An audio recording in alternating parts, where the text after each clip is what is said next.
Hey guys, this is Star What If. How are you all? Please support to subscribe this channel for watching new and interesting stories.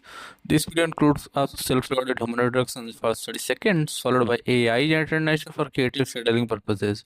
So in this video, we're gonna see what if Harry Potter unmarks the wizarding world and awakened forbidden power.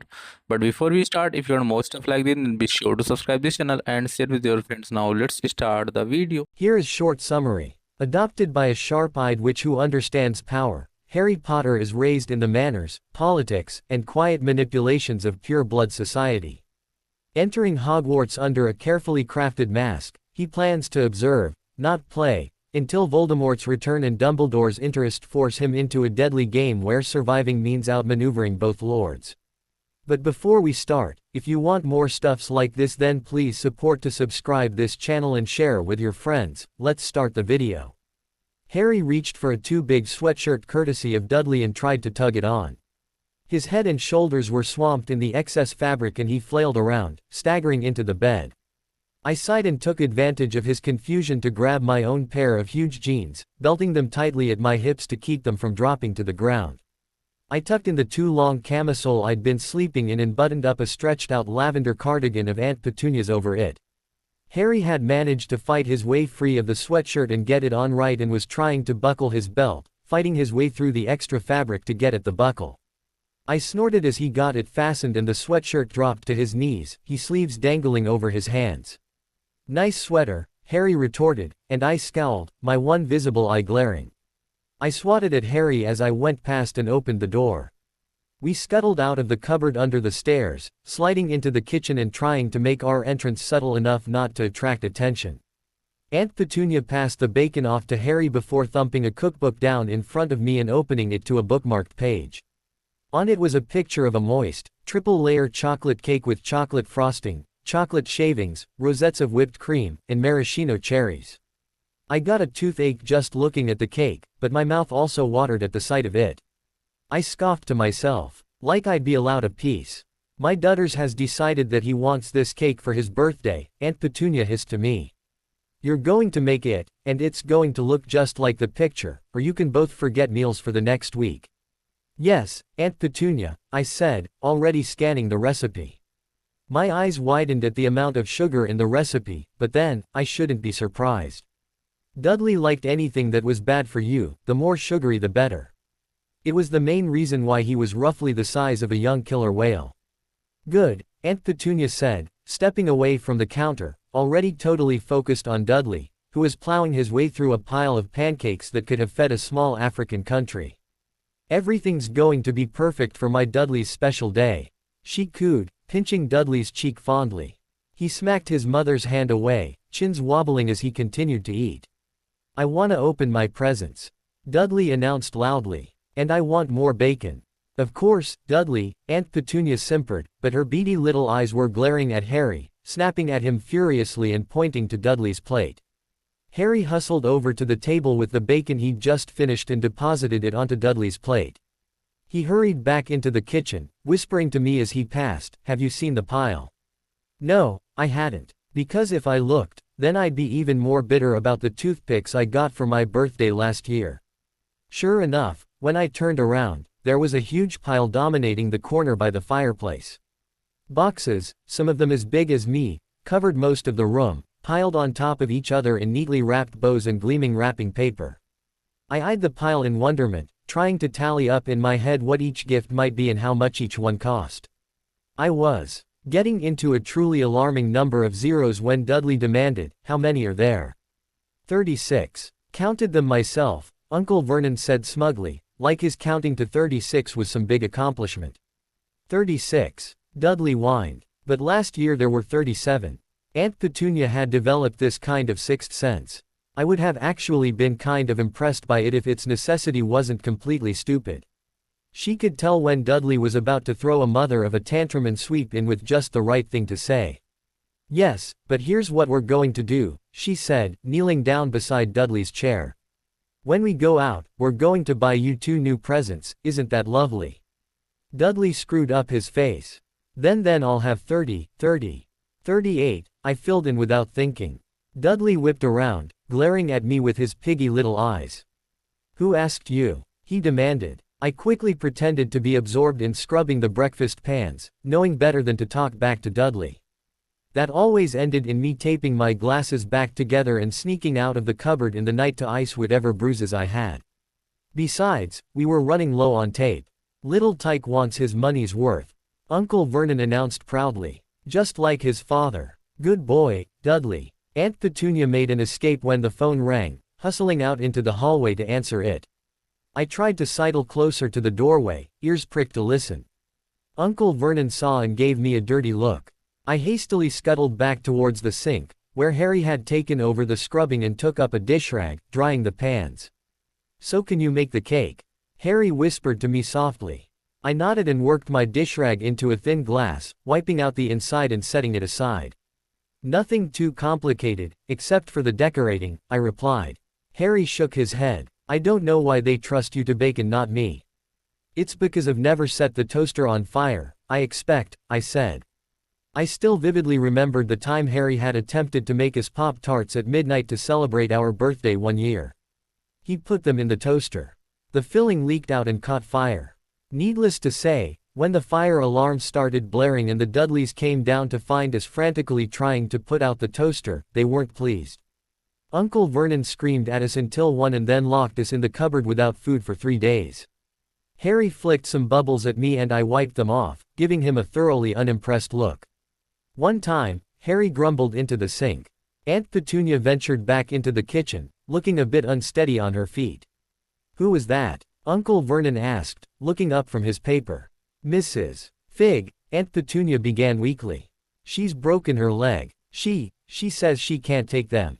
Harry and I both froze, hardly daring to breathe. We simultaneously pricked our ears up to listen and kept our heads down so as not to look hopeful. That was a surefire way to get our dreams crushed. Anything would be better than going to Mrs. Fig's. She was nice enough, but there were only so many stories you could tell about your cats before it started to get a little sad. "What?" Dudley was clearly on the verge of exploding, his wide face going red in his anger. "They can't come," he wailed. "We can leave them at home," Aunt Petunia attempted. "I'm not leaving them home alone," Uncle Vernon said sharply. "We'll come back to the house blown up." "We wouldn't blow up the house," Harry muttered indignantly. Could Dudley's birthday actually be a good day for us? I wondered, awed by the very idea. Dudley's birthday usually meant free rein for him to do whatever he wanted to us, which usually meant punching. "Fingers crossed," Harry said, lifting one hand out of the soapy water and showing his crossed fingers. I did the same. "They can't come, they'll ruin my birthday," Dudley wailed, chin wobbling as he threatened tears. Aunt Petunia's hands fluttered helplessly as she tried to figure out what to do. "No they won't, Dudders," she cooed soothingly. "We won't let them." Somehow, by some strange act of a benevolent God, nearly an hour later, Harry and I found ourselves crammed into the backseat of the Dursleys' car. Despite Dudley's best protests, which included screaming his head off, crying loudly, and flailing randomly while Aunt Petunia frantically called around for someone to watch us, nothing could be done. He'd thankfully shut up when his friend Piers showed up, but he'd taken to glaring at us hatefully every few seconds. The back of the Dursleys' car was not meant for 4 people, particularly not when one of them was the size of Dudley. Dudley took up half of the backseat by himself and Piers was no stick either. Harry ended up squished against the door with me in his lap, struggling to breathe. "You okay?" I whispered to him, shifting in his lap and trying to take as much of my weight off of him as possible. My voice triggered another series of glares from Dudley. If Aunt Petunia hadn't been watching her and Harry out of the corner of her eye, I would have made a face at the boy, but as it was, I wasn't going to ruin what could possibly the best day Harry and I had had in, well, forever, really. "I'm good," Harry assured me, although he looked a little squished. I shifted once more, bracing a hand against the door and a foot against the floorboard. "Motorcycles," Uncle Vernon grunted from the front seat as one roared past them. "Swerving everywhere, making noise, hooligans, disturbing the peace. I had a dream about a motorcycle once," Harry recalled, blurting it out without thinking. "It was flying. Uncle Vernon nearly wrecked the car. I had to cling to Harry to keep from sliding across the back seat into Dudley's lap." He whipped around, glaring at Harry's shell-shocked expression, face an alarming shade of puce. "Motorcycles don't fly," he roared. In the seat next to me, Piers snickered. Aunt Petunia was distracted, frantically turning her husband around so that he was looking at the road, and I managed to worm my foot across the floorboard and stomp my heel onto Piers's foot. The boy hissed and glared. "You're gonna pay for that," he grunted. I responded by sticking my tongue out. "I know they don't," Harry said indignantly. "It was just a dream." Other than that, the ride to the zoo was pretty quiet. No one seemed to want to talk much, all of us suffering under the combined annoyance on the part of the Dursleys directed at us. Harry and I kept our mouths shut to keep from setting Uncle Vernon off again. One more time and he might leave us in the car while he and Aunt Petunia took the boys in. We got out into the warm sunshine and Aunt Petunia hustled off with Dudley and Piers to purchase tickets. Harry and I made to follow, only for beefy hands to encircle our arms and yank us back, tossing us against the car. Uncle Vernon shoved his beet-red face close to us, growling quietly, "Any funny business from you two? Anything at all, and you won't have meals until Christmas." "We won't do anything," Harry promised. "We never do," I agreed. That was true. Things just tended to happen around us. Like the time Aunt Petunia had tried to send me into picture day in one of her old dresses, a floaty, floral, pastel monstrosity that was too tight in some places and too loose in another, the whole thing hanging low because I was too short. I had looked around at all the other girls in their nice fitting skirts and their neatly pinned hairstyles and wished that just once I could have a good photo. That afternoon, I came home in a neatly pleated maroon skirt and a creamy button front shirt, my hair tamed into a low braid for once, and no idea how it happened. I'd gotten a week with no food for that one, but Harry had snuck me what he could from his own meager meals, and I'd snuck out once to smuggle a few slices of bread and a couple grapes out of the kitchen. Also, things tended to blow up when I was angry. I wasn't an arsonist, but when I was annoyed, things blew. I remembered being really angry at Dudley for breaking my glasses again and punching a wall inside of our cupboard. The moment my fist connected, the light bulb dangling inside exploded in a shower of sparks. And once at Christmas when Dudley got all kinds of expensive presents and Harry and I got an expired package of cocoa mix, the fire in the grate suddenly burst out of hearth and lunged at Dudley. But even if something did happen and we ended up starving in the cupboard, Harry and I were determined to enjoy our day as much as physically possible, and it started out really well. Piers and Dudley got large chocolate ice creams when they went in and, because the lady was looking at Harry and I expectantly, Uncle Vernon bought us both cheap ice pops to keep up appearances. They weren't half bad, either, I mused as I licked mine, staring in interest at a cage full of exotic birds, trying to match each bird with the little plaques of information in front of the display. The Dursleys were a few exhibits away, watching as monkeys chattered in an artificial tree, and Harry was staring at a gorilla. We maintained our distance as the day wore on. Dudley and Piers had seen all of the big carnivores by then, so they were starting to get bored, and at any moment they might start taking casual swings at us. Our moods still couldn't be dampened, though. At the zoo restaurant, when Dudley's Knickerbocker Glory didn't have enough ice cream on it, Uncle Vernon bought him another and we got to split Dudley's first one. For a couple of kids who routinely kept themselves alive on bread, water, and smuggled fruits from the fridge, it was pretty much the best thing we'd ever eaten. Afterwards they went to the reptile house. I was glad I had put on my cardigan that day, because the inside was cool and dark. I tugged the sleeves down over my hands and pressed close to Harry as we trailed a display behind the Dursleys. It was pretty easy to keep our distance, considering that Piers and Dudley were skipping over a lot of the lizards and going straight for the biggest snakes.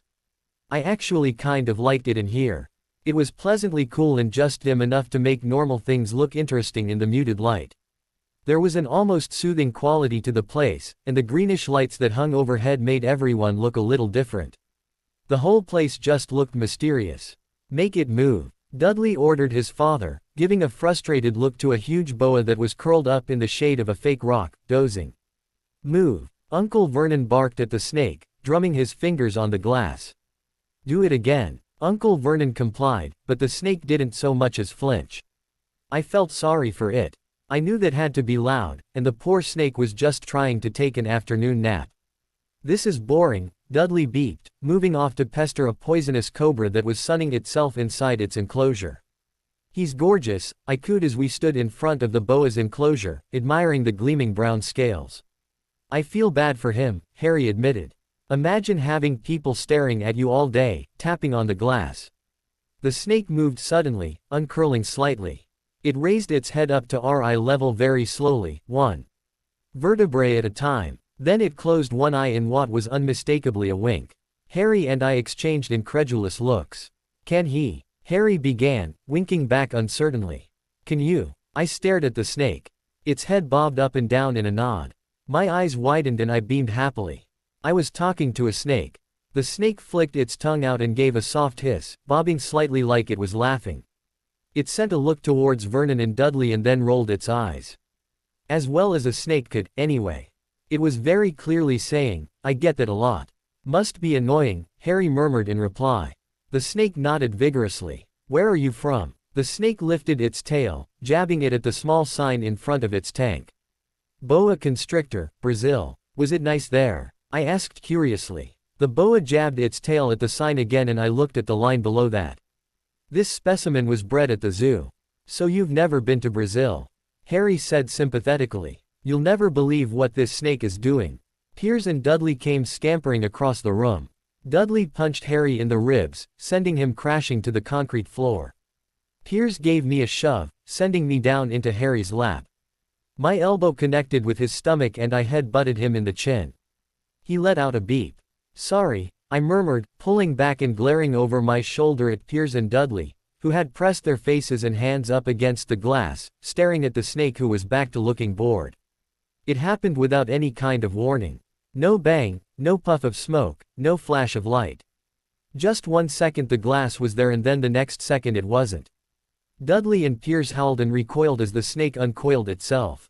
The thick snake dragged itself out of the cage, slithering along the floor and sending people screaming for the exits. It nipped playfully at Piers and Dudley as it passed them. Brazil, here I come, the snake hissed as it passed us. Thanks amigos. I smiled at the snake, and Harry gaped. No problem, he stammered. I stretched out a hand, letting the smooth, dry scales slide under my fingers as the boa wormed its way to freedom. The zoo, of course, was terribly apologetic about what had happened. The director himself made us all tea in his office while Piers and Dudley jabbered, blabbering about how the snake tried to bite them and crush them. Privately, I figured that our new snaky friend probably had better taste than to take a bite out of something as ugly as Dudley, but they wouldn't be swayed. The worst bit was when Piers calmed down enough to say, they were talking to it, weren't they? And Dudley nodded along with him. For the sake of their reputation, Uncle Vernon waited until Piers had been picked up by his mother, which, going by the shade of red his face was, had been quite difficult for him. He managed to growl out, go cupboard, stay, no meals, a week. He toppled backwards into a chair, and I had to actively restrain myself from yelling, timber. As Aunt Petunia rushed off to get him a brandy. Instead, I felt Harry's hand slip into mine and let him drag me off towards our cupboard. I slid inside, shutting the door quietly. When it came to Uncle Vernon in a mood, it was best not to make any extraneous noise that could draw his attention. I sagged backwards onto our bed, letting my legs trail off the edge. I kicked them lightly. Well, that went downhill fast, I announced as Harry lay down next to me, shoulder pressed against mine. I rolled onto my side and curled into a ball, wrapping an arm around Harry's scrawny ribs and burrowing my face into his arm. Harry patted my arm comfortingly, staring at the ceiling disinterestedly. I mumbled something and Harry looked down at me. What? I lifted my face out of his sleeve long enough to repeat, you think the snake's okay? Before nuzzling back into his shoulder. Harry snorted. Rena, I'm pretty sure that thing could eat a bus. It's fine, he swore. We lay on the bed, muttering back and forth as the night dragged on. Harry kept checking his watch with the cracked face to see if it was late enough to go sneak food. Think it's late enough? He asked for the 4th time a little after 11, offering his wrist to me. I'm going for it, I said, standing up. Wait here. I crept from the cupboard and tiptoed into the kitchen in my socks. I had learned over the years that the key was to get in and get out as quickly and quietly as possible. I could move almost silently in the shadows. In under 2 minutes I had snagged an apple from the fruit bowl, grabbed a few granola bars from a forgotten package in the back of the cupboard, and snagged 2 cans of soup from the cabinet with pull tops. After adding a water bottle to the pile, I wrapped it up in my cardigan and crept back into the cupboard. What did you get? Harry asked, sitting up interestedly as I returned, shutting the door quietly behind herself. He had changed into the too big t-shirt he usually slept in. I set down my bundle and opened it up. I figured this way we can get through tomorrow, I said, lifting the water bottle and taking a drink. We split the water and the apple, ate a granola bar each, and then stored the rest in a little cubby behind our bed frame. I quickly stripped down to my stretched-out camisole and underwear and slid under the covers with Harry. There was no heat under the stairs, so it tended to get pretty cold at night. Harry placed our glasses on the tiny table next to our bed and then huddled closer to me in a knot of limbs for the sake of warmth. Our blanket had passed threadbare 2 years ago. Do you think it'll be like this forever? Harry asked softly. I snuggled my head into his bony shoulder and hummed noncommittally. Well, it can't get any worse, I said optimistically. Truthfully, it probably could. They could take the bed we had away. They could start feeding us nothing but bread and water. They could pull us out of school. They could beat us regularly instead of just when we did something really bad. Usually accidentally. If it wasn't accidental, it was usually me. I hated it here, and I loathed the Dursleys for all they'd put us through. For the time we'd had to sneak a look at the computer in Dudley's room to figure out how to set a broken nose after Dudley's gang had gotten a hold of Harry when we were 5. For the time Aunt Petunia had beaten me with a wooden spoon when she found me sneaking food in the middle of the night. For the time Uncle Vernon locked me in the tiny upstairs linen closet for 2 days with no food or water after I lost it and hit Dudley back one day. There was some little bitter part of me that wanted to get up one night, grab a knife out of the kitchen, and make them feel a little bit of the fear they'd inflicted on us. There was no reason we should worry about where our next meal was coming from. There was no reason our clothes didn't fit. There was no reason Harry and I had to routinely mop each other up after Dudley laid into us, other than that the Dursleys didn't care about us. It was a horrible feeling, knowing your own family didn't care. Opening parenthesis closing parenthesis opening parenthesis closing parenthesis opening parenthesis closing parenthesis opening parenthesis closing parenthesis opening parenthesis closing parenthesis opening parenthesis opening parenthesis closing parenthesis. It was thanks to Aunt Petunia and Uncle Vernon heading into town for a function at his company that Harry and I were able to steal a few moments of freedom in the midst of our punishment. Dudley was out with his friends, which gave us the house to ourselves. However, after spending nearly 2 weeks shut in the house, Harry and I weren't exactly keen to stay inside. I want to run, I announced as Harry and I entered the park. I was bouncing with pent-up energy at this point. Go ahead, Harry said, moving to the one swing that still hung properly. It was the only one Dudley and his friends hadn't managed to break yet. I'm going to sit for a while. I nodded. Harry moved to the swing and I took off running around the track that circled the whole of the park. It wasn't a particularly large track, but it was big enough that I would be out of Harry's view for part of the time, which was the reason I'd told him where I was going before taking off. I wasn't much of a runner, to be honest. But after spending so many days staring at the same walls I just wanted to move. So I took off sprinting as fast as I could around the track, my 2 big sneakers making me slip a couple of times. By the time I'd done one lap, waving to Harry as I passed, I was winded and there was the beginning of a stitch in my side. I wasn't willing to stop yet though, particularly when I knew I was going to be locked back up once we left. I decided I'd take a brief rest in the few yards of trees that concealed a bit of the track. I'd rest against one of the trunks and breathe for a few seconds, stretch my legs a bit, and then keep going.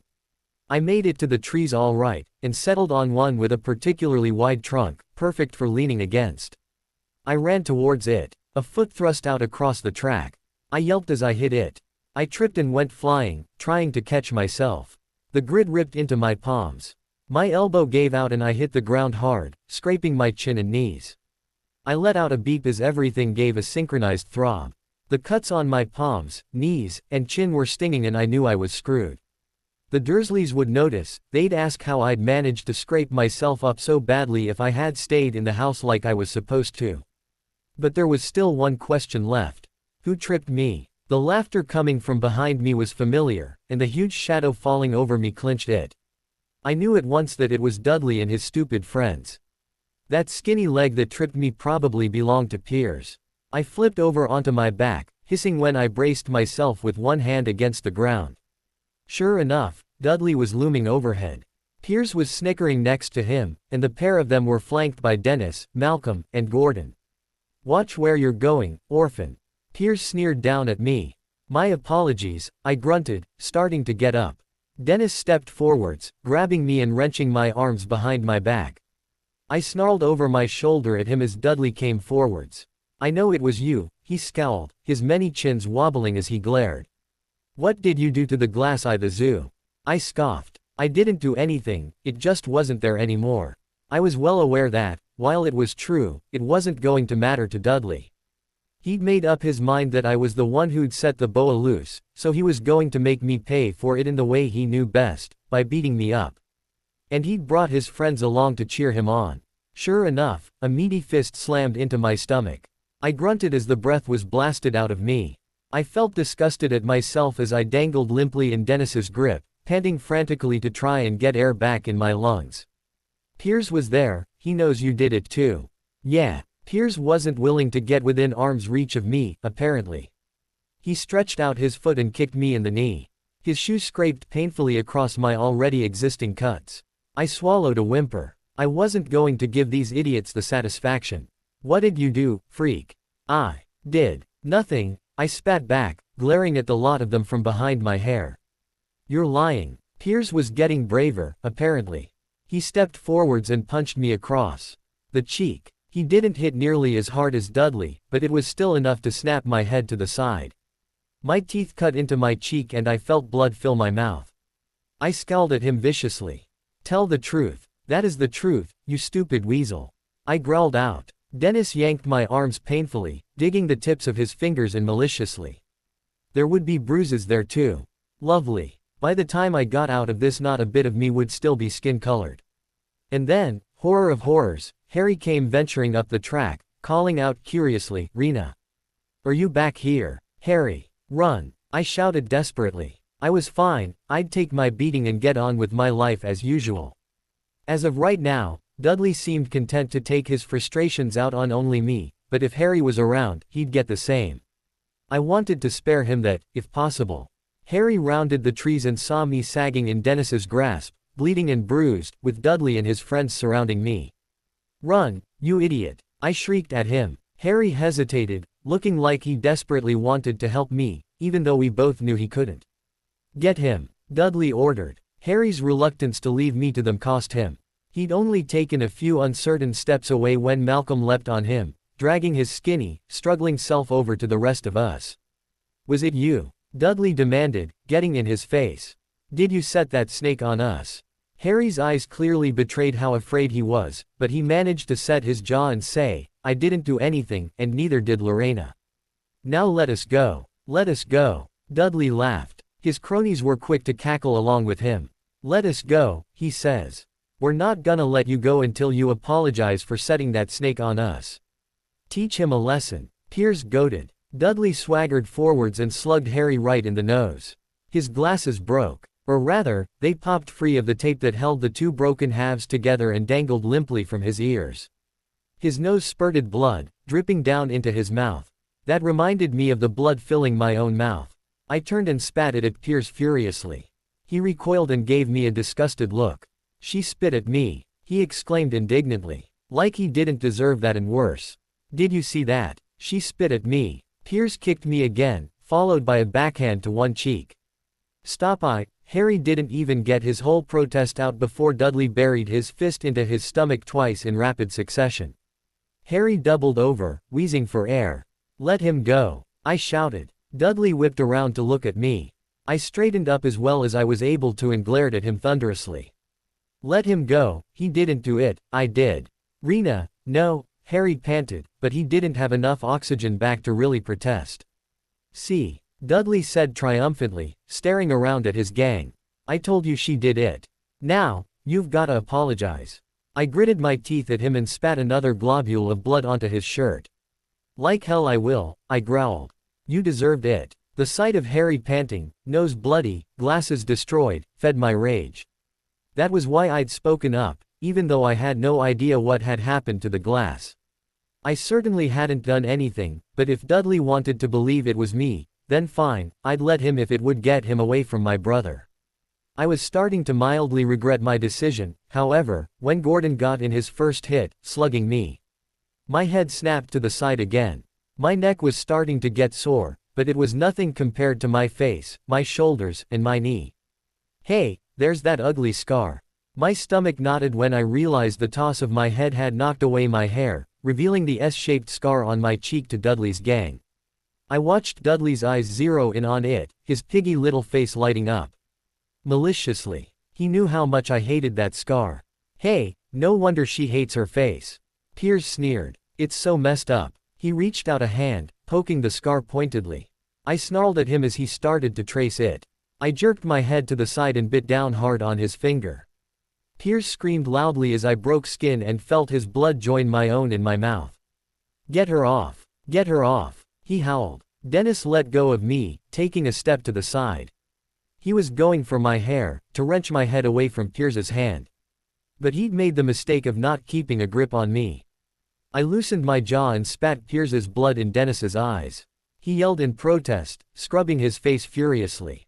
Piers was howling, cradling his injured hand. Dudley took a step closer to me. There was one good thing about spending so much time dodging his hits and things he tossed at me from across rooms, trying to hurt me. I was small, skinny, and I was fast.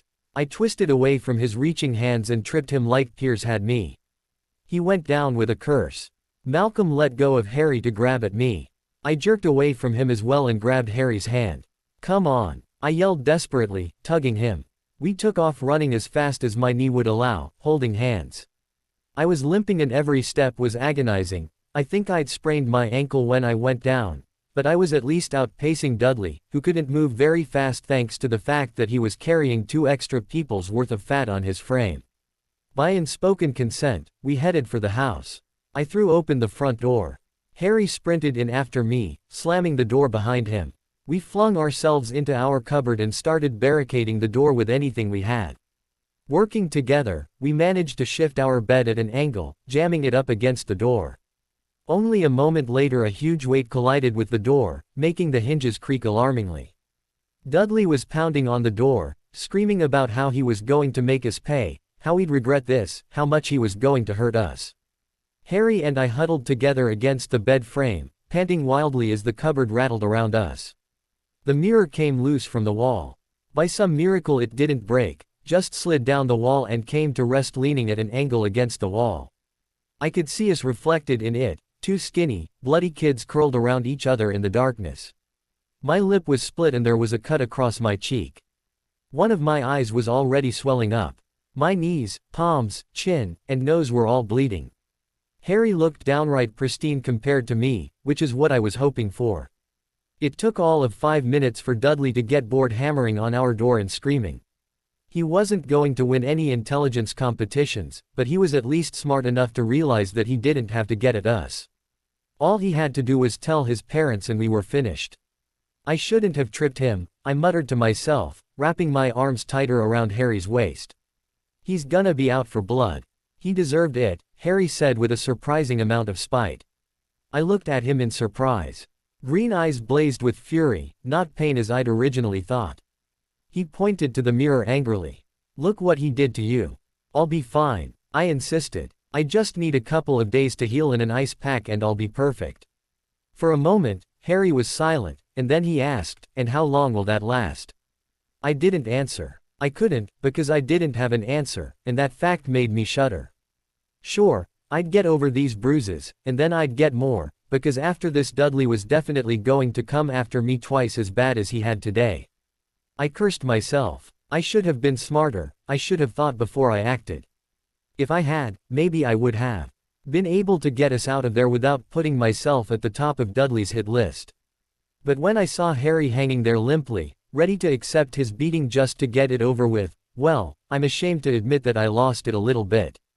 Harry and I stayed curled together for several hours. When the door opened signaling Aunt Petunia and Uncle Vernon's return, we heard Dudley run up to them and sell us out almost immediately. Outside the door we could hear Aunt Petunia cooing over Dudley's injury. Apparently he'd cut his palms, poor baby, and Uncle Vernon's heavy footsteps. We both flinched when he knocked on the door with an ominous calmness. Get out here, he growled. Harry and I were fast to comply. We knew it would only be worse if we hesitated. We shoved the bed out of the way and stepped out into the hallway. Uncle Vernon grabbed the pair of us by the back of our necks and hauled us into the living room, tossing us onto the couch.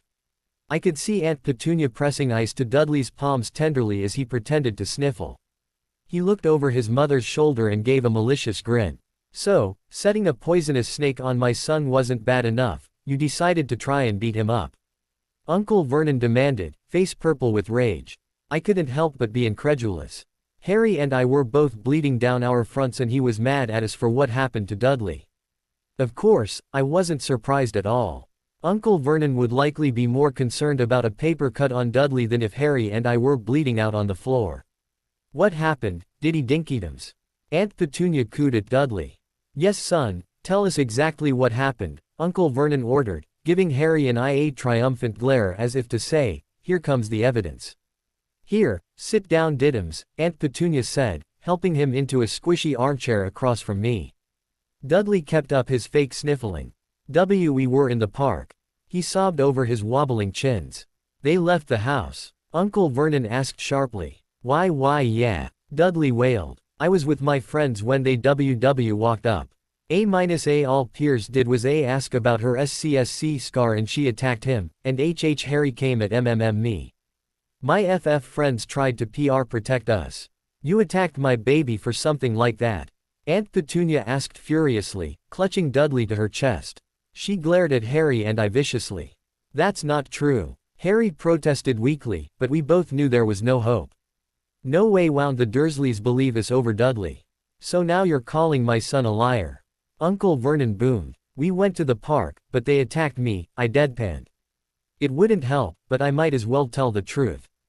At least that way I hadn't done anything wrong.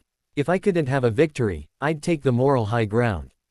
I only tripped him after he and his friends came at Harry and I 5-2. You started it. Dudley blubbered. So you admit you tripped him? Uncle Vernon announced smugly. I gaped at him. There was no possible way a human could be that thick. This had to be the most extreme case of delusion I'd ever seen. Only after he and his friends attacked me for no reason, I repeated slowly. Not true. Dudley howled, throwing his act to new heights. Harry hit me first. I snarled at him, as if you'd feel Harry hitting you under all that fat, you stupid, malicious tub of lard. Mummy. Dudley screamed. Shush, she insulted me. Like you insulted my scar. I shot back. Shut up. Harry hissed at me warningly, but I was having none of it. I was so sick of Dudley getting whatever he wanted while Harry and I got kicked aside like we were some kind of mangy cats that kept coming around begging for scraps. The difference is I can't help that. You can help the fact that you're roughly the size of a killer whale, but for some reason you can't stop stuffing your face long enough to look in a mirror and realize how disgusting you are. Enough. Uncle Vernon roared. Another 2 weeks for you both. No food. No leaving the cupboard. Nothing. Harry grabbed my hand and dragged me from the room in fear of what I might say if I stayed there any longer, but before we left the room, I managed to give Dudley one last look that promised death. By the time we were released from our punishment, which was far longer than 2 weeks, Harry and I had each lost about 3 pounds we really couldn't spare, and Dudley was once again in the spotlight. Not that he ever really left it. This time it was because he'd been accepted to Smeltings, Uncle Vernon's old private school, where the students beat each other with knobby sticks to build character. For the first time, Harry and I would be free of Dudley in school, which was a good thing. My injuries had mostly healed, but my ankle still throbbed now and then. We entered the kitchen one morning to find Aunt Petunia stirring a huge vat of what looked like dishwater on the stove. What's that? I demanded before I could stop myself, repulsed. Aunt Petunia gave me a dark look. I'm dyeing some old things gray from your uniforms. It'll look like everyone else's. Doubt it, I muttered as Harry brushed past me to start on breakfast. What was that? Thank you, I hastily corrected before making my escape to the juicer, preparing the orange juice. Uncle Vernon and Dudley seemed about as thrilled with the smell coming from the uniforms as Harry and I were when they came in. They took seats at the table and Harry hastily supplied them with scrambled eggs and sliced fruits before starting on his own plate. He and I ate in the kitchen, sneaking bites as we manned the stove, scrambling more eggs when Dudley inevitably asked for seconds. There was a sharp snap from the front door, signaling the arrival of the mail. Mail's here, Aunt Petunia announced unnecessarily. Get the mail, Dudley. Make Harry get it. Get the mail, Harry. Make Dudley do it. Whack him with your smelting stick, Dudley. Harry dodged a swipe from the stick as he passed the table, heading for the front door. I watched him go and then turned back to the eggs, swirling them half-heartedly in the pan. I was surprised when, moments later, Harry returned to my side and dropped a letter onto the counter next to me. A letter addressed to me. Miss L. Potter, The Cupboard Under the Stairs, 4 Privet Drive, Little Whinging, Surrey. That was me. I looked from it to him incredulously and noticed that Harry had his own letter clutched firmly in his hand, staring at it in awe. I snatched my own up greedily. The envelope was made of thick yellowish parchment that felt creamy in my fingers when I ran them over the green ink of the address. I flipped it over in trembling hands to see a purple wax seal holding it closed. It was a coat of arms with a lion, a snake, a badger, and an eagle around a large, ornate H. I dimly heard Uncle Vernon say something as I slit the wax seal with a finger and tugged the actual letter free. I set the envelope aside and was about to unfold the parchment when Dudley yelled, "Dad, Dad, they've got something." In a surprising feat for someone so large, he'd managed to creep up behind us, probably because we were both so focused on the letters in our hands. He wrenched us around and snatched the letters from our hands, holding them over his head triumphantly as he waddled back towards the kitchen table. "That's mine," we protested in sync as Dudley proudly presented the letters to Uncle Vernon. "Who'd be writing to you?" Uncle Vernon sneered, flipping one letter open. He froze, his face going from green to red to gray in the space of a few seconds. P. Petunia. He gasped. Dudley tried to snatch the letter from his father's hand, but Vernon held one out of his reach while passing the other to Petunia. She paled and grabbed onto the cabinet like she needed support. "Vernon, oh my goodness, Vernon," she gasped. They seemed to have forgotten that there were other people in the world, just staring at each other in horror. Dudley whacked his father with his smelting stick and whined, "I want to read it." "Seeing as there are letters," I began, narrowing my eyes dangerously. "We want to read them," Harry finished furiously. Uncle Vernon stuffed the letters back into the envelope. "Get out, all of you," he ordered. "Let me see it," Dudley protested. "Give us our letters," I shrieked. I felt something rise up in me and burst out. There was a hissing pop and one of the bulbs in the chandelier over the table exploded, raining down glass into the breakfast below. Aunt Petunia screamed and sagged against the wall, sliding down it weakly. Uncle Vernon looked like someone had just presented him with a dead animal. "Out!" Uncle Vernon roared. He shot to his feet and seized Harry and Dudley by the backs of their necks, shoving them to the door. While he struggled with them, I grabbed the envelope and shoved it down my shirt. Then Uncle Vernon turned back for me. I braced myself by the stove as he came at me. "Who's writing us?" I demanded. "No one, it was a mistake," Uncle Vernon snarled, reaching for my arm. I yanked it back, reaching behind me for something to fend him off with. I screamed as I inadvertently placed my hand down on the burner that had been used to make the bacon. It was still burning hot. I ripped my hand free and clutched it to my chest, eyes watering. Uncle Vernon took that opportunity to grab me by the hair and haul me towards the door, hurling me out into the hallway. So much for not being injured anymore. I smacked into Harry and we rammed into the wall. I gave a sob as my injured hand connected with the corner of a table. By the time we'd righted ourselves, Dudley had claimed the keyhole, so we were reduced to crouching on the floor listening at the gap below the door, with me still clutching my hand to my chest and trying to hold back whimpers. I was in pain, but no way was I missing out on this. "Vernon," Aunt Petunia asked shakily. "Look at the address. How did they know where he sleeps?" "Spying, watching the house, maybe following us," Uncle Vernon mumbled in response. "Should we write back, tell them we don't want?" "No, we won't do anything. Just ignore them, that's best. Yeah, leave them alone." Aunt Petunia didn't sound convinced. "But I'm not having two in the house. Didn't we swore when we took them in that we'd put a stop to that nonsense?" Uncle Vernon's shoes came closer to the door. Harry and I wisely fled into our cupboard. In the hallway, they could hear Dudley demanding to read the letter while Uncle Vernon told him to be quiet. "I hate Dudley," Harry muttered spitefully, glaring at the floor as he stood in darkness. I tugged on the string of the little bare bulb that lit our cupboard with my good hand and flung myself down onto the bed, digging down my shirt with the same hand. What are you doing? Harry asked, confused. I lifted up the envelope triumphantly. Harry grabbed at it desperately, looking it over. It's got our cupboard on it. I know, I nodded. Someone knows where we are. Someone wants to talk to us. Harry held out the envelope to me. Do you recognize this coat of arms? He asked, pointing to the seal. I shook my head helplessly. I've got nothing. Without thinking, I put my hand palm down on the sheets. Immediately I let out a whine and tugged it back, clutching my wrist in my free hand and looking at the pink skin in distaste. Lorena, Harry exclaimed. He tossed the envelope onto the bed carelessly and sat down next to me on the sheets. He gingerly tugged my hand towards him. I'm fine, I assured him. No, you're not. He disagreed. You need some aloe or something. Right, like they'll let me get some, I scoffed. Harry shook his head. Wait here, he said, and headed for the door. Harry, I hissed at him. It was stupid to try something when the Dursleys were already mad. But he was already gone. Not 2 minutes later he came back, holding a wad of toilet paper slathered in aloe gel and a bit of gauze. They'll see the gauze. I hissed at him. Are you stupid? I'm mad, he countered, green eyes flashing behind his glasses. He sat down next to me again and took my hand, laying it in his lap. He was careful as he gently wiped it with the aloe. I sighed in relief at the pleasant cooling feeling.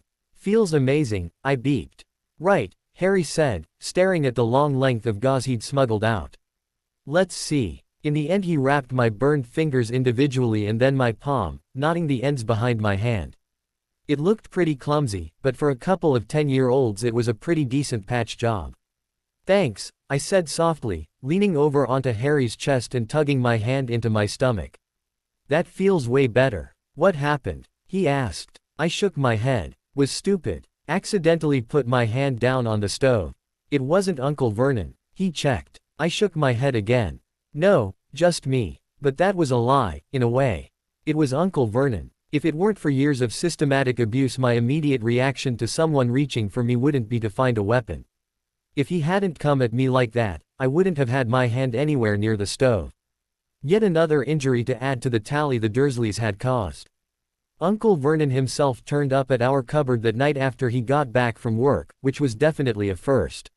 He had to squeeze through the door, almost filling the entire cupboard with his bulk. Where's my letter? Harry demanded, holding me close to his side protectively. He was still mad about my hand. Who's writing us? I pressed. No one, it was a mistake, Uncle Vernon said sharply. I've burned them. It had our cupboard on it. Harry protested angrily. It wasn't a mistake. Silence. Uncle Vernon snapped. He flinched and plastered on a smile. It looked in all honesty like he was being tortured. Listen about this cupboard. Your aunt and I talked and you're getting too big for it, so you'll be moving into Dudley's second bedroom. I reared back, startled. What? Just take this stuff up there now. Uncle Vernon ordered, making his escape from the cupboard before he could anything else that might be construed as nice. He didn't say anything about you stealing the gauze, I noticed, staring down at my hand. I know, Harry agreed. Something's really wrong. This stuff was just clothes and a few cheap toys the Dursleys had given us over the years, things like bouncy balls or broken toy soldiers. We got it all upstairs in a matter of minutes. Dudley's second bedroom was really just storage for all the things Dudley had broken but refused to let his parents throw away. There were shelves upon shelves of broken toys and gadgets, probably enough money combined to rent a flat. It made me angry just to look at it all. One of these things was probably worth more than everything Harry and I had ever owned, combined. I tossed my clothes onto the floor in frustration and flung myself onto the bed, pulling out the envelope from up my sleeve. It was folded and bent a little now. After a whole day hidden in my clothes, but the green ink still glimmered and you could still make out most of the details on the wax seal. Why didn't I put them in our cupboard before I came into the dining room? Harry beeped as he sat down next to me, staring at the envelope longingly. You didn't know, I replied absently. I tucked the envelope under the pillow of the slightly larger bed and looked around at all the shelves. I stood up and ventured closer to the one shelf holding books. They were in pristine condition. Look on the bright side. I jerked a thumb at them. Reading material. Harry snorted. Opening parenthesis closing parenthesis opening parenthesis closing parenthesis opening parenthesis closing parenthesis opening parenthesis closing parenthesis opening parenthesis closing parenthesis opening parenthesis closing parenthesis opening parenthesis closing parenthesis. The next morning Dudley was shell-shocked. Despite him pulling out all the stops and throwing the tantrum to beat all tantrums, Harry and I hadn't been made to vacate his second bedroom. It was probably the first time in his life he'd ever been refused something. I couldn't help but be a little smug as I gave him his eggs the next morning. "I slept really well last night," I announced. Dudley glared up at me and tried to whack me across the shins with his smelting stick. I leapt over it lightly and sashayed back to the kitchen. "That's nice," Uncle Vernon said, sounding as if he thought the exact opposite. But he seemed to be trying to be nicer to us, so when the mail came, he made Dudley go get it. Dudley smacked his smelting stick into things in the hall as he made his way to the door. "There's another one," he shouted suddenly. "Mr. and Miss Potter, the smallest bedroom." Uncle Vernon yelled and leapt to his feet, scrambling for the mail. Harry and I were hot on his heels. He tackled Dudley trying to get the letter from him, and Harry wrapped an arm around Uncle Vernon's neck, trying to haul him free so that he could get at the letters. The smelting stick swung wildly, nailing everyone at least twice. I took a certain vicious pleasure in angrily kicking my uncle and cousin. Sadly, Harry and I were malnourished and skinny. We didn't stand a chance. Uncle Vernon emerged victorious, holding the letters above all of us. "Potters, to your cupboard. I mean bedroom," he corrected hastily. "Dudley, go, just go." Bitter and sore, Harry and I trooped back up to the bedroom. I didn't even make it to the bed. I just flopped onto the carpet and growled, digging my fingers into the strands. "What could be so bad?" I hissed. "What don't they want us to know?" Harry slowly sat down on the edge of the bed, box springs creaking slightly. "You don't think," he began slowly, then shook his head. "Nothing, never mind." "What?" I pressed, rising up on my elbows to look at him. "What are you thinking?" Harry was biting his lip, green eyes lowing behind his glasses. "Could it be Dad's family maybe?" I went quiet. We knew for a fact that Aunt Petunia was our only family on their mom's side. But our dad was a bit of a mystery. I could count on one hand the number of times the Dursleys had mentioned him, and it had always been to insult him, not to impart any kind of useful information. For all we knew, we might have other uncles and aunts, maybe even grandparents. When we were little, we used to amuse ourselves with fantasies straight out of a film. Some rich grandparents sweeping us away from number 4 to live in a mansion, the Dursleys gaping after us as we drove off. Some kind of eccentric uncle coming back from an adventure in the Amazon to claim us, having just found out we existed. Then there were the more realistic dreams. Some clean-cut, friendly man appearing on the doorstep with our poor vision in Harry's dark strands. A woman with 2 children hiding in her skirt demanding to see her niece and nephew. In all of our dreams though, one thing was the same: we left. We left Privet Drive far behind. And never looked back. We went from scrounging for crackers and sneaking into the kitchen at night to wandering in and making a sandwich whenever we wanted. We had our own rooms, our own possessions, things that hadn't belonged to other people first, things that actually fit. We had actual lives instead of being the Cinderella to the Dursleys' evil stepmother. "We will get our hands on one of those letters," I swore. "If they keep coming, sooner or later we'll get one, and then we'll know." Harry brightened, leaning over to the alarm clock we'd managed to repair one summer. He set the clock to ring a little before 6. "We'll go down before anyone else and grab the mail when it comes through," he explained to me. I nodded approvingly. "We will get those letters," I repeated. The next morning our alarm went off just like Harry had said it. I shut it off to keep the beeping from waking up the Dursleys. We quickly dressed and crept downstairs in the darkness, heading for the mail slot. Harry took one final step and recoiled with a yelp. I screamed as a huge shape loomed in front of us. I quickly realized it was Uncle Vernon, the sleeping bag still knotted around his legs. He'd passed out in front of the door to keep us from doing exactly what we'd planned. The screaming lasted half an hour. It only stopped when the mail came through the flap and landed at Uncle Vernon's feet. He'd scooped up the 3 letters each addressed to us and was shredding them before Harry or I could even demand that he hand them over. That day he stayed home, nailing the mail flap shut and whistling, "Tiptoe Through the Tulips." But the nailed-shut letter flap didn't perturb whoever was writing the letters. They were shoved through the cracks in the doors and even through the window in the bathroom. Then the letters came in somehow pristine eggs that their milkman had passed through the window. Aunt Petunia shredded those in her food processor. By the time Sunday came around, battle lines had been drawn. I was glaring at the Dursleys any time one of them was in my line of sight, and I was making snotty remarks I usually wouldn't have dared to. Even Harry was getting short. He'd snapped at Aunt Petunia the other day to carry her own groceries, before stalking up to our bedroom and shutting himself inside.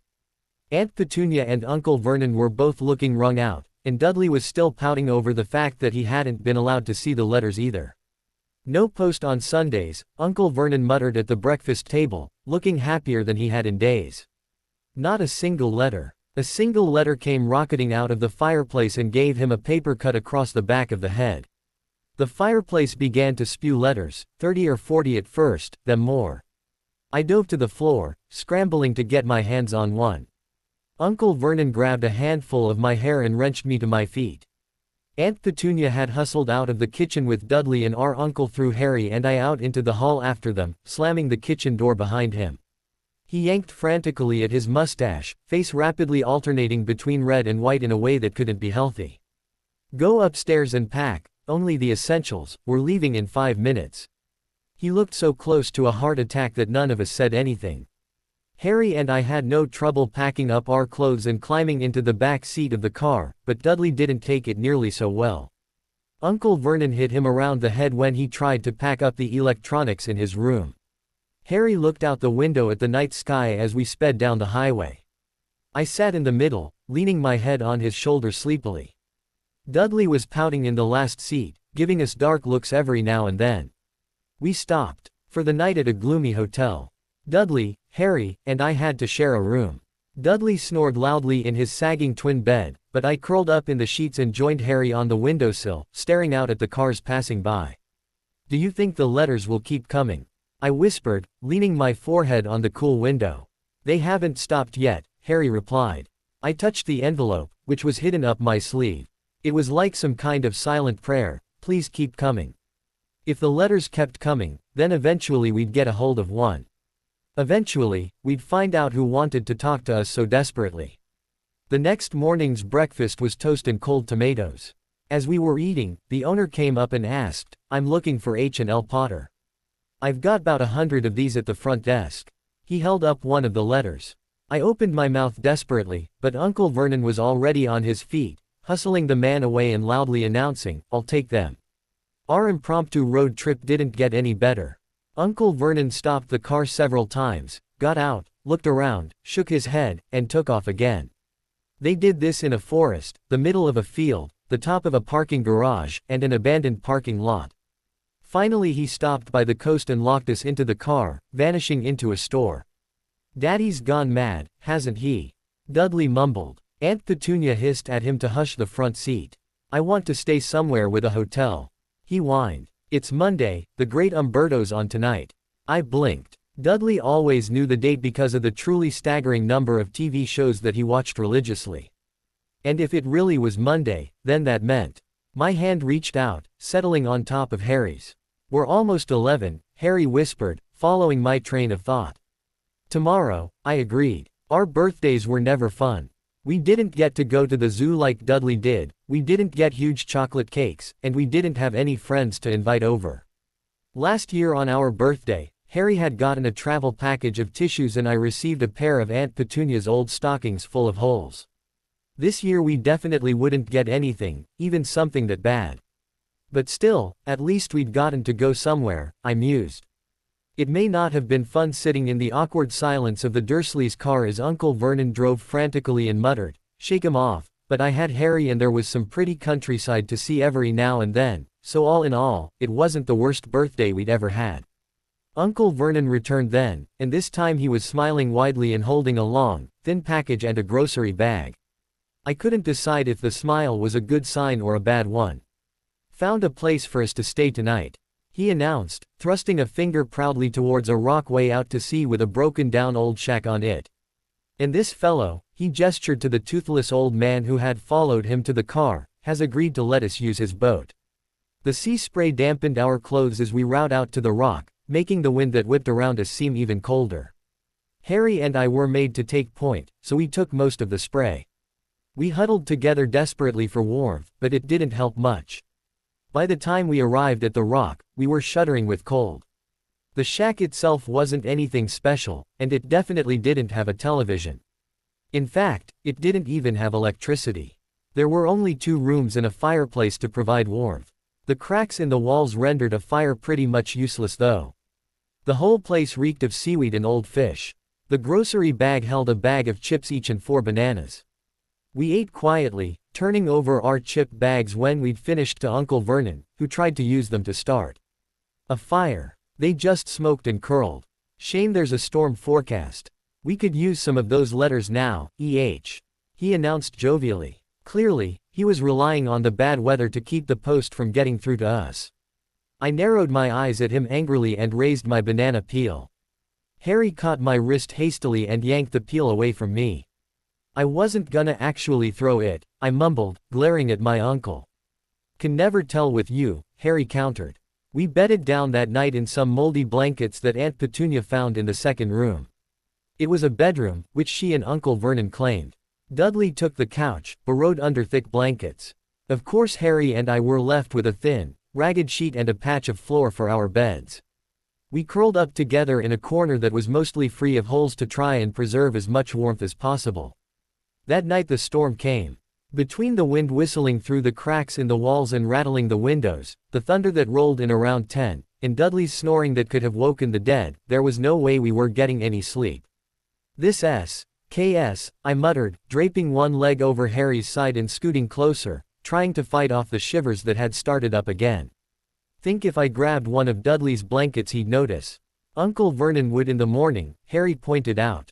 I huffed, then did it again when my breath warmed up my fingers. Right, I grumbled. I sent a glance over my shoulder towards Dudley. But if we freeze to death it won't matter, I pointed out, emerging from the sheets.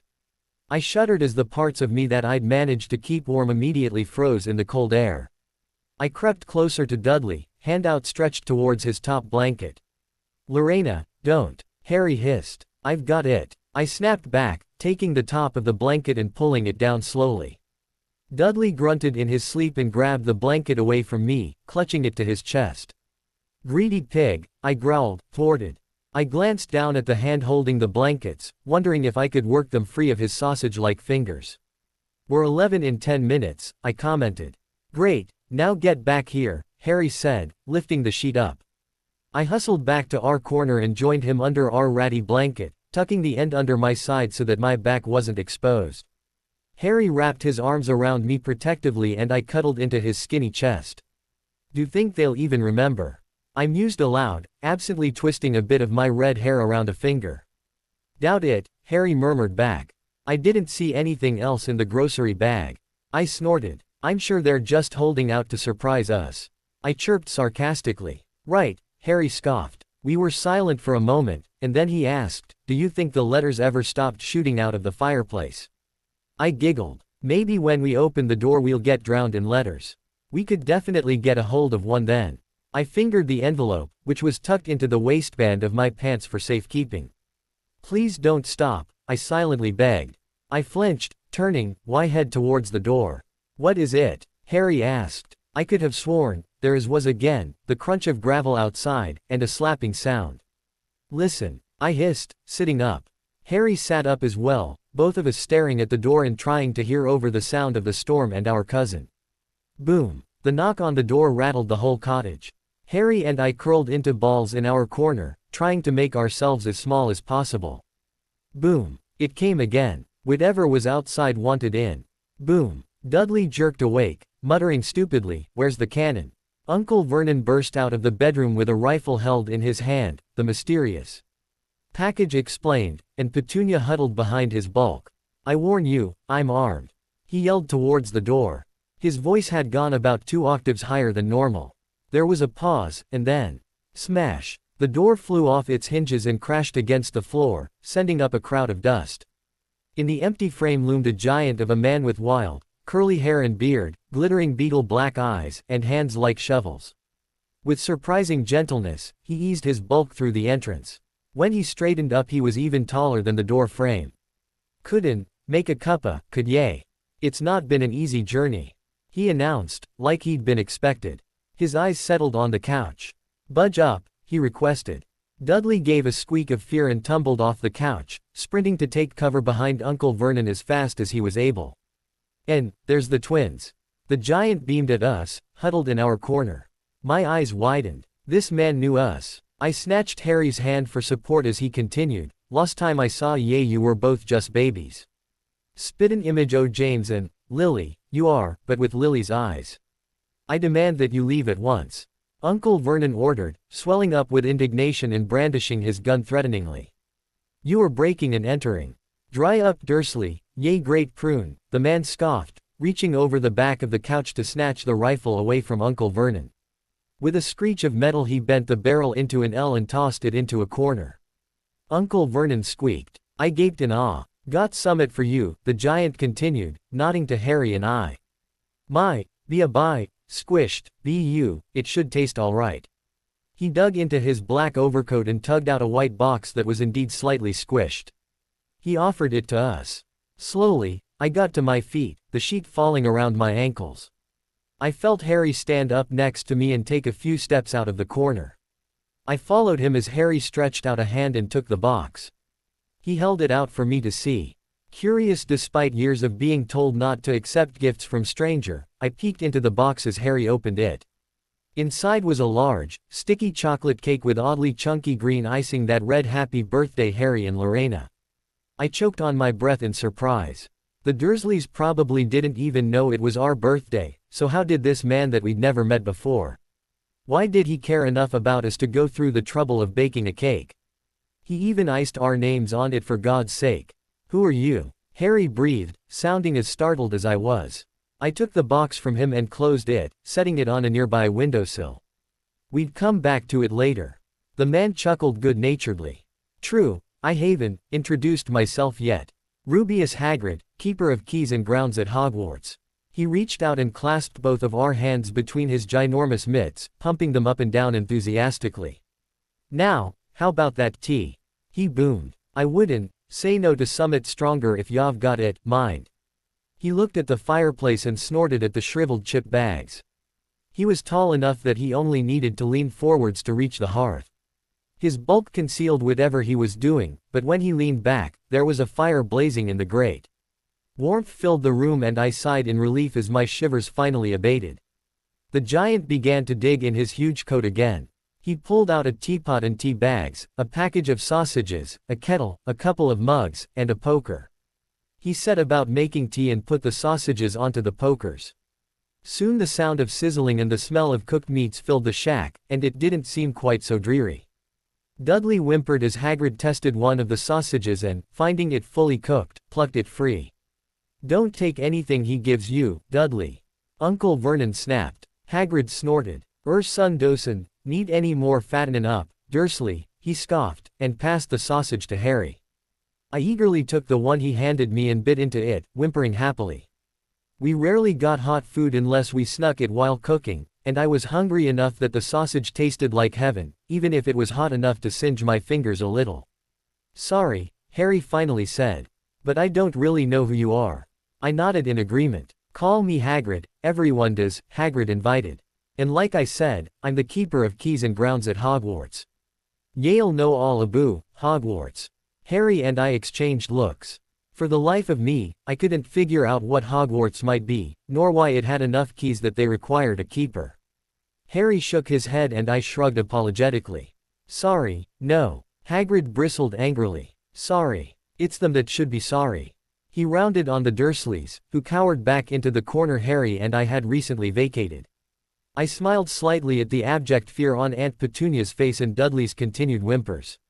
I knew ye weren't getting letters, but I didn't know ye didn't know about Hogwarts. Did ye never wonder where Mum and Dad learnt it all? He asked. I stared at him blankly. All what? Harry asked. All what? Hagrid thundered incredulously. Ye mean tell me that these kids, Don, know nothin' aboo, nothin'.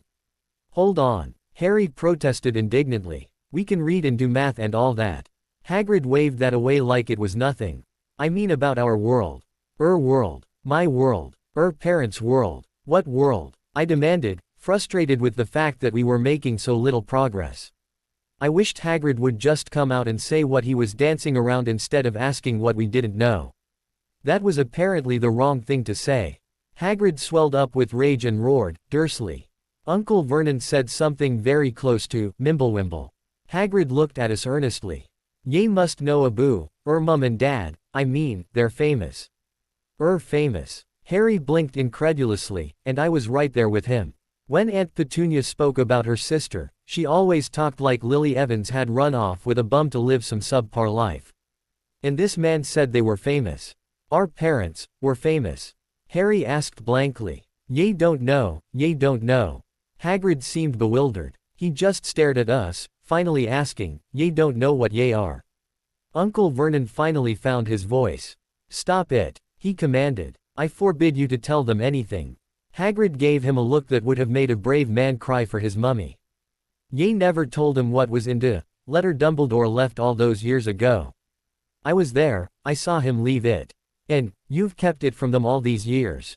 I leaned forwards, clenching Harry's arm in a vice grip. He didn't seem to care, eagerly asking, "Kept what from us?" "I forbid you," Uncle Vernon shouted desperately. "Go boil heads," Hagrid scoffed. "Harry, Lorena, magic." Silence, and then I repeated faintly, magic." "A witch and wizard," Hagrid nodded. "And, thumpin' good'uns I'd wager, once y'ave been trained up a bit. Anyway, I reckon it's about time ye read letters." He reached into his coat again and pulled out 2 parchment envelopes identical to the one I had hidden in my pants. He offered them to us, and we stepped forwards and snatched them up eagerly. I stared at the address. Miss L. Potter, the floor, hut on the rock, the sea. I couldn't help but smile at the address for a second before I ripped the envelope open and tugged the parchment free. I held my breath as I finally opened the letter. My eyes widened at the letterhead. Hogwarts School of Witchcraft and Wizardry. Underneath it was the headmaster, with a list of titles that I had never seen before. It was the Dumbledore Hagrid had mentioned earlier. The letter itself was signed by a Minerva McGonagall, the deputy headmistress. It was an invitation to the school. Behind that was a list of equipment. Spell books, robes, cauldrons, and telescopes. The magic school. "What does it mean they await my owl?" Harry asked, pointing to the last line. Hagrid smacked a hand to his forehead. "Gallopin' Gorgons, that reminds me." From inside his overcoat he plucked an owl. A living, breathing, distinctly annoyed owl. He tugged out a parchment, quill, and ink and scribbled a letter to the headmaster, saying that he'd given us our letters and was going to take us to get our supplies. I looked back down at the list of supplies eagerly. Hagrid attached the letter to the owl and tossed the bird out into the storm as if it was perfectly normal, then returned to the couch. I reached over and pushed up on Harry's chin, closing his mouth. Now where was I? Hagrid mused. Uncle Vernon seemed to have finally regained his courage. He stepped forwards, ashen-faced, and managed to grit out angrily, "They're not going." "Oh, and I suppose a great muggle like ye's gonna stop 'em," Hagrid said, unimpressed. "Muggle," I repeated, liking the vaguely insulting tone of the word. "Wah, we call non-magic folk," Hagrid explained. "It's misfortune ye grew up with some o' the biggest muggles I've ever seen. We swore when we took them in that we'd put a stop to it." Uncle Vernon bellowed. "We swore. Magic indeed." I rounded on our aunt and uncle as Harry demanded, "You knew?" "Knew?" Aunt Petunia shrieked. "Of course we knew. How could you not be, my dratted sister being what she was? She got the same letter and ran off to that school. She'd come back over the summer with frog spawn in her pockets, turning rats into teacups. Our parents were so proud, it was always Lily this and Lily that." Aunt Petunia heaved a breath, like she'd been bottling that up for years, and continued. "And then she met that Potter at school. They got married and had you, and I knew you'd both be just as strange, just as abnormal. And then, if you please, she went and got herself blown up, and we got landed with you too." "Blown up?" I demanded. "You said our parents died in a car crash." "A car crash?" Hagrid demanded. "A car crash, kill Lily and James Potter. It's an outrage. A scandal." Harry and Lorena Potter not knowing their own story when every child in our world knows their names. But why? Harry pressed. What happened? Hagrid now seemed to deflate from angry to concerned. I never expected this. When Dumbledore said there might be some trouble getting a hold of Ye, I never realized how much Ye didn't know. I don't know if I'm the right person to tell Ye, but someone's gotta. Ye can't go off to Hogwarts not knowing. He gave a dirty look to the Dursleys before staring into the fire. It's best Ye know as much as I can tell Ye. Mind Ye, I can tell Ye everything. It's still a great mystery, parts of it. It starts, I suppose, with a man called, but I can't believe Ye don't know his name. Everyone knows. Who? I pressed. I don't like saying his name if I can help it, Hagrid admitted. No one does. Why? Harry asked. Gallop and gargoyles, people are still scared. Blimey, this is difficult. See, there was a wizard who went bad. Bad as Ye can go. Worse. Worse than worse. His name was, Hagrid gulped, like the word was stuck in his throat. You could write it down. Harry suggested. Nah, can't spell it. Hagrid shook his head. He took a great breath, steeling himself, and then whispered, all right, Voldemort. Hagrid shuddered violently, making the couch shake with him. Don't make me say it again. Anyway, this wizard, about 20 years, he went looking fair power. Got it too. Started gathering followers. Some wanted power, some were afraid. It was dark times, Ye understand, dark times. Ye didn't know who to trust. People were vanishing and turning up dead. He was talking over. Course, some stood up to him. And he killed 'em. Horribly. Only safe place was Hogwarts. I reckon it's because he was always scared o' Dumbledore. Now, Mum and Dad were as good a witch and wizard as they come. Head boy and girl at Hogwarts in their day. I suppose the mystery is why he didn't try to get them on his side. Probably know they were too close to Dumbledore to get them on his side. All anyone knows fair sure is that he turned up in the village Ye were livin' in 10 years ago. Ye were only a year old. Maybe he wanted them out o' the way. Maybe he just liked killin', by that point, but Hagrid suddenly tugged a huge handkerchief from inside his pocket and blew his nose like a trumpet. I flinched at the sudden loud noise after Hagrid's hushed voice. Sorry, it's just that sad, he apologized. I knew her Mum and Dad, and nicer people Ye couldn't find. Anyway, he killed, and this is the real mystery, he tried to kill Ye. Hagrid nodded at Harry. Maybe he wanted to make a clean slate of it, maybe he was just in a mood. But a scar like that, he thrust a finger at the scar on Harry's forehead, only comes from being touched by a powerful curse, an evil one. That spell took care o' both o' her parents, her house even, but for some reason, he couldn't kill Ye. Only a baby, and he couldn't kill Ye. No one lived after he decided to kill him, no one, except you. I closed my eyes and let out a long breath. Behind my eyes flashed a brilliant green light. I could hear a high, cold voice laughing, hear it whispering softly in my ear. The words were indistinguishable, but the malice in them, it drove the warmth from my bones and chilled me to the core. Pain suddenly lanced through my left cheek. I clapped a hand to it, wincing. Hagrid looked at me sympathetically. And that's another mystery, he said, nodding to my cheek. I ducked my head self-consciously.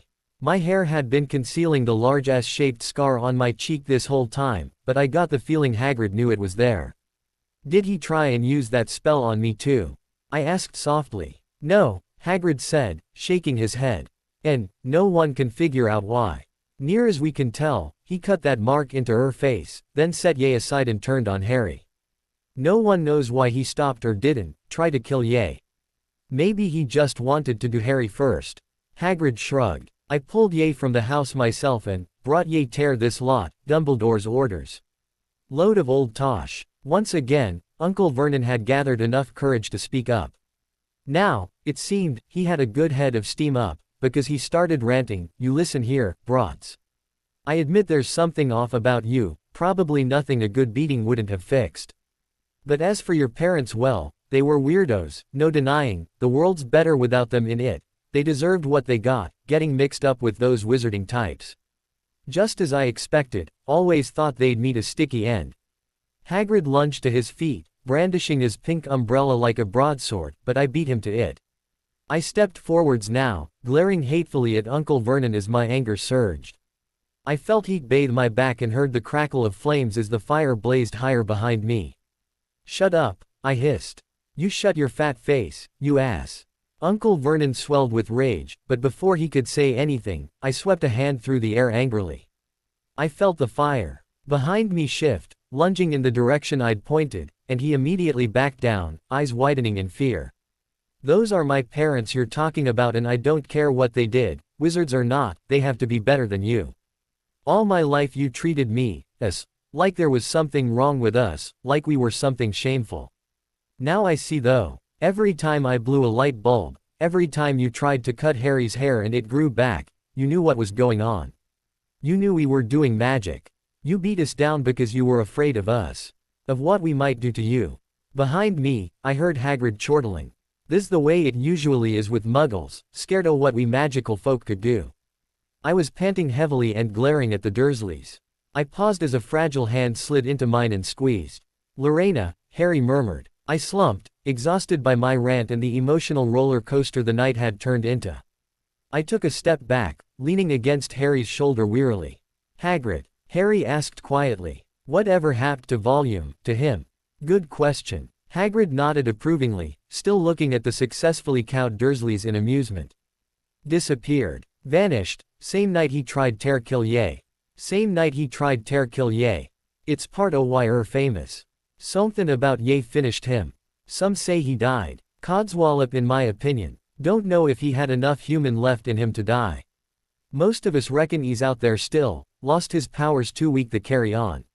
Somethin' happened that night, no one knows what, but somethin' aboo, Ye stumped him that night."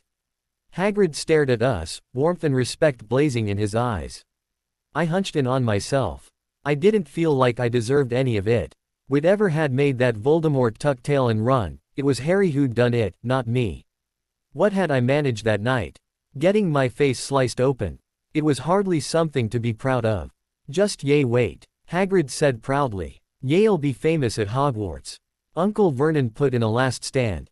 "Haven't I told you?" he growled. "They're going to Stonewall High and be grateful for it. I've seen the things they need. Cauldrons, spell books, nonsense. If they want to go," Hagrid said slowly, "a great muggle like you won, stop 'em. Lily and James's kids not go to Hogwarts. They'll be goin' to the finest school of witchcraft and wizardry in the world.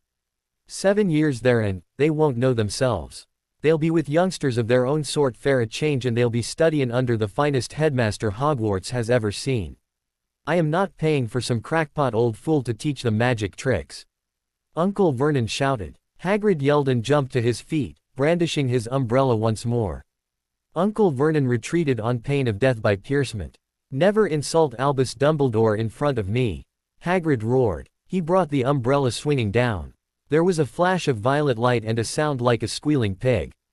Dudley yelped and clutched his bottom, a curly pink pig's tail bursting from the seam in his pajamas. Aunt Petunia wailed and clutched her son. Uncle Vernon gave Hagrid one horrified look and dragged his family back into the bedroom, slamming the door behind them.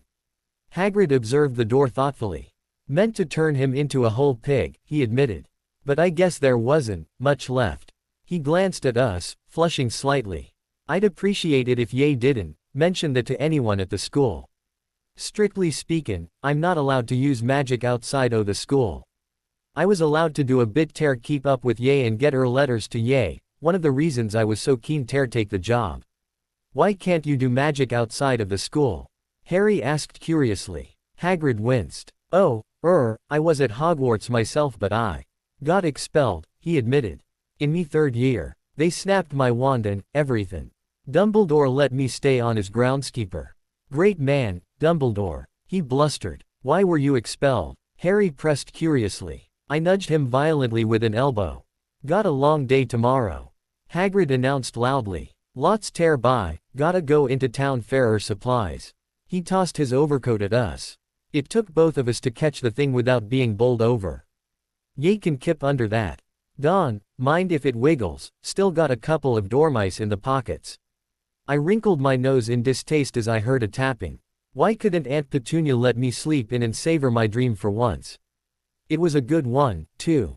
Some giant came and told me that Harry and I were magical, and that we got to go and learn spells at some school called Pigfarts or something. Alright, I'm getting up, I heard Harry grumble. He pulled away from me and stood up. I let out a quiet groan of distaste as I lost his body heat and clutched my blankets closer. Except these weren't my normal blankets. I'd gone to sleep last night under a threadbare sheet. This thing felt much thicker and sturdier. There were no holes and no thin spots. In fact, this felt like treated canvas, the kind that repelled water. It was really warm. I opened one eye a slit and peered down. I snapped upright, eyes coming open, and ran my hands over the huge overcoat I was sprawled under. It was the same one from my dream, that apparently wasn't a dream. Hagrid was snoring softly on the couch and Harry was slumped tiredly at the window where an owl was waiting with a newspaper tied to its leg. He looked up and saw my expression, the way I was clinging to the coat, and smiled slightly. Yeah, not a dream. So I noticed, I said, eyes flicking from Harry to the owl to Hagrid. Hagrid.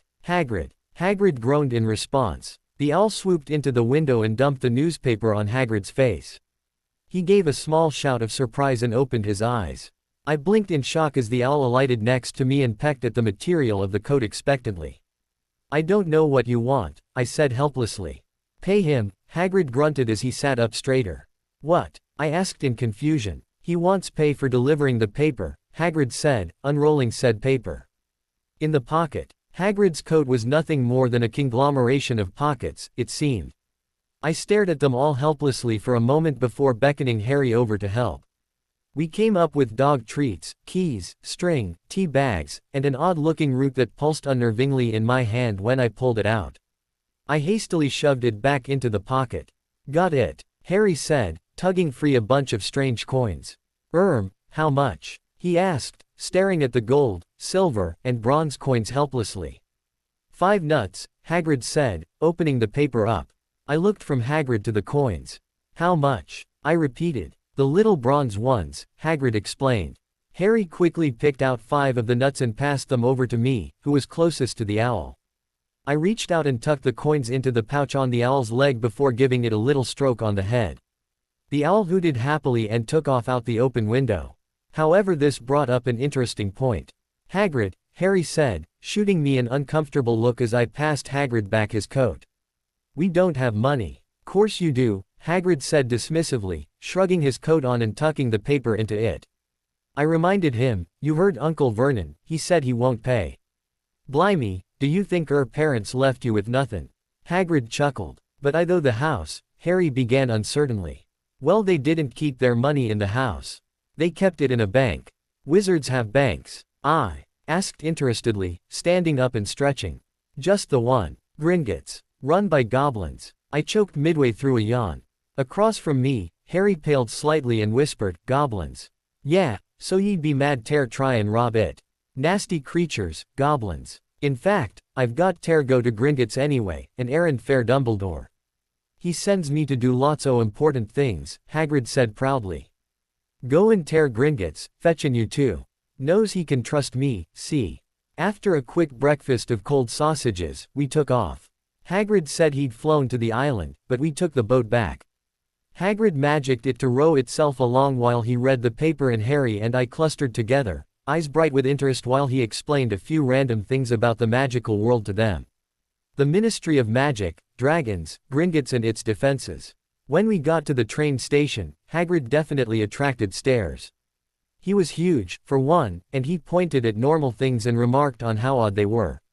When we finally got on the train, Hagrid took out a pair of knitting needles and began working on what seemed to be a bright yellow camping tent but could have been a sock for him. Can we find all of these things in London? I asked, scanning my list. I'd been going over it constantly, trying to imagine it all, waving a wand, striding around in wizard's robes, sending letters with my very own owl, bending over a cauldron and cooking up a potion. If you know where to go, Hagrid said with a conspiratorial wink.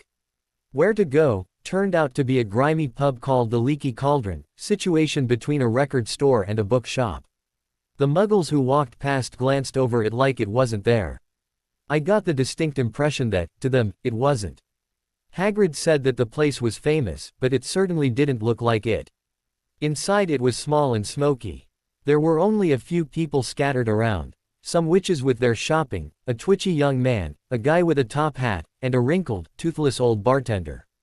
Everyone looked up and waved when Hagrid entered. The usual, Hagrid. The bartender called in a friendly way, reaching for a glass. "Can't Tom, official Hogwarts business," Hagrid said proudly. He pushed Harry and I forward so that Tom could get a better look at us. The old man's mouth dropped open. "That can't be," Tom gasped. The bar went still and silent as everyone turned to look at us. I shifted uncomfortably and we pressed closer, a solid front. "Harry and Lorena Potter," the bartender whispered. I flinched. Hagrid had said that we would be famous, but I wasn't sure how I felt having some random old man I'd never met greeting me by name. I was sure, however, that I didn't appreciate the flood of clients who rushed forwards to greet us. "Doris Crockford, such a pleasure to meet you. Welcome back." I found my hands scooped up and shaken enthusiastically. The man in the top hat bowed and his hat fell off. My eyes widened as it triggered a memory. "You bowed to us in a shop once," Harry exclaimed, surprised. He'd clearly remembered the same thing. The man in the top hat grinned so wide it looked like his face might split. "He remembers me, you hear, he remembers me." I didn't much like the attention, the way all these wizards and witches were beaming at us like we were particularly adorable kittens Hagrid had just brought in. But I did notice that most of them contented themselves with a brief greeting and a handshake when it came to me. Doris Crockford kept coming back to shake Harry's hand and people seemed much more interested in speaking to him than me. I smiled slightly and hugged myself. Well, I didn't defeat the biggest bad the wizarding world had faced in the last century, did I? That was true for most people. Not the twitchy young man though. Lorena P. Potter, such a place pleasure," he announced. I plastered on a smile, it wouldn't do to be impolite, and offered him my hand. He recoiled as if I'd just tried to stab him, giving a weak smile. "Aha, I'm not much for shaking hands," he explained. "Professor," Hagrid greeted jovially. I didn't see Ye there. "Harry, Lorena, this is Professor Quirrell. He'll be teaching Ye defense against the dark arts." Fascinating subject, Quirrell stammered, though he looked like he would have rather said, frightening. Not that YUN need it, Hagrid let the other patrons have us for a few more minutes before whisking us off into the back alley behind the pub. Trash littered the area. Hagrid pulled us to a stop in front of a brick wall. "Told Ye," he said pointedly, tugging out his umbrella. Famous. Even Professor Quirrell was tremblin' to meet Ye. Mind Ye, he's usually tremblin'. "Does he need some kind of medication?" I asked. Hagrid explained something about him getting in trouble with some vampires while on a sabbatical, but I pretty much tuned him out after the word vampire, taking the chance to process it. When I stopped imagining a Dracula monster sinking its fangs into my neck, I looked up to find Hagrid tapping his umbrella against the bricks on the wall. My eyes widened as they began to spin around each other, pulling back to reveal. "Welcome to Diagon Alley," Hagrid said grandly. Witches and wizards bustled everywhere, some tugging children along. Some seemed eager to get on with tier shopping, but some were lingering and chatting happily. A cluster of young witches were gathered around a clothing store, cooing over some glistening black beaded robes. A young boy was pointing at a sweet shop hopefully. A few old men were gathered in the shade of a patio outside of a little cafe, talking about the ministry. A couple of guys in their mid-20s clustered in front of a shop, staring at a gorgeous, streamlined broomstick in awe. It was like a normal street, but magical. Vapors and sparks drifted from the doors of some of the shops. Owls fluttered overhead, lighting on lamp posts. Some of the shops had floating signs outside that repainted themselves with sales every few seconds. The people were walking around in robes and pointed hats, a few even twirling wand absently as they walked. It was gorgeous. And so was Gringotts, I mused as Hagrid guided us towards it. It was made of snow-white marble with a pair of bronze doors, people filtering in and out casually. Past the bronze doors was a set of silver ones with a poetic warning against thievery, basically steal anything and we kill you, I observed, and standing beside those doors in a red and gold uniform was. "Yeah, there's a goblin," Hagrid confirmed. The goblin had a pointed beard and a clever face. It was a head shorter than I was and it had very long fingers and feet. It seemed oddly disproportioned, I mused, and I vaguely wondered how he kept balanced. Past the silver doors were more goblins. Some tottered around under piles of records as large as they were. A few were dealing with customers. Some were weighing coins and gemstones carefully against a series of weights, and my eyes widened at a pile of rubies the size of her fist. Still more goblins bent over thick ledgers, making notes every now and then with quill pens. Hagrid approached one of the free goblins and cleared his throat. The goblin looked a little irked as he set aside his quill and asked, "Yes." "The Potter children wish to make a withdrawal," Hagrid explained. The goblin leaned over his counter, looking at us calculatingly. "And do they have their key?" he asked as he sat back, sounding unimpressed. Hagrid fumbled in his pockets. He pulled out a live dormice and some dog treats before finally plucking out a golden key. He held it up triumphantly, stuffing the dormice back where it came from. The goblin took the key and examined it, looking infinitely pleased as Hagrid removed the dog treats from where he dropped them on the counter. "And, I've got a letter from Dumbledore about the thing in Vault 713, Hagrid added, thrusting out his chest importantly as he offered the letter to the goblin. He scanned the letter through, nodding to himself before passing it back. "Everything seems to be in order," the goblin said. "I'll have a goblin take you to both vaults." Griphook. Another goblin ventured forwards and gestured for us to follow him.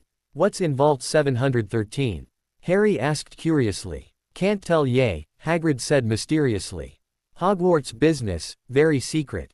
Dumbledore trusted me with it. More in my job's worth ter tell ye." I had expected to be led into a labyrinth holding rows and rows of vaults. Instead, we entered a cavernous chamber that dropped away under my feet, going so far down that if it weren't for the torches running down the walls at varying depths, I wouldn't have even been able to see all of the way down. Minecart tracks ran around the place wildly, like some kind of ride at a theme park. Dimly, I thought I could hear water rushing. "Get in," Griphook ordered as a minecart rolled up to us. Hagrid looked a little green as he crammed himself into the back. Harry and I climbed in front of him, and Griphook took point.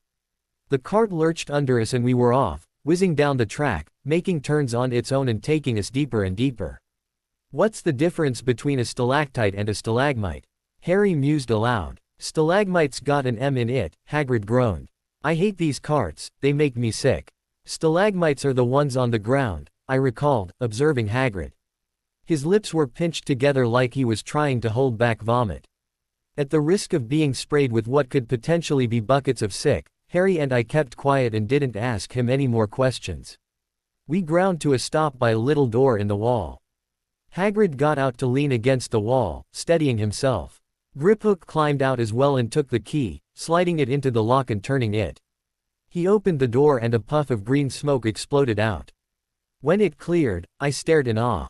Heaps of gold, columns of silver, and piles of bronze. Faintly, I wondered what the exchange rate from wizard to muggle currency was, and whether it fluctuated with the prices of gold and silver. No matter what the rate was, I was positive I was looking at more money than I'd ever seen before. The idea that I had this vault full of precious metals and, I saw some jewelry cases sitting on a table, barely visible in a heap of nuts. "If the Dursleys had any idea they'd lose their minds," Harry murmured. "I think we might be richer than they are," I said, smothering my laughter in a hand. The idea that I had to beg and plead for new clothes from the Dursleys now seemed hysterical, when I could probably buy their whole house several times over. Hagrid helped us shovel some money into a bag for each of us, explaining as he did so, 17 silver sickles to a galleon, 29 nuts to a sickle. "Right, that'll be enough for a couple of terms. We'll keep the res, safe here fair yay. Vault 713 please, and can we go a bit slower?" Hagrid almost begged the goblin. Griphook smiled unpleasantly. "One speed only." We went even deeper into the vaults, the air getting colder and damper around us. The torches seemed to be a little more infrequent, leaving us in short patches of darkness. When we stopped, beside Vault 713, Harry and I both looked forwards eagerly. After our vault, we were expecting something equally impressive. Perhaps mounds of precious jewels or secret spell books or ancient artifacts. "Stand back," Griphook ordered. The door had no keyhole, but when Griphook stroked it with a long finger, the door simply dissolved into nothing. If any but a Gringotts goblin tried that, They'd be kept inside and trapped. I couldn't resist asking, how often do you check to see if anyone's in there? Griphook gave me a nasty grin. About once a decade. I wished I hadn't asked. Inside was rather anticlimactic. No jewels, no books, no artifacts. In fact, at first it looked totally empty, not even a forgotten Canute sparkling from the corner.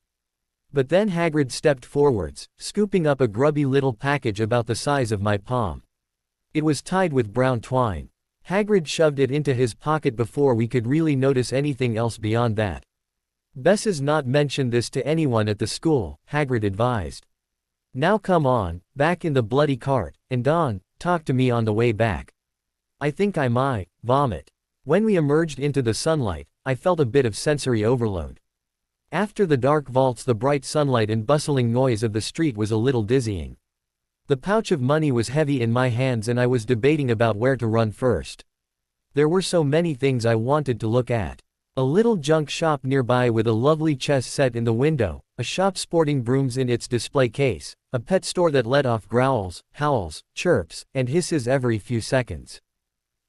As well get her robes first," Hagrid said, pointing to a nearby store, Madame Malkin's robes for all occasions. "Ye mind if I pop off to the leaky cauldron for a pick-me-up? I hate those Gringotts carts." Harry and I exchanged glances. We would have preferred to have Hagrid go with us on our first errand, but we could both tell that he still wasn't feeling exactly fresh.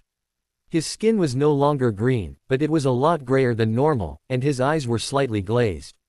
Besides, we wouldn't exactly be alone, either. "Go ahead," I approved, squaring my shoulders. Hagrid gave a grateful smile and hustled off towards the pub. I reached over for Harry's hand. "It's just clothes shopping," I assured myself. "Should be boring, right?" "Magical clothes," Harry pointed out. "They might, I dunno, try and strangle us or something." I scowled at him. "Thank you, Harry Potter. I was thinking more about getting stuck with pins, but now I'm worried about homicidal jumpers too." "Sorry," Harry apologized as we stepped inside. A squat, smiling witch dressed in mauve hustled up to us, presumably Madame Malkin. "Hogwarts, dears," she guessed before we could say anything. "I've got the lot here," another young man being fitted just now, in fact. Standing in the back of the shop was a pale, pointy-faced boy, a second witch hemming up the robes he was dressed in. Madame Malkin ushered us towards two other footstools and helped us up. A witch bustled out with two sets of black robes in her hands. Madame Malkin took one, unfolded it with a grand flip, and slid it over Harry's head. The witch tugged another set over my head and set about pinning it up properly. "Hogwarts?" the boy asked. He had a drawling kind of voice. "Yeah," Harry said. I just nodded, observing my reflection. The robes would definitely take some getting used to, but I actually quite liked the breezy way they fell around my wrists and ankles. And besides, anything was better than the ill-fitting second-hand stuff Aunt Petunia usually gave me. "Me too," the boy said. "My father's next door getting my textbooks and my mother's looking at wands. Then I think I'll drag them off to look at racing brooms. I think it's so unfair that first years aren't allowed to have them. I think I'll bully father into buying me one and smuggle it in anyway." I glanced sideways and saw Harry staring at the pale boy, nonplussed. I caught his eye and puffed out my cheeks, screwing up my face into a pout and holding out my hands to illustrate fatness. It was a passable interpretation of Dudley. Harry bit his lip to keep from snorting and nodded in agreement. "Have you got your own broom?" the boy asked. "No," Harry replied, and I echoed him. "Do you play Quidditch at all?" We exchanged completely lost glances before shaking we heads. The boy didn't seem to require an answer, because he went on to say, "I do. Father says it's a crime if I'm not picked to play for the house team, and I must say I agree." "Know what house you'll be in yet?" "No," Harry said, and by now I was feeling like I was listening to the pale boy speak French.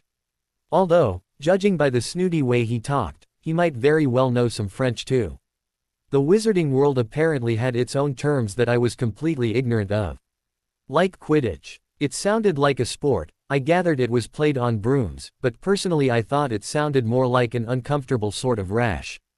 "Well, no one really knows until they get there, obviously," the boy said, although there was nothing obvious about it. "But I'm sure I'll be in Slytherin, all my family have been." Imagine being in Hufflepuff. He scoffed. I think I'd leave, wouldn't you? Harry said noncommittally. I amused myself with imagining what Slytherin and Hufflepuff sounded like they could be. I'd just settled on Slytherin as a mouthwash and Hufflepuff as a children's toy company when the boy suddenly announced, I say, look at that man. I turned to see Hagrid smiling at us through the window, waving and pointing at 3 ice creams held in his hands to show why he didn't come in. That's Hagrid, Harry said, smiling back at the gamekeeper. He works at Hogwarts. Oh, I've heard of him, the boy sneered, turning up his nose. He's like a servant, isn't he? He's the keeper of keys and grounds, I corrected, speaking out loud for the first time. Yes, exactly, the boy nodded. I heard he's sort of savage, lives in a hut on the edge of the Forbidden Forest and every now and then he gets drunk and sets fire to his bed. He's great, I said sharply, narrowing my eyes at the boy. He turned to look at me and narrowed his eyes condescendingly. Why is he with you? Where are your parents? They're dead, Harry said shortly. Oh, sorry, the boy said dispassionately. But they were our kind, right? They were a witch and wizard, if that's what you mean, I snapped, getting increasingly annoyed. I wondered if there was a spell that would set the boy's robes on fire. Or maybe not on fire, maybe just make them smoke a little. Or if I could just levitate a pin from the cushion on Madame Malkin's wrist and make it stab him right in the rear. I really don't think they should let the other sort in. They're just not the same, they haven't been brought up to understand our ways. Some haven't even heard of Hogwarts until they get their letters, I imagine. I think they should keep it in the old wizarding families. What's your surname, anyway? Are you two related? Harry opened his mouth. I opened mine, too, intent on giving the boy a verbal thrashing. I may not have understood half of what he was saying, but I understood condescension very well, having been on the receiving end for a lot of my life. That's you done, dear, Madame Malkin said to Harry, and the witch working on my robes patted my leg and told me I could get down too. I obliged, saving the boy from diatribe that likely wouldn't have been very polite.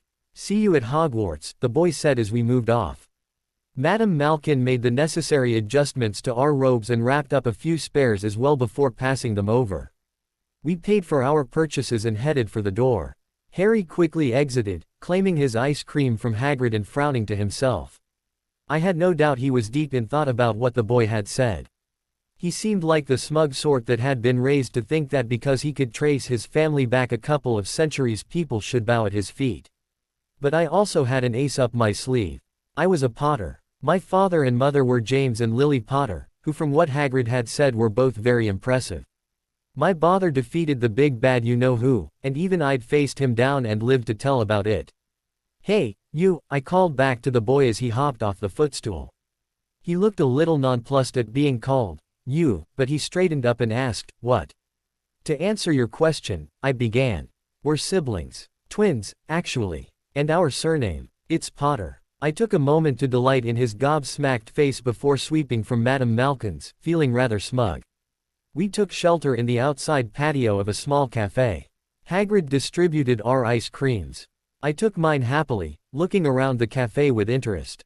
There was a sign advertising a butterbeer latte and fire whiskey chocolates sold inside. Harry bit into his chocolate and raspberry ice cream with nuts, giving out a loud crunch. Hagrid had already polished off his triple scoop of chocolate and I was quite happily lapping at my own cookie dough ice cream. Hagrid, Harry asked suddenly, what's Quidditch? It sounds like a rash, I added absently. Blimey, I keep forgettin' how much ye done. No. Hagrid exclaimed. Not knowin' about Quidditch. You're not helping, I pointed out. Harry explained to him about the pale boy from Madame Malkin's and all that he'd said, ending with his opinion on kids from Muggle families. You're not from a Muggle family, Hagrid corrected. If he'd known who ye were, he'll have grown up here in name if his parents are wizardin' folk. Look at how people were like in the Leaky Cauldron. Anyway, what does he know? Some o' the best witches and wizards came from Muggle families. Look at mom and what she had for a sister. Harry nodded, looking a little happier. I was privately smirking to myself, reveling once again in the look on the pale boy's face when I told him who we were. Oh yes, he knew who we were. So what is Quidditch? Harry asked again. It's our sport, played on brooms up in the air. It's like soccer, everyone follows it. And what are Slytherin and Hufflepuff? Harry pressed. Sounds like mouthwash and a toy company, I said, sharing my thoughts from earlier. Harry snorted into his ice cream and Hagrid smiled. School houses, he explained. There's 4. Everyone says Hufflepuffs are a bunch o' duffers. Bet I'm a Hufflepuff, Harry said glumly. Now, we will be in the most awesome house, I said, licking my ice cream and looking down my nose in mock superiority. Our presents will make it so. Harry gave me a look and I snickered into my ice cream, breaking the act. Better a Hufflepuff than a Slytherin, Hagrid said darkly. Not a witch or wizard who went bad who wasn't, in Slytherin. You know who was one. Volume sorry, you know who was at Hogwarts. Harry corrected himself quickly. Years ago, yeah. After we finished their ice cream, we headed into a shop called Flourish and Blots. I gaped. I loved to read, but I never got to unless I got books from the school library, and Dudley's gang usually stole them before I got to finish them. I'd learned to read very fast if I wanted to get through them. Like a kid in a candy store, I stared at the different books bound in exotic silks and colored leathers, some with runes or gems embedded in the covers. Harry and I ventured through the shelves and around other students shopping, collecting their textbooks. I stared down at the titles happily. I supplemented it with a few titles I saw that looked interesting. Things like Beginner's Magizoology, How Not to Kill Yourself with Herbs, Wand Care and Maintenance, Sears Through History, Basic Metawizardry for the Accident-Prone, and Wandlore for the Curious were added to my pile, despite the fact that I could barely support the large stack of books. It was definitely more than I should have spent, but could I really be blamed for wanting to read up on things that looked interesting? I was trying to figure out how to curse Dudley. I looked up from a copy of Hogwarts, a history and found Hagrid escorting Harry down the aisle. I'm no, sayin' this not a good idea, but not allowed tear do magic in the Muggle world except in very special circumstances, Hagrid warned. Sides, it'll be a while before we're ready for spells like that. Harry looked a little disappointed, and then his eyes landed on me and my pile of books. By this point, it was about half as tall as I was. Are you buying the whole shop? He demanded pointedly. I glared, smacking the book in my hand down on top of the pile pointedly. I wanted to do some background reading, I said loftily. Can you even pick all of those up? Harry asked skeptically. I frowned and bent down. After some awkward maneuvering, I managed to worm my fingers under the bottom of the stack and pick it up. My arms trembled and I had to tuck the top under my chin, but I was holding it. Over the top of my pile, I stuck out my tongue. So take that, brother dear. Next we went to the north side of Diagon Alley. At Potage's Cauldron shop Harry and I picked up our pewter standard size 2s, despite Harry's interest in a golden cauldron. We got scales and a telescope each from Wiseacre's wizarding equipment. I had looked around that shop with interest, examining different astronomy equipment that I had no idea how you might use. We passed a place called Madame Pimpernel's Beautifying Potions. A few small cauldrons bubbled merrily in the display, signs advertising them as skin clearing, wart removing, and pimple popping. There was also a display of impervious lipstick, it never wears off, and some color change eyeshadow, matches your outfit. I shook my head. Maybe in a few years, but not now. Hagrid took us into amanuensis quills to get our writing equipment. Harry and I gaped outright at the idea of writing with quills and parchment, but at the same time, I was eager to try it. We wandered around, staring at the different feathered quills and the various colors of ink. I admired some gold-leafed parchment while Harry examined a peacock feather quill. I snorted at the size of it. I couldn't help but think that would be kind of obnoxious to write with. I did splurge on some ink that changed color depending on the writer's mood. I imagined watching the color get steadily redder as I wrote a particularly difficult essay for some class and couldn't resist. I was fascinated by Slug and Jigger's apothecary. Harry was too. We ran around, holding our breath as much as possible to block out the horrid smell, peering into barrels of slimy things and examining the labels on jars of herbs. We got basic potions kits, which came with phials, utensils, and starter ingredients in a hard case to protect them. Once we left the apothecary, things were starting to get tricky with all of our packages. I was starting to regret getting so many books. I was also cursing whoever required us to have a pewter cauldron and that damned potions kit. Those things were heavy. Hagrid consulted our supplies lists again thoughtfully. Just wands left, and I need ter get ye a birthday present. I looked up at him in confusion and Harry blushed. You don't have to, Harry assured him. Yeah, the cake was amazing enough, I added. It's better than anything the Dursleys have gotten us. There's not sayin' much, Hagrid snorted. I know I don't have to. Tell ya what, I'll get her animal. Not a toad, toads went out of fashion years ago. Ye'll be laughed at. All the kids want owls, they're dead useful, carry mailin', everythin'. I'll get ye both owls. I was awed at the inside of Elop's Owl Emporium. It was full of glistening eyes and fluttering feathers. I'd stared in awe at all the different kinds of owls and the different things that went along with them. Bronze cages, owl treats, claw care products, and little pouches for holding small objects. When we left, Harry and I were stammering our odd thanks, gaping at our new owls. Harry had picked a gorgeous snowy owl with an imperious gaze. I had selected an elegant barn owl with black eyes, and was busy trying to figure out what to name her. Don't mention it, Hagrid said gruffly, but he seemed pleased that we loved our gift so much. Just Ollivander's left now. Only place fair wands, and you've gotta have the best wands. I glanced at Harry, a smile spreading across my lips as my eyes fairly glowed. This was what I'd been waiting for, a magic wand. My mind kept alternating between the classic black and white one used by stage magicians and the elaborate carved stick you saw in fantasy movies. I tried to imagine what my wand would be like. Ollivander's was fairly unassuming. It was narrow and shabby, with peeling gold letters over the door reading Ollivander's, makers of fine wands since 382 BC. Displayed in the front window was a single wand on a dusty cushion of purple velvet. I stared at it curiously and wondered why it was the only one sitting out. A bell tinkled and they stepped inside. My breath caught the rows and rows of long, thin boxes. Dusty floated in the air. The whole place had a sort of quiet energy, like a library.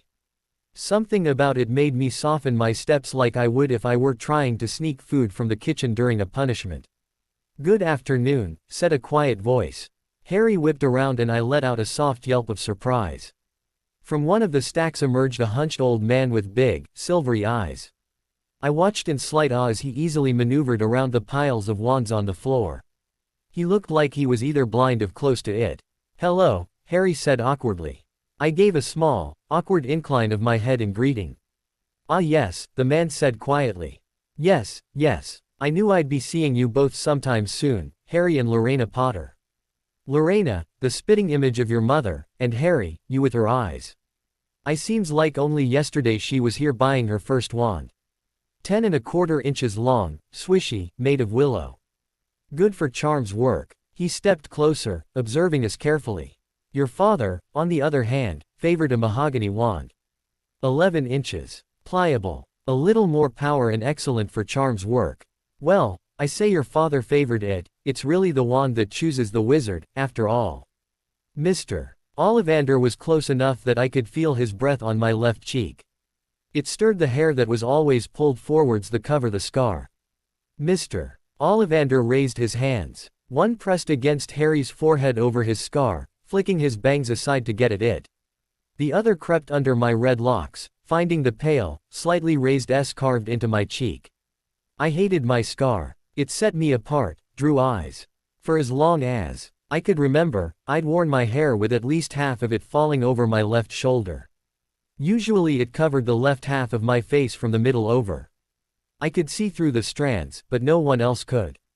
Occasionally I'd pull it all over my shoulder and braid it or put it in a ponytail starting at my chin, but my cheek was always covered. I'm sorry to say I sold the wand that did it, Mr. Ollivander mused. You. 13½ inches. Powerful, very powerful. If I'd known what that wand would go out into the world to do. He shook his head, catching sight of Hagrid, who was seated very gingerly on a spindly-legged chair in the corner. Ah, Rubeus Hagrid. Oak, 16 inches, rather bendy, wasn't it? It was, sir, Hagrid nodded. Good wand, that one. But I suppose they snapped it in half when you were expelled. Ollivander seemed more present in the conversation than he had thus far, as if the very idea of destroying a wand was a personal affront. Then again, he seemed to see people as the wands he'd made, the wands that chose them, so maybe it was. Yes they did, Hagrid admitted. But I've still got the pieces, he added brightly. Ollivander's eyes sharpened. But you don't use them. Oh, no sir, Hagrid said, tugging his flowery umbrella closer. I narrowed my eyes at the umbrella. That would explain why he brandished it when threatening Uncle Vernon and why he used it to tap the bricks behind the leaky cauldron. I was pretty sure that the pieces of his wand were in that umbrella. Ollivander didn't look convinced either, but he turned back to Harry, tugging a long tape measure with silver markings from his pocket. You first, I think. Which is your wand hand? I'm right-handed, Harry said, holding up the hand uncertainly. Ollivander went to work, measuring him from wrist to elbow to shoulder, knee to ground, around his head, all kind of different things that I couldn't for the life of me figure out how they might be relevant. Actually, it was more accurate to say that the tape measured him, because Ollivander had moved off into the shelves, mumbling to himself. Every Ollivander wand has a core of a powerful magical substance, he explained. We use unicorn hairs, phoenix tail feathers, and the heartstrings of dragons. No two Ollivander wands are the same, just as no two unicorns, dragons, or phoenixes are quite the same. And of course, you will never get such good results with another wizard's wand. That's enough, now he added to the tape measure, which was measuring between Harry's nostrils. It switched to me and I held out my right hand obligingly. Now Mr. Potter, try this one. Beechwood and dragon heartstring. 9 inches. Nice and flexible. Just take it and give it a wave. Harry took the wand and waved it around a bit. I watched interestedly, but Mr. Ollivander snatched it out of his hand almost at once. Maple and phoenix feather. 7 inches. Quite whippy. Try this. Harry had hardly raised the wand when it, too, was snatched back by Mr. Ollivander. No, here, ebony and unicorn hair, 8.5 inches, springy. Go on, try it out. I watched the growing pile of wands with awe. Wands of walnut, ash, and cedar were tossed aside. Some were bendy, some unbendable. Nothing seemed to satisfy Ollivander, and I couldn't quite tell if he was getting increasingly excited or frustrated as the pile grew larger. Tricky customer, E.H. The old man observed. Not to wonder, we'll find the perfect match somewhere. I wonder, holly and phoenix feather, quite an unusual combination. 11 inches, nice and supple. Harry took the wand from Ollivander, looking a bit weary from all the wands he'd been testing. But almost immediately, I could tell that something was different about this one. He straightened up, looking down at the wand in surprise. Red and gold sparks shot from the tip like fireworks. Hagrid applauded and Mr. Ollivander smiled, but there was something behind it, almost like the reaction unnerved him. Bravo, yes, very good. Curious though, very curious, Miss Potter, I wonder, very curious indeed, he murmured, pinning me with those eerie saucer-like eyes of his before moving off into the stacks. Instead of combing the shelves, he went straight for one box, plucking it from its resting place and opening it up. Mr. Ollivander returned to the front and offered the box to me. I looked inside, curious and also slightly wary. Mr. Ollivander seemed tense now, like he was expecting something, but he wasn't sure whether it was good news or bad yet. No matter the wandmaker's reaction, I had to admit that the wand inside was gorgeous. A slim, elegant white wand speckled with black spots above a handle carved with curving patterns. When tilted one way they looked like vines, but then the light caught it a different way, they could have been some kind of runes. I reached out and pushed away the thin gossamer fabric laid over the wand. I reached inside, hand trembling slightly, and took the handle in my fingers, lifting it up. I held it between the tips of my fingers, then shifted my grip so that my pointer finger extended along the shaft. The wood felt smooth and welcoming against my skin. A strange sort of warmth welled up, tingling my palm, and I knew what had caught Harry's attention when he'd picked up his holly wand. Give it a wave, Mr. Ollivander sighed. I felt like I'd been jerked out of some kind of trance by the old man's voice. It was now lower, almost suspicious. The old man had fixed his eyes on me intently. I turned away from him and flicked my wrist elegantly. Sparks burst from the tip of mine, but unlike Harry, mine were gold and silver. I smiled, raising the wand again so that it was parallel to my face. What's it made of? I asked curiously. 12.25 inches. Very supple. He paused. With a phoenix feather core. My head snapped up, recognizing the last two qualifications. My hand jumped to my cheek. Why, you said, I began uncertainly.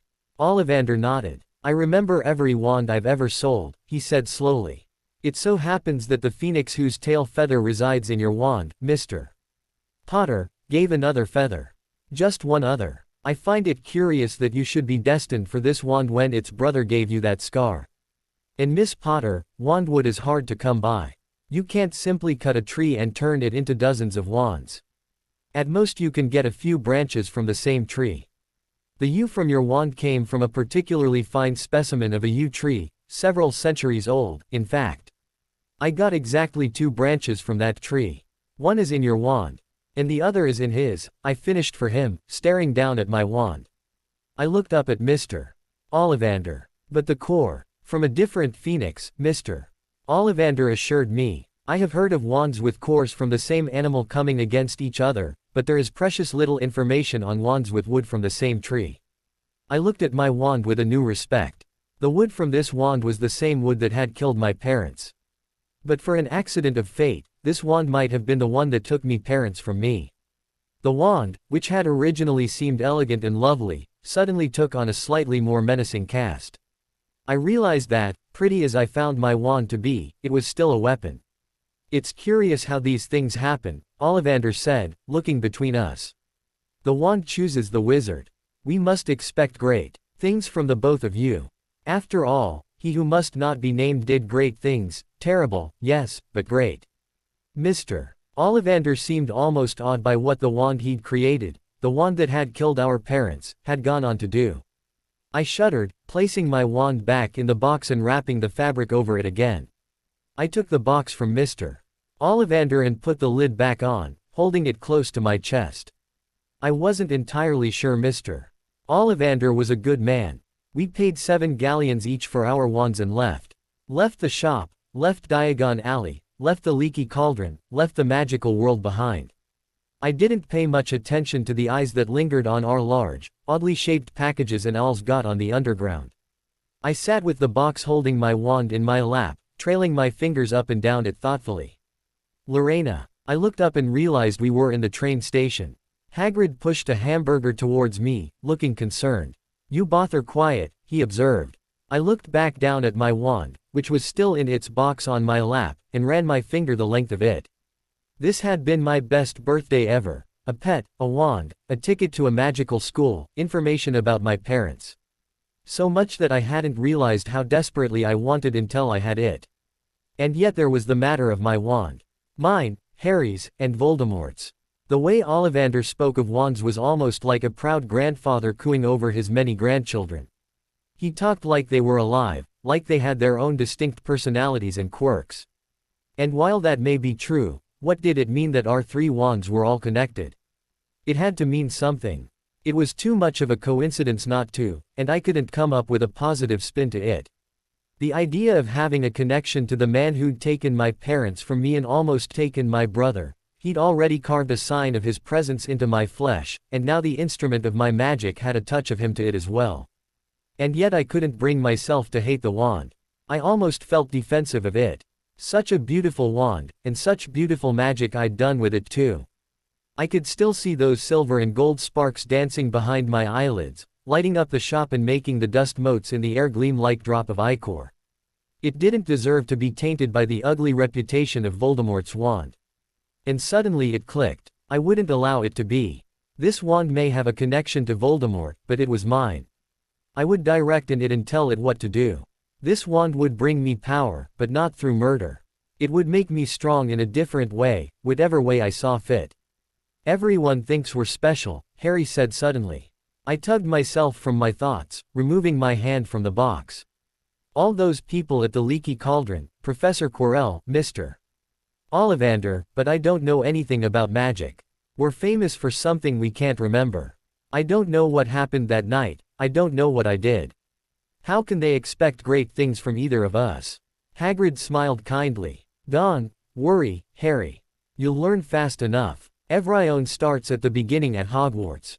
Just be yourself. You've both been singled out, and that's hard.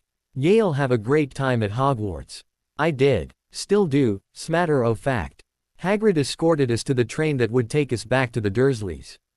Before we parted, he handed us each an envelope. Ticket fare Hogwarts. 1st of September, King's Cross Station, it's all in there, Hagrid explained. If you've any trouble with the Dursleys, send her Owl, she'll know how to find me. He bid us adieu. I looked down at the wand in my lap once more, and when I looked out the window next, Hagrid was gone. I reached over to Harry and he took my hand willingly. Holding them locked together on his lap. We'll be okay, I whispered. We will. Harry sat in the living room, absently staring at the television. The Dursleys had stopped telling us off for joining them to watch the evening news. In fact, they'd stopped talking to us altogether unless absolutely necessary. This is depressing, Harry muttered to me. We were both sitting in a wide armchair. The Dursleys had taken up residence on the couch and were determinedly staring at the television screen, despite the fact that it was currently showing an ad for a fruit slicer. Dudley shot us fearful glances every now and then. I think it's great, I whispered back. The Dursleys had been too afraid of Harry and I to punish me for my outburst back at the hut. I could tell Uncle Vernon wanted to, though. Whenever he caught my eye these days he turned an ugly shade of purple. I loved it. Watch this, I hissed, grinning mischievously. Harry took in my expression, narrowed eyes and a wicked smile. He blanched. Whatever it is, don't do it, he cautioned. I won't do anything, Harry, I said soothingly, but it had the opposite effect. Harry sat up straighter. My face must not have looked quite as innocent as I hoped. Be right back. I slipped out of my chair and from the living room. Moments later I was back, holding my wand in one hand and a book tucked under my arm. Harry shook his head frantically, but I ignored him, reclaiming my seat and opening the book to a random page. Hey Harry, I said at normal volume. Aunt Petunia twitched violently. Did you know that sometimes residual magic can build up in your wand and discharge at odd times? Uncle Vernon's face was slowly going red, which I watched delightedly. Dudley squeaked and pressed up against Aunt Petunia, as if she was going to protect him. He glanced over his shoulder at me and gave a yelp as he saw that I actually had my wand in my hands, twirling it absently around my fingers. Something wrong, Dudley? I asked innocently. We're going to bed, Harry announced loudly, grabbing me and my book and dragging me up the stairs towards our bedroom. I had to smother laughter as I staggered after him. Are you crazy? He hissed as we went. They're edgy now, let's not make it worse. Why not? I countered. When did they ever treat us right? I think a little payback isn't totally unjustified. Besides, did you see Uncle Vernon's face? I laughed. He looked so mad, but he was too scared to try and toss me in the cupboard. Lorena, Harry said sharply as we stepped into our bedroom. He shut the door behind us and turned on me. What's going to happen when they're not nervous anymore? It's not like we can actually use magic here. Then I'll back off, I said with a shrug. Uncle Vernon's probably keeping a running tally of things to punish us for. Harry pointed out. He grabbed my upper arms. Come on, Rena, you want to eat at some point next summer, don't you? Yeah, I do, and I will. I snapped, tugging free of him. But in case you've forgotten, they've lorded it over us for all of our lives. And now that we actually have the chance to turn the tables, even for a little while, you're scared. I'm not scared, I'm practical. Harry disagreed. It's not like we can actually do anything to them. Maybe not, but I'll settle for them being afraid of me while I can make it last, I said, turning to face the window and staring out at the street. I was still twirling my wand around in my right hand. My free hand came up, rubbing my right upper arm. There was a long, pink scar running down the back. I remembered when I got it. I was 6. I had tripped over the hem of the 2 big jeans I'd been wearing and caught myself on a table. I was fine, but I knocked off a vase that had belonged to Uncle Vernon's mother. Small and skinny even then, Uncle Vernon had lifted and thrown me bodily into the cupboard and shut the door. I'd collided with the corner of our bed frame and ripped open my arm. The Dursleys had refused to take me to get stitches. I had usually taken the worst of the Dursleys' anger, and I knew why. It was because Harry did his best to stay under their radar and keep out of trouble. I did too, to an extent. It seemed like I had a limit to how long I could stay submissive and then I couldn't take it anymore. I'd say or do something in retaliation and get in trouble. I remembered being locked in the cupboard when we were 8, and before Uncle Vernon had shut the door, I'd been smiling smugly to myself. There was some bitter part of me that wanted to make the Dursleys squirm. They'd spent so many years making us cower, and now they were the ones cowering. I appreciated the switch in power. Suddenly I was someone to be feared because I knew what I was capable of. I could possibly turn them into toads or blow them up, and they were terrified of that possibility. It was heady, to suddenly be on top after so many years on the bottom. I leaned to the side and two owls flew into the room. Hedwig, the snowy owl, took up a perch on top of her cage. My barn owl, named Artemisia after I found it in a textbook, landed on a shelf near me. I reached over, stroking the owl's wings softly. Is it wrong to want a little payback? I asked, wincing as I turned back to face Harry. Harry frowned. I guess not, but, just be careful. I sighed. Fine, no more fun for poor Rena. I'll be a good little girl for now. I stripped down to my camisole and crawled into bed. Harry followed me, dragging his Transfiguration textbook with him. I reached over and grabbed my book on metawizardry. It was an interesting read. I was finding out how to heal broken noses and stop bloody ones, how to cure headaches, and what to do if you were having trouble sleeping. What's that? Harry asked, realizing that I wasn't reading one of our textbooks. I lifted the book to show him the title. He cocked his head curiously. Why'd you get that? I figured it would be something good to know, I said with a shrug. I grinned, nudging him in the ribs. After all, you tend to get yourself hurt. I'm not the only one. Touché, brother dear. Opening parenthesis closing parenthesis opening parenthesis closing parenthesis opening parenthesis closing parenthesis opening parenthesis closing parenthesis opening parenthesis closing parenthesis opening parenthesis closing parenthesis opening parenthesis closing parenthesis. The day before we had to be at King's Cross, Harry and I ventured into the living room to talk to the Dursleys about getting to the station. Harry cleared his throat to get their attention, making Dudley scream and run from the room. I smothered my smile as I watched him waddle towards the door. Uncle Vernon, he grunted in response, not looking away from the quiz show on the television. We need to be at King's Cross tomorrow to go to Hogwarts. Uncle Vernon grunted again. I rolled my eyes and nudged Harry. We need a lift, I said bluntly. Uncle Vernon grunted again, which we supposed counted as a yes. Thank you, Harry said hastily. We headed towards the stairs, pausing when Uncle Vernon actually spoke. Funny way to get to a wizard's school, the train. Magic carpets all got punctures, have they? I smirked. Because flying carpets are banned in Britain. Uncle Vernon looked like he would have dearly loved to throttle me, but instead he said, where is this school, anyway? I don't know, Harry admitted, and pulled the ticket Hagrid had given him out of his pocket. We just take the train from platform 9 3/4 at 11 o'clock, he read. Our aunt and uncle stared. Platform what? 9 3/4, I repeated firmly, crossing my arms. I knew it didn't make any sense, but after seeing Hagrid pull a whole alley out of a wall by tapping some bricks, I was willing to have a little faith. Don't talk rubbish, snapped Uncle Vernon. There is no platform 9 3/4. It's on my ticket, Harry said, holding the ticket up. Barking, said Uncle Vernon, howling mad, the lot of them. You'll see. You just wait. All right, we'll take you to King's Cross. We're going up to London tomorrow anyway, or I wouldn't bother. Why are you going to London? Harry asked. Taking Dudley to the hospital, growled Uncle Vernon. Got to have that ruddy tail removed before he goes to Smeltings. Harry decided that was our cue to make our escape.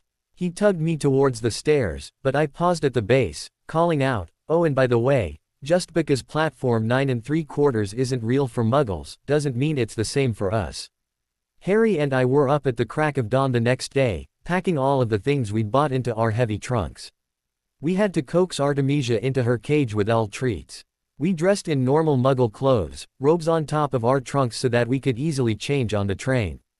Dudley had to be coaxed into sitting with us in the backseat. Thankfully, it didn't last long. By 10:30 we were at King's Cross. Aunt Petunia waited in the car with Dudley while Uncle Vernon dumped our trunks onto a cart and wheeled them into the station. Well, there you are, Uncle Vernon said smugly, pointing at the large plastic signs for platforms 9 and 10. Your platform should be somewhere in the middle, but they don't seem to have built it yet, do they? He gave a nasty grin, dumped our trunks, and said, have a good term. Harry and I found ourselves abandoned, lost, and attracting attention. Our owls kept drawing people's eyes as passers-by gave the two skinny kids toting wildlife aside looks. "What do we do?" Harry asked faintly. "We've only got 10 minutes, I said, giving a clock overhead a very stressed look. "Packed with muggles, same every year." We both whipped around. If someone was talking about muggles, then they had to be magical. They would at least have some idea of how to get onto the platform, right? The speaker was a plump red-haired woman. With her were 4 boys with the same flaming red hair. They all had trunks with them, and one had an owl in a cage balanced on top. A red-haired girl was holding her mother's hand, whining, "Can't I go?" "You're not old enough, Ginny." "Hush," his mother scolded. "Now, Percy, you first." The boy who seemed to be the oldest took his cart and lined up with the divider between the two platforms.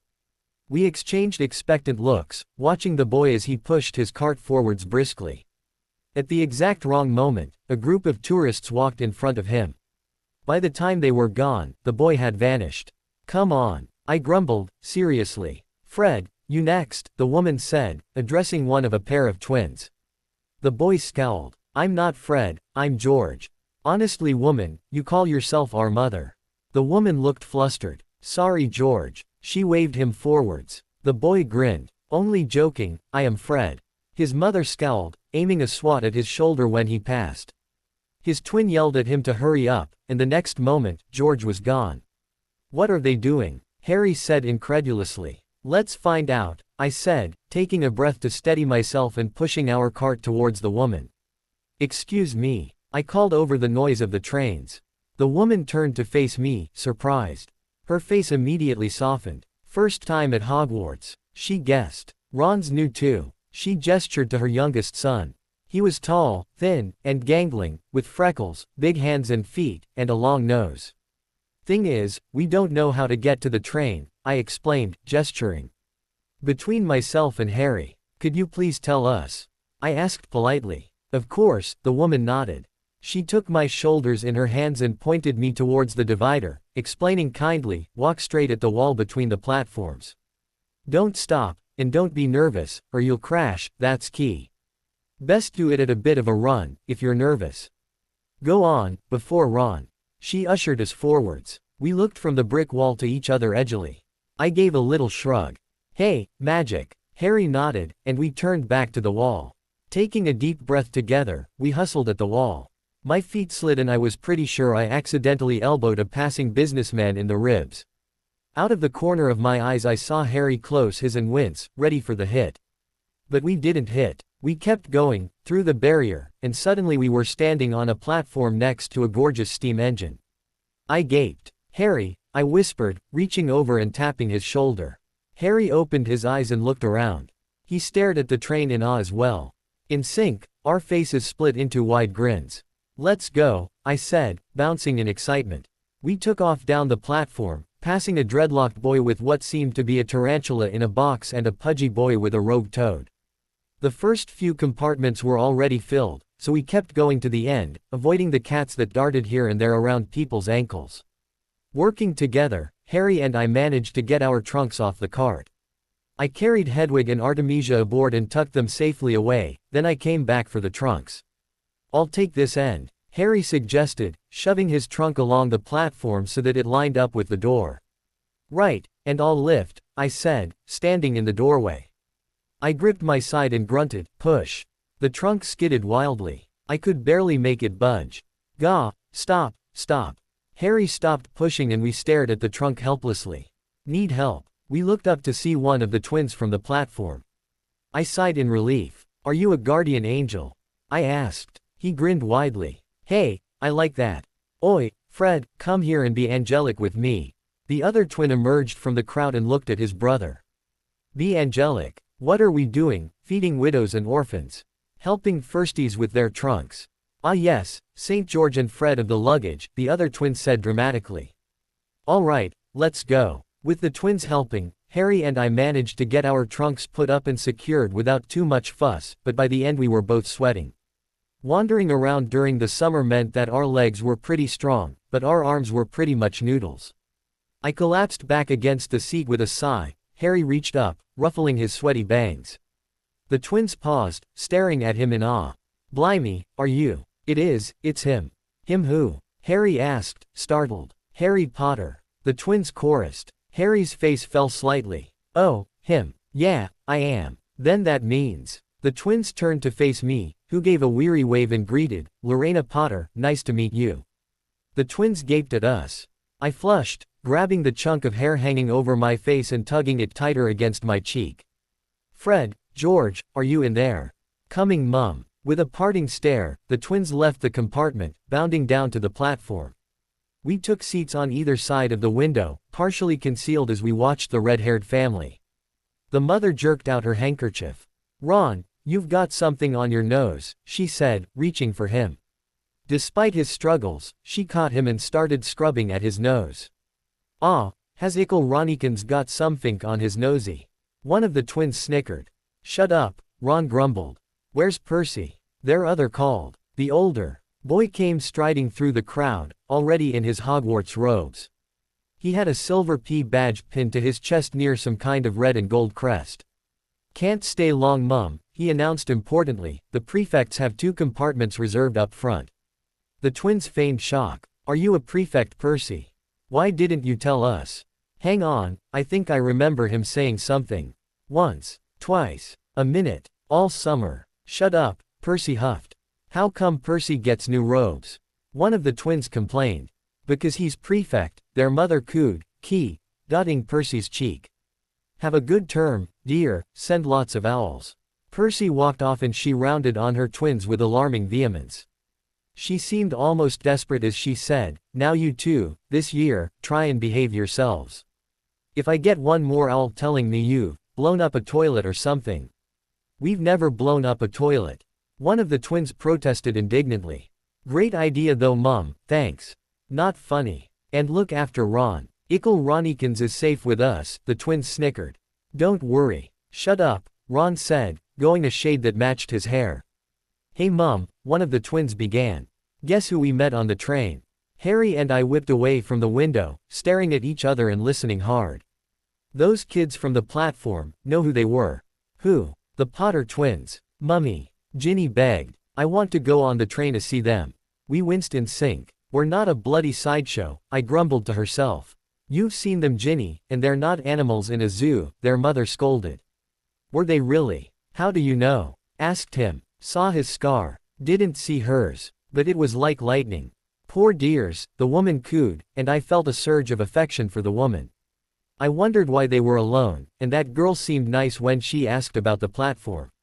I'm nice, I mouthed to Harry, grinning. He stuck out his tongue. She doesn't know you. Oi, I protested. Never mind that, think they remember what you know who looks like. One of the twins asked. Their mother sounded horrified. I forbid you to ask them. As if they need to be reminded of that on their first day of school. All right, keep your hair on. The whistle sounded and the boys clambered aboard, leaning out the window to key their mother goodbye.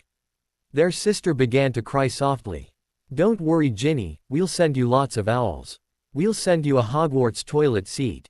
Fred, only joking. The train started moving and we were off, whizzing away to who knew what.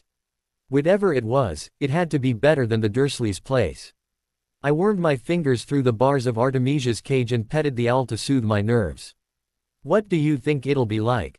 Harry asked. I grinned weakly. Magical, I'm guessing. The truth was, I was nervous. Someone recognizing who we were was exactly what I didn't need in my life right before heading off to school. At our old school, we'd been well known, but only because we were the ones Dudley's gang went after most often. We were well known for getting beat up, and that was something we could do. We'd been doing it for years. But here we were well known for surviving some big, bad master of evil, and I didn't have much experience with that. We were expected to be a great witch and wizard and I was still trying to figure out how wizarding money worked. I already felt like a failure, a freak, a letdown. The compartment door swung open, revealing Ron. Do you mind? He asked, pointing to the seat beside me. Everywhere else is full. Harry and I exchanged glances and shook our heads. Ron took the seat. He stared at both of us briefly before looking out the window, trying to pretend he hadn't. Hey Ron. The twins entered. We're going down to the back of the train. Lee Jordan's got a giant tarantula. Right, Ron muttered. Hey, the other twin spoke up. We didn't introduce ourselves. I'm Fred and that's George, and that's our brother Ron. See you later. There was an awkward chorus of bye as the twins left. Ron stared at the pair of us once more before blurting, "Are you really the Potter twins?" We nodded. "Oh, I thought it might have been one of Fred and George's jokes." "Have you really got?" He pointed between Harry's forehead and my cheek uncomfortably. Harry lifted his bangs to show the scar off. Ron stared at it in awe before turning to me, eyes fixed expectantly on my cheek. I glared at him and said shortly, "Keep dreaming." "She doesn't even show me," Harry explained quickly. "Right," Ron nodded, looking a bit abashed. "So that's where you know who?" "Yeah, but I can't remember," Harry said hastily. "Nothing?" Ron asked eagerly. "Just lots of green light," Harry shrugged. "I remember his voice," I blurted. My eyes widened. I'd only ever mentioned that to Harry once, when I woke up shaking and panting from a nightmare of green light and a high, cold voice. Harry looked at me, surprised I'd mentioned it. Ron stared at me in awe. I shifted uncomfortably. "Really?" he asked, fascinated. "I don't remember what he said," I said hastily. "Just the sound of it, might not even be him, ah." "Wow," Ron said, leaning back against the seat. His eyes drifted between the two of us for a moment before he stared out the window, seeming to realize what he was doing. "Are all your family wizards?" Harry asked curiously. Ron looked a little surprised at being asked. "Yeah, think so. Mum's got a cousin who's an accountant, but we don't talk about him." "You must know loads of magic already then," Harry asked eagerly. Ron shifted. "I heard you went to live with muggles. What were they like?" he asked. "Hellish," I said bluntly. "At least, ours were," Harry hastily corrected. "Wish I'd had 3 wizard brothers." "Oi, am I not good enough for you?" I protested indignantly. Harry sighed. "Not what I meant, Rena. I've actually got 5, Ron said gloomily. "I'm the 6th in our family to go to Hogwarts. You could say I've got a lot to live up to. Bill and Charlie have already left. Bill was head boy and Charlie was captain of Quidditch. Now Percy's a prefect. Fred and George mess around a lot, but they still get really good marks and everyone thinks they're really funny. Everyone expects me to do as well as the others, but if I do, it's no big deal, because they did it first. You never get anything new, either, with 5 brothers. I've got Bill's old robes, Charlie's old wand, and Percy's old rat." Ron reached inside his jacket and pulled out a fat gray rat, which was asleep. "His name's Scabbers and he's useless, he hardly ever wakes up. Percy got an owl from my dad for being made a prefect, but they couldn't I got Scabbers instead." Ron's ears went pink. Harry shrugged. "The Dursleys never gave me a proper present either. Remember the clothes hanger?" he asked me. "And the tissues," I snorted. "Up until Hagrid came to get us, we didn't know anything about any of this. Hogwarts or magic or Voldemort." Ron gaped. "You said his name," he breathed. Harry blinked and shifted uncomfortably. "I just never knew you shouldn't. See, I don't know anything." He looked down at his shoes gloomily. "I bet I'll be the worst in our year." Ron shook his head and quickly explained, "Nah, they're loads of people who come from Muggle families." We continued to talk amongst ourselves. At noon, a witch pushing a trolley of sweets came by, opening the compartment door and asking, "Candy from the trolley, dears?" Ron reached into his pocket, pulling out some wrapped-up sandwiches. "I'm all set," he said, looking at the candy longingly. I looked up at Harry, eyes lighting in pleasure. Candy was another luxury we'd been deprived of at the Dursleys, and both of us needed some meat on our bones. What better way to start? We grabbed our money bags and stepped out. I stared at the candy selection. There was not a single Hershey's in sight. Instead there were chocolate frogs, tooth-flossing string mints, Bertie Bott's every flavor beans, licorice wands, pumpkin pasties, and so much more. Harry and I exchanged wide-eyed looks. We had no idea what most of this was, no idea if we liked it. So, naturally, there was only one reasonable solution. "We'll take the lot," Harry said. We took our haul back into the compartment. Ron's eyes went huge as we dumped it all into the empty seat next to Harry. "Hungry, were you?" he asked. "Yes, but no," I said, picking through the haul and picking out a chocolate frog and a pumpkin pasty. I grabbed a licorice wand and then returned to my seat, sitting down and ready to tear into my spoils. Next to me, Ron opened up one of his sandwiches and made a face. "She always forgets that I hate corned beef." "Trade you," I offered, holding up the pasty. Ron shook his head. You don't want this, the bread's all dry. Well, I don't want this either, I'm not fond of pumpkin, I countered. I tossed the sweet into his lap. Ron took it eagerly. Soon the sandwiches were forgotten as we binged on sugar, and Harry and I worked our way through the new sweets, figuring out what we liked and what we didn't. They're not real frogs, right? Harry asked uncertainly, holding up a chocolate frog. No, said Ron, but see what the card is. I'm missing Agrippa. I raised an eyebrow. Pardon. Oh, of course, you wouldn't know. Chocolate frogs have cards, inside them, you know, to collect. Famous witches and wizards. I've got about 500, but I haven't got Agrippa or Ptolemy. Harry unwrapped his chocolate frog and picked up the card. I peeked over at it curiously. It showed a man's face. He wore half-moon glasses, had a long, crooked nose, and flowing silver hair, beard, and mustache. Underneath the picture was the name Albus Dumbledore. So this is Dumbledore, Harry exclaimed. Don't tell me you'd never heard of Dumbledore, said Ron. Can I have a frog? I might get Agrippa, thanks. Pitch me a couple too, I said curiously, and Harry sent 3 flying my way as he read about Dumbledore. I opened mine up. There was a picture of a wizened old man with eyebrows that nearly swallowed his eyes and a staff carved like a snake. I flipped it over. Apparently it was Herpo the Foul, an ancient Greek dark wizard who invented basilisks. He's gone, Harry exclaimed suddenly. I looked up and saw him staring at his picture of Dumbledore. I flipped mine back over and stared. Herpo the Foul blinked back at me, gave a sigh, and reached up to scratch his nose. I stared. You can't expect him to hang around all day, Ron said carelessly. He'll show up again. Ah, Morgana again. Want her. You can start collecting. His eyes strayed to the packages waiting to be unwrapped. We'd loaded up on those, figuring that if we didn't like anything else, chocolate was universal, magical or not. Go ahead, Harry bade. But in the Muggle world, people stay put in photos. Ran gaped. Seriously. Weird. We tore open all of the other chocolate frogs. Ron knew about most of the people featured already, but Harry and I read the little bios on the back in interest. If one of us got 2 of the same card, we passed it over to the other. By the time we'd finished them all, I had Herpo the Foul, Dumbledore, Morgana, Cassandra Vablatsky, Helga Hufflepuff, Godric Gryffindor, and Merlin. I kept glancing back at Herpo. He gave me the willies. He seemed to know it too, because every now and then he'd give me these menacing grins.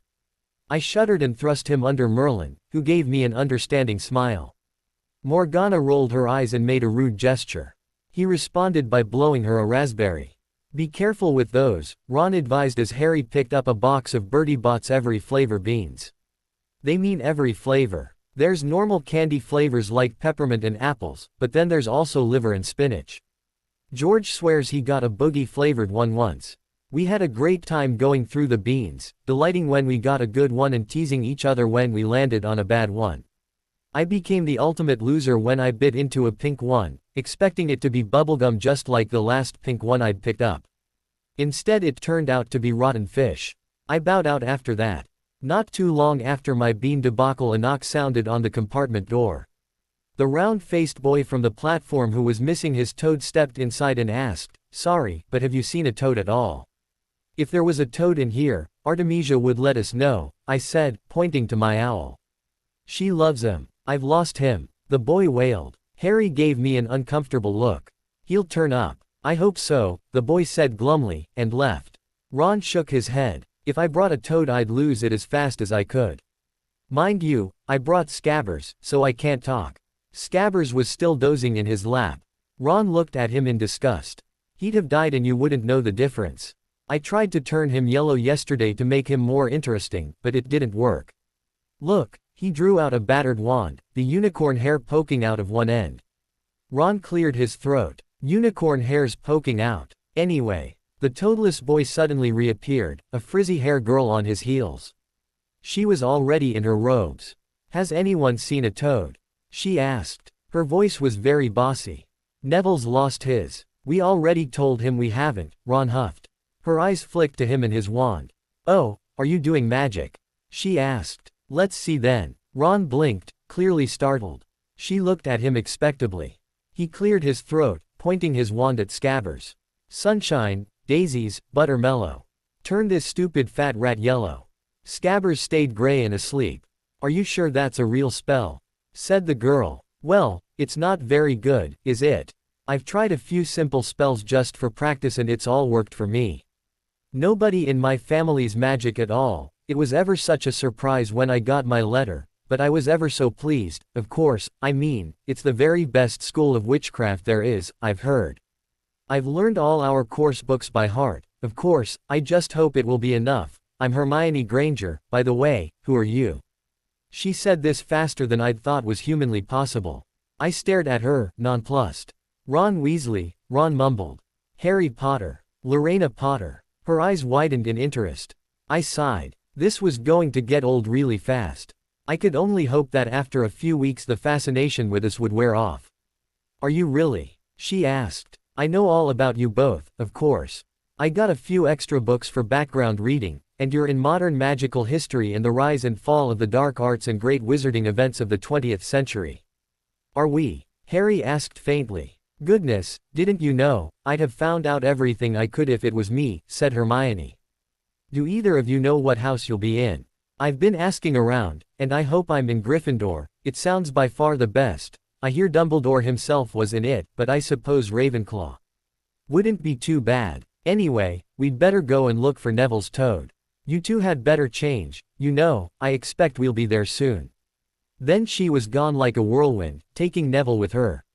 Whatever house I'm in, I hope she's not in it, Ron said irritably. He tossed his wand aside. Fred and George gave it to me, should have known it was a dud. What house are your brothers in? Harry asked curiously. Gryffindor. Mom and Dad were in it, too. I don't know what they'll say if I'm not. I don't suppose Ravenclaw would be too bad, but imagine if they put me in Slytherin. That's the house volume, I mean, you know who was in. Yeah, said Ron. He flopped back into his seat, looking depressed. You know, I think the ends of Scabbers' whiskers are a bit lighter, said Harry, trying to take Ron's mind off houses. So what do your oldest brothers do now that they've left, anyway? Charlie's in Romania studying dragons, and Bill's in Africa doing something for Gringotts, said Ron. Did you hear about Gringotts? It's been all over the Daily Prophet, but I don't suppose you get that with the Muggles. Someone tried to rob a high-security vault. I blinked. Really? What happened to them? Going by the vivid message on the doors, I was highly skeptical that whoever it was still in one piece. Nothing, that's why it's such big news. They haven't been caught. My dad says it must have been a powerful dark wizard to get round Gringotts, but they don't think they took anything, that's what's odd. Course, everyone gets scared when something like this happens in case you know who's behind it. What's your Quidditch team? Ron asked suddenly. I don't know any, Harry admitted. Ron gaped like this was utter sacrilege. Oh you wait, it's the best game in the world. Then he was off, explaining the rules. I wasn't much for sports, so I dug out a random book from my trunk. Turned out it was my textbook for potions. At first I wasn't terribly interested, but as I read more, it began to become far more interesting. It was just like baking, it seemed like, and that was something I was really good at. With half an ear I was getting a crash course on Quidditch, but most of me was focused on the idea of potions. When I cooked for the Dursleys I was usually pretty good at figuring out which flavors would go together well and how to make sure they came out in the finished food. It seemed like potions were similar, only you had to know what effects did what, and sometimes a little of this cancelled out some of this. It was like cooking and a logic puzzle rolled together. Ron was just giving a detailed description of the different teams when the door opened again. It wasn't Neville saying he'd found his toad, and it wasn't Hermione Granger back, which was good, because Ron might have hurt someone. Worse, at least in my mind, as it was the boy from Madame Malkin's. He had two boys who looked closer to gorillas than humans flanking him. I stared at them. I'd seen this dynamic before in Dudley's Friends. They weren't there for their brains. They were there because they looked tough and thought infrequently enough that they were easy to boss around. The pale boy looked at us with a lot more interest than he had at Madame Malkin's. They're saying all down the train that the Potters are in this compartment. So it's true. It's you, then. I sighed. I told you that already. He looked at me. I crossed my legs, looking at him expectantly. Something wrong? I asked pointedly. Harry was staring at the two boys standing behind him. He noticed, flicking a hand at them absently and saying, "This is Crabbe and Goyle. And I'm Malfoy. Draco Malfoy." Ron gave a slight cough, not quite disguising his snicker. Malfoy stared down his nose at him. "Think my name's funny, do you? No need to ask who you are. My father told me all the Weasleys have red hair, freckles, and more children than they can afford." He looked at Harry. "You'll soon find out that some families are better than others. You don't want to go making friends with the wrong sort. I can help you there." Harry stared back coolly and said, "I think I can tell the wrong sort for myself, thanks." Malfoy flushed slightly. "I'd be careful if I were you," he said slowly. "Unless you're a bit politer, you'll go the same way as your parents. They didn't know what was good for them either. You hang around riffraff like the Weasleys and Hagrid long enough, it'll rub off on you." Ron and Harry leapt to their feet. "Say that again," Ron demanded, going as red as his hair. "Oh, are you going to fight us now?" Malfoy sneered. "If you don't get out now," Harry said boldly. I sighed. This had gone on long enough. I shut my book with a snap and set it aside. They seemed to have forgotten I was there, because everyone turned to look at me as I stood up. Ron and Harry separated wordlessly so that I could get at Malfoy. "I'm going to assume that you don't have a lot of friends, going off the fact that your opening line was to insult the parents of a couple of orphans," I began. "Because of your undoubtedly sad and lonely childhood. Because of that fact, I'll ignore the fact that your people skills S.K." Malfoy's eyes widened. "Now, I'd say it was a pleasure to meet you, but that would be a blatant lie, so I'll simply say that it was horrible to make your acquaintance and please don't come back." I placed both hands on his chest and gave a hearty shove.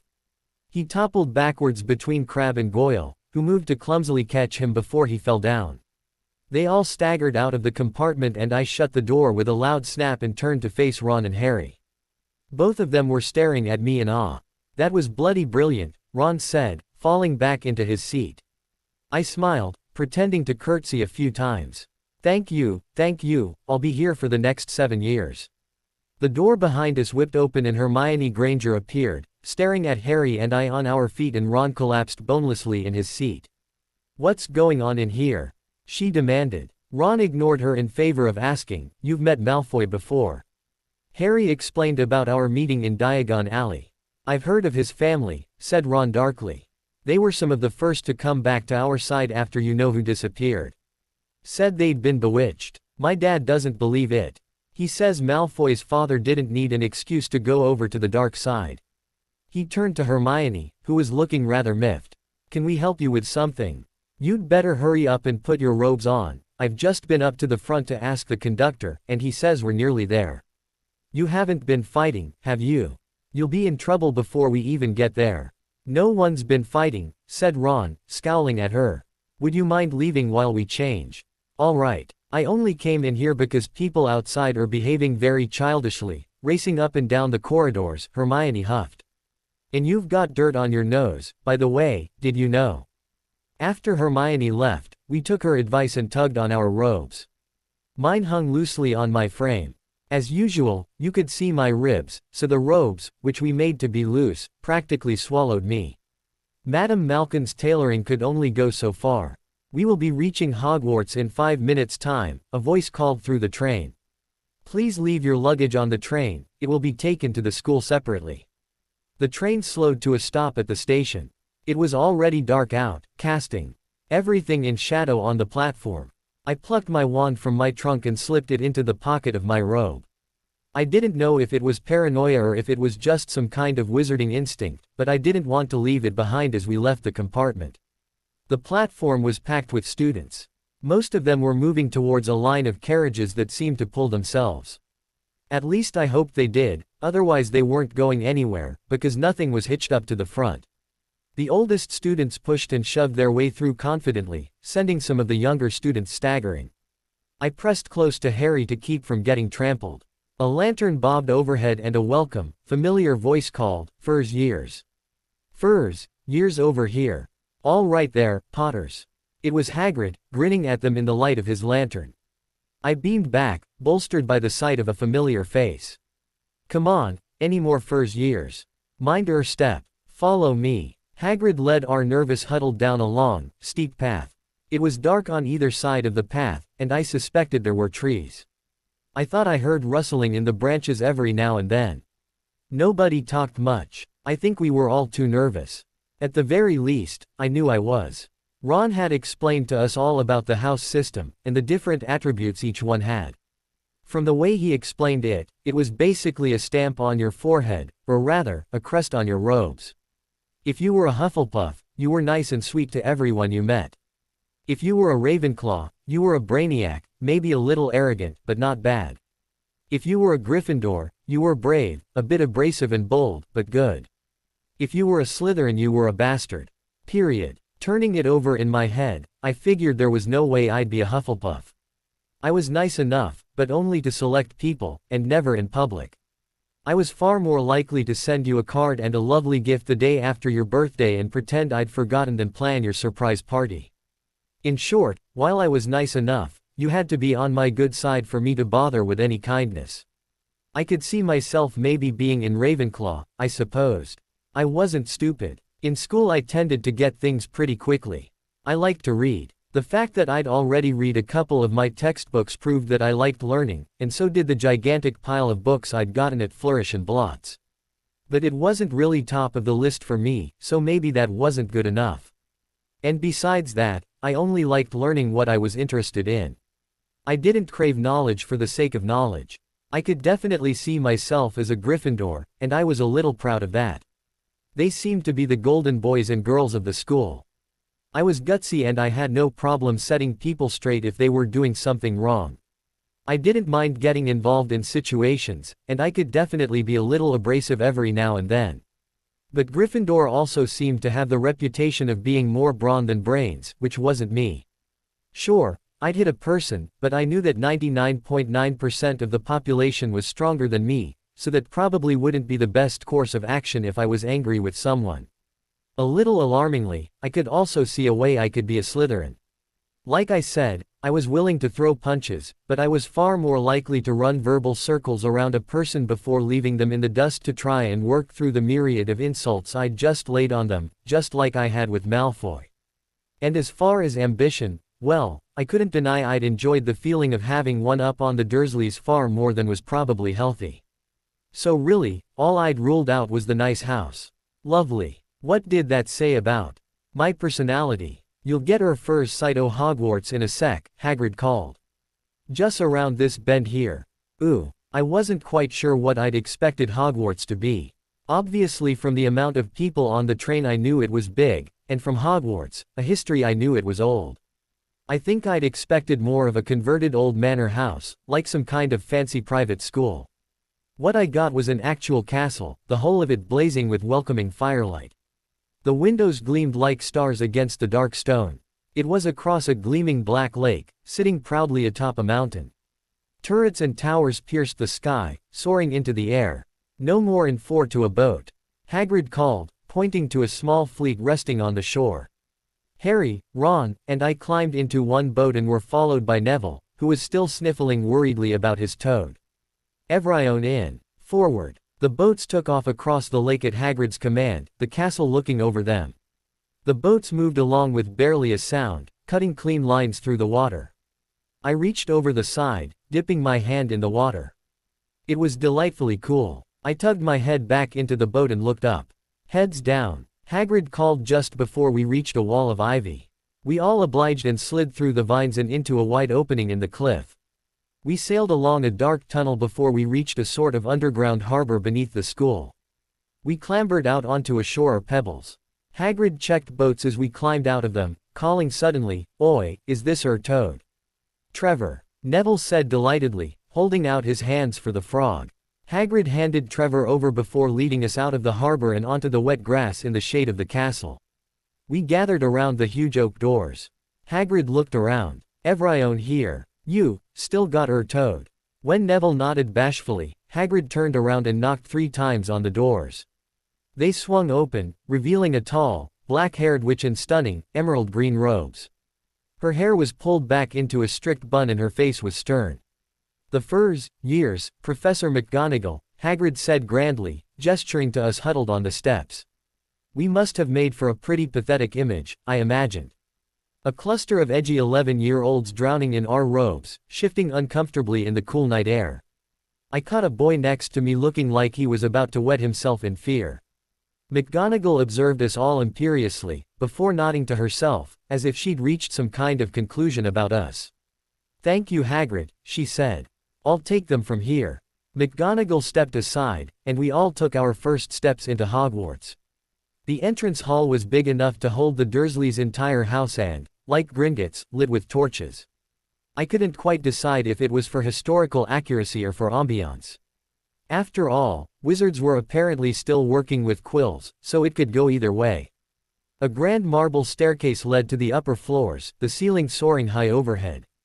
Hundreds of voices poured from a large room to the right, but McGonagall guided us all across the hall into a small, empty chamber. We were crammed together, staring around nervously. I pressed closer to Harry and felt him curl his fingers around the sleeve of my robe.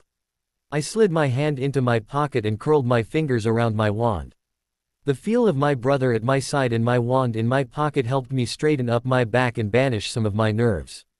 McGonagall stood in front of the door, her hands folded in front of her. "Welcome to Hogwarts," she began. "The start of term banquet will begin shortly, but before you take your seats in the Great Hall, you will be sorted into your houses. The sorting is a very important ceremony because, while you are here, your house will be something like your family within Hogwarts. You will have classes with the rest of your house, sleep in your house dormitory, and spend free time in your house common room. The 4 houses are called Gryffindor, Hufflepuff, Ravenclaw, and Slytherin. Each house has its own noble history and each has produced outstanding witches and wizards. While you are at Hogwarts, your triumphs will earn your house points, while any rule breaking will lose house points. At the end of the year, the house with the most points is awarded the House Cup, a great honor. I hope each of you will be a credit to whichever house becomes yours. The sorting ceremony will take place in a few minutes in front of the rest of the school. I suggest you all smarten yourselves up as much as you can while you are waiting." Her eyes lingered on Ron's dirty nose and Neville, whose cloak was buttoned under his left ear. Her eyes also passed over Harry's messy hair and landed pointedly on mine, falling in my face for a moment. "I shall return when we're ready for you," McGonagall said. "Please wait quietly." She swept from the room. Harry leaned over to Ron, whispering, "How exactly did they sort us into houses?" he asked. "I'd been wondering that myself. Did we draw one out of a hat? Did the houses request we join them? Or was it something a little more magical? Some kind of test," Ron replied uncertainly. Fred was going on about how it hurts a lot, but I'm pretty sure he was joking. I scowled. "A test in front of the whole school. Throw us to the sharks, why don't we? If we do poorly, that sets the tone for the rest of the year. People would expect us to be failures, and then they'd—" I let out a yelp. 20 ghosts had streamed through the back of the wall, deep in conversation. They all wore clothes that were at least 3 centuries old, most of them older than that. They drifted along, pearl-colored and slightly transparent. They didn't seem to take any notice of us, too involved in their argument. "Forgive and forget, I say, we should give him another chance," said a fat little monk. A man in a starched white ruff replied, "My dear friar, we've given Peeves all the chances he deserves. He gives us all a bad name, you know, and he's not even a real ghost. I say, what are you all doing here?" He finally seemed to notice us. No one responded to him though. I think we were all still too thrown by the sudden arrival of a gaggle of ghosts to really think about having a nice chat with one of them. "New students," the fat friar greeted happily. "About to be sorted." A few people nodded mutely in response, jaws slack. "Hope to see you in Hufflepuff, my old house. Move along." McGonagall had returned. "The sorting ceremony's about to start." She ordered us into a line as the ghosts drifted out of the room through a wall. Harry stood behind a sandy-haired boy and I was behind him. Ron was behind me, following closely enough that he nearly trod on the hem of my robes 3 times before we even reached the doors to the Great Hall. It was gorgeous. Thousands of candles levitated over 4 long tables where the students sat. The tables gleamed with gold place settings. At the top was another long table where the teachers sat. I recognized Dumbledore from his chocolate frog card, and there was an empty seat beside him that I assumed was McGonagall's. I also spotted Hagrid, who caught my eye and waved. Professor Quirrell was looking twitchy as ever and sporting a large purple turban. Above us, the ceiling was lost in velvety blackness dotted with stars. I remembered glancing over something about that in Hogwarts, a history. Supposedly the ceiling was enchanted to reflect the weather. I couldn't wait to see it. Blazing with sunlight, or maybe even gently snowing in the winter. McGonagall lined us up in front of the head table, our faces to the students. They all watched interestedly. I could see Fred and George waving at us cheerfully from a table filled with red and gold badges. Percy was pursing his lips irritably next to them and hissing at them, probably telling them to stop. I lowered my face, hiding a smile. I was suddenly incredibly glad that we'd met Fred and George at the station. Having a couple of friendly faces out in the students made it infinitely easier to stand in front of them with at least a little bit of confidence. Professor McGonagall stepped forwards again. She set a stool down in front of us, and on top of it, she placed a ripped, frayed, worn, and dirty old wizard's hat. There was a wide rip near the brim. The thing looked like it passed older than dirt 2 centuries back and was now being held together by hope and prayer. Then the rip opened up like a mouth and the hat started to sing. Oh, you may not think I'm pretty. But don't judge on what you see.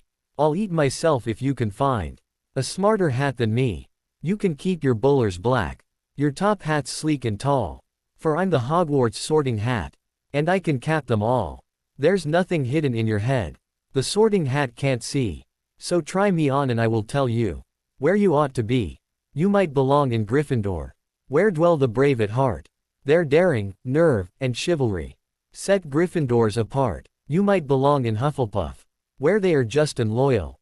Those patient Hufflepuffers are true and unafraid of toil. Or yet in wise old Ravenclaw, if you've a ready mind, where those of wit and learning will always find their kind.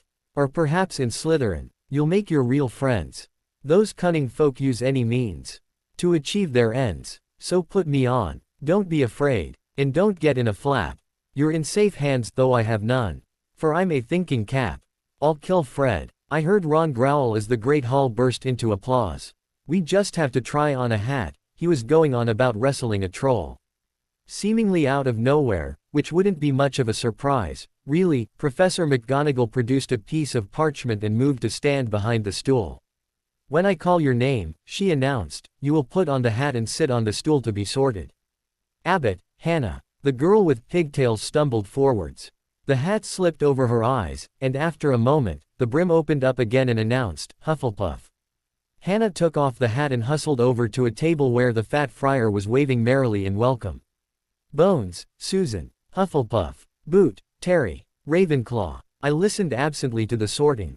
I assumed that even if I didn't know everyone's names after this, then I'd have 7 years to get to know them, so I wasn't terribly concerned about who my yearmates were. What I was concerned about was where I was going to end up. And more importantly, where I was going to end up in relation to Harry. I couldn't imagine going without him for a day when we'd spent almost every minute together since before we were born. We'd gone from sharing a womb to sharing a nursery to sharing a closet. I'd never actually had to sleep in a bed by myself before, strange as it sounded, but it seemed that was over. The very idea made me nearly tremble with loneliness, and also a little bit of fear. I wasn't exactly fond of the darkness. Dim lights weren't a problem, but I was terrified by the pitch blackness of night. When I was in a lighted place staring out into darkness, it didn't bother me so much. When I had someone with me I was okay as well. That's why I'd never had much trouble sleeping before. With the comforting presence of my twin brother pressed against my back or side, it was easy.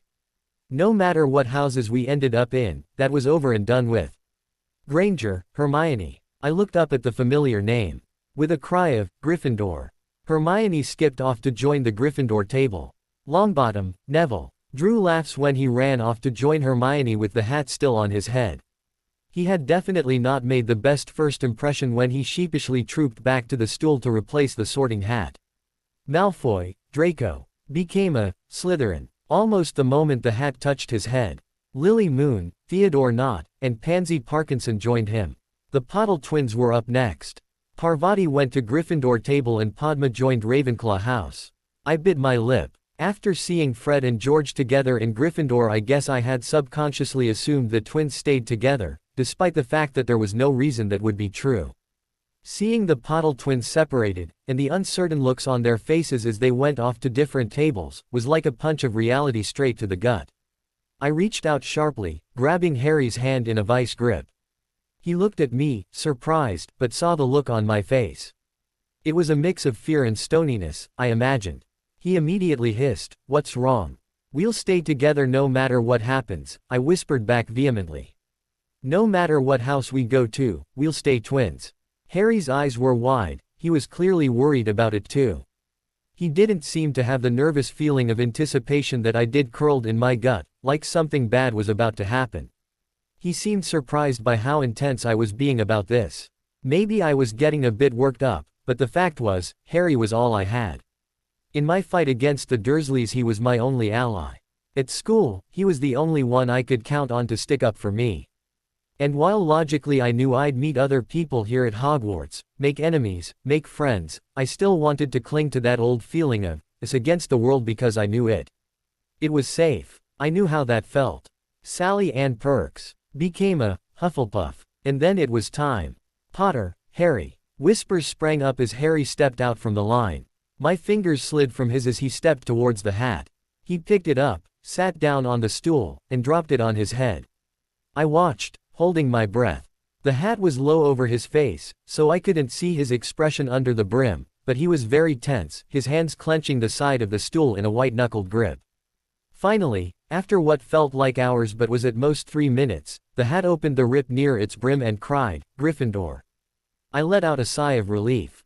Harry would do well in Gryffindor. He was brave, but in a quiet sort of way. He kept out of trouble when he could, but when it found him, he never shied away from it. And besides that, he had a heart of gold and a genuine goodness that years with the Dursleys should have washed away, but had somehow survived. The Gryffindor table erupted into cheers as Harry joined them, Percy shaking his hand. "We got Potter." Fred and George were cheering over and over. The great hall fell silent again as McGonagall called, "Potter, Lorena." I took a deep breath. Ron clapped me on the shoulder supportively as I stepped forwards. I took the hat in my hands and sat down on the stool, placing it on my head. I made sure that I set it back a little on my head so that I could still see out. No one in the great hall was looking anywhere but at me, and I preened a little at the attention. At the Gryffindor table, Harry was watching me, clearly hanging from a thread as he waited for the sorting hat to do its job. "I'll join you soon," I promised him. "Really?" A sly, little voice hissed in my mind. My eyes widened as I realized that this was the hat. Basking in attention isn't very Gryffindor. In fact, I'd say it's almost SL. "Don't you dare," I growled, heart pounding. Like Harry, I gripped the side of the stool tight enough to make my knuckles white. "Don't you dare. If you try, I won't go. I'm not leaving my brother, I don't care if it hurts me in the long run. I'm going where I'm needed, not where I need." Interestingly put, but as it happens, your brother will do very well in Gryffindor by himself, I imagine. Your mind is far too bitter and selfish for Gryffindor. You're about as far from a Hufflepuff as it's possible to be. You only care about people if they've earned it. And as for Ravenclaw, well, smart as you are, there's no true thirst for knowledge. That's not true. Yes it is. Remember, I can see inside your mind. The only clear choice is Slytherin. For a petrifying moment, the great hall was utterly silent. I saw the shocked faces of most of the older students. Harry looked crushed. Instead of losing their minds like the Gryffindors had, the Slytherins stared at me intently, like they were trying to figure out how I'd manage this. They whispered amongst each other, hissing back and forth like the snakes they were. Then, slowly, the clapping began. Harry started it, bless him. He looked regretful, but he was still my brother. The rest of the Gryffindor table took up the clapping half-heartedly, the Hufflepuffs and Ravenclaws following with more respectful enthusiasm. The Slytherins seemed to be the most excited of the lot. The hat was lifted from my head. I looked up to Professor McGonagall. She was looking a little disappointed in me. "Miss Potter," she murmured to me. I took that as my cue and rose, moving towards the Slytherin table, who were looking a bit more excited to have me as I came closer. I saw Malfoy shoo crab down a seat to try and make room for me, looking beside himself with glee. When I passed him, he patted the empty spot invitingly. I might have considered it, were it not for what had happened on the train. Even after Madame Malkin's, I could tolerate arrogance, I wasn't innocent of it myself. But the things Malfoy had said, totally unprovoked and unnecessary things, were still fresh on my mind and stinging. I didn't care if Slytherins had a reputation for being self-serving, I didn't care what it cost me, but I would not allow him to insult my parents. I stuck up my nose as I stalked past him, taking a seat instead next to Lily Moon. She was a brown-haired girl with blue eyes and a pale face. She stared mostly at the great hall at large, but when I slid into place next to her, she gave me a sidelong glance and murmured, "Welcome to the snake pit." I scoffed. Thanks. My parents, that thought lingered in my head for a moment. According to Hagrid, they'd been the best of wizards, not just magically, but in their temperament as well. I knew from him that they were both proud Gryffindors. What would they think of me now, a Slytherin, the mortal enemy of their old house? Were they looking down on me now, shaking their heads in shame at what I was? Or could they have pushed aside their old prejudice for the sake of love for their only daughter? Well, I'd never know what they would do. I'd never met them. Thanks to one Slytherin who wanted power. A member of the same house I was now part of. The connections just kept stacking up. I hated it. Dean Thomas and Ron joined Harry at the Gryffindor table. Lisa Turpin became a Ravenclaw and Blaise Zambini came to my table, taking the seat Malfoy had cleared for me. The sorting finished, McGonagall packed up the hat and stool and removed them from the hall. Dumbledore stood, instantly commanding everyone's attention. His face bore a soft smile, arms spread wide like he wanted to give all of us a big welcoming hug, which I seriously doubted was true, considering that most of the Slytherins were looking at him darkly. "Welcome," he announced. "Welcome to a new year at Hogwarts. Before our feast begins, I have a few words I'd like to say. Nitwit. Blubber. Oddment. Tweak. Thank you," he finished, and took his seat. I gaped as the golden plates in front of us suddenly filled themselves with food. There were 4 different kinds of meats, steaming bowls of cooked vegetables, loaves of bread, and plates holding artfully arranged cheeses and fruits. I stared at it all, awed. I very rarely got hot food unless it was smuggled from the Dursleys' meals. Yet here was a steaming pile of it, so much that the table was groaning under the weight of it all. "You can eat it, you know.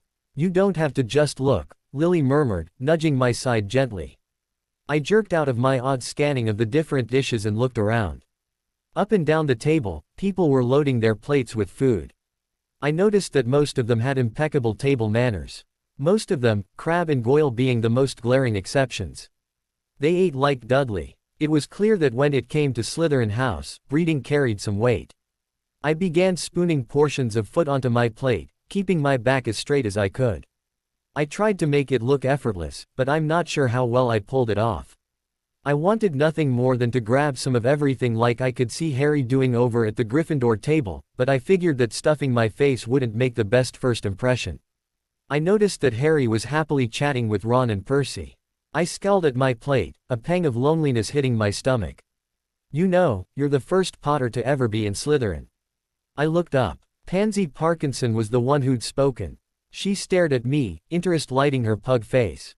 Beside her, the hulking Millicent Bulstrode was trying to look stony, but she was clearly interested as well. Even Tracy Davis and Daphne Greengrass were looking at me in interest. I didn't know quite how to respond to that, so I just said, "Interesting," and took a bite of my mashed potatoes. I could have beeped aloud, but I didn't want to make a fool of myself. Parkinson leaned forwards, clearly wanting to interrogate me more. "Why do you think that is?" I stared at her. "I suppose it's because we have a tendency towards being Gryffindors," I said pointedly. Now, I didn't know for sure about anyone in my family's house except for my father, but I figured it was probably a safe bet, considering Harry had gone to the same house. He had to have gotten that Gryffindor bravery from Dad, and Dad had to get it from somewhere too. Tracy Davis snorted into her peas and Daphne Greengrass smirked behind her goblet. Parkinson's face went red and she withdrew, sniffing. "I was just trying to make conversation." "Then you should perhaps ask more interesting questions," Lily suggested innocently. Parkinson snapped. "No one asked you, Halfblood. You should watch how you speak to someone with a pedigree like mine." Lily stiffened, dipping her head down to stare at her plate. She absently rolled a few grapes across her plate with her fork. I blinked. I was gathering that there was some very clear enmity between half-bloods, and whatever Parkinson was. Your father's a half-blood? I asked Lily. On the surface, it seemed like I was asking for confirmation of what Parkinson had said. Really, I was hoping for an explanation of what, exactly, a half-blood was. My grandmother was a Muggle-born, Lily said softly, like it was something deeply shameful. I nodded in understanding. So going by what Parkinson had said, she thought she was better because she came from a long line of wizards. Lily, in contrast, had Muggle blood in her family. Wonderful, I'd joined a house of racists. Still, Lily was looking quite depressed, and she had shut Parkinson up for me a moment ago, which led to this lovely discussion of parentage. That meant if she hadn't defended me she wouldn't be going through this now. Which, in turn, meant that I owed her. I'm a half-blood too, I commented absently, spearing a carrot on my fork and popping it in my mouth. I chewed casually and continued, my mother was Muggle-born, but from what I hear, she was an exceptional witch regardless. Parkinson flinched. She was neatly trapped. Considering how quickly she'd started questioning me, I imagined she was like Malfoy and just wanted to be friends with one of the Potter twins. Now she had a choice. She could either agree with me to keep a chance at being my friend, and therefore have to submit that there were exceptions, or she could keep her stance and offend me, possibly stomping on her chances of having a famous friend. Now came the question of what would win out. Her beliefs or her desire for whatever limelight she could get. She'd have to pick one. Or, she could stay silent, which was the wisest option, and which she picked. We all ate quietly for a while. I was steadily working my way through my vegetables and was halfway done with my chicken, which was seasoned almost to perfection. I might have added just a little bit of lime juice, I pondered thoughtfully, to offset the amount of pepper a bit. I wasn't terribly fond of pepper. Can we see your scar? Tracy blurted suddenly. Bulstrode sneered at her sudden outburst and Parkinson rolled her eyes. Tracy flushed a bit and looked shamefaced. Smooth, Davis, Daphne scoffed. Sorry, Tracy apologized. She huffed. Oh, you were all wondering. Keep wondering, I said coldly, running a hand through the chunk of hair covering the left half of my face to make sure it was still in place. I keep it covered for a reason. Is it true though? Bulstrode rumbled. Does it really look like an S? I scowled, but I could see that they wouldn't be distracted from this topic quite as easily. Even Lily was looking in interest at my left cheek. And considering she was the closest to it, I wasn't sure how I felt about that. Yes, it does, I confirmed, hoping that would put them off. But instead it just seemed to heighten their curiosity. Is it true that you know who carved it into your cheek with a rusty knife? Tracy asked eagerly. I heard a dagger, Daphne blinked. It was his wand, obviously, Parkinson scoffed. I wouldn't know, I said shortly. I was only a baby at the time. Do you remember anything? Parkinson pressed. Fascination wasn't a good look for her. It screwed up her pug-like face even more. Yes, do tell us, Potter. I stared down the table. Malfoy was leaning past Zambini to look at me, gray eyes glittering. Remember anything about him? He asked. I blinked at him. I'd already told Ron. I assumed that, like most schools, that was all it took for information to get spread. It would probably only be a few days, a week or two tops before they knew anyway. I do, actually, I said slowly. Malfoy blinked. Clearly, he hadn't been expecting that. Then his sneer fixed firmly back onto his face and he said, "You've got to be lying. You were only a baby." HMPH, well so much for telling them. I was all set to be honest and accommodating, but if he wanted to be like that, then let the Slytherins stew in their curiosity for a while. I let my eyes go distant and misty. The hand holding my fork slowly lowered to rest on the table. I remember, I whispered. The Slytherins leaned forwards. I remember, they were on the edge of their seats. It was hilarious. I remember, that it's none of your bloody business, I finished sharply, letting the mask fade.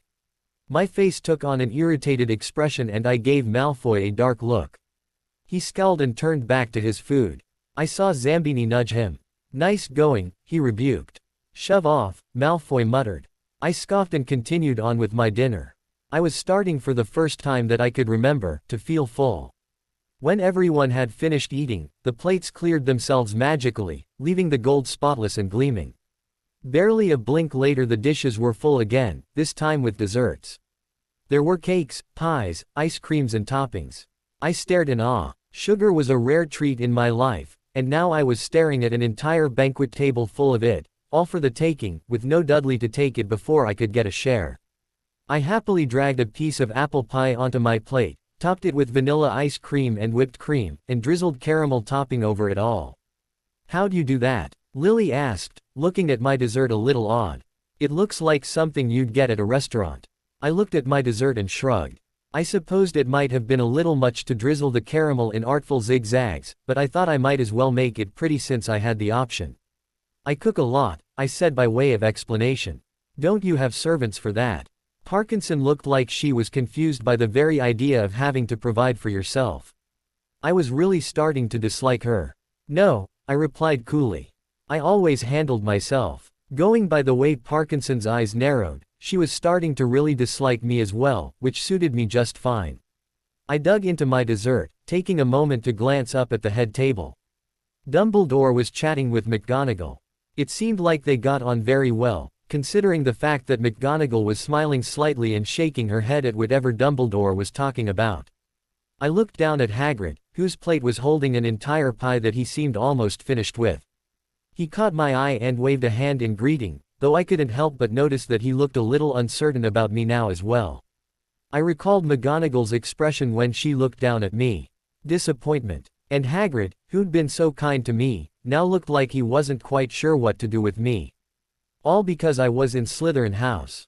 I couldn't decide whether I was unreasonably annoyed at my fellow housemates for the reputation they'd cultivated, or if I pitied them because everyone else seemed determined to only see the worst in them. I knew one other teacher up there. Professor Quirrell in his odd purple turban was nervously wringing his napkin in his hand. He was speaking with another professor. This one had a sallow, gaunt face, long, greasy black hair, and a truly unfortunate hooked nose. "Who's the teacher talking to Professor Quirrell?" I asked. A few of the girls looked up to see who I was talking about. Daphne smiled slightly. "That's our head of house," she explained. "Professor Snape. He teaches potions. He favors us," Parkinson said smugly.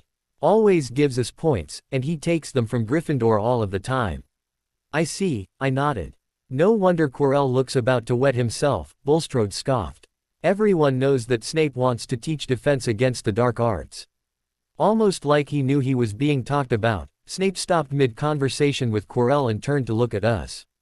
The other girls quickly dipped their heads, trying to pretend that they hadn't been staring at him. I was the only one that kept looking.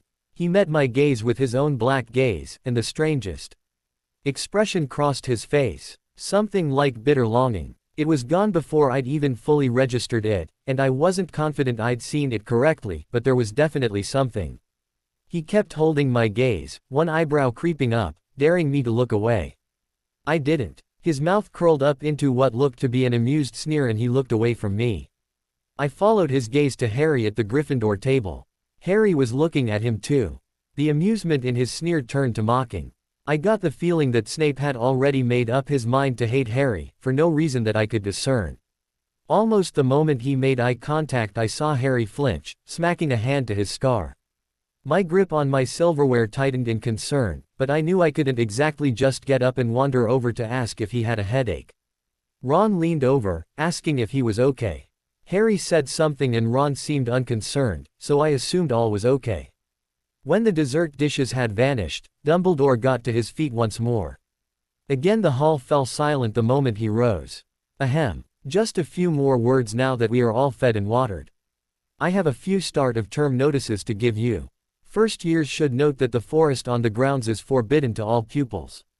And a few of our older students would do well to remember that as well. Dumbledore's eyes lingered on the Weasley twins, which somehow didn't surprise me. I have also been asked by Mr. Filch, the caretaker, to remind you all that no magic should be used between classes in the corridors. Quidditch trials will be held in the second week of the term. Anyone interested in playing for their house teams should contact Madam Hooch. And finally, I must tell you that this year, the third-floor corridor on the right-hand side is out of bounds to everyone who does not wish to die a very painful death. I blinked. Is he serious? Daphne looked just as surprised as I was. Must be. And now, before we go to bed, let us sing the school song, cried Dumbledore. Suddenly, the teachers didn't seem quite so thrilled with the situation.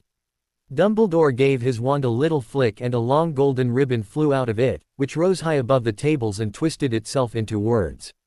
"Everyone pick their favorite tune," said Dumbledore, "and off we go. Hogwarts, Hogwarts, Hoggy-Warty Hogwarts. Teach us something please. Whether we be old and bald, or young with scabby knees. Our heads could do with filling. With some interesting stuff. For now they're bare and full of air. Dead flies and bits of fluff. So teach us things worth knowing. Bring back what we've forgot. Just do your best, we'll do the rest. And learn until our brains all rot." The Weasley twins were the last to finish the song, singing the words to a funeral dirge. Dumbledore cheerfully conducted them for the last few measures with his wand. I had settled safely on "God Save the Queen" for a tune, and by the end I was smiling. Silly as the song was, it was fun. I actually quite liked singing. It just never got to do it. I remembered when I tried to sing along to the radio one day in the kitchen. Aunt Petunia had swatted me about the head with a kitchen towel and told me to stop wailing like a dying cat. Since then I kept my singing confined to our cupboard late at night when Harry or I was having trouble sleeping or, occasionally, in the bath. "Ah, music," Dumbledore said, wiping his eyes. "A magic beyond all we do here. And now, bedtime. Off you trot." A pair of older Slytherins, probably about 15, stood up. The boy cupped his hands around his mouth and bellowed down the table, "Right, first years, follow Amelie and I. We'll take you to the common room. Pay attention, because I won't show you the way again, and I don't care if you get lost. We've lost students in the dungeon before, we'll lose them again." Our little knot of first years stood up and hastily followed Amelie and her partner from the Great Hall. I was full and happy, and starting to get very sleepy. I was highly anticipating collapsing into bed. However, I didn't doubt that our leaders would, in fact, leave us to fend for ourselves, so I forced myself to pay attention and watch for landmarks and turns. We descended into the dungeons, the air getting cold and damp around us. I tugged my robes more tightly around myself, but I wasn't terribly concerned. In fact, it almost reminded me of the reptile house at the zoo. It was a soothing kind of coolness, and I smiled at the memory of the snake I'd set free. Now I was in a house represented by snakes. I wonder whatever happened to that boa. The prefect stopped in front of a section of stone wall. It looked unremarkable, except that when the light from a torch flickered just right, I saw a small, coiled snake carved near the base of it. I figured the marker would be almost impossible to see if you didn't know it was there. I'd only noticed it because the light moved in the exact right way to catch in the carved lines. Amelie turned to face us. "The password changes every fortnight, so check the notice board. No password, no entry. Boys' dormitories are to the left, girls to the right. Salazar. Night all, I'm bushed." The wall behind her ground open. There was a short passageway that opened up into the common room. Amelie and her companion strode through easily and vanished into 2 rooms off to the side that must be dorms, but the rest of us first years stopped and stared for a moment. The Slytherin common room was exactly as I had expected in some ways, and completely opposite in other ways. I wasn't terribly surprised by the greenish lamps or the dark wood cabinets. The low-backed black and dark green button-tufted, leather sofas and plush green armchairs seemed to fit perfectly with what the image of Slytherin seemed to be. So did the skulls and snakes carved here and there on the walls and ceiling.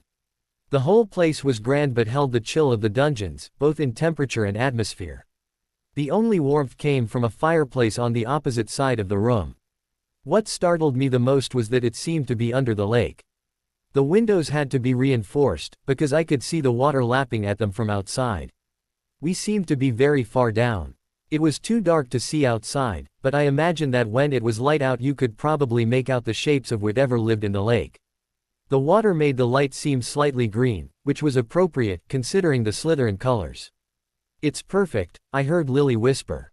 I nodded in agreement. The place was cold and intimidating, to be certain. But some Slytherin part of me absolutely adored the greenish filtered light and the slight bite of cold in the air. Even the sound of the water lapping at the windows was rather comforting, soothing my nerves and making me even sleepier. It was a quiet, subdued place, but it wasn't outright unfriendly. "I want to see the dorms," Parkinson announced, and started off towards the door Amelie had vanished through. For once, I agreed with her, and it seemed that the rest of our year did too. Tracy, Bulstrode, Lily, Daphne and I all followed her lead. We quickly found the first-year dorms and stepped inside. Like the common room, the light that filtered through the windows was green. The domed ceiling made the sound of the water echo slightly. It was like having a white noise machine. Slytherin crests and banners hung on the walls, insulating them a little. There were 6 beds, all old 4 posters with dark wood and green hangings. Silver lanterns dangled from the ceiling on chains, swaying slightly. Their flames flickered constantly, and the rattling chains melded with the lapping water. The whole place seemed to be designed to be as soothing as possible. I looked up at the lanterns, smiling gratefully. Pitch blackness I was terrified by, but the lake and the lanterns provided a gentle enough light to not be obnoxious while still illuminating everything. We scattered to our trunks, which had been placed at the foot of our beds. I found mine and quickly dug through it, pulling out my baggy camisole nightgown and tossing it onto my bed. Excited as I was to start classes tomorrow, I was still utterly wiped by the day. I tugged the curtains around my bed to change clothes, folding up my clothes for the next day on top of my trunk. Lily, from the bed next to me, gave my stretched, tattered camisole a slight sneer and asked, "Is that really all you have to sleep in?" "It's comfortable," I replied with a shrug, which wasn't a lie. Granted, I wished I had something a little nicer, particularly when Pansy Parkinson produced a pink silk nightie from her trunk, but the idea of getting something like that from the Dursleys was laughable. Parkinson, Daphne, and Bulstrode seemed content to stay up and chat. I got the feeling they'd known each other for a while from the way they spoke. It sounded like their families all knew each other. Tracy, Lily and I were all eager for bed though. We all drew our curtains to block out their conversations as much as possible and settled in for the night. I pulled back my covers and slid into the bed, sighing happily. The sheets seemed to be charmed to keep out the chill. They were pleasantly warm when I crawled under them, not stifling, like they'd just been pulled out of the dryer. I plucked my glasses from my face and set them on the table beside my bed. Lying back, I realized how soft my bed was. It was like lying on a cloud compared to my rock-hard mattress back at Privet Drive. The sheets were silk and slid luxuriously against my skin. My pillow, I realized, was stuffed with feathers. It squished under my head nicely when I lay back, without completely flattening out. I was in heaven. I was also in hell. I'd been separated from Harry. He was in a house that seemed almost required to hate mine. In the eyes of the rest of the school, we were supposed to be mortal enemies, competing for grades and hexing each other in the hallways. It had never in my life competed with Harry for anything, except perhaps who could attract less attention from the Dursleys. I couldn't decide whether I loved or hated my house. Lily seemed nice enough, and so did Tracy. Our common room and dorms were gorgeous, and I was already regretting having to leave this pampering for Privet Drive in the summer. On the other hand, Slytherin also had Parkinson, Daphne, and Bulstrode, who I weren't quite so sure about. They seemed arrogant and disdainful, and while I'd been accused of that before, for them it seemed like a near-constant state. In fact, it seemed to be pretty common in Slytherin House. Slytherin also had Malfoy, which wasn't exactly pleasant, but he should be easy enough to avoid. I remembered the conversation at dinner. It had somehow become a test of who could talk circles around who. And much as it seemed entirely too Slytherin to admit it, I'd enjoyed it. It was fun. It was also a delight to be able to speak my mind without fear of being hit or starved or locked in a cupboard. In fact, it seemed like I was almost encouraged to try and one-up and out-talk my fellow housemates, like it was an ability to be admired instead of frowned upon. The gentle sloshing of the lake began to invade my brain until it was all that I could hear and all that I could think about. With my glasses off, the lanterns were like swaying balls of light instead of flickering flames. It was hypnotizing to watch. The combination lulled me to sleep quickly enough. I quickly learned that it was extremely lucky I was good with directions. Hogwarts seemed designed to torture those who weren't. Aside from the sheer size of the place, there were secret passages that led all over, some hidden, some not. The staircases were another hazard. Some of them moved, some of them had trick steps, and some of them led someplace different every Friday. Peeves was also a problem. We quickly learned that the Peeves we'd heard the ghosts complaining about was the castle poltergeist. He was a horror if you ran into him and you were late. He would drop trash cans, throw water balloons, and stalk you down the halls, making your life as miserable as he possibly could. Argus Filch was the caretaker, and he was just as bad. He watched us constantly, like he was certain we were breaking a rule at every moment, he just couldn't quite figure out which one. He was followed with a tabby cat with lamp-like eyes named Mrs. Norris, who I swore could peer into my soul. Thank God for the ghosts and the portraits. If you asked politely, most of them would take pity on us first years and give us directions. A couple of the paintings, however, were nowhere near so helpful. Daphne made the mistake of asking a squire for directions one day. As it turned out, that squire was a staunch Gryffindor who sent her in the exact opposite direction when he saw the Slytherin crest on her robes. I watched in awe as the older students navigated around the castle no problem, totally immersed in their conversations and not paying a bit of attention to where they were. I had to concentrate and constantly trace my path through my mental map of the castle to have a prayer of getting to class on time. And the classes themselves were another challenge.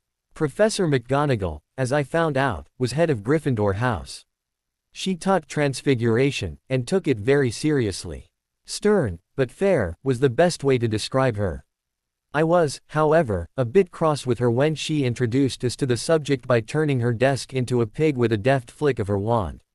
However, then she gave us several minutes of notes and told us to turn a matchstick into a needle. It was rather underwhelming. Astronomy was rather interesting. I knew a lot of the stories of the constellations, and it was interesting to watch them move through the sky. However, it was a lot of charts, which was rather boring. Not to mention that we had to troop up to the astronomy tower at midnight, which wasn't fun and made classes the next day less than enjoyable. But by far the award for most boring class was History of Magic. Professor Binns was the only ghost teacher. He simply droned on, leaving us to take our notes, or, more likely, not. A lot of us used his class to catch up on homework for other classes or to snag a quick nap in the middle of the day. I was one of the few who bothered to take notes mostly because I knew I was horrible with dates and I didn't have a prayer of passing the class if I didn't. Charms was alright. It was taught by Professor Flitwick, a tiny old wizard who needed a stack of books to see over the top of his desk. He was the head of Ravenclaw House. In his classes we tended not to take too many notes in that class, probably due at least in part to the fact that Flitwick couldn't reach his blackboard. Herbology was interesting. The magical plants we studied were like nothing I'd ever seen in the gardens of Privet Drive, which wasn't surprising. Some of them actively tried to kill us whenever we stepped into the greenhouses behind the castle. At the very least, now I knew why my supplies list said work gloves. Some plants secreted poison, some of them bit, and some of them had stinging nettles. This class was taught by the head of Hufflepuff, Professor Sprout. I'd been excited for Defense Against the Dark Arts, as had the rest of my year mates. However, Quirrell turned out to be a joke. I should have guessed from his twitchy demeanor. It seemed like he was terrified of his own subject. He stammered through lectures, sometimes so badly it was hard to understand enough to take notes. Friday was our first lesson with our head of house. As we had breakfast, we discussed what his class might be like. My cousin told me that so long as you at least make an effort, he'll give us passing grades. Parkinson smiled. She cast a superior glance towards the Gryffindor table. They shared the double period with us this morning. Bulstrode followed her gaze and gave a savage smile. Wonder how many points they'll lose before the period's over. If Snape's as horrible as I've heard, all of them, I said. Lily chuckled and Tracy laughed into her porridge. Even Parkinson cracked a smile. Daphne nodded in satisfaction. Good, they're already beating us by a few points. It's your brother's fault, she added to me. Favoritism for the boy who lived, Parkinson sneered. I shrugged. I didn't defeat Voldemort. They all looked at me in awe. I quickly rewound what I'd said and realized I'd used his name. You said it, Tracy said, looking vaguely odd. I did, I nodded. I gave a shrug. I hadn't even heard the name until a few months before I started. My aunt and uncle lied about how my parents died. They said it was a car crash. Parkinson snorted. What a muggle way to die. I snorted. I'm pretty sure a car crash would kill you too, Parkinson, which are not. Just then, email flooded in. The arrival of hundreds of owls the first day had made me flinch and recoil, but now I was used to it. Artemisia came down every now and then for a scratch behind the wings and a crust of toast or a bit of sausage, but this was the first time she'd actually had a letter for me. I couldn't for the life of me figure out who might be writing me. I plucked the small piece of parchment from her leg. I unfolded the note and absently offered her a sausage link. Artemisia took it with a thankful hoot. As it turned out, the letter was from Hagrid. He wanted to know if I'd want to come for tea at 3. He'd invited Harry too. I flipped the letter over and scrawled a hasty yes across the back before sending it off with Artemisia. "Who was that?" Lily asked curiously. "Hagrid invited me for tea," I said with a small smile. I hadn't seen Hagrid since I got here, beyond a few moments of awkward eye contact at meals. I hadn't gotten to see Harry much either. It seemed like they tried to keep the Gryffindors and Slytherins separated as much as possible, which was probably wise. We could compare notes on our first days here. Parkinson opened her mouth, face already curling into a scoff. I tried to cut her off with a sharp look, but she spoke anyway. "Why do you talk to that oaf? It's clear he's only here because Dumbledore takes pity on him." I clutched my fork a bit tighter. I was a little defensive of Hagrid. It was becoming clear very quickly that he was a joke to my fellow Slytherins. They seemed to have this picture of him as a lumbering idiot. I knew that couldn't be the truth. From a little I'd gathered you had to be smart to keep up with everything in Forbidden Forest and the grounds. And while yes, he was huge and rough, that didn't automatically make him an idiot. Crabbe and Goyle didn't exactly help that case, but you can't have everything. What I wanted to do was lean over. Stab a fork into Parkinson's hand. But that wouldn't be very Slytherin of me. So instead I said, "Why he's here isn't relevant. He's a better conversationalist than some people." I let my eyes linger pointedly on Parkinson, who swelled in annoyance when Lily snorted behind her hand and Daphne smirked. Before she could say anything, I added, "He sees quite a bit in the Forbidden Forest." Parkinson looked slightly mollified. I smiled to myself, delighted that she was fooled. In the past few days I'd become conscious of something I'd been doing for years, putting together two truths to become a deception. Hagrid was a better conversationalist than Parkinson. The endless streams of bigotry really worked against her. And he did see interesting things in the Forbidden Forest. While both were true, by placing them together I was able to shift the way Parkinson interpreted my words. I insulted her without her knowing. It was rather Slytherin of me, if I may say. My smile fell slightly as I played with my eggs. It was a little worrisome how quickly I was adapting to life as a Slytherin. Even more alarming was that I enjoyed it. I liked the feeling of outwitting someone, sneaking an insult past them, or watching them swell with anger when I outright said it. It was definitely a Slytherin characteristic, an enjoyment of the feeling of one-upmanship I got. But was I doing something wrong by reveling in my Slytherin characteristics? It was certainly the first time I'd gotten to exercise them. I must have thought of hundreds of thousands of vicious and spiteful things to say to the Dursleys over the years. They'd all been on the tip of my tongue, desperate to be said, but I always swallowed them down and bowed my head. And I'd always hated that. Bowing my head to anyone made something deep inside of me twist in distaste. Certainly, teachers deserved respect. Parents did as well. But the Dursleys had demanded obeisance, which they did not deserve, and which it had always made me want to retch to give them. 1,000 times I wanted to just say, no, and let the chips fall where they may, but fear always held me back. Fear of losing Harry. I had no doubt that if I had pushed them as far as I had wanted to so many times the Dursleys would have sent me to an orphanage. The only question was whether I would go there alone or if they would toss Harry out as well. I could never quite convince myself that they'd keep him, and the idea of losing my partner in misery for the last decade was unbearable. I looked up to the Gryffindor table. Harry was looking a little disheartened. For a moment I felt a swoop of hope. Perhaps he was missing me. But no, he was looking at Professor Snape. He'd be in my potions class today, and Snape had a reputation with Gryffindors. He was more concerned with the fact that the teacher would be mean to him than the fact that this was the first time I'd had a class with him since we got here. A seed of bitterness nestled somewhere in my stomach and I clenched my fingers around my fork, cutting into my pancakes a little more viciously than they deserved. Had he tossed me over that easily? Had he already found new friends in Gryffindor, new people to spend his time with? Had I done something wrong? Yes, I had. I'd been sorted into Slytherin, and according to everyone, we were now supposed to hate each other. Potter. I looked up to see Lily standing next to me, frowning slightly. I saw that the rest of the Slytherin girls had already stood up and were halfway to the door, looking back at me haughtily, wondering why I wasn't following. Sorry, I muttered, tossing my fork aside. I suddenly didn't feel hungry. I snatched my bag up and hustled after them. As we descended into the dungeons, the air around us got cooler, soothing my heated thoughts. This bitterness I was feeling wasn't justified, I told myself. It wasn't as though Harry hadn't acknowledged me since the sorting. When we passed in the hall, he gave me a bright smile and a wave, calling, "Rena," in greeting. Sometimes we made eye contact across the great hall during meals, sharing secret smiles. I shook my head. Whatever this was, it needed to go away. It wasn't Harry's fault we hadn't spoken much. He couldn't help that we were separated for most of the time. He'd even directed me to Transfiguration the other day when we passed each other the other day before hustling onto Charms with Ron and Dean. We stepped into the potions classroom, and instantly all thoughts of Harry vanished to the back of my mind. The room was ovular, with worktables big enough for about 4 people to sit at comfortably. There were shelves all over the walls covered in pickled bits of animals that floated ominously in colored liquids. The windows were covered, the classroom lit instead with torchlight.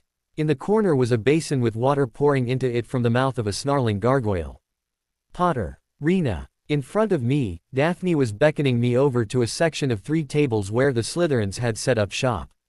Parkinson was chatting with Nott and Daphne was laughing with Zambini. Malfoy and his lunks weren't there yet, but there were spare enough seats for him and for me. Lily was beckoning me over. Behind me was Harry. He came flanked by Ron and Dean, with Parvati and Lavender trailing behind them giggling together. "Come on, join our table," Harry invited, a wide smile across his face. "I've got loads to tell you." Ron was looking at me suspiciously, like he expected me to suddenly sprout fangs and poison him like my house's animal. Lavender and Parvati stepped into the potions classroom and turned up their noses as they passed me. Even Dean looked a little edgy around me. I looked back over my shoulder to Lily, who was looking at me expectantly and smiling as she patted the seat next to her. "Rena?" Harry asked, looking at me with those big, concerned eyes of his. "Something wrong?" I closed my own. I knew where I had to go. So I turned away from Lily, smiled at Harry, and said, "Sure." I sat down at the end of the table, Harry taking the empty space between Ron and I. I looked past him to Ron and asked with a small smile, "All right, Ron." Ron looked startled. I could see his desire to hate me wavering.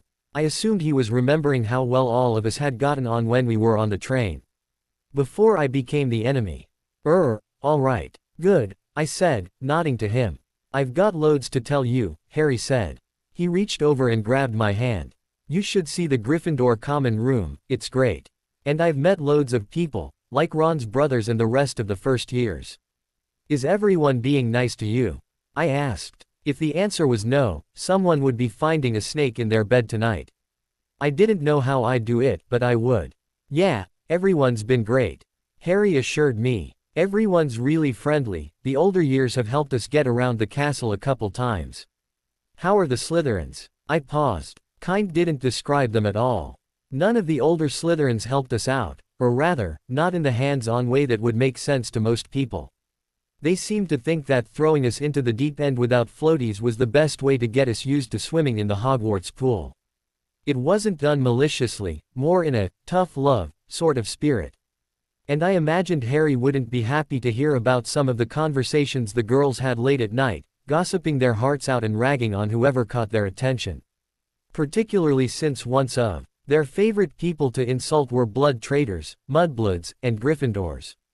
Harry and Ron both fell into 2 of those categories. They've been. I looked over my shoulder to where the Slytherins were sitting. Bulstrode's lip was curled in distaste and Parkinson was sneering. Daphne was looking down her nose at Ron. Tracy was glaring, but not quite as heatedly as one might expect. I was certain she was only shooting me the stink eye because the others were. Nott was looking at me in confusion, like he couldn't figure out why I'd joined the Gryffindors when there was a perfectly good seat available with them. Zambini looked like he was almost amused by the whole thing. The only one who looked mildly understanding was Lily. She gave me an understanding shrug and flicked through her potions textbook. Bless her soul. They've been all right, I said finally.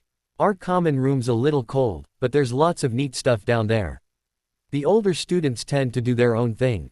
I usually eat with the girls from my dorm. Harry looked at me, his smile flickering. He looked like he couldn't decide if I was being honest or not. I was, but I was omitting quite a bit. I said I ate with the Slytherin girls. I never labeled a single one of them as friends. The only one I could see ever being close to was Lily. Possibly Tracy, if she ever stopped trotting after Daphne like a devoted puppy. Potter, what are you doing? I closed my eyes and let out an annoyed hiss of air between my teeth. When I opened my eyes, Harry was glaring over the top of my head. Malfoy, he spat. I turned around in my seat to see Malfoy staring down his nose at me, Crabbe and Goyle flanking him. What is it, Malfoy? I demanded, frustrated. Here I was finally getting a chance to talk to my brother, and Malfoy has to trot up and ruin the moment. What are you doing over here with the Gryffindors? Malfoy sneered at the aforementioned Gryffindors, who all scowled back. Come join us. Slytherins sit together. Harry opened his mouth to say something. I squeezed his hand, urging him to be silent. I raised an eyebrow at Malfoy coolly and said, I didn't know we had assigned seats. Someone should post a sign. Malfoy blinked. He, like not, seemed to be struggling with the idea that I didn't want to sit with my fellow Slytherins. But, unlike not, he plastered his usual superior expression on and continued. You don't have to sit with them, you know. Malfoy's eyes glittered maliciously in Ron's direction before flicking to Hermione, who had joined Parvati and Lavender's table with Neville. You're a Slytherin. You have better options. I smiled sweetly. Better options than my twin brother, Malfoy. You think very highly of yourself. The door to the classroom burst open. Professor Snape swept in, black robes billowing behind him. His dark eyes latched almost immediately onto Malfoy, Crabbe, and Goyle, who were the only ones standing. Take your seats, he ordered in a deep baritone, not breaking stride as he made for the front of the room. Malfoy gave me a dark look, but slunk off to sit by Zambini. Snape plucked a slip of parchment from the top of his desk and announced, Brown, Lavender. Present, Lavender squeaked, wide-eyed at the sound of her name being barked. Bulstrode, Millicent. Here. One down the roll Snape went. I could tell when he reached Harry's name. His lip curled in distaste before he said, ah, yes. Harry Potter. Our new celebrity. He said the word like it was something to be deeply ashamed of. I saw Malfoy snicker, Crabbe and Goyle following his lead as usual. I straightened my spine, lifted my chin, and waited for my own name to be hissed out. Potter, Lorena. I blinked. That was it. Simply my name. No malice, no disdain, like any other teacher would call. I understood that Snape showed favoritism to his own students, but that was a bit ridiculous. Present, I replied slowly. Snape's eyes lingered on my face for a moment before he went back to calling names. When roll was finished, he set his parchment aside and turned to face us.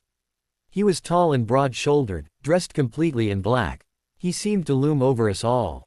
You are here to learn the subtle science and exact art of potion making, he began. As there is little foolish wand waving here, many of you will hardly believe this is magic. I don't expect you will really understand the beauty of the softly simmering cauldron with its shimmering fumes, the delicate power of liquids that creep through human veins, bewitching the mind, ensnaring the senses. I can teach you how to bottle fame, brew glory, even stopper death, if you aren't as big a bunch of dunderheads as I usually have to teach. The moment he spoke, I was hooked. Like McGonagall, he had a naturally commanding presence. But unlike McGonagall, who talked about transfiguration like it was a grueling sort of ordeal we would have to go through to succeed, Snape spoke about potions like they were something subtly beautiful, an art form. I watched as Hermione scooted forwards eagerly in her seat, eyes as wide as saucers as she hung on tender hooks. I couldn't help but scoff a little. It was one thing to want to please a teacher, it was another to make yourself look like a fool. Like her, I also wanted to please this particular teacher. Aside from being my head of house, he also taught the subject that seemed most interesting to me, but you didn't see me practically piddling myself in desperation. Potter. Snape barked suddenly. Where would I get if I added powdered root of asphodel to an infusion of wormwood?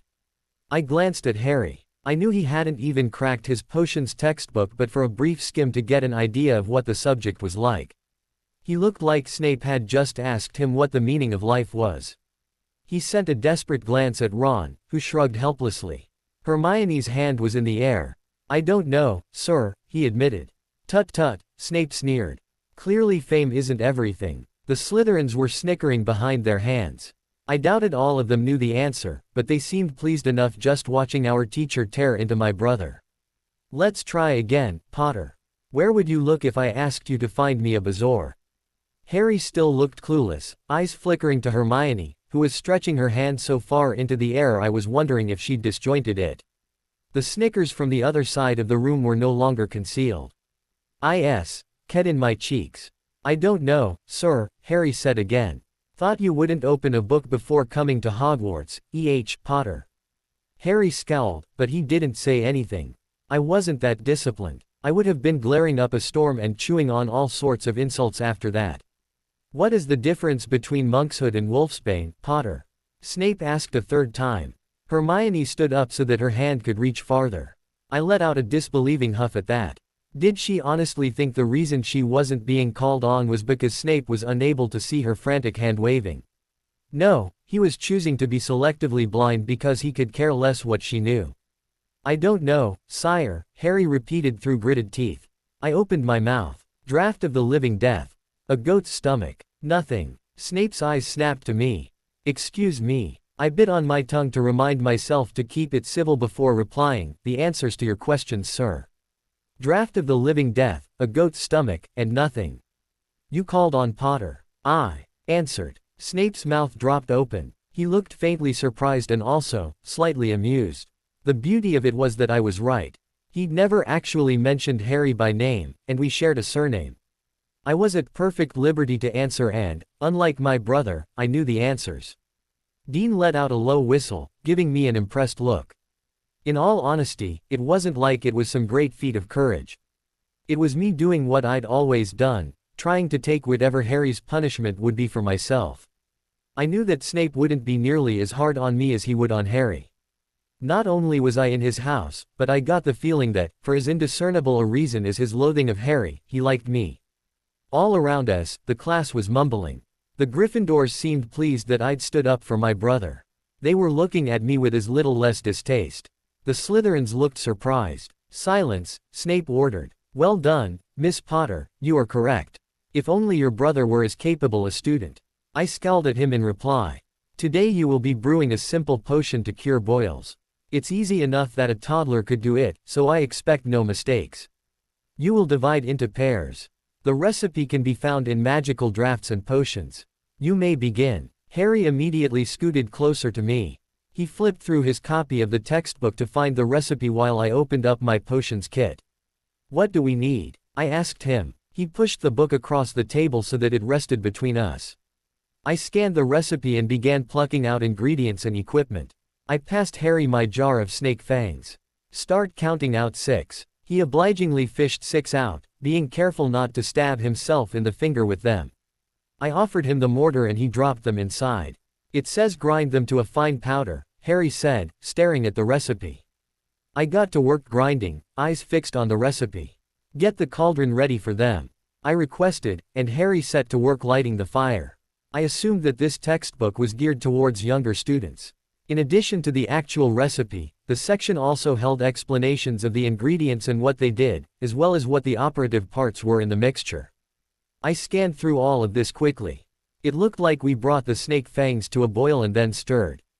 After that, we sliced up and added pungus onions. A glance at the section on those showed that it was the juices that reacted with the snake fangs. The slicing was to help release the juices into the potion more quickly than just letting it steep. "Add 4 measures of this," I said, passing the mortar to Harry. He took up the measure and began filling it carefully while I reached for the onions and my small silver knife. I raised the blade, ready to slice, but paused. If the key was to release the juice, then perhaps there was something I could do to help that along. I set the knife aside and placed the flat of my palm on the onions, pressing lightly and rolling them on the table. It was what bartenders did to make limes for drinks juicier. I had no way of knowing if it would do anything, but I figured it couldn't hurt to try. Finished rolling, I started slicing the onions into even pieces. I looked up as Harry dropped in the last measure of the snake fangs, setting the remnants aside. He stirred once. I lifted my cutting board up over the potion, but paused as my hair fell in the way. Irritably I swatted it back into place and used the flat of my knife to scrape the pieces of onion into the cauldron. Almost instantly it became the yellowish color it was supposed to, and I smiled in satisfaction. I gave the potion a few stirs. Now the nettles, Harry said, tossing in the dried nettles. They sank into the potion. And the flobberworm mucus. I pulled the small greenish bottle from my potions kit and took off the lid. I was supposed to stir vigorously after I put it in, but I continued to stir gently as I poured it in to distribute it better. I let a dash fall in and straightened up the bottle, passing it to Harry to close as I started to stir vigorously. The potion began to darken to a deep green, letting off some spirals of smoke. I glanced back at the recipe, having to blow my hair out of my face again. Next came 4 horned slugs. But if the reading I had done was correct, adding an extra slug and a little powdered ginger root would help counteract the nausea that some people experienced after taking the potion. I looked at the rest of my stock of the onions thoughtfully. If I was already getting a little creative, I might as well go all the way. In for a penny, in for a pound. Or rather, in for a canute, in for a galleon. Keep stirring, I advised Harry, passing the stirring rod to him. He took over, continuing to stir vigorously. I counted out 4 slugs, hesitated, and added a 5th one to the small bowl. On top of it, I sprinkled a little bit of powdered ginger root, picking up the bowl and readying it. "Whoa, what are you doing?" Harry hissed, staring into the bowl. "What's the brown stuff on top?" "Powdered ginger root," I replied, nodding to the bottle. The potion was slowly turning the pretty peach color it was supposed to. The steam it was letting off became more consistent, just like the book described. "The recipe doesn't call for." "I know, just trust me," I urged, grabbing my hair in my free hand to keep it from swinging forwards over the cauldron like it had when I added the onions earlier. Harry looked hesitant, but he gave me the go-ahead. I dropped in the snails and ginger. The potion turned a darker peach, the smoke becoming the same color. That was what the book said was supposed to happen, so it seemed we hadn't done anything too horrible. "What made you think of that?" Harry asked curiously. I could dimly hear Snape telling the class about how nicely Malfoy's slugs were doing. I explained, "I read that some people get nauseous after they take it. Ginger counteracts nausea, and it shouldn't affect anything else in the potion, so long as we added the extra slug." Harry looked impressed. "Wow." I shrugged. "I learned a few things about combining ingredients cooking. And besides, I don't set toasters on fire," I snickered. "It was one time," Harry groaned. I chuckled softly at the memory. "Come on, we have to take it of the fire so." Already on it. I had just taken the cauldron off the fire when a loud hissing and a wretched smell filled the classroom. I looked up and saw that 2 tables over Neville had somehow managed to melt Seamus's cauldron into a twisted blob, their potion letting off acid green smoke in thick clouds. Their potion seeped across the floor. It hit Parvati and Lavender first, who yelped when the potion burned holes in their shoes. They leapt onto their stools and the rest of us were quick to follow suit. Neville was groaning, having been sprayed with the potion when the cauldron collapsed. Angry red boils sprang up all over his legs. "Idiot boy." Snape brandished his wand and the potion disappeared. Slowly, we came down from our stools. "I suppose you added the porcupine quills before you took the cauldron off the fire." Neville whimpered as boils appeared on his nose. "You, take him to the hospital wing," Snape ordered Seamus, who hastened to drag Neville up and out of the room. He whipped around, eyes probing us furiously. They settled on Harry and he opened his mouth. "You, Potter, why didn't you tell him?" He paused. I followed his eyes and realized he'd noticed the ginger still sitting out on the table. Harry saw where he was looking as well. He hastily shoved the flobberworm mucus in front of it, but the damage was done. Snape's eyes blazed in triumph. "How odd," Snape said, voice low. "I don't recall this potion calling for ginger. So why is it on your table, Mr. Potter?" Harry's mouth dropped open like a fish and he struggled for words. He hadn't put it there, he didn't have the answer. "I did it, Professor," I spoke up. His eyes flicked to me. Suddenly he looked less pleased to cause Harry grief and more curious about why in the world I'd dragged out the ginger. "I see." He narrowed his eyes. See me after class, Miss Potter." Malfoy snickered, Parkinson joining him with a cackle. I scowled at them. "Yes sir," I replied, turning back to our potion. Unlike Neville, we'd gotten our cauldron off the fire. As class picked up around us again, I tossed in the porcupine quills. "I shouldn't have let you do that," Harry muttered, shame-faced. "I knew it wasn't in the recipe. It was my idea, it's my fault," I said shortly, stirring counterclockwise, carefully counting. "Don't blame yourself, Harry, that's silly." "But I could have said no," I challenged. "And I would have listened." "No," he relented. I smirked. "Exactly. Now, one more and we should be." I pulled the stirring rod from the potion. It turned the pink color the book described and let off steam of the same color. "Yes." I sat back in my seat, smiling smugly as I reached for a cloth to dry the stirring rod. Harry frowned between the book and the potion. "But you added extra stuff in, so why?" "Because the potion's still correct," I said, watching as Snape bent over Parkinson's cauldron.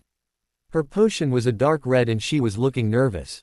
Snape scowled and told her where she'd gone wrong. Parkinson winced. I smiled slightly. I don't think he's mad. And that was true. Of all the reactions Snape had to the ginger, mad wasn't one of them. He'd looked surprised, curious, a little, I don't know, maybe impressed by my gutsy move. But no, guts wasn't what was required in this class. Precision was. "Then why does he want to talk to you?"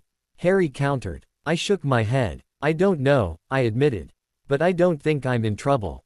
By the end of the class, could tell that our potion was the best. Hermione had gotten close, but her potion was still a few shades darker than it was supposed to be, and she kept shooting me annoyed looks as Harry and I waited by our perfect potion. To my annoyance, Malfoy also did reasonably well. That wasn't a surprise to me though, Snape actually helped him. He seemed to genuinely like Malfoy, for reasons I couldn't even begin to fathom. From what I'd seen, he ran on a steady stream of disdain and sneers. The rest of the Gryffindors packed up quickly around me.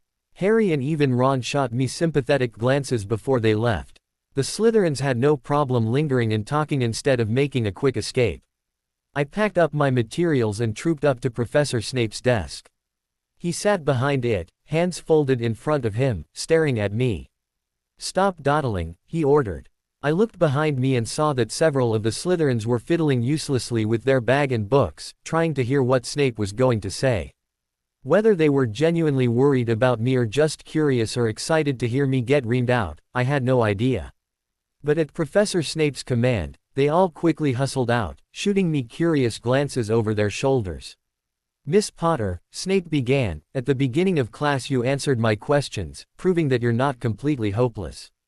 I failed to see, then, why you would go on to add ginger to a potion that doesn't require it.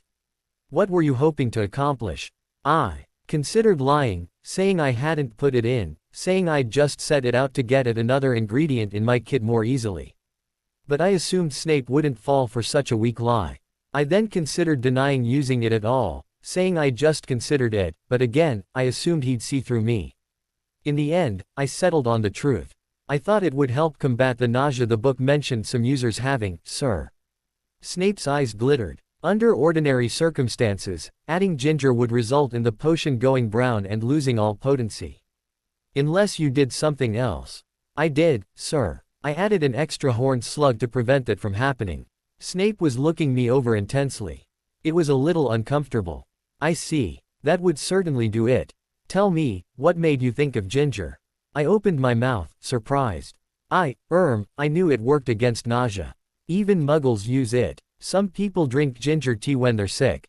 And is that the only step you added? Snape pressed. I know, sir. What else did you do? I bit my lip, admitting, well, the book mentioned that the onions were cut up to allow the juice to blend into the potion more easily. And I knew that rolling a lime on the counter a little makes it juicier, so I did that too. Snape looked, dare I say it, proud. I see. Those are all excellent additions to the recipe. And all are correct. I would caution against experimenting in the future, however, unless properly supervised. You are still too young to have the knowledge of potions required for real testing. I smiled, glowing at the praise. Unlike Hermione, who'd made a fool of herself trying to get his attention, I'd managed to actually impress Snape just by thinking the problem through. and Snape seemed like the sort of man who wasn't easily impressed. I was feeling rather proud of myself. 20 points to Slytherin, Snape allotted, for your innovation. I beamed. Thank you, sir. However, he added sternly. My smile instantly dropped and I waited for the hammer to fall. He was going to yell at me for answering the questions at the beginning of class, or tell me that what I'd done was dangerous and needed punishment to keep me from doing it again. Yes, sir, I asked, cringing as I waited for the inevitable. You will tie your hair back for my next class. I blinked. That wasn't expected. In a way it was almost worse. I smacked my hand to my cheek, protesting, but sir. He cut me off. Better potions mistresses than you have inadvertently trailed their hair into their cauldron and set their heads ablaze. I won't have you doing something so foolish in my class for the sake of vanity, particularly after you've showed some small amount of promise. I winced, one finger absently tracing the scar on my cheek. Sir, I fully understand why you hide your face, Miss Potter.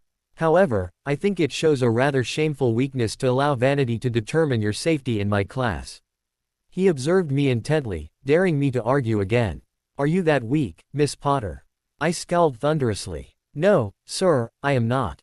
He sat back in his chair, pleased with my answer.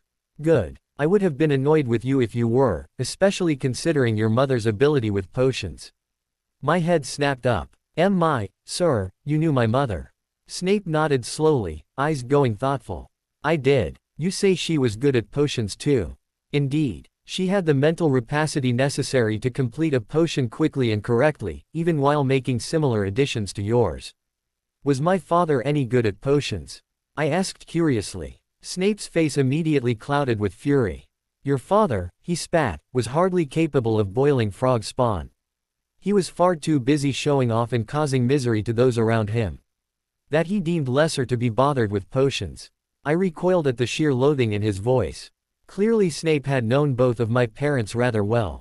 While he seemed to at least respect my mother, probably thanks to her skill in his chosen field, it seemed like he thought my father to be the lowest form of scum to ever grace the planet.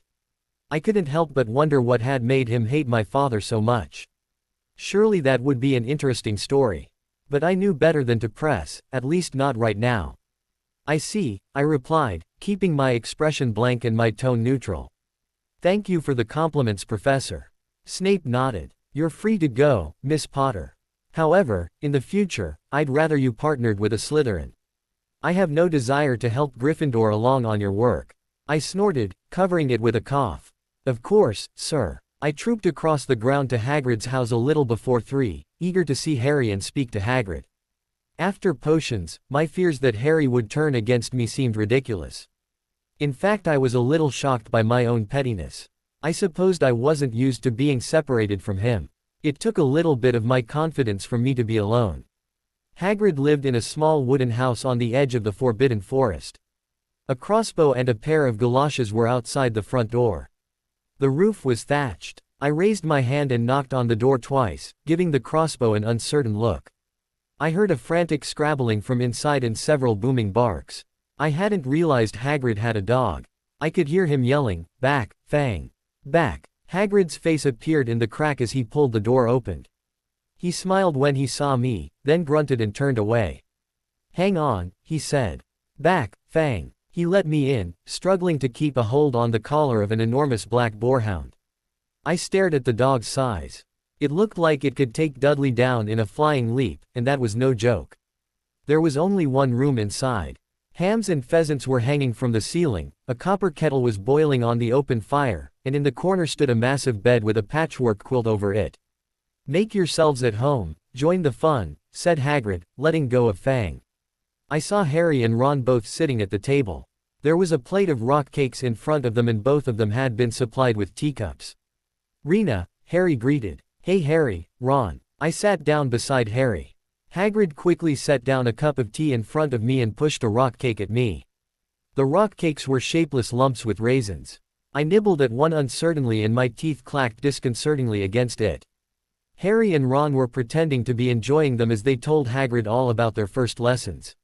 Fang ventured over and dropped his head onto my knee, looking up at me pleadingly as he dribbled all over my robes. I smiled down at him. I'd always loved animals, and growing up I'd always wanted a pet. Of course, Aunt Petunia hadn't allowed animals into the house until she was afraid Harry and I would turn her into a toad if she didn't. "Hey Fang," I cooed at the boarhound, rubbing behind his ear vigorously with one hand. "You're a big boy, aren't you?" I smiled slightly as Fang whined happily, dunking my rock cake in my tea a little to try and soften it with my free hand as they complained about Filch. Hagrid, it seemed, completely understood. "And, as fair that cat, Mrs. Norris, I'd like ter introduce her to Fang sometime. Do ye know, every time I go up ter the school, she follows me everywhere. Can't get rid of her. Filch puts her up to it." Harry told Hagrid about Snape's lesson. Hagrid, like Ron, told Harry not to worry about it, that Snape liked hardly any of the students. "But he seemed to really hate me." "Rubbish," said Hagrid. "Why should he?" I noticed Hagrid didn't quite meet Harry's eye when he said that. "Speaking of Snape, what did he want?" Ron asked, looking at me. "Did he hold ye back?" Hagrid asked. "Yes," I nodded. "He wanted to know what I'd done with the ginger I added to the potion." "What did you tell him?" Harry pressed. I shrugged. "The truth. That I thought it would improve the potion." Ron gave a commiserating smile. He seemed to have warmed up to me again, or at least seemed less annoyed by my house than before. "How many points did you lose?" "None," I replied. Harry choked on his tea. "What?" he asked incredulously. He wasn't mad. "None. I got 20, I said, smiling proudly. He said I was correct, that everything I added to the potion would do exactly what I thought. He said I showed promise." "That's high praise, comin' from Snape," Hagrid said, whistling. He was clearly impressed. "I don't get it," Harry said in frustration. "He seemed to hate me. Why does he like you?" I was a little offended. "Is it so odd for people to like me?" I challenged. "Well, she is a Slytherin, mate," Ron commiserated. Harry nodded, but he still seemed upset. "I'm sure that's it," Hagrid said, rather louder than was necessary. I narrowed my eyes at him suspiciously. Something about the subject of Snape was making him edgy. I was even more sure when he hastily changed the subject. "How's brother Charlie?" Hagrid asked Ron. I liked him a lot, great with animals. I listened with interest as Ron described his brother Charlie's work with dragons. It sounded fascinating, albeit dangerous. Apparently their mother constantly worried that Charlie was going to come home for Christmas one year missing a limb, which was apparently not uncommon in his line of work. "Hagrid," said Harry suddenly, "that Gringotts break-in happened on my birthday. It might have been happening while we were there." I looked around for what could have possibly spawned that comment and saw a paper lying under the tea cozy on the table. Gringotts break-in latest. Investigations continue into the break-in at Gringotts on the 31st of July, widely believed to be the work of dark wizards or witches unknown. Gringotts goblins today insisted that nothing had been taken. The vault that was searched had in fact been emptied the same day. "But we're not telling you what was in there, so keep your noses out if you know what's good for you," said a Gringotts spokesgoblin this afternoon. I remembered Ron mentioning to us on the train that someone had tried to rob Gringotts, but he hadn't mentioned the date. Hagrid grunted and offered him another rock cake instead of replying. I scowled. He was avoiding the question again. An hour later we all trooped back up to the castle, pockets laden with rock cakes that we hadn't been able to turn down. We split at the door. Harry and Ron headed to Gryffindor Tower to work on their Transfiguration homework. I'd already finished it, but I had History of Magic work to do, so I decided a homework session was a good idea. "Salazar," I said to the wall, and strode into the common room. "Potter, there you are." Tracy called from across the common room. Most of the first years were clustered around the notice board. "What is it?" I asked curiously, wandering over. "Did the password change?" "No, flying lessons," Lily said, looking excited. She pointed to a parchment that had been pinned up since this morning. Apparently starting Thursday we would be having flying lessons, and we'd be with the Gryffindors. I stared at the parchment intently. I wasn't quite sure if I was looking forwards to the lessons or not. On one hand, it was more time spent with Harry. And the idea of learning how to fly appealed to me. The glory of flight and all that. Heights had never bothered me, but then again, whenever I'd been high up I'd always been inside a building. I wasn't quite sure I'd feel the same when the only thing holding me up was a piece of wood. Like I need lessons, Malfoy scoffed at the parchment. I've been flying since I was 4. I could probably play for the team now. He bragged. No one cares, Malfoy, I muttered under my breath, still trying to imagine what it would be like to be several stories into the air on a cleaning utensil. Lily nudged me. How'd it go with Snape? She asked curiously. Do you have detention? No. I smiled smugly. In fact, I got us 20 points. For doing a potion wrong. Parkinson asked skeptically. I didn't do it wrong. I did it better, I corrected her shortly. Professor Snape was very impressed with the additions I made. He said I showed promise. I couldn't help but brag a little. Then I was reminded of the fact that he also said I had to wear my hair back. I was less pleased with that. But he wasn't right in thinking I did it for the sake of vanity.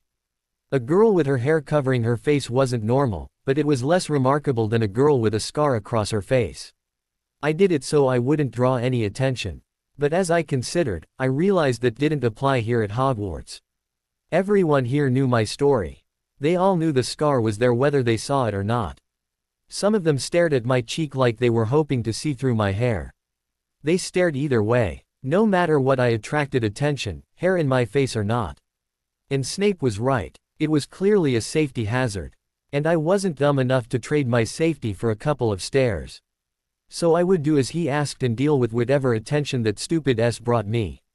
Hey, what was with sitting with the Gryffindors today? Malfoy demanded suddenly. I gave a little groan. Are you still stuck on that, Malfoy? I sat there because I wanted to talk to my brother. And I intend to keep doing it. Malfoy scowled, asking petulantly, do you have something against our house? I threw up my hands.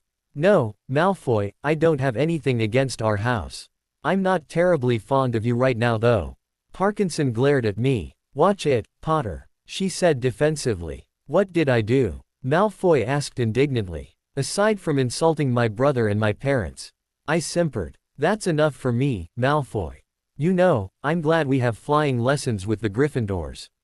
At least that's one more class one don't have to be near you. Frustrated with the whole thing, I turned and stomped off to my dorm.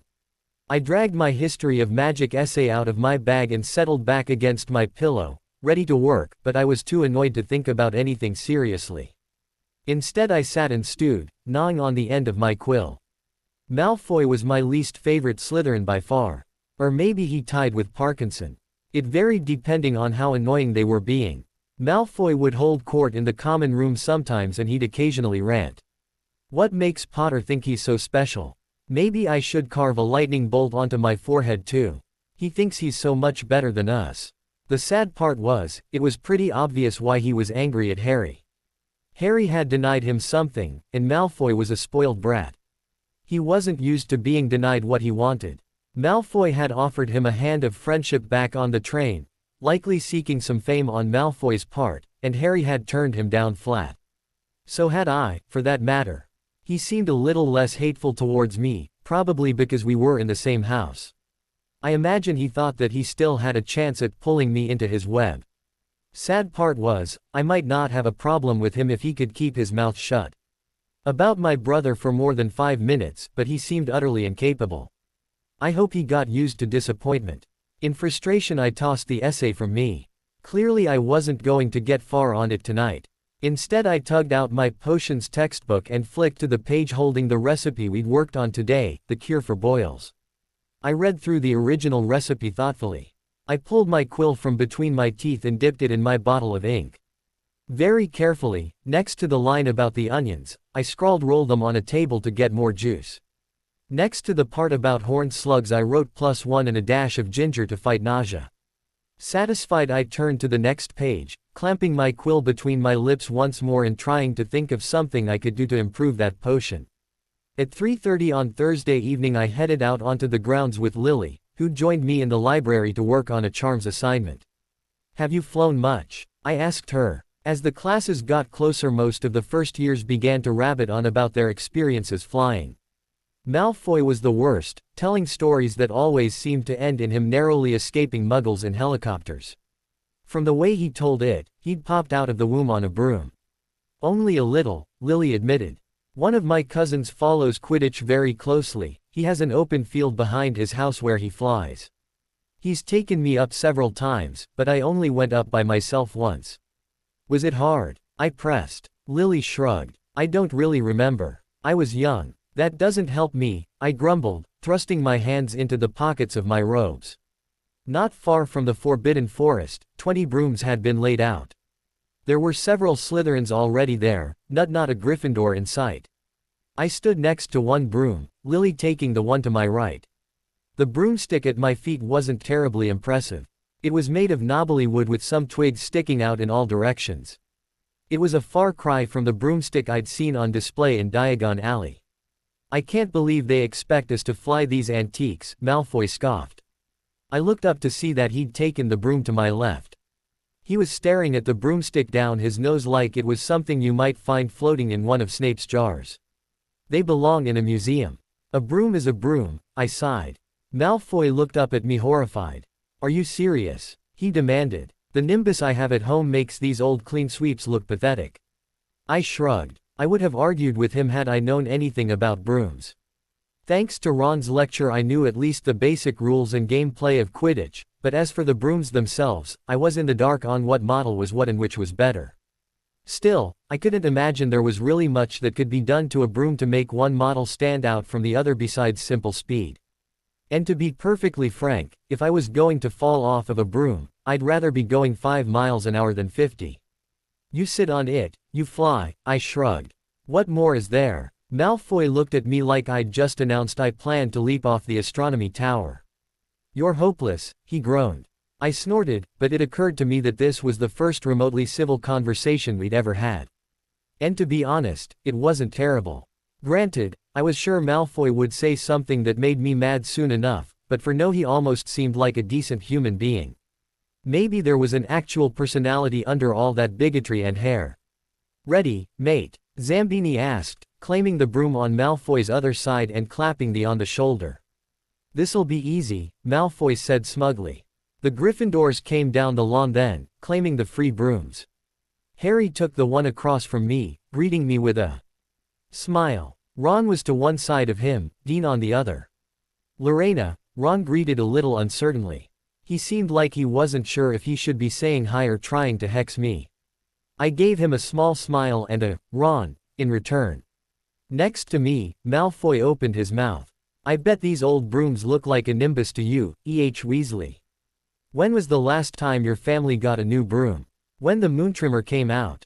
Ron's ears went pink. Shove off, Malfoy, he ground out. Madame Hooch appeared then. She was dressed in Quidditch robes, with close-cropped silver hair and hawkish yellow eyes. She strode down the line of brooms confidently and announced, "Well, what are you all waiting for? Stand by a broomstick. Come on, hurry up." Those who hadn't yet claimed a broomstick hastily found one that was free, some of them looking nervous. I saw Hermione down the row whispering to herself frantically under her breath. I assumed she was reciting facts about broomsticks.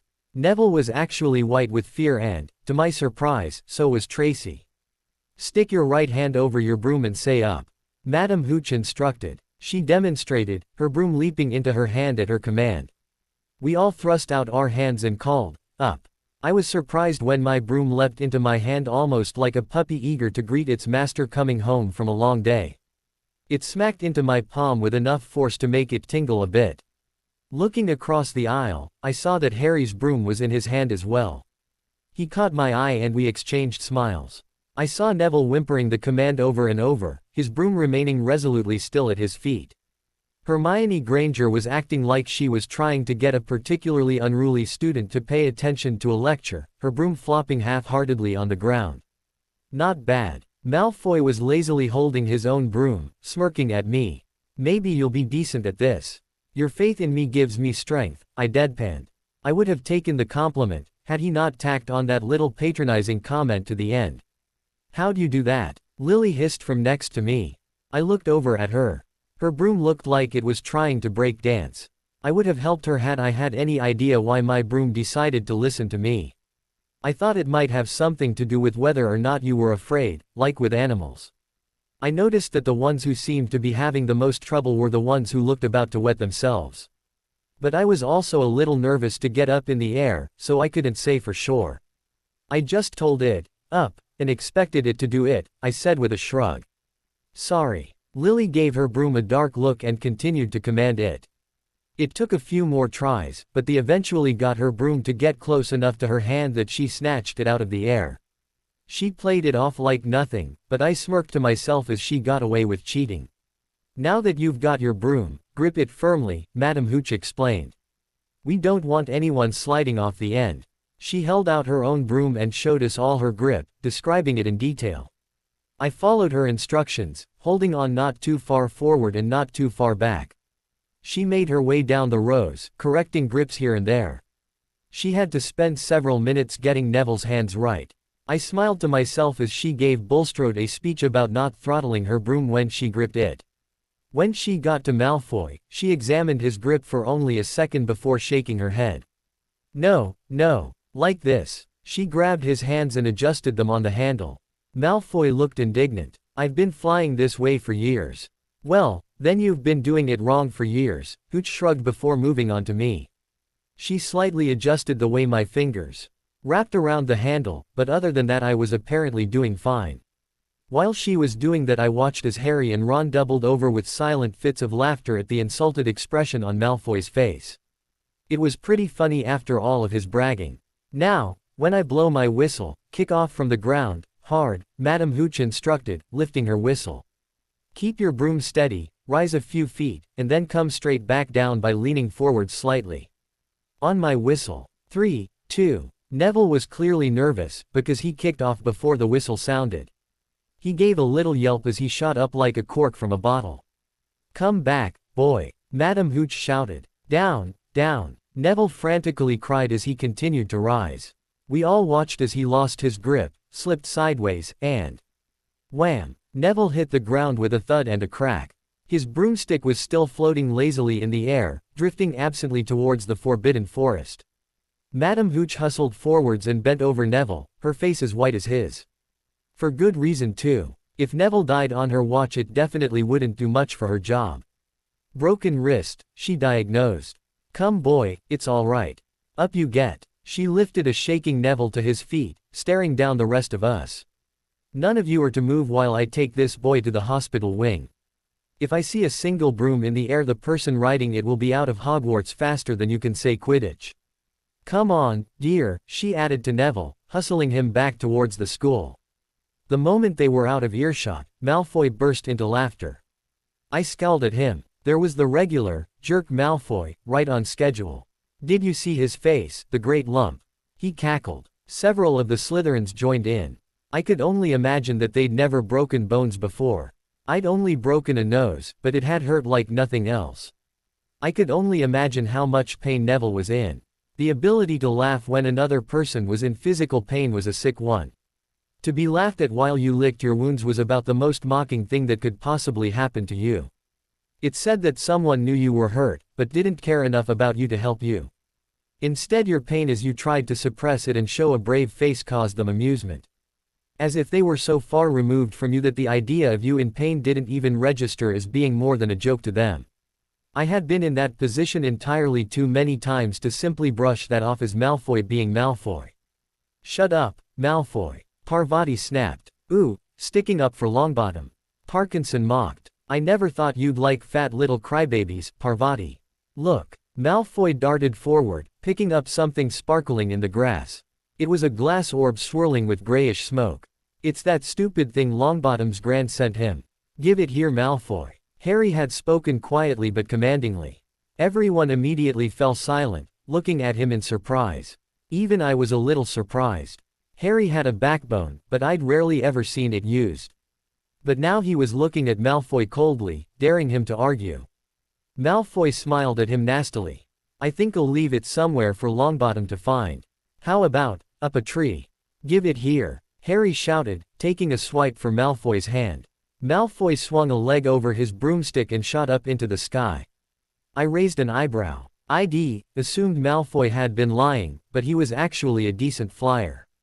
He made it look easy as he soared up level with the tops of the trees. Come and get it, Potter. He taunted. Harry reached for his broom. No, Hermione shouted, horrified. You heard what Madame Hooch said. You'll get us in trouble. Harry ignored her, kicking off into the sky. He seemed to direct the broom as easily as Malfoy had, rising high with the wind whipping his hair back from his face. A few girls gave admiring gasps and Ron let out a loud whoop. Harry made it look so easy, so effortless, so fun. Suddenly my fears were gone and all I wanted to do was join him up in the sky with the wind in my hair. I clenched my broom tighter, adjusting my grip and slinging a leg over. Potter, no, we've already got one idiot in the air.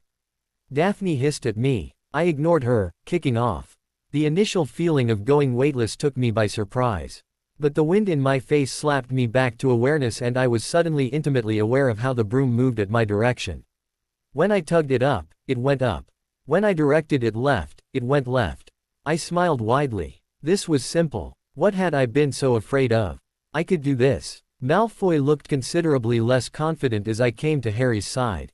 Harry gave me a brief glance, looking grateful for my support. Give it here Malfoy or I'll knock you off your broom. Harry shouted. Oh yeah, Malfoy retorted, but he looked more unsure than he had been before now that he was outnumbered. Harry shot forwards for Malfoy, who barely managed to dodge in time. Malfoy barely dodged out of the way and Harry flew past him, wheeling around. Malfoy was now trapped between the pair of us, eyes flicking between us both uncertainly. No Crabbe and Goyle up here to save you Malfoy. Harry called to him. Malfoy seemed to have realized that. He hurled the orb as hard as he could, crying, catch it if you can then. Harry dove for the ball. Malfoy turned to look at me, his smirk starting to come back. You won't try anything, Potter, he said.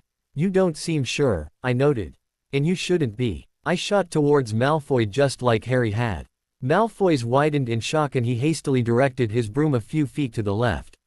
I shocked him when I corrected my course so that he was still in my path. I was aiming for him. At this height I'd calculated that even if I toppled off my broom it probably wouldn't hurt more than getting punched in the stomach by Dudley. That was nothing to sneeze at, but it was something I could handle. Maybe I'd break my nose, but it would hardly be the first time for that. Malfoy tried to dodge me again. I swung around and grabbed him by the back of the head, knotting my fingers in the gelled strands of his hair. I dove, giving him the options of either having his hair ripped out, falling, or following me. He wisely chose to follow me. We landed just as Harry did, the remember all clutched in his fist. My feet connected with the ground and I forced Malfoy's head down. He ate grass while I stood over him. Malfoy flipped over onto his back, spitting dirt from his mouth and snarling, Potter, what the hell? I just stared down at him, frowning. You don't laugh when someone's in pain. I don't care who it is. I don't care if it's your worst enemy. Someone's pain should never be the cause of another person's pleasure. For a moment the crowd around us was silent. I could see a few Slytherins giving me half-hearted glares, like they thought they should be mad at me but they couldn't quite bring themselves to disagree with me. The Gryffindors stared in awe, because I was supposed to be the enemy and I'd just made the target of their rage face plant into the grass.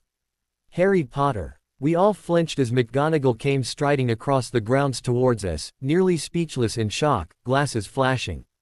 Never in all my years, incredibly dangerous, the both of you, might have broken something. Parvati spoke up. It wasn't their fault. Silence, Miss Potter. But Malfoy. That's enough, Mr. Weasley. Mr. Potter, come with me. Miss Potter, you will go down to the dungeons and explain exactly what you just did to Professor Snape. And someone get Mr. Malfoy to the hospital wing, he might be injured. Malfoy, Crabbe, and Goyle all looked triumphant as Harry and I were escorted past by a furious McGonagall. We split at the oak doors. McGonagall took Harry up the stairs while I headed down into the dungeons. For the first time, the cool air didn't soothe me. It made my skin feel unbearably hot and sweaty. What I did was stupid, and I hated myself for it. I just got so angry. Memories of Harry and I cowering while Dudley's gang laughed at our bruises flashed before my eyes, only to be replaced with Malfoy laughing as Neville sobbed over his broken wrist. I'd been on Neville's side. It was humiliating, and I hated humiliation. I just reacted without thinking. I had wanted nothing more than to punish Malfoy, to make a lasting impression so that he would never do it again. But in the end he came out on top and I was probably going to get detention for the rest of the year, if I wasn't expelled first. I felt sick. If I had lost my grip, if Malfoy had slipped, he could have died. I could have been responsible for his death, all because I decided it was my job to teach him a lesson instead of leaving it to the actual teachers. A twisting feeling in my gut told me that I would be apologizing. I didn't like the idea, but I knew I wouldn't be able to sleep until I told Malfoy I was sorry for what I'd done, whether he forgave me or not. Of course, I would only get to apologize if I was still at Hogwarts after this. I was shaking as I raised my fist to knock on the door to Snape's office. "Come in," I heard him say. I pushed the door open and stepped inside. His office was very similar to his classroom. It was dimly lit and lined with slimy things in jars. In a corner was a cabinet presumably holding potions ingredients for his personal use. Professor Snape himself sat behind his desk grading essays with red ink, looking vaguely surprised to see me. "Miss Potter, to what do I owe your unannounced visit?" I was surprised. I would have expected the comment to have some bite to it. If I had been Harry, it definitely would have. Instead, it was just a normal statement. Then I remembered why I was here. Malfoy was one of Snape's favorites for reasons beyond me. When he found out that I almost killed him, well, I doubted he'd be so fond of me after this. "Professor McGonagall told me to come down here and explain to you what I've done," I said, moving to stand in front of his desk. Professor Snape sat back in his chair. He set aside his quill and folded his hands. "And what have you done, Miss Potter?" he asked dangerously. It all spilled out. From Neville's nerves to the look on Malfoy's face when he flipped over, something like a blend of indignity and fear. Professor Snape just sat there and stared at me, listening. When I was finished, I bit my lip and lowered my head, staring at my shoes and tugging my robes tighter around me. "I'm going to apologize to Malfoy at dinner tonight, sir," I mumbled. "But I expect you'll give me detention or take points from me, too." "So what's it going to be?" I winced and waited for Snape to pass judgment. I could take detention. I could even take a loss of points, though the other Slytherins wouldn't be pleased with me. I doubted they were anyway. Malfoy was kind of their king. I just prayed he wouldn't tell me to go pack my trunk. "Why?" My head snapped up, looking at Snape uncertainly. "Why? What do you mean by that?" Snape let out an irritable huff. "Exactly what I asked, Potter. Why did you react so strongly to Malfoy's laughter?" Ket in my cheeks. I didn't want to answer that. I didn't want to admit to this man that I'd been on the other side of that laughter, that I'd been a victim and likely would be again. I wanted to impress Snape, and admitting to being used as a punching bag by a muggle to the head of the most muggle-hating house wasn't likely to help my case.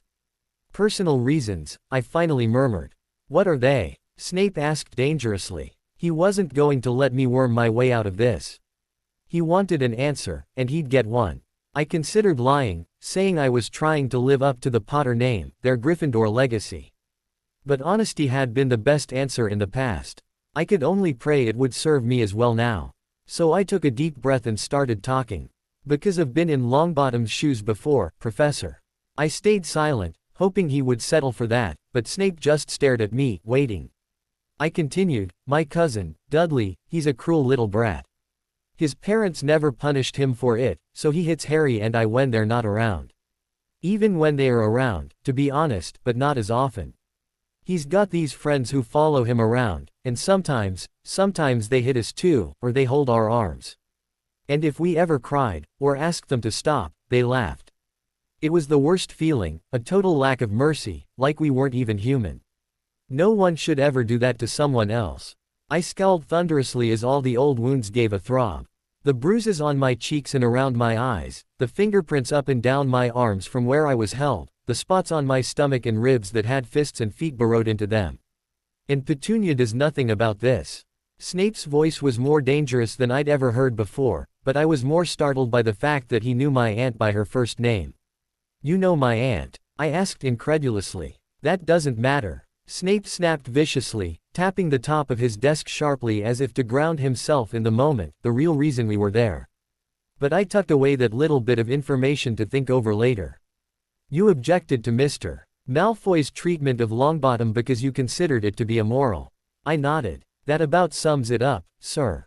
"I see." Snape nodded to himself. He smirked slightly. "I'm pleased to see so little of your father in you."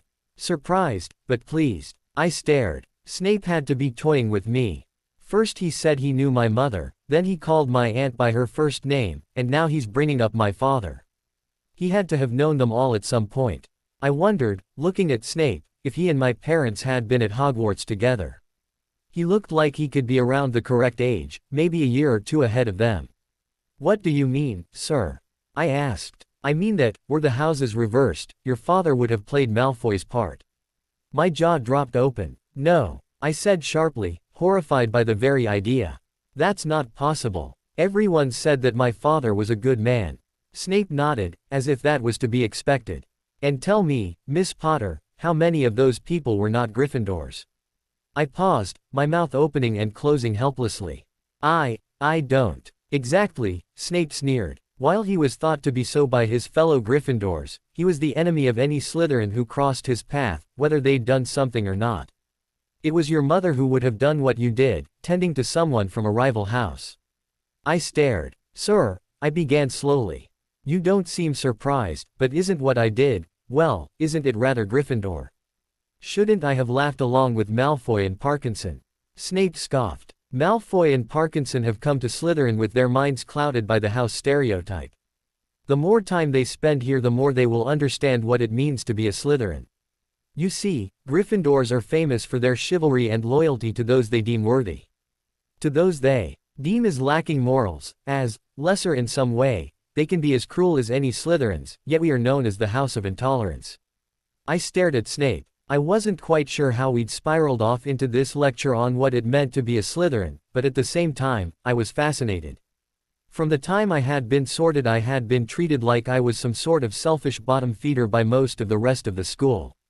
Yet here Snape was telling me that that was far from the truth of my house. And as much as I hated to admit it, I'd been influenced by that kind of talk as well. In the time I'd been at Hogwarts, I had been careful to not make any friends in Slytherin. Why? I expected them to be cruel and wretched people. So when I looked at them, that was all I'd really seen of them. I hadn't paid attention when Zambini helped Daphne out in Transfiguration when she struggled, or the way Nott and Malfoy had tripped a third-year Gryffindor before he could jinx Tracy. When I thought about it, I realized. The Slytherins stuck together because they had no choice. No one else in the school was interested in their company. We were all that we had. If it's all loyalty, why is there such a difference?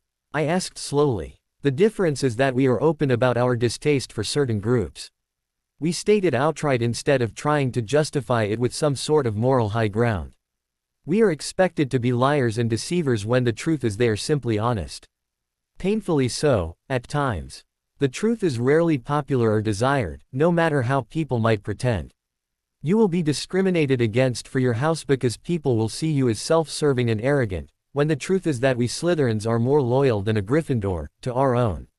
And we are very selective of who we claim as our own. So you're saying that I acted like a true Slytherin? I said, finally beginning to understand. Yes, though those lions will likely take it as an act of defiance against the pit of snakes you've found yourself in.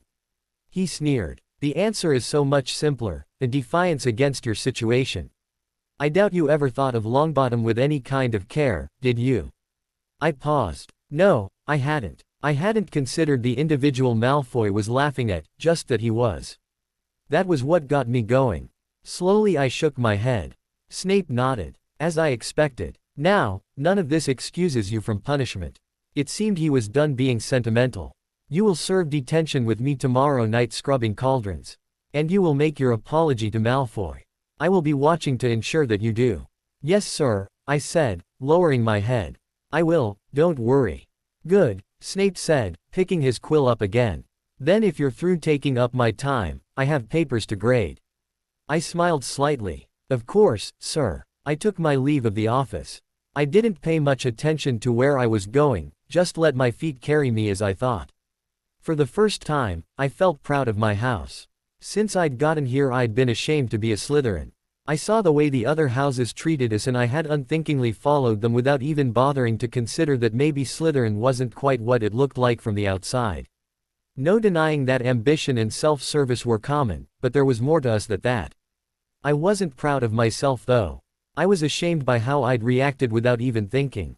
I hadn't considered any consequences, I hadn't even tried to think of alternative plans, I had just acted out some kind of silly revenge fantasy that had been swirling in my head for years. And I didn't even act it out on the person I'd always fantasized about. Instead of Dudley face down on the ground at my feet, it was Malfoy who, in hindsight, hadn't really done much to me. He'd insulted my parents once. I could forgive that. From what Snape said, I'd been viewing my dad at least with rose-tinted goggles. He'd also insulted my brother. Well, I did that too. And Harry wasn't always in the right, I knew that. It wasn't humanly possible. He wasn't some kind of perfect human. Malfoy was arrogant, that was a big black mark against him, but then, so was I. I found myself in the Ollery. Artemisia fluttered down from her perch by Hedwig and pecked at my earlobe fondly. I smiled, reaching up to ruffle the feathers on her stomach like she liked. Artie, I'm an idiot, I announced to her. I'm a blind, gullible idiot.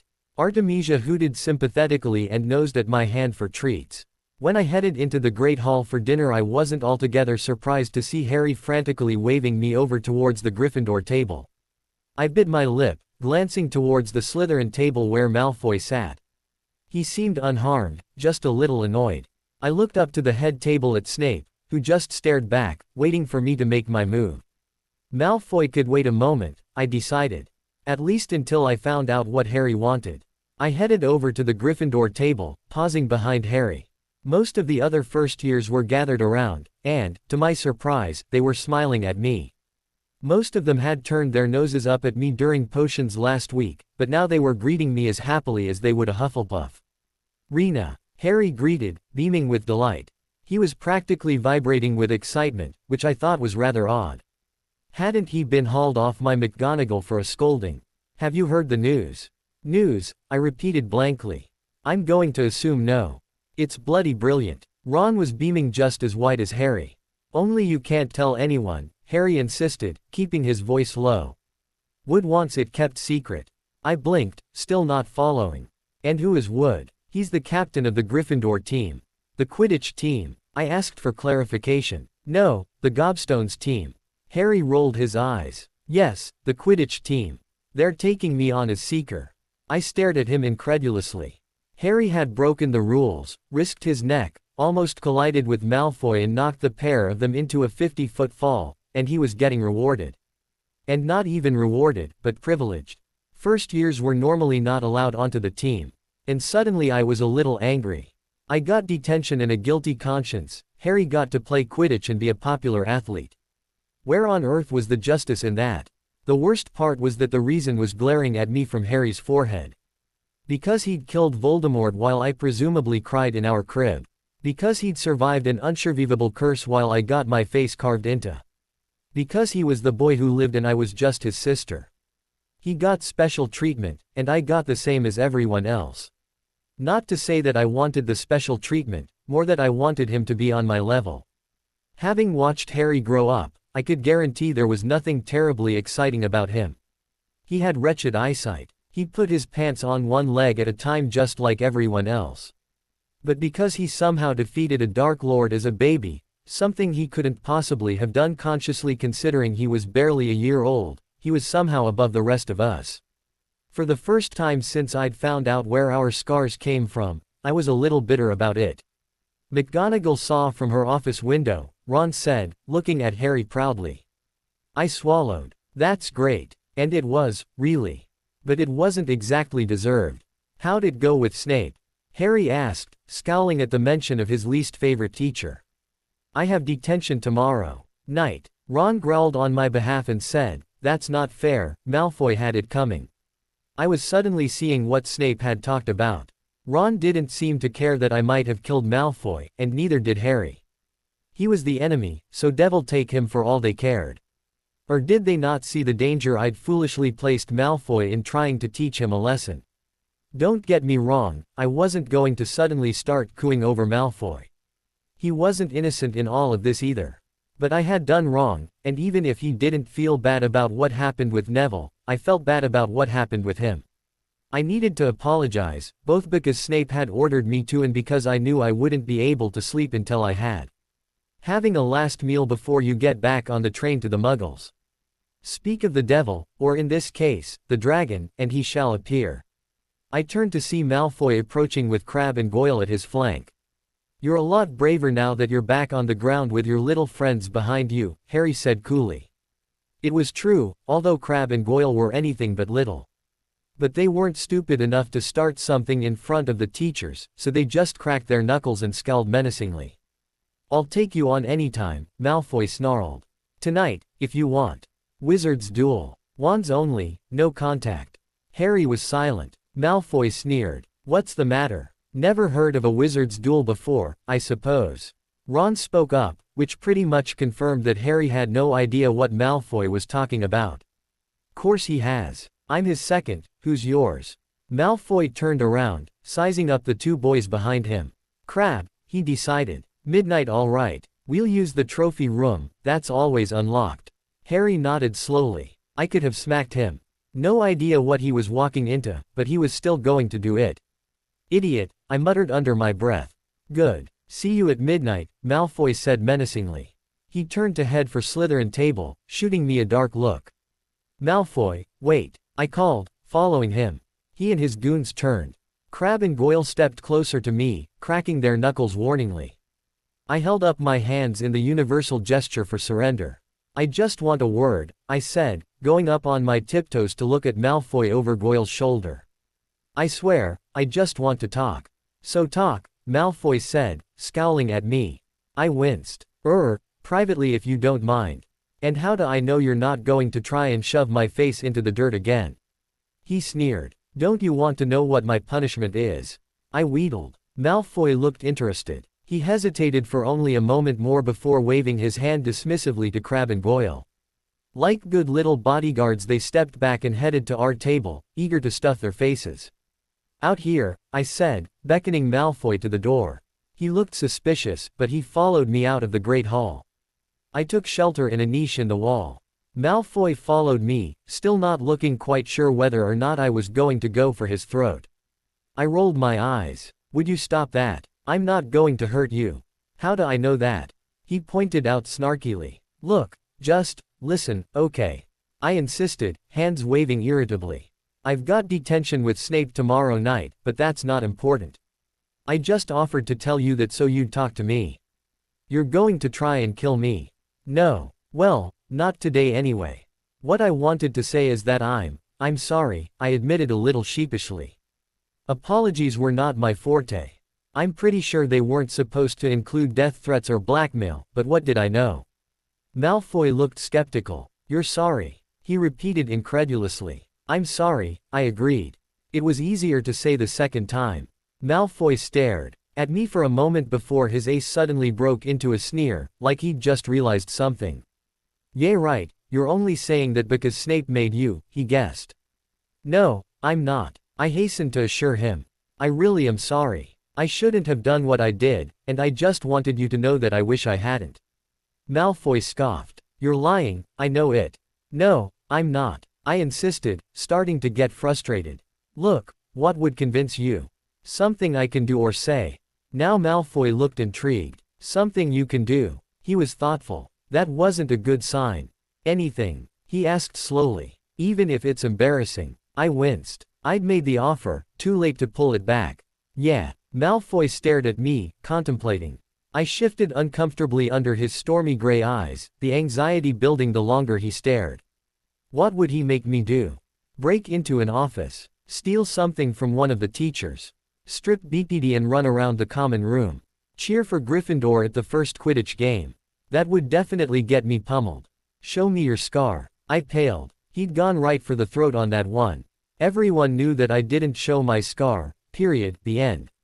He was asking me to do something he knew I was utterly against to prove that I wasn't lying. It was the only line he could think of that I resolutely hadn't crossed. We hadn't had our potions class yet, so I hadn't worn my hair back. Soon my hiding of my scar would lose all meaning anyway, 2 houses worth of potion students would have seen it. But before it became nothing special, I could do this to prove to Malfoy that I was genuinely sorry. "Okay." Malfoy blinked. Obviously he hadn't expected me to agree. "Okay," he repeated incredulously. "Okay," I nodded, and turned my head so that my left cheek was facing him. I took a deep breath, reached up, and brushed my hair behind my ear. Out of the corner of my eye, I could see Malfoy staring in awe, eyes tracing the line like so many people had traced Harry's scar. I watched his fingers twitched and I realized that he wanted to touch it too. I grit my teeth. If he asked, I didn't know what I'd do. Attacking him in the middle of apologizing for attacking him wasn't the best way to go, I supposed. But I hadn't ever let anyone but Harry touch my scar. The idea of Malfoy being the first to do so made me feel off balance and unsettled. Thank Merlin, he didn't ask. He just clenched his fingers into a fist and nodded sharply. You're telling the truth, he observed. Satisfied that he'd looked his fill, I dragged my hair back in front of my face and made sure it covered my cheek. Malfoy watched in amusement. What's the point now that I've seen it? Because there's a big difference between one person and the whole school, I said shortly, tugging on the ends of my hair to make sure it was in place. I don't know why you hide it anyway, it's not that impressive, Malfoy scoffed, but I could see by the way his eyes lingered on my cheek that he was still interested. He was right. Compared to what it used to be, it wasn't that bad. I remember when I was younger and it was raised, ropey, pinkish-purple scar tissue. It had healed some over the years. It wasn't as raised as it used to be, and the color was closer to skin tone. I remember when I was little Aunt Petunia used to hunt me down before bed every night and slather it in vitamin E oil trying to get it to go away. However, it was soon proved that only time was going to do anything for it, so she gave up. It's not supposed to be impressive, I replied, then turned on my heel and stalked away. I lay in bed staring at the swaying orbs of light that were the lanterns hanging overhead. I couldn't help myself. Ever since I'd laid down for the night, intending to pass right out and wake up early to finish my charms essay, I had been wide awake. I was wondering what Harry and Ron were doing, if they'd actually gone to the trophy room. Something horrible told me that they probably had. Idiots depriving me of sleep, I growled and reached for my glasses, sliding them onto my face. I threw back my blankets and peeked out from the curtains around my bed. I could hear Bulstrode's distinctive snore and the breathy little huffs of Lily. They were the only ones that actually snored, so I would just have to hope my 3 other dorm mates were passed out as well. I crept out from the dorm, leaving the door cracked slightly behind me so that I wouldn't risk making noise whenever I returned. I stepped into the common room, glancing around and hoping there was no one there to see me in my pajamas.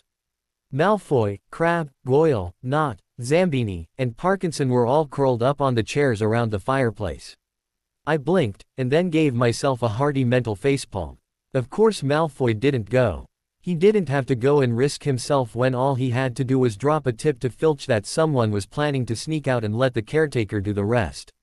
"Ah, Potter," Zambini called in greeting. "Still up? Couldn't sleep?" I said, slowly stepping closer. Zambini and Malfoy had taken up the couch, with Parkinson curled up in the empty space by Malfoy.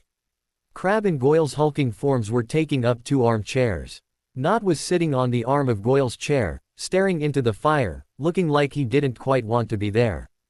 They looked like an assemblage of young nobles, really, despite the fact that Pansy was in her pink nightie and the boys were wearing silk pajama sets. To some degree, they were. I felt suddenly underdressed in front of them in my hand-me-down repurposed pajamas, conscious of the ratty hem that had been resewn twice and the small stain on my left thigh from a bit of rogue spaghetti sauce 2 years ago. I crossed my arms in front of my chest and scowled at them all, trying to seem unaffected. "Potter," Parkinson sneered at me. "Still wearing those rags. Comfortable," I replied easily, sitting on the arm of the couch by Zambini. He greeted me with a friendly smile as I leaned my elbow on the back of the couch and rested my chin in my palm. "You've got a lot of nerve coming out here after what you did to Malfoy." Parkinson glared at me. "We worked that out, right, Malfoy?" I said, staring at him intently and daring him to lie. He snorted. "Right, Potter, no need to death glare at me. Right. So, what are we talking about? Whether or not Potter and Weasley were actually stupid enough to go to the duel tonight," Malfoy snickered. "What do you think?" Zambini asked, looking up at me. "Did he go or not?" "Oh, he went. Of that I had no doubt. You challenged him. I doubt it even occurred to him that you'd bow out. It's not chivalrous." I shook my head. "Shouldn't you go be a dutiful sister and help him sneak back into Gryffindor Tower?" Zambini said, poking my knee. I sighed and looked at the clock. It was past midnight now. Harry and Ron would likely have realized that Malfoy wasn't going to show and were heading back to their beds as sneakily as possible. There was no telling quite where they would be between the trophy room and the tower. I'd have to start at the trophy room and work my way along until I hit the tower. By that point they might already be in bed, or they might have ducked into any classroom along the way to keep out of sight.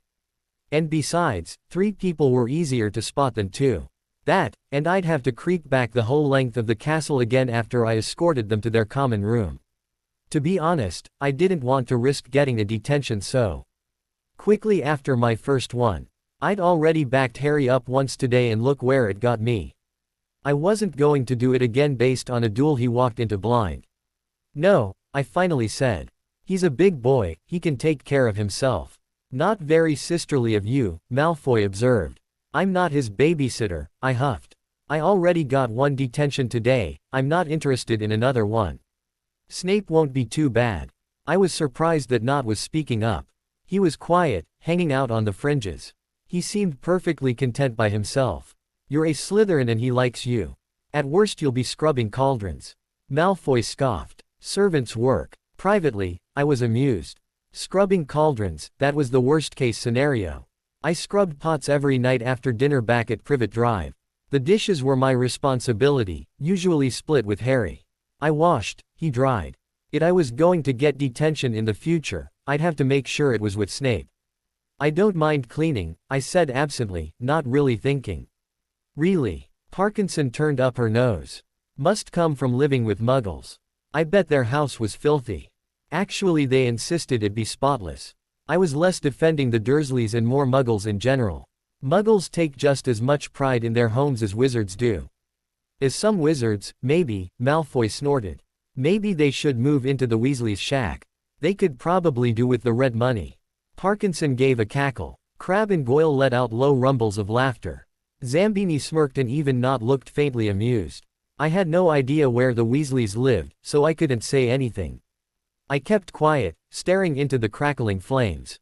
Dimly I heard the huge clock chime 1 in the morning. I wondered if Harry and Ron were back in their dorms yet. Nott stood up, heading for his dorms.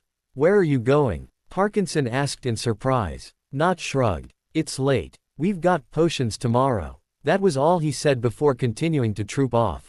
He's got a point, Zambini said, giving a stretch. He nearly nailed me in the nose. Whoops, sorry Potter. I've still got some charms homework to do as well. We should all turn in, Malfoy said, standing up. Parkinson was quick to leap to her feet. Good night Malfoy, she chirped. Malfoy looked at her askance.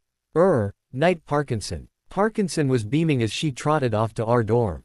I caught Zambini's eye and we both smothered chuckles. Night all, I called, and got a chorus of, Night Potter, in reply. I gave a yawn as I slid off the arm of the couch, trailing after Parkinson. I slid happily back into my bed, mind more at ease than it had been before I got up. It was odd to think that was my first real conversation with my year mates. The first civil one, anyway. I had no doubts that we'd snipe at each other until the day we died, it seemed like we all had that sort of personality. But I felt more comfortable with them after talking to Snape, like I could conceivably make friends with some of them. I doubted Parkinson and I would ever be bosom buddies, and until Malfoy laid off my brother we'd always butt heads, but at least Zambini seemed nice, and so did Nott, even if he was a bit of a loner.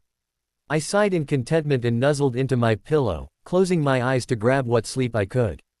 Lily and I walked into Potions the next day chatting about breakfast. I wonder what was in that parcel your brother got, she wondered aloud. Do you know? Who sent it? I assumed it was a broom, considering he'd need something better than the school brooms to be any good on the Quidditch team. Harry had asked me to keep that a secret though, so I kept my mouth shut about my theory. As for the second question, I honestly didn't know who would buy him a broom. No idea, I replied vaguely, dragging out my textbook and flipping through it absently. I wonder what we're brewing today. I dunno, Lily said. She cleared her throat uncomfortably. Hey, don't take this the wrong way, but, aren't you going to work with your brother? I shook my head. Nah, house loyalty. I work with him. Gryffindor gets points off of my potions. I grinned cheekily. Lily laughed. Good thinking. I was wondering, how'd you think of using the... There was a loud bang from the table next to us. Malfoy had slammed down his book bag and flopped irritably into his chair, glaring at the air in front of him.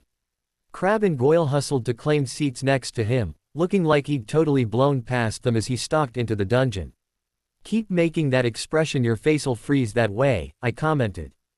"Better than your face, Potter," Malfoy grunted. I wasn't offended. It seemed like this was just the way we Slytherins communicated. "Did you know?" he demanded. I stared. Did I know what, Malfoy? That's a pretty open question. If you're asking if I knew you're a prat, the answer is yes. Ha ha. He gave me a dark look. I meant about the broomstick. What kind of special circumstances let Potter have a broomstick when the rest of his first years aren't allowed? A Nimbus 2000, he added angrily.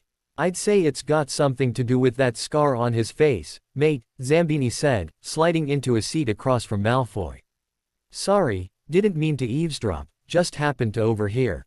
So it's 2000. Yeah, Malfoy nodded irritably. I asked uncertainly, is that good? Malfoy looked heavenward, like he was praying for the patience to deal with me. It's only the best broom on the market, Potter. Do try to keep up. So sorry, I apologized sarcastically. Even I knew that, Potter, Lily chuckled. Sorry, I exclaimed, throwing up my hands.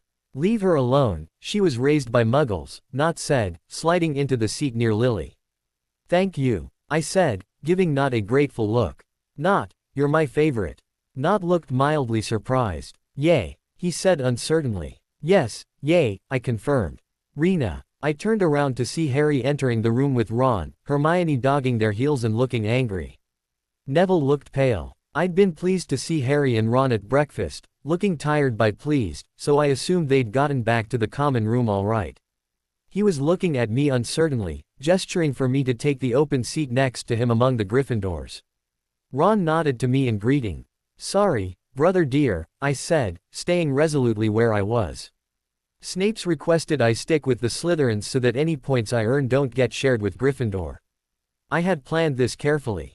If I outright told Harry I was trying to show some house solidarity, he'd be offended and hurt. He'd take it personally. By saying it was Snape's idea, which it was, but it was more of a suggestion that I went along with, I was taking the pressure off of me and passing it on to Snape. He wouldn't care, and I figured Harry would be happy to have another reason to hate the professor. Greasy git, Ron grumbled. Come on Rena, he can't do much to you. Just stay with us. Hasn't she already said she's not interested, Weasel? Malfoy called. She can speak for herself, Harry snapped. She can, I agreed, annoyed.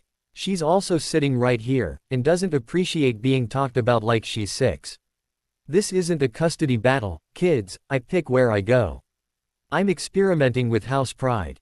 Harry gave me a reproachful look. Fine, if that's the way you want it. He turned his back on me, determinedly engaging Ron in a conversation. I stared at the back of his head incredulously. Git, I hissed. It's not like I just told him I never wanted to see him again. Just ignore him, Lily advised. You should be sitting with us anyway, Daphne sniffed. It's where you belong. That was when Snape made his signature sweeping entry, black robes billowing behind him like bat wings. He moved to the front of the room. I will allow you to work in 3s today for the forgetfulness potion. This recipe can be found in your copy of Magical Drafts and Potions. This potion is one that could be on the exam, so I'd advise you to pay careful attention to the instructions. Immediately I turned my head, and sure enough, Hermione had her nose practically pressed into the pages of the book, salivating over every word. Want to work together? Lily asked me as Parkinson clung to Malfoy and Zambini. Crabbe and Goyle got Bulstrode, which should make for an interesting, if incorrect, potion. Sure, I agreed. Not want to join? I asked. He nodded and pulled out his potions kit. Right, so here's the recipe, Lily said, pointing to her book as Not readied our cauldron. From my pocket, I pulled out a hair tie I'd stolen from Tracy this morning, seeing as I didn't actually own one. I reached around and grabbed my hair, pulling it into a long ponytail behind my back. I leaned over to look at the recipe, mind already working to try and see what could be done with this one. I considered adding an extra drop of Lethe River water, but to do that I'd have to let it sit for a while longer, and then we'd have to lose one sprig of valerian, but if I got a little creative with the stirring. Ah, Potter. I looked up. Most of the Slytherins were staring at my cheek, and even a couple Gryffindors had noticed. Yeah, I asked Daphne, who looked surprised. You're wearing your hair back, she observed uncertainly. Yeah, I nodded slowly. Care to explain why? Don't wanna get my hair in the potion, I said with a shrug.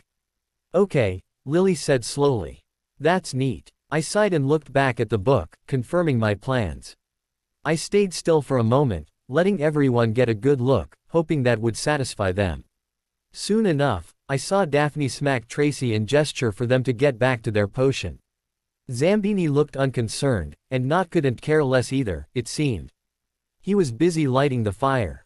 MK, let's do this, I said, reaching for the water. It says 2 drops, Lily read.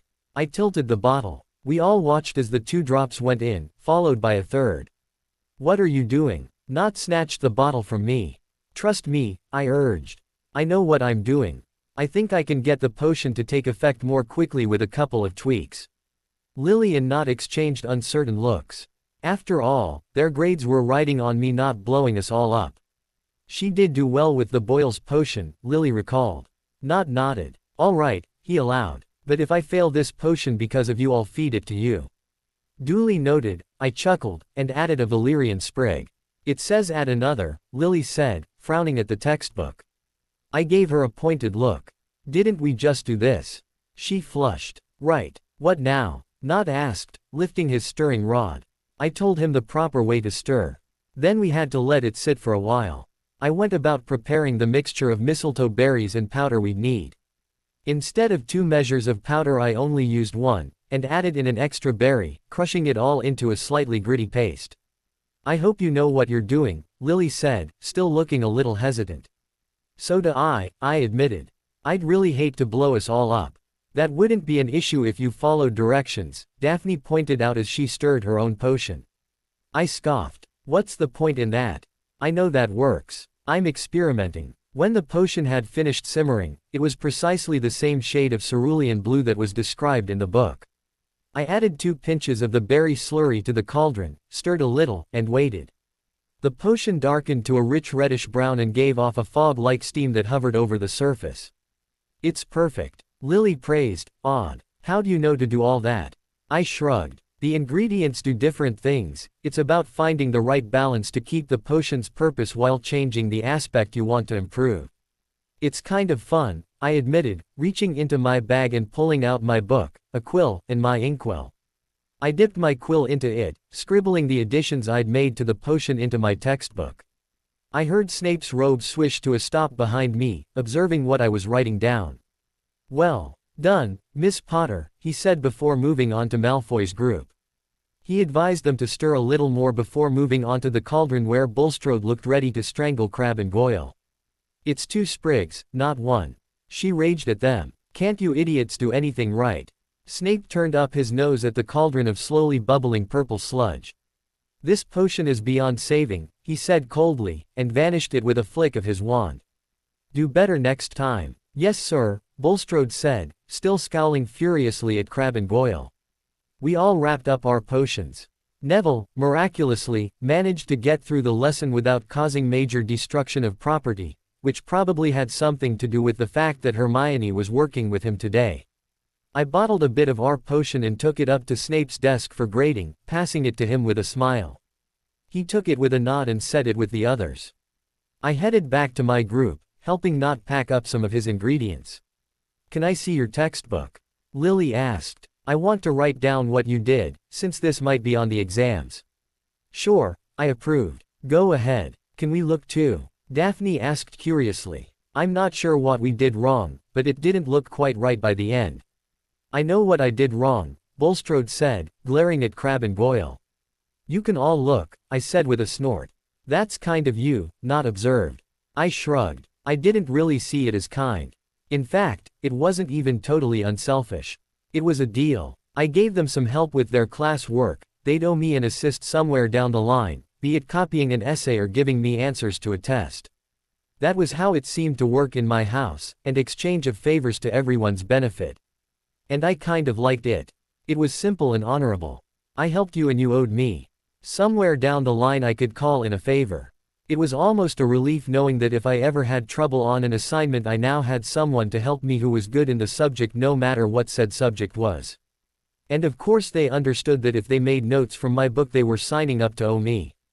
I noticed that Parkinson, Crabbe, Goyle, Malfoy, and Bulstrode didn't take a peek. Parkinson was too proud, Malfoy was good enough as it was, Goyle and Crabbe probably weren't bright enough to realize it would help them, and Bulstrode was probably blaming her failure purely on them. To my surprise, Nott didn't look either, but he was pretty good at potions to begin with too.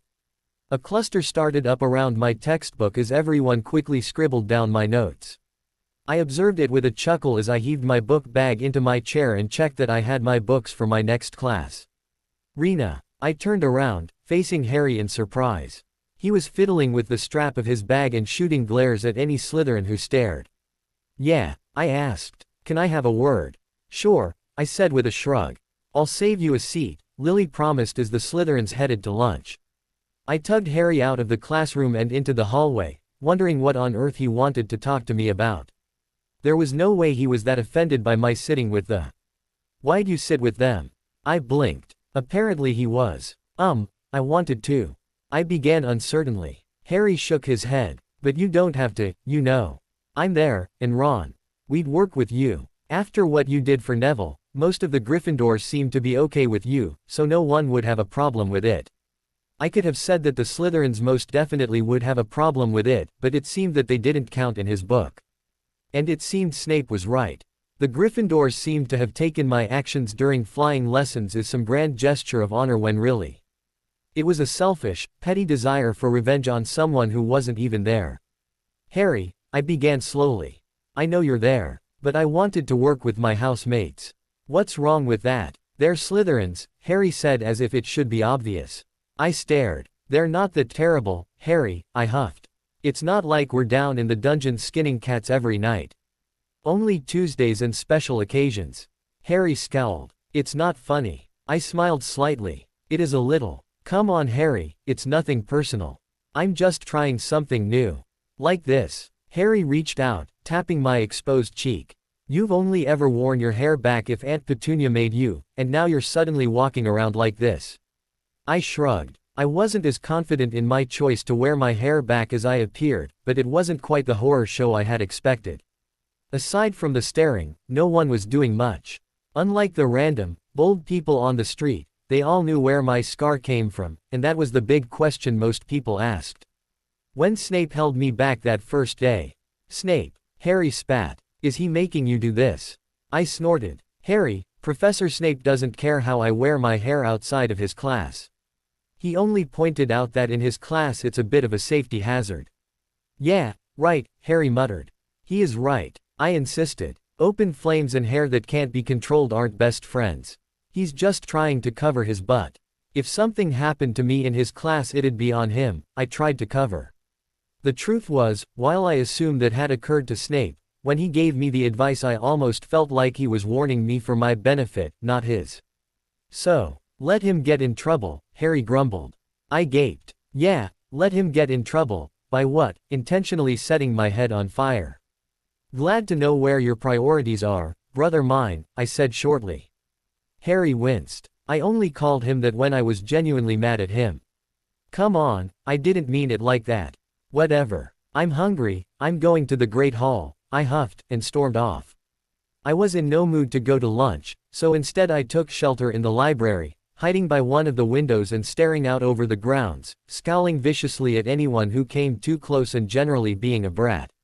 You've been in a right snit ever since your brother pulled you aside after potions, Daphne observed, sticking up her nose. Stop it, Potter, it's not attractive. Your scowl is putting me off my pumpkin soup, Malfoy added with a sneer. Do us all a favor and try to drown yourself in it, Snow Cone, I grumbled, taking a vicious bite out of a bat-shaped roll. It was the Halloween feast, and the Great Hall was decorated to the nines. Thousands of live bats fluttered overhead along with levitating jack-o'-lanterns that grinned down at us. There was more food than I'd seen since the beginning of term, a lot of it shaped or colored to match the holiday. While at first the decorations had brightened my mood, I was fast spiraling back into it. It seemed I was only just now realizing how judgmental Harry could be. It seemed like he'd decided to hate my house and our head with a passion I thought should only be reserved for people like the Dursleys. Part of me was wondering if he was going to start lumping me in with those snakes. It was a great fear of mine, and of course, instead of actually talking to Harry about my concerns, I was keeping them bottled up and lashing out at anyone who tried to speak to me. In true Lorena style. Woo-hoo. Zambini whistled. The Ice Queen cometh. What did you just call me? Malfoy asked incredulously. He looked like he couldn't decide whether to be offended or amused. Snow cone, I repeated slowly. He stared. What's that? Lily asked curiously. I stared back at them. Seriously? I demanded. Crushed ice, comes in a paper cone, sometimes has flavored syrups on it. Blank faces, all of them. I threw up my hands. Hopeless. What's got your clothes in a wad, Potter? Parkinson demanded. You're being a brat. My brother, I said darkly, casting a glare towards the Gryffindor table, is being an idiot. Malfoy scoffed. What's new? Watch it, albino. Oi, you said it, I just agreed. He protested. He's my brother, I said slowly. I can insult him. You can't. Malfoy gaped at me. Zambini clapped him on the back supportively. Never try to understand girls, he advised. That's how people go crazy. She's the crazy one, Malfoy muttered spitefully, taking a bite of his soup. I opened my mouth to respond, only for the Professor Quirrell to suddenly come racing down the aisle between tables, turban askew and terror written on his face. The hall went silent as he staggered up to Dumbledore. Troll, in the dungeon, he gasped. Thought you ought to know, he toppled over, unconscious.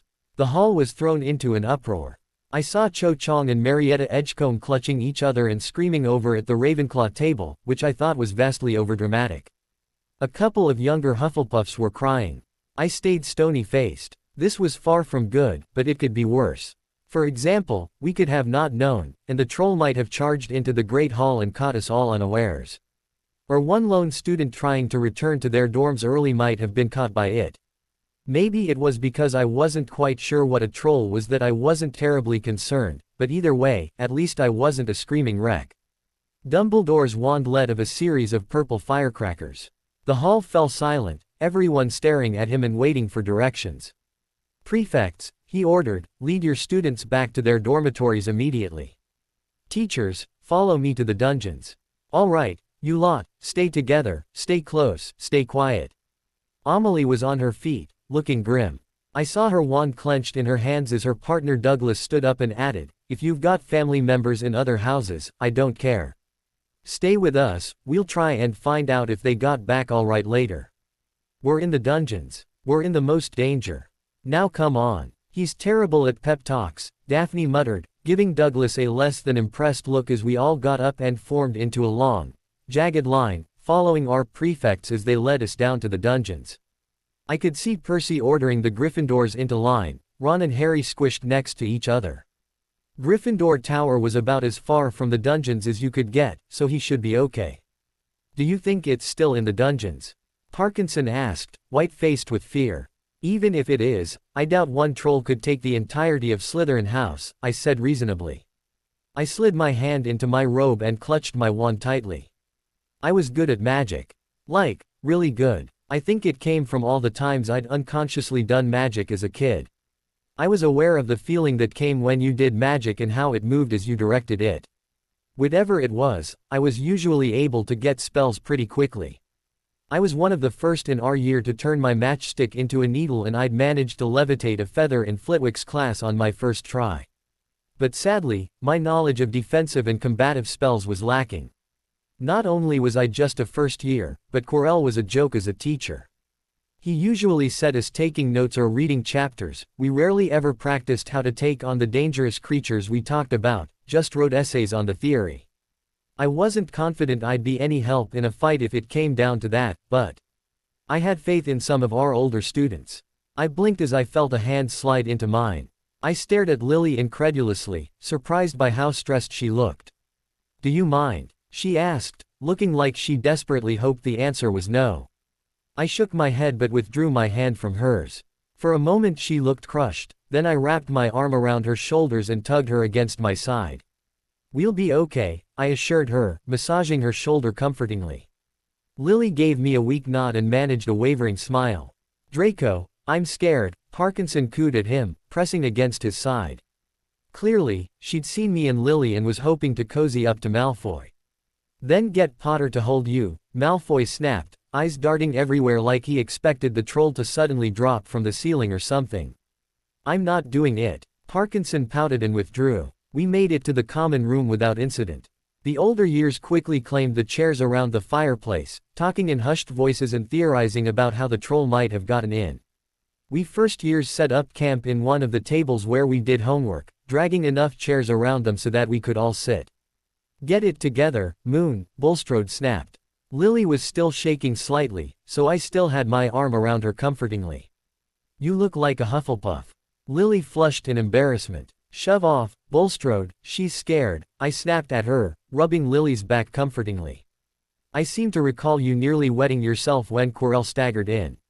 Bulstrode scowled at me but said nothing. I wonder how that thing got in, Zambini mused. Trolls are too stupid for it to just have wandered in, Malfoy nodded. Do you think it came out of the forest? Not guessed. I dunno, did they keep them in there? If it came from the forest, Hagrid would have known, I disagreed, shaking my head. He knows everything that goes on out there. How would you know? Bulstrode glared. Because I talked to him, I said loftily. That's why I know about the centaur politics and you don't. You don't think someone let it in, right? Tracy asked fearfully. Those Weasley twins would think it was a grand joke, sending a troll down to our dungeons, Malfoy spat out. Maybe it's a cousin of theirs. Fred and George and pranksters, sure, but people don't get hurt unless they deserve it, I countered. And play nice, Malfoy. But if it didn't wander in, someone must have snuck it in, Lily reasoned. Who would do something like that? I bit my lip thoughtfully, trying to think. It was a lot of trouble to go through for a laugh, and something that could potentially end in people dead or injured. No, this wasn't some kind of practical joke gone wrong. Then that begged the question, why did it? Why let a troll in? What would that accomplish? Well, it had gotten everyone out of the Great Hall. We were all in our dorms, waiting for news. No one was allowed out into the hallways, so. I gasped softly. No one was in the hallways. That's it. Someone needed a distraction, something that would get us all out of the way, students and professors. We students were closeted in our dorms and the teachers were searching the dungeons for a sign of the troll. Most of the castle was completely empty, and whoever let the troll in would be free to move around without being spotted. What's wrong? Zambini asked, having caught my gasp. I shook my head. Just nerves, I muttered in response.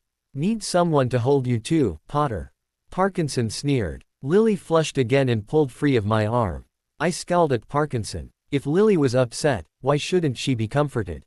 Food was sent up for us later on. We all fixed plates and settled in our corner, talking until nearly 11. That was when Professor Snape swept into the common room, but I couldn't help but notice he was limping slightly. I assumed it had been a decent fight to put that troll down. What's happened, sir? Amelie called from across the room. The troll has been dealt with, Snape said bluntly. None of you are to leave your dormitories tonight, but classes will continue as normal from here on out. He sneered. Thanks to Mr. Potter, we now have to haul an unconscious mountain troll from the girls' bathroom. Everyone turned to stare at me, incredulously. I'm gonna kill him, I announced to the room at large. Oi, idiot. Ren ow, hey. Don't you Rena me. I scolded Harry as I seized him by the ear and dragged him mercilessly from the Great Hall. I could hear the Slytherins laughing as I manhandled him, but I couldn't bring himself to care about his dignity when he'd put his life on the line the night before. What's wrong with you? Harry demanded once I'd tugged him to the same place I apologized to Draco weeks before. He rubbed his ear and glared at me. What did I do? You decided to skip off and have a nice battle with a troll. I raged at him. What were you thinking? You can't fight. Well, I did. Harry countered. I stuck my wand up its nose and Ron knocked it out with its own club. Ron was there. Lovely, you're dragging other people along with you. That's just did you say you stuck your wand up its nose? I demanded incredulously. Harry had the gall to smile proudly. Yeah, idiot. I smacked him in the shoulder. That was your brilliant plan. No, Harry protested. There wasn't really a plan, I smacked my palm down over his mouth. So let me get this straight. I said slowly, daring him with my eyes to try and talk. You snuck off when there was a troll on the loose, decided to fight said troll with no plan, and ended up putting another person in danger. That about sum it up. I hissed. I had to. Harry protested, pulling away from my hand. Hermione was. Merlin, Granger was there too. What, did you bring along as many inexperienced kids as you could? I demanded furiously. Lorena, listen, he insisted. Hermione was on her own in the bathroom. She'd been in there for a while crying. She didn't know about the troll. What was I supposed to do, leave her there alone?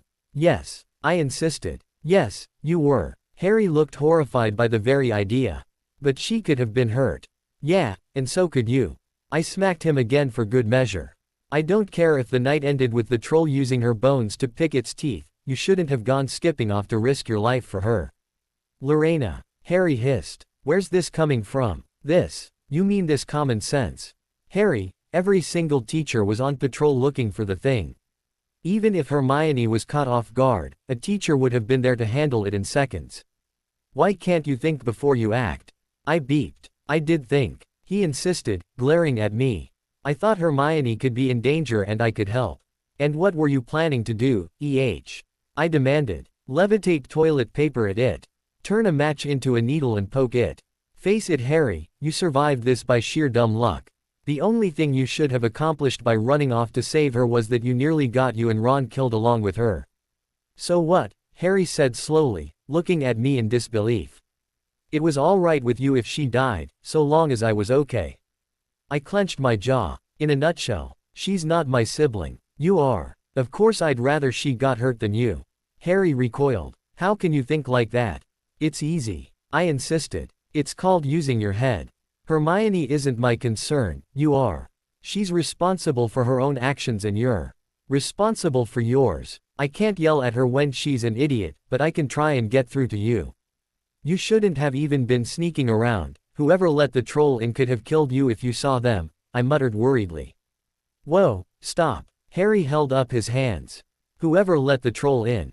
What do you mean by that? I huffed. It's not like the thing walked up and knocked on the door. Someone smuggled it in, and do you know what that person accomplished? They got the halls totally clear for them to do whatever they wanted. If someone was willing to go to that much trouble to not be seen, what do you think they would do to you if you just happened to stroll around the corner and run into them? I hadn't considered that, Harry admitted. I mean, it would explain a lot. The third floor was totally clear, they would have been able to get in no problem. Whoa, stop, I said, unconsciously echoing him. What's the third floor got to do with anything? Harry quickly explained everything that had happened the night he was supposed to go duel Malfoy, from Hermione and Neville getting dragged along to hiding in the forbidden third floor corridor and finding the three-headed dog guarding a trapdoor. I think whatever the dog's guarding is what Hagrid took from the vault. Harry insisted, eyes aflame with conviction in his theory.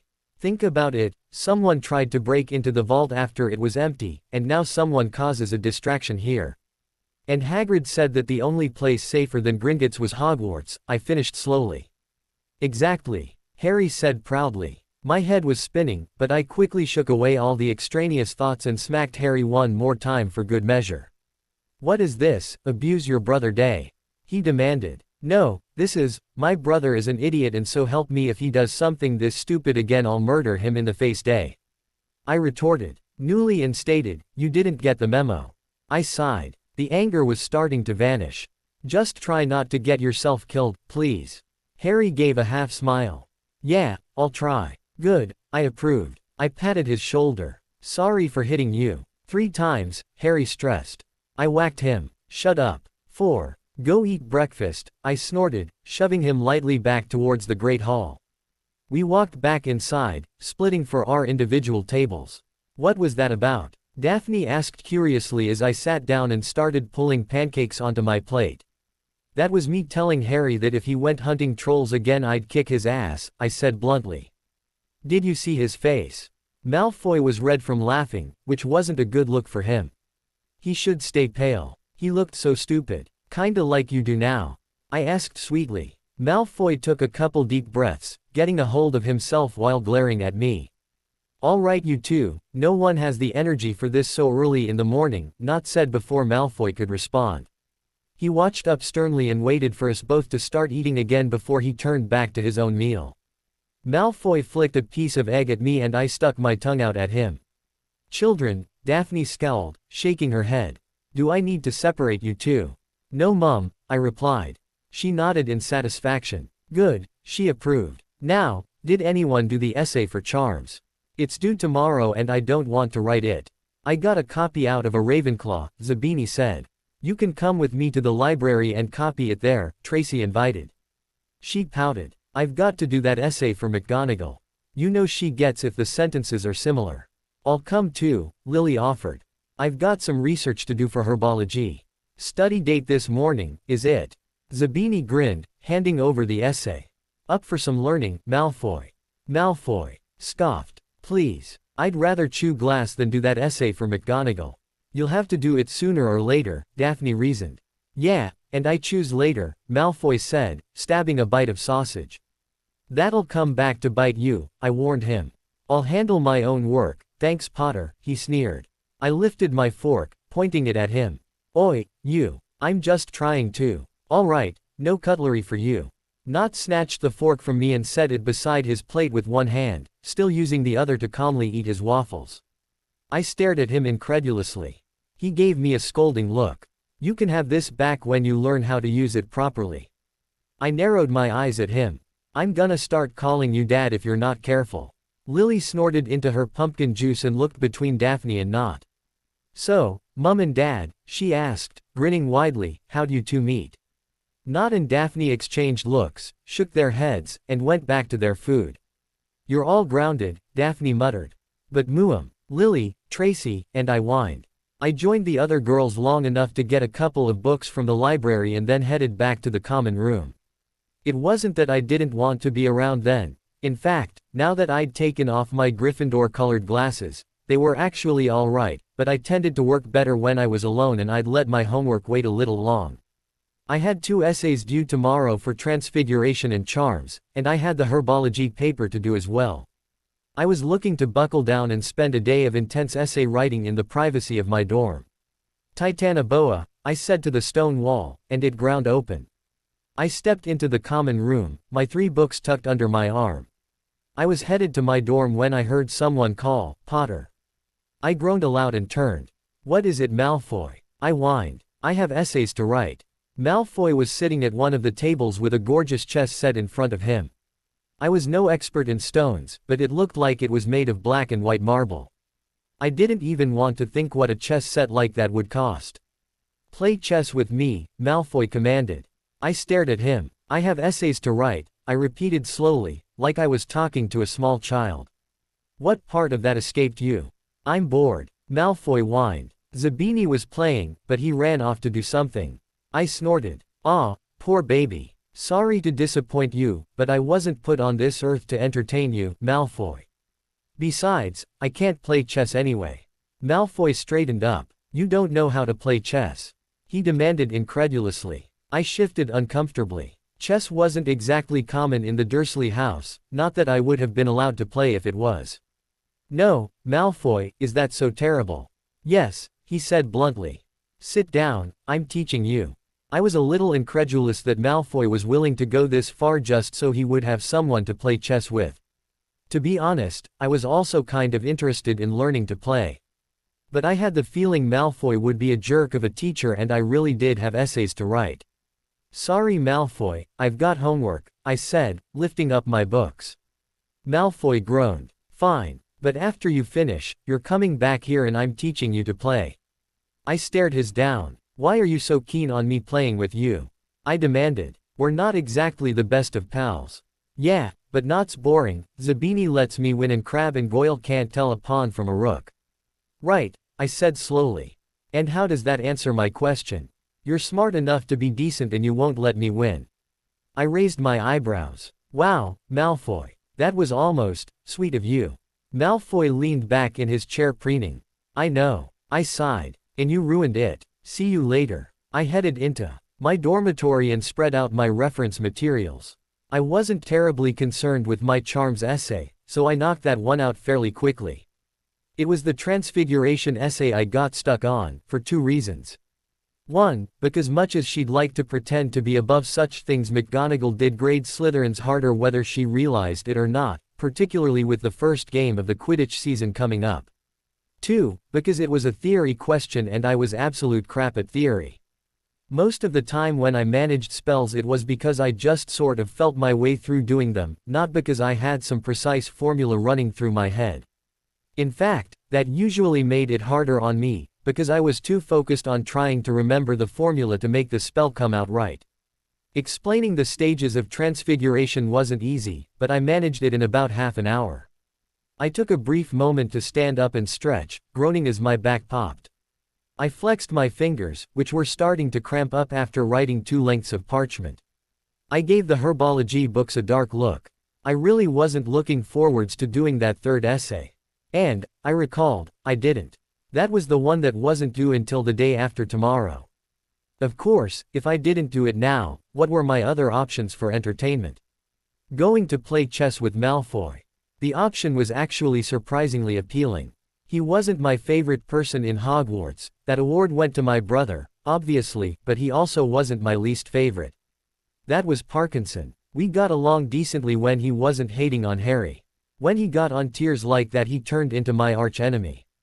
I usually spent my free time with Lily, Tracy, or Daphne, so I only spoke to him at meals and in class. My overall opinion of him hadn't changed much since we first met. He was a cocky little bastard, but considering how he seemed to have been brought up, I couldn't entirely blame him on that one. I wasn't surprised he was whining for someone to entertain him. I was surprised he was willing to put in the effort of teaching me to play chess for it though. Still, if he was willing to teach me, I threw up my hands. All right, Malfoy, you win, I grumbled, and stalked from the dorm. Malfoy was still sitting at the table with his chess set, but he was absorbed in a book. He looked up when I sat down across from him. All right, what's a rook? I demanded. Malfoy set his book aside and leaned forwards, smirking. Right, let's do this. 2 hours later I could tell which piece was which and how it moved. As to how to play beyond that I had no idea. Malfoy had talked about openings and difference chess terms for quite a bit before I told him to just shut up and play. I was tired of listening to him and wanted to try it for myself. 3 games in I was getting my butt kicked from here to the astronomy tower and Malfoy was looking more and more smug with each piece of mine he took. I, on the other hand, was getting more and more frustrated. You play without any strategy, Malfoy commented as he snatched my last rook. I knew the scowl on my face was murderous. This is only the 4th time I've played, Malfoy. Just you wait, I muttered under my breath as I moved my pawn forwards in what I thought was a safe move. Malfoy took it with his knight. I groaned and smacked my head on the table while he laughed at me. You're terrible, he said gleefully. I mumbled something into the wood. What was that? I tilted my head to glare at him with one eye. I said, one more cocky comment Malfoy and I'll turn that pretty platinum hair of yours pink. Nice alliteration, he congratulated. You think my hair's pretty? My mouth dropped open. That's what you took from that. Well, it's not a lie. You're unbelievable. I know. I opened my mouth to rant at him when Tracy came hustling into the common room. Her hair was messed up, there was a tiny cut on her cheek, and her eyes were darting wildly. Her face lit up with hope when she saw me and she rushed over. Potter, she cried. Potter. Merlin, Tracy, what's wrong? I asked, standing and grabbing her by both shoulders. She looked disturbingly close to tears. We were leaving the library. She cried. We were leaving and these 2 older Gryffindors saw us. They started going on about snakes coming out of their hole, said we should all just be tossed out. Daphne called one of them a mudblood and they attacked us. She wailed, burying her face in her hand. I reached up and tugged her hands away from her face, grabbing her cheeks and forcing her to look at me. Tracy, look at me. I knew mudblood was a bad word for someone who was Muggle-born, but getting called a name hardly seemed like a good reason to attack a bunch of girls at least 3 years younger than you. Where are Daphne and Lily? They're in the hospital wing, Tracy mumbled. When the spells started flying I ran and hid, like a coward, she added bitterly. Tracy, there was nothing you could have done, I assured her. Lily got stunned, she collapsed and hit her head, Tracy jabbered. Daphne tried to duel them, but they hit her with some kind of jinx that made her swell up and then knocked her out. When they were gone, I came out and tried to use Wingardium Leviosa to get them to the hospital wing. Flitwick came by, he saw. He took them and I ran back here. Okay, I said slowly, mind working to figure out what needed to be done. Okay Tracy, I want you to stay here. Malfoy, watch her, I ordered, giving him a look that promised pain if he argued. He'd been watching this whole time with some sort of inscrutable expression on his face. Now his face went utterly blank and he nodded. I will. Right, you stay here with Malfoy. I'm going to go get Professor Snape, I explained slowly. I'm going to get something for you to take to calm down. Then, I'm going to go to the hospital wing and find out how they are. You understand. I thought it might help her a little bit to know what the plan was from here, and it seemed to. She took a few deep breaths and nodded. Sit down, I urged, guiding her into the seat I'd just gotten out of. Try and breath. Slowly, I stressed. I'm going now. Malfoy, watch her. Malfoy nodded, staring between me and Tracy. I stalked from the common room, keeping my paces slow so as not to alarm Tracy. Once I reached the hallway, I started sprinting for Professor Snape's office. I didn't knock, I just flung the door open and raced inside, panting slightly. Potter. He looked surprised. What do you think you're? Lily and Daphne, I panted. They were coming out of the library with Tracy and a couple of older students had a go at them. Tracy got away and Flitwick took them to the hospital wing. Tracy just came running into the common room. She's shaking and looks like she's going to cry. Do you have something to give her to calm her down? I'm worried she's going to hyperventilate. Snape's face clouded with rage and he stood sharply, going to the cabinet in the corner of his office. He flung the doors open and snatched a bottle of some potion in a soothing shade of blue. He grabbed my hand and pressed the bottle into my palm. This is a calming draft, he explained. Give it to Miss Davis, then come to the hospital wing. Davis will be too lethargic to answer any questions and you're the closest thing to a witness we have right now. Did she say who the students were? I shook my head. Just that they were older. Gryffindors. I added bitterly. Snape snarled. Damn the Quidditch season and its rivalry. Go, Potter. I nodded and hustled from his office. I heard Snape following, the snapping of his robes behind him when he walked showing how angry he was.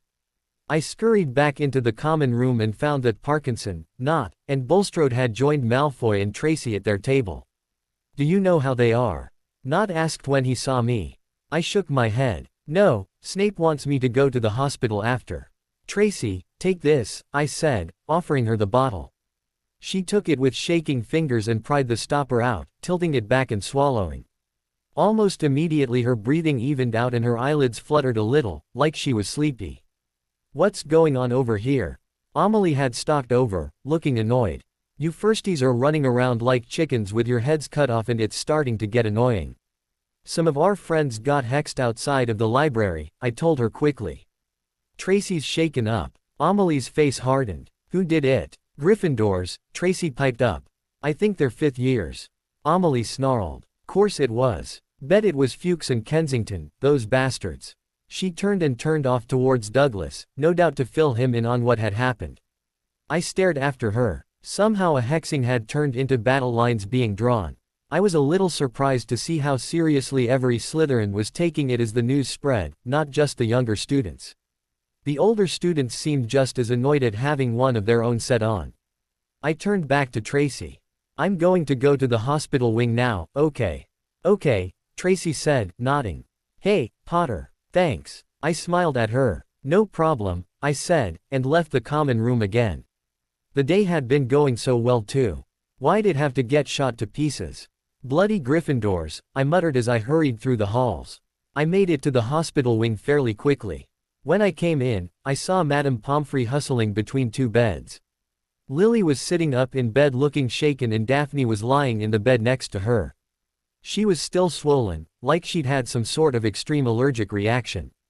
But unlike Lily, she looked pissed. We didn't do anything, she raged as Madame Pomfrey waved her wand over her. Just a stinging jinx, the matron assured her. We'll have you back to normal soon. I don't care what it is so long as you fix it.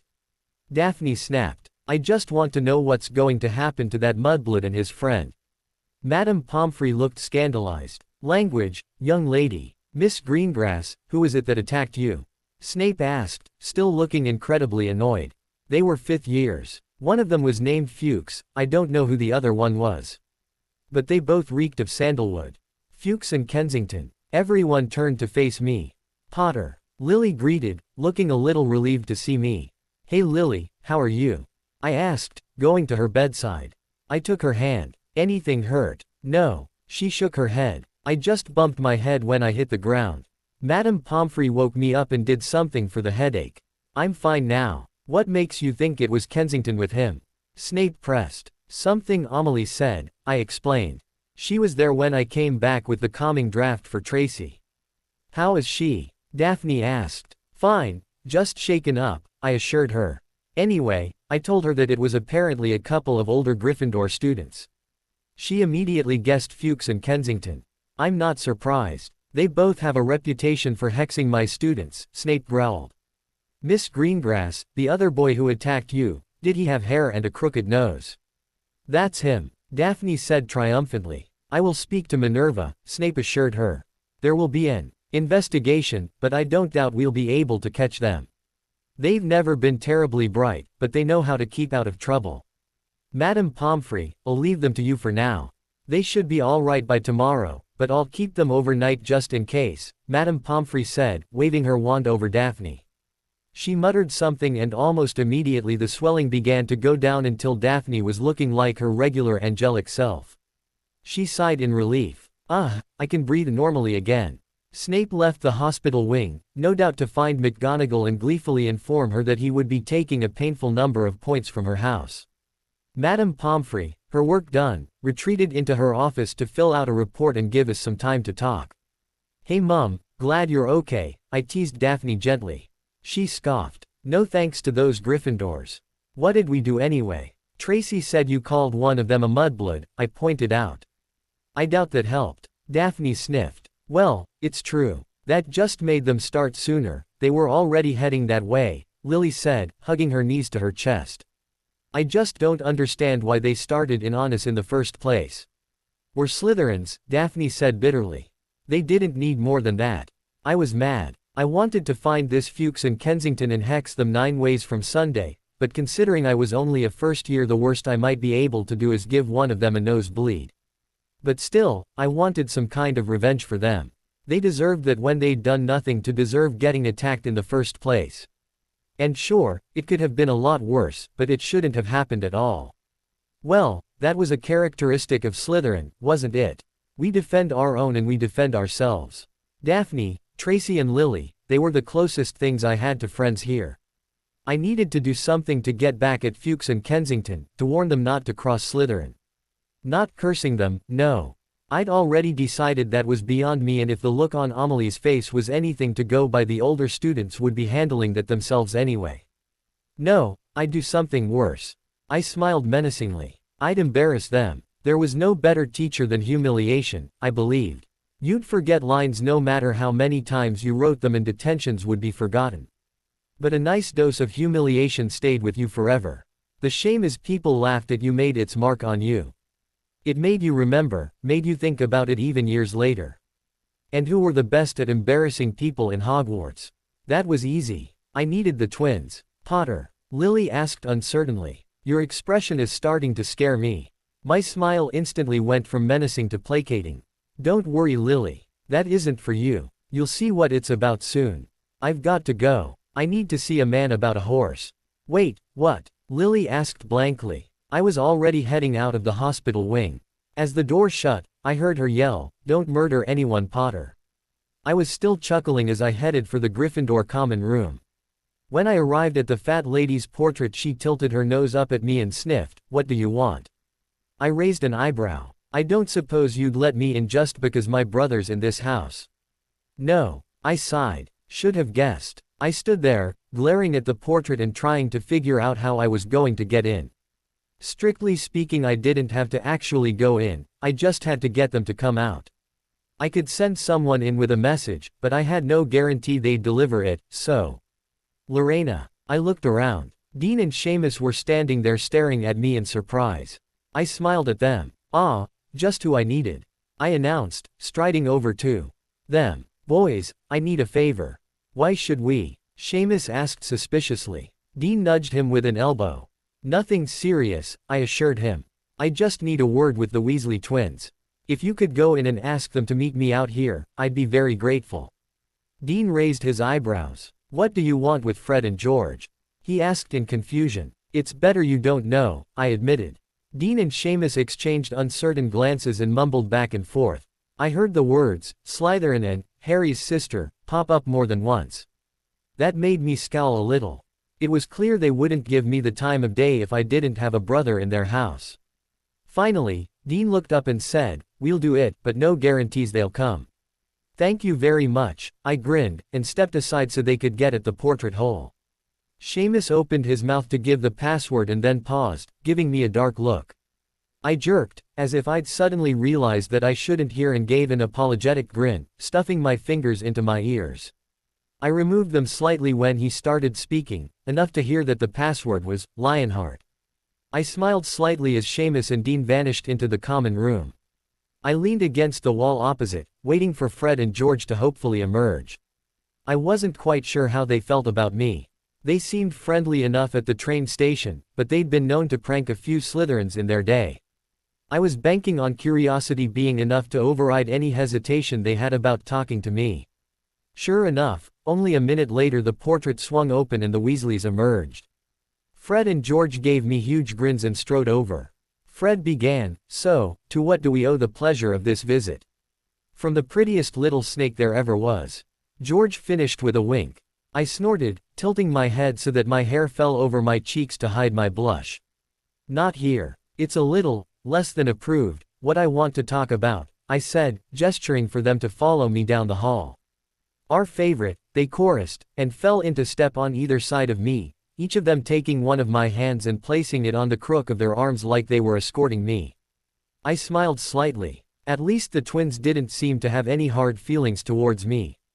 In here, I said, tugging open the door to an empty classroom. It had been a while since this one had been used. At least, by the school. I'd heard some of the older students talking about it as a spot where Gryffindors sometimes met to hook up with Ravenclaws, it being equidistant between their two towers. Our prefects liked to check there when they were patrolling at night in hopes of catching some couple out of bed. Ooh, do you know what we Gryffindors use this room for? George asked, waggling his eyebrows at me. Yes, actually, I admitted. Which is why we shouldn't be disturbed. It's not after hours yet. So, what can the wonderful Weasley twins do for you? Fred asked, taking a seat on an old desk. George sat next to him. I lounged against the teacher's desk, trying to figure out the best way to phrase my request. Have you boys ever thought about taking on an apprentice, of sorts? I asked slowly. They looked surprised. An apprentice? Fred repeated. At what? George asked blankly. I gave them a wicked smile. Trouble. Their eyes lit up eagerly at the mention of causing trouble, but they tried to play it cool. Why, that's an odd thing for such a law-abiding young girl such as yourself to be interested in, Fred observed. Can I ask what triggered your sudden interest in our line of work? George questioned. I scowled. A couple older students attacked some of my friends. Yeah, that was the best word for them. They were coming out of the library and they started harassing them. When Daphne called one of them a mudblood, wands got involved. Daphne and Lily are in the hospital wing. Daphne should watch her language, George scowled. But is that any excuse to attack a couple of girls 4 years younger than you are? I countered. Fred shook his head. So, you're looking for some help with revenge. He guessed. What house were these guys in? Take a wild guess, I muttered. Gryffindor, they chorused knowingly. How do we know you're not going to hurt them? George asked seriously. I mean, you Slytherins have a bit of a reputation when it comes to revenge. Trust me, any injuries will come from the older students, not me, I promised. They're mad too. Besides, I added with a smirk, if they get hurt they just go to Madame Pomfrey and she fixes them right up. If they get embarrassed, that lingers. So what do you want from us, specifically? Fred asked. Help getting into Gryffindor Tower. No, I've got that covered, I said, smiling slightly. Thank you, Seamus. I need an education. An education? George repeated. Yeah, I've never played a prank on anyone before. I don't know what kind of spells to use like you both do. I don't know how to get around the castle like you both do, and I don't know what kind of materials I'd need like you both do. I want you to teach me the tricks of your trade. Much as I would enjoy getting back at Fuchs and Kensington, I doubted this was the last time this would happen. And if it was going to happen again, then chances were people were going to need to be taught a lesson. I couldn't just keep doing the same thing over and over, the teachers would know it was me. No, I needed Fred and George to teach me how to do what they did, because as often as they got caught, I knew there were at least as many tricks they'd gotten away with. What do you think? I asked, waiting with bated breath for their answers. Conference, George announced. He and Fred tucked their heads together, murmuring back and forth. Unlike Seamus and Dean, they knew how to keep their voices low so that I didn't hear what they were saying. Every now and then one of them would send me a look and mutter something quickly to the other. I waited patiently, pushing wouldn't get me anywhere. Finally they both looked up. Identical mischievous grins were painted across their faces. Miss Potter, Fred smiled. Welcome to the Weasley School of Pranksters. I grinned back just as mischievously. So glad to be accepted. We worked out a rough schedule for getting together and said our goodbyes. I hustled back down to the dungeons. I'd delayed enough that it was nearing dinner time. The others would be wondering how Lily and Daphne were doing. The stone wall ground open and I stepped inside. Malfoy and Zabini were poring over a couple of books and writing essays. Tracy was sitting quietly in one corner, a slightly stoned look on her face. I assumed the calming draft was still working, then. Potter's back, Crabbe rumbled. I sat down by Tracy and prodded her hand gently to make sure I had her attention. She tilted her head lazily to look at me and smiled. Hey Potter. How are they? Fine, I assured her. Daphne got a nasty stinging jinx, but Madame Pomfrey had already fixed her when I left. They should be fine. Pomfrey just wants to keep them overnight since they hit their heads when they fell. What about the two that attacked them? Zabini asked seriously, looking annoyed. Last I saw Snape was on the warpath and headed for McGonagall, I said with a shrug. I'm assuming there will be a lot of detention, probably a crippling loss of points. Good, Nott muttered spitefully into his book. They deserve it. What took you so long to get back? Malfoy asked. I had to make a stop first, I explained. Where? None of your business, I replied shortly. I took Tracy by the arm and helped her stand up. Come on, Tracy, let's get some food in you. You'll feel better once you've had a good meal. Hold up, Potter. Nott had stood up and was gesturing for me to join him a few feet from the table. I left Tracy's side, walking over to him curiously. I wouldn't really consider Nott a friend, he was too much of a loner for that, and this was the first time he'd tried to grab me for a private conversation. What is it? I asked. Amelie's mad, she'd got some of her fifth-year friends up in arms. Quidditch already has everyone so tense that people have been looking for a reason to go off on the other house. The lower years will be the ones that take the most heat because we're easy pickings. I think we should try to go places in groups no smaller than 3, just until this dies down. I bit my lip, thinking. Spells had already been flying with increasing frequency in the halls what with the Quidditch season starting up. The first game was tomorrow. The targets had mostly been the teams and their friends or family thus far, but a couple of people had used the general chaos to pull off some mean-spirited hexes. I got the feeling that was what Fuchs had done. If Gryffindor won, it would likely die down so long as none of us went after them in revenge. And considering most of us were too smart for that, it was likely. But if Slytherin won, well, then the Gryffindors might be annoyed enough at us to keep the feud going, at least until the teachers stepped in. I can't figure out why Amelie's so mad, I admitted. I know she's prefect, but she's never seemed to care much about us younger kids. Nott raised an eyebrow. Potter, she's Moon's cousin. Didn't you know? I stared. Now that he mentioned it, they did have a similarly shaped face and their eyes were about the same color. But I never saw them interact. But, they never speak, I said in confusion. Nott sighed, shaking his head. You don't know anything, do you? Moon's a half-blood. Her dad's Amelie's uncle. He ran off with a Muggleborn, it was a huge scandal. I stared. Well, that would do it. It would also explain why Amelie was taking this so personally. Whether or not she acknowledged it openly, Lily was her family. I see, I said slowly. And you're right, if Amelie's going to keep this going even after Snape's handled them. Exactly. That's why I think we should be cautious. I nodded thoughtfully. Let the others know. I'm going to get Tracy to dinner. Okay. Take Crab with you. Dinner. Crab perked up at the mention of dinner. I rolled my eyes. Yes, Crab, dinner. Let's go. Daphne and Lily joined us for breakfast the next morning. They seemed happy to be out of the hospital wing.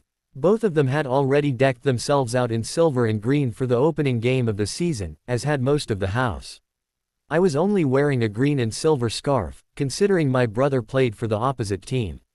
I couldn't show too much support. I'm glad we get to see the game, Daphne grinned, bouncing in her seat.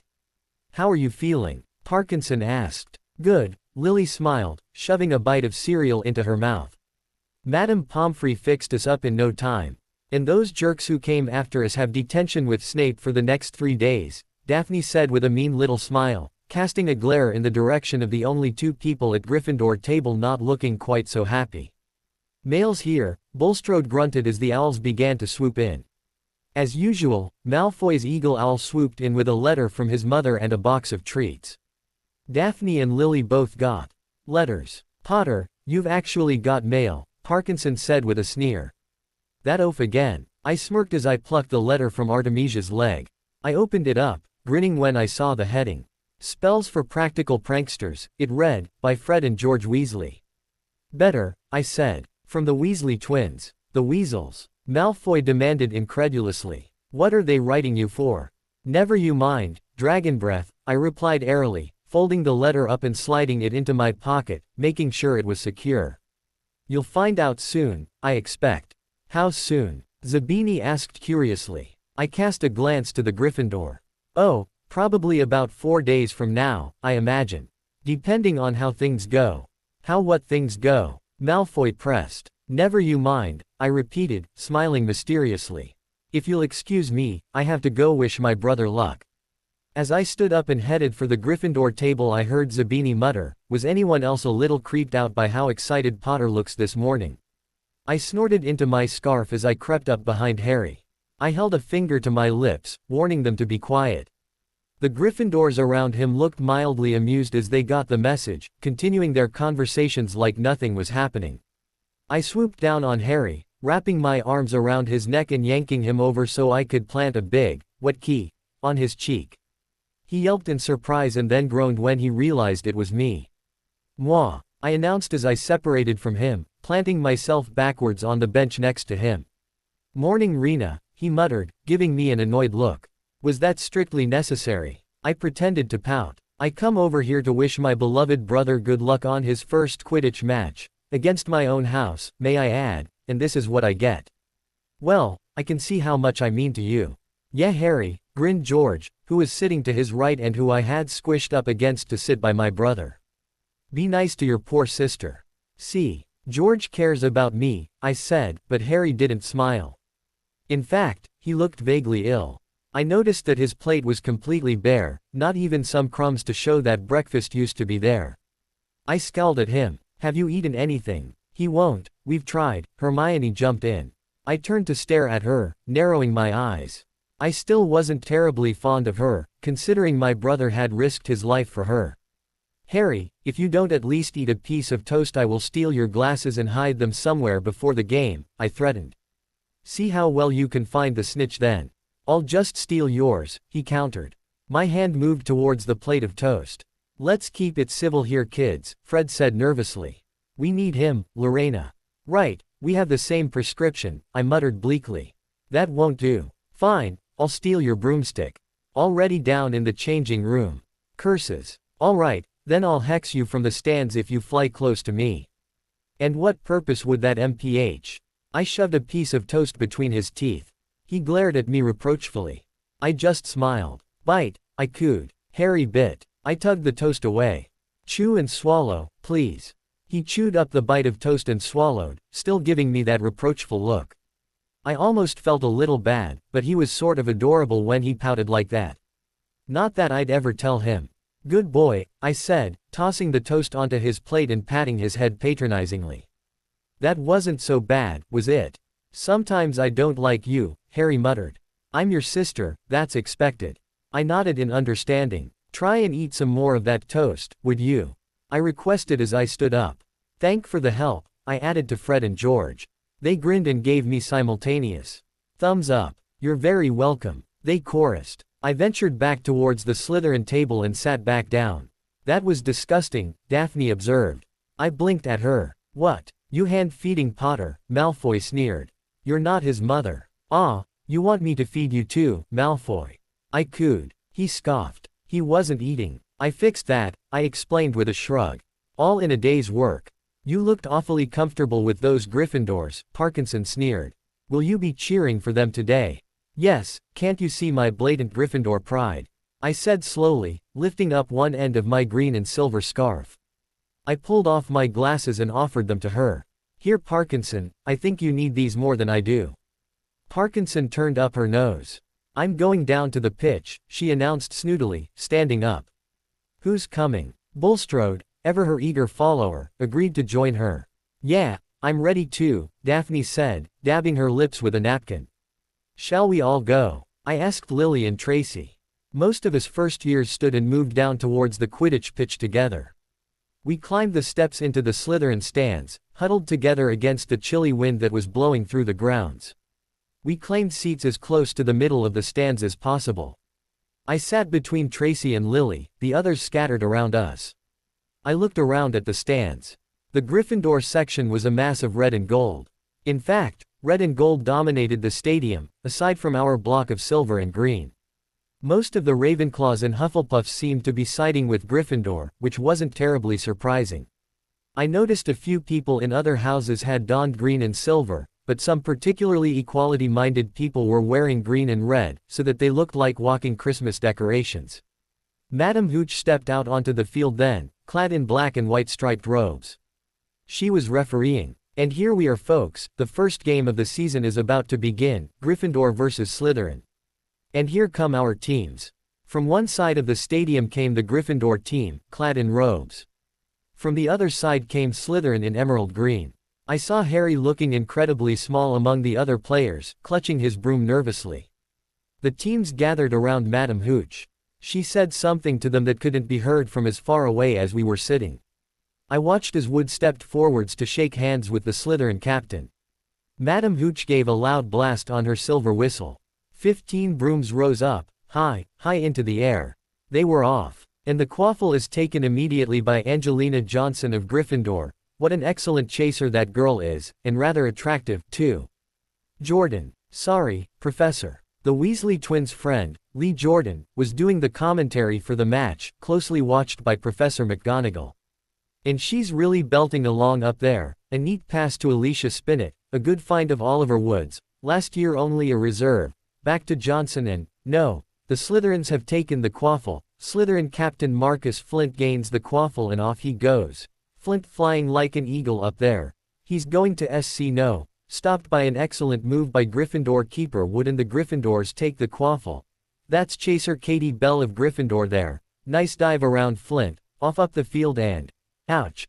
That must have hurt, hit in the back of the head by a bludger. Quaffle taken by the Slytherins. That's Adrian Pusey speeding off toward the goal posts, but he's blocked by a second bludger, sent his way by Fred or George Weasley, can't tell which. Nice play by the Gryffindor beater, anyway, and Johnson back in possession of the quaffle, a clear field ahead and off she goes. She's really flying, dodges a speeding bludger, the goalposts are ahead. Come on, now, Angelina, keeper Bletchley dives, misses, Gryffindors score. Gryffindor cheers filled the cold air, with howls and beeps from the Slytherins. Even I joined in on the beeps. To my surprise, I was really getting into it, leaping and screaming with Daphne and Tracy, cheering on our chasers. I nearly screamed as a bludger came pelting for Harry. He dodged it at the last second and Fred Weasley came streaking after it. Slytherin in possession, Lee Jordan was saying, Chaser Pusey ducks 2 bludgers, 2 Weasleys, and Chaser Bell, and speeds toward the, wait a moment, was that the snitch? A murmur ran through the crowd as Adrian Pusey dropped the quaffle, too busy looking over his shoulder at the flash of gold that had passed his left ear. Harry had seen the snitch and so had the seeker Terrence Higgs had too. They both dove for it. Neck and neck they hurtled toward the snitch. All the chasers seemed to have forgotten what they were supposed to be doing as they hung in midair to watch. I rose up from my set with the other Slytherins, all of us waiting on pins and needles to see what would happen. Wham! A roar of rage echoed from the Gryffindors below. Marcus Flint had blocked Harry on purpose, and Harry's broom spun off course, Harry holding on for dear life. Foul! Screamed the Gryffindors. Madam Hooch spoke angrily to Flint and then ordered a free shot at the goal posts for Gryffindor. But in all the confusion, of course, the golden snitch had disappeared from sight again. Harry, I muttered worriedly, hoping he hadn't been hurt. Flint was no lightweight, getting hit by him going full speed had to smart. Lee Jordan was finding it difficult not to take sides. So, after that obvious and disgusting bit of cheating, Jordan, growled Professor McGonagall. I mean, after that open and revolting foul. Jordan, I'm warning you. All right. Flint nearly kills the Gryffindor Seeker, which could happen to anyone, I'm sure, so a penalty to Gryffindor, taken by Spinner, who puts it away, no trouble, and we continue play, Gryffindor still in possession. It was as Harry dodged another bludger, which went spinning dangerously past his head, that it happened. His broom gave a sudden, frightening lurch. For a split second, I thought he was going to fall. He gripped the broom tightly with both his hands and knees. I watched worriedly. Hang on, Harry, I pleaded. No one else seemed to have noticed. Luckily for me, I'd spent most of the game watching Harry and listening to the commentary on what was happening to keep informed on what everyone else was doing. Slytherin in possession, Flint with the quaffle, passes Spinnet, passes Bell, hit hard in the face by a bludger, hope it broke his nose, only joking, Professor, Slytherin's score, ah no. Suddenly, people were pointing up at Harry all over the stands. His broom had started to roll over and over, with him only just managing to hold on. Then the whole crowd gasped. Harry's broom had given a wild jerk and Harry swung off it. He was now dangling from it, holding on with only one hand. Harry! I screamed in horror as the broom continued to buck wildly, like it was trying to throw him off. He wouldn't survive a fall from that height. If Harry let go, he was dead. I looked desperately towards the teacher's box, surely one of them could do something. Most of them just seemed to be watching with bated breath. Most, not all. I saw Snape was wildly mouthing words, eyes locked on Harry's broom. I could only pray that whatever he was doing would be enough. I looked back at Harry. The broom stopped jerking as suddenly as it had started. He was able to swing up onto the broom and get his grip back, firmly seated once again. I let out a relieved breath. Thank Merlin. Harry was speeding toward the ground when the crowd saw him clap his hand to his mouth as though he was about to be sick. He hit the field on all fours, coughed, and something gold fell into his hand. I've got the snitch, he shouted, waving it above his head, and the game ended in complete confusion. I watched as Marcus Flint soared down, ranting as he went. He didn't catch it, he almost swallowed it. Well, that was depressing, Tracy sighed, dropping back into her seat. I don't like your brother, Malfoy announced. Tell me something I don't know, albino, I replied carelessly, straining to see over the crowd as Harry walked away from the field. I'm going to go check on him, I said, heading for the stairs. Potter, he's fine, Daphne protested. Probably, I agreed, but I'm a good sister. I headed down the stairs, casting one last dark glance at Flint, who was still ranting at Hooch that the catch wasn't fair. It seemed I had someone else to put on my revenge list. I got a few odd looks as I headed for the Gryffindor changing room. I knocked on the door and called out, I'm looking for my brother, is he in there? The door opened and I stepped back hastily to avoid getting hit. Fred's beaming face stuck out from the crack, George's above him. George had apparently taken a shower, because his hair was dripping wet. Come to congratulate us? Fred asked cheekily. Yay team, I deadpanned. Now come on, is Harry in there? No, sorry. Ron and Hermione grabbed him and dragged him off to Hagrid's, George explained. He gave his head a shake, spraying me with droplets of water. Thanks, I said, wiping water off my face in distaste. Hey, we should thank you. Fred grinned cheekily. Looks like your good luck key's work. We've gotta get you to do that before all of our games. I stared at them blankly. I'm not dotting your team every time you play. Ah, please. George pouted. Just a little one. Fred wheedled. I put on a wide-eyed, innocent look. But sirs, you're my teachers. Having relations like that with your student would be most inappropriate. Drat, Foiled. George grumbled, snapping his fingers. Ah well. Go find your brother, Fred ordered. Make sure Flint didn't knock him loopy. I will. Oh, and congratulations. Thanks. See you later, Potter. I left the changing rooms and joined the flood of students making their way from the pitch. I split off halfway to the castle and turned towards the forbidden forest, where Hagrid's hut sat. I could see smoke drifting from the chimney, so I assumed he'd already put the kettle on. I raised a hand to knock on the door. Immediately the barking started and I could hear Fang's claws scrabbling on the floor as he raced to the door. Who's there? Hagrid called. It's me, Lorena, I replied. Almost immediately Fang's barks changed to eager whimpers. I smiled slightly. I had gotten that dog addicted to my ear scratches apparently. It was a duty I would continue happily. Ah, Lorena. Hagrid opened the door and greeted me with a beam, holding Fang back with one leg. Come on, the others already here. I know, I asked Fred and George where you'd all gone, I said as I stepped inside. Harry, Ron, and Hermione were sitting at Hagrid's table with steaming mugs of tea in front of them. Harry was still in his Quidditch robes. Hagrid went about preparing a mug for me as I sat down next to Harry. Fang placed his head pleadingly in my lap. I laughed and started scratching his ears and ruffling him under the chin. Hello Fang, happy to see me. I cooed at him. Turns into a puppy whenever ye come, Hagrid grunted, giving his dog a betrayed look. I leaned down and wrapped my arms around Fang's thick neck as Hagrid sat a mug in front of me. All part of my evil plan to steal your dog, I promised him, and Hagrid snorted. I let go of Fang to take a drink of tea before turning to Harry. Congratulations Harry, I said, patting him on the shoulder fondly. Aside from getting hit, losing control of your broom, and nearly swallowing the snitch, that was some really good flying. Harry scoffed. Thanks, Lorena. That's so sweet. I know, I nodded, and took another drink of tea. What did happen to your broom, anyway? Do you think Flint jinxed it when he hit you? I asked curiously. It was Snape, Ron said furiously. Hermione and I saw him, staring at your broom and muttering. He was cursing it, wouldn't take his eyes off of you. Rubbish, Hagrid insisted. Why would Snape do summit like that? He's a professor. I agreed. You must have seen it wrong. Why would he try to injure a student? I reasoned, shaking my head. Aside from the fact that he hates me. Harry challenged. I rolled my eyes. I doubt he hates you enough to try and hurt you, Harry. Snape tried to get past that three-headed dog on Halloween, Harry burst out suddenly. I gaped at him. Hagrid dropped his teapot. How do ye know about Fluffy? He demanded incredulously. Fluffy. Ron repeated, voice going higher with disbelief. That thing has a name. Course he's got a name, he's mine. Hagrid said proudly. But, I am off a Greek chappie I met in a pub last year. Lent him to Dumbledore to guard the. Harry leaned forwards eagerly. Yes, he urged. No, don't ask me any more, Hagrid said gruffly. This top secret that is.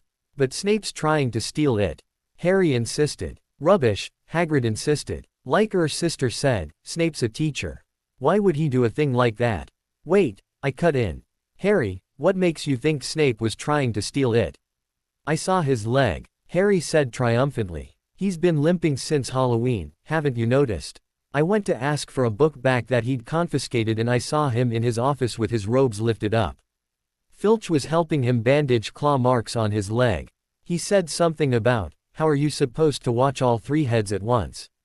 That proves it, he insisted. That only proves he went near the thing, I disagreed. Not that he was going to steal anything. Oh, and why else would he want to visit it? Ron asked like it was obvious. Wanted a nice chat about the weather. No, I said shortly. Maybe he came to the same conclusion I did and realized that whoever let the troll in meant for it to be a distraction and tried to head them off. If I can figure that out, I'm sure someone as smart as Professor Snape can too. What about Harry's broom? Ron demanded, looking like he'd scored the winning point. What about it? I countered. That's simple prejudice. Tell me, if it had been McGonagall staring at the broom and muttering, would you have assumed she was the one cursing the broom? You would have assumed she was trying to save him. But because it's Snape, you've already made up your minds. I ranted. I was getting very defensive and I knew it. I also knew how stupid the idea of Snape trying to kill my brother was. I knew he wasn't fond of Harry, but I also knew that the only reason the Gryffindors were insisted Snape was part of some kind of convoluted plot to steal from Dumbledore and kill my brother is because of their own prejudice. That's different, Ron said, like that set the matter to rest. How? I challenged. Because she's not a Slytherin. I dared him to agree, fingering my Slytherin scarf pointedly. Face it, your argument's weak.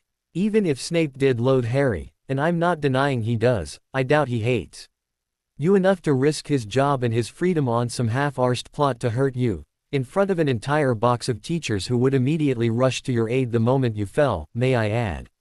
He's smarter than that. Then how do you explain the fact that the broom stopped trying to throw Harry the moment I set Snape's robes on fire? Hermione demanded. I stood up and smacked my hands down on the table, staring at her incredulously. You set my head of house on fire. I demanded. That was your plan to break his eye contact. Are you stupid? Don't talk to her like that.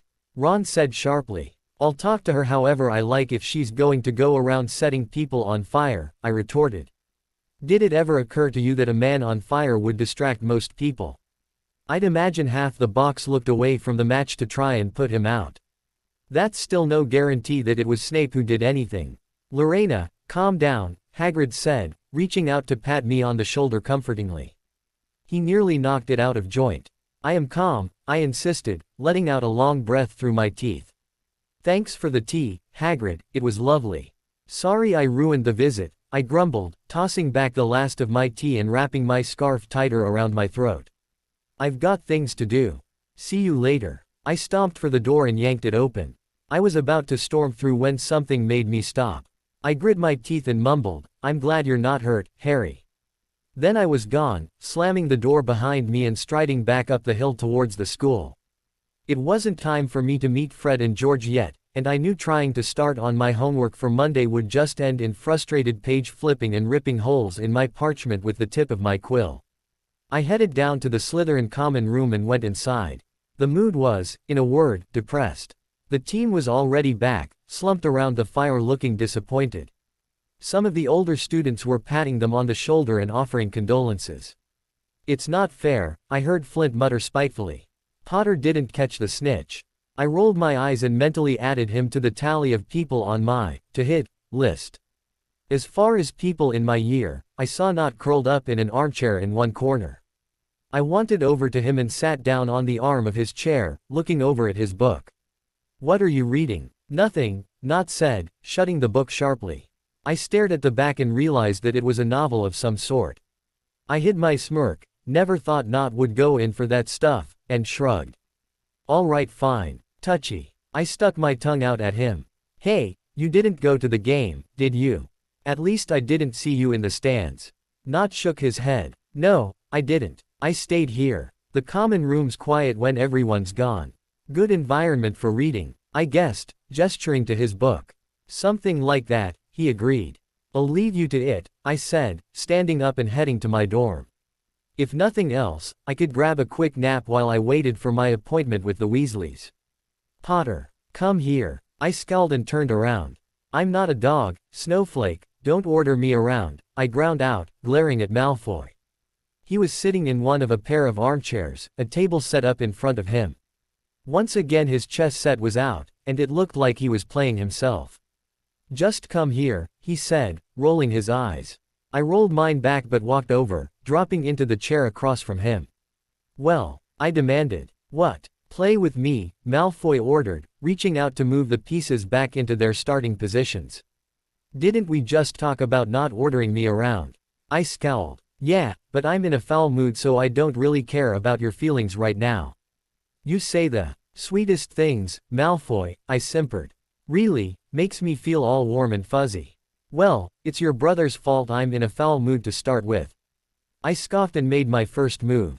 What a coincidence. He's ruined my mood as well, as it happens. Greengrass said you ran off the check on him after the game, Malfoy noted, ordering his opening move as well. I did. I nodded, staring at the board. I moved a pawn. Ron and Granger had already hauled him off to Hagrid's for tea. I'm sure you scurried off after them to act like a good little sister, Malfoy sneered, taking my pawn with one of his. I scowled as my pawn's body was hauled away by Malfoy's. I did, actually. Found them all talking about how Snape was trying to kill Harry by cursing his broom. Snape, Malfoy repeated incredulously. Why the bloody hell did they think it was him? I rolled my eyes and moved a bishop. Granger, you have make eye contact for curses and Snape wasn't blinking. I've read all about them. I quoted in a mockingly high-pitched voice.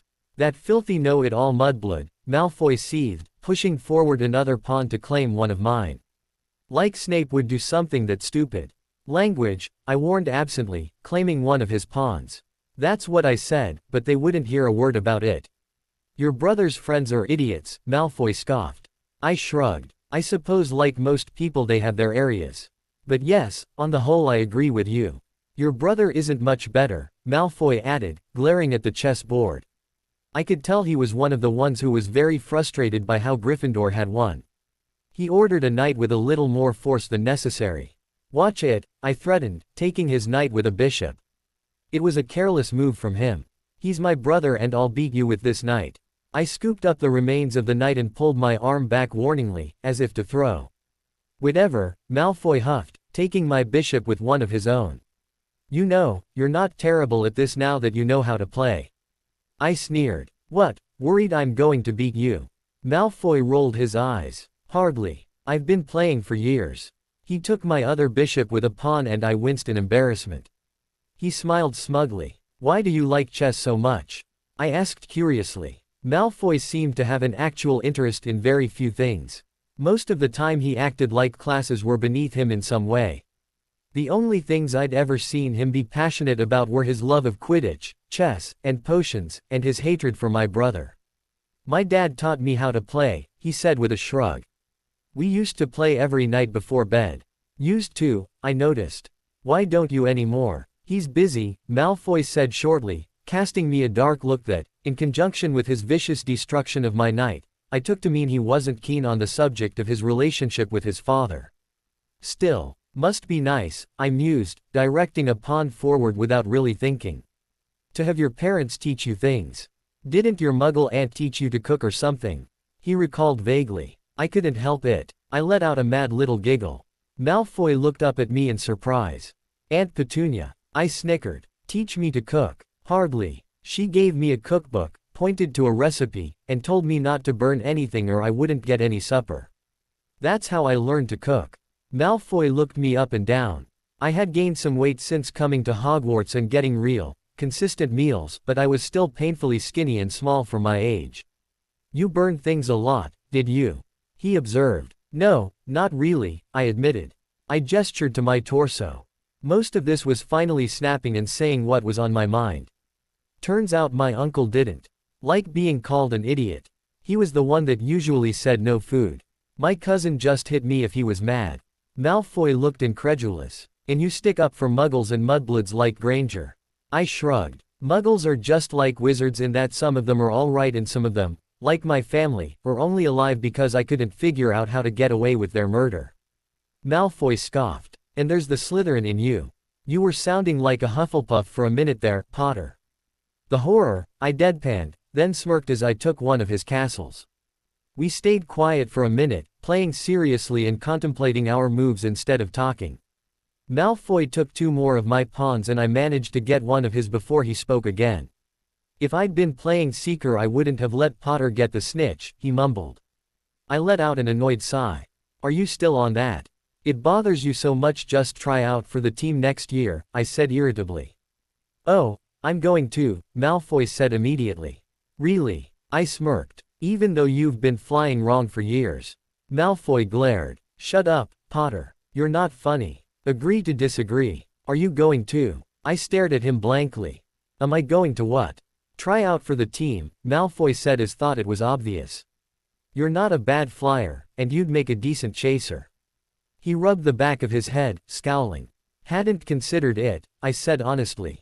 I like flying, sure, but I don't know how I'd feel about actually playing Quidditch. Think about it, Malfoy said. I want to see Potter's face if you play against him. He snickered. I drew back my hand and nailed him with the remains of one of his knights. Oi, what was that for? He demanded. I warned you. Malfoy and I finished our game and played another. I lost spectacularly both times, and then we headed to dinner. After dinner I headed to the 4th floor, where there was an empty room where I'd arranged to meet Fred and George. I tried to open the door, only for it to be pushed closed in my face. "Seriously?" I demanded. "Password," I heard Fred ask in a spooky voice. "You're both idiots," I replied. "Ouch, that hurts." George pulled the door open and I stepped inside, shutting the door behind me. The twins had pushed the dusty desks back to open up a little training arena in the middle of the floor. "Did you bring the list?" George asked. I nodded, plucking the list of pranking spells from my pocket. He and Fred grinned. "Then let's get started." My lessons with Fred and George had been going amazingly well. They were excellent if slightly lackadaisical teachers. I learned a lot of spells that I would probably never use unless I was trying to mess with someone. McGonagall definitely wasn't going to be teaching us how to turn a cushion into a porcupine. My skills at sneaking were already on the twins' level, thanks to years of smuggling food. Once they told me about a couple of secret passages, I was completely confident in my ability to get around the castle without getting caught. And tonight I'd be putting that to the test. I waited until the girls in my dorm had fallen asleep before throwing off my sheets. I was dressed in my normal pajamas with my robes over them because they were black. I ignored my shoes and tucked my wand into my pocket, leaving the dorm in my sock feet. Luckily there was no one in the common room, so I was able to sneak out of there without too much trouble. I was used to the dungeons, so the darkness wasn't a problem for me as I crept up into the main portion of the school. Unfortunately, I had a way to go without getting caught. It went pretty well at first, but then I nearly ran into Peeves on the 2nd floor. I had to dive behind a statue of a lion to avoid him as he floated down the hallway, cackling to himself. I waited until I was sure he was gone and then headed out again, taking one of the secret passageways the Weasleys had told me about to get up to the 4th floor without being spotted. There again I almost ran into trouble. Snape was patrolling, and while I figured I'd just get a detention from him at worst, I still didn't want to get caught. I ducked into the shadow of a doorway and pulled my dark robes up to hide my vibrant hair. Snape paused and seemed to look around, but he didn't notice me. After a while of squinting into the darkness, he took off again. I let out a breath of relief. I made it to Gryffindor Tower without any further problems. I found the fat lady dozing in her frame. Considering how snippy she'd been when I came by last time, I took great pleasure in waking her up. "Wah, what? You shouldn't be here. It's after curfew," she ranted at me. "What do you think you're doing, waking me up?" I smiled at her. "Hey fat lady, guess what?" "What?" "Lionheart." I got a glimpse of the fat lady's horrified face before the portrait swung open, revealing a hole behind it. I climbed in, peering cautiously into the Gryffindor common room. Thankfully it was empty too. I took a moment to stare around at the warm woods and blazing fireplace before I headed for the staircase that led up to the dorms. Fred and George had been nice enough to tell me which dorm Kensington and Fuchs shared. I followed their directions to the door and opened it cautiously, peering inside. I could see Fuchs and Kensington dimly illuminated by the light from the windows. They were snoring loudly along with the 3 other boys in their dorm. I smirked as I crept inside. I had to pick my way around the clothes discarded on the floor to get to the bathroom, but I managed to sneak in without any trouble. The countertop was littered with bottles of shampoo, toothpaste, toothbrushes, and a couple mysterious stains I didn't want to think about. I shuddered at the mess and began hunting through the bottles of soap and shampoo for sandalwood. Daphne had mentioned that they both stank of it. I found a bottle of shampoo and a bottle of body wash, both with the scent. For good measure I grabbed both of them and unscrewed the tops.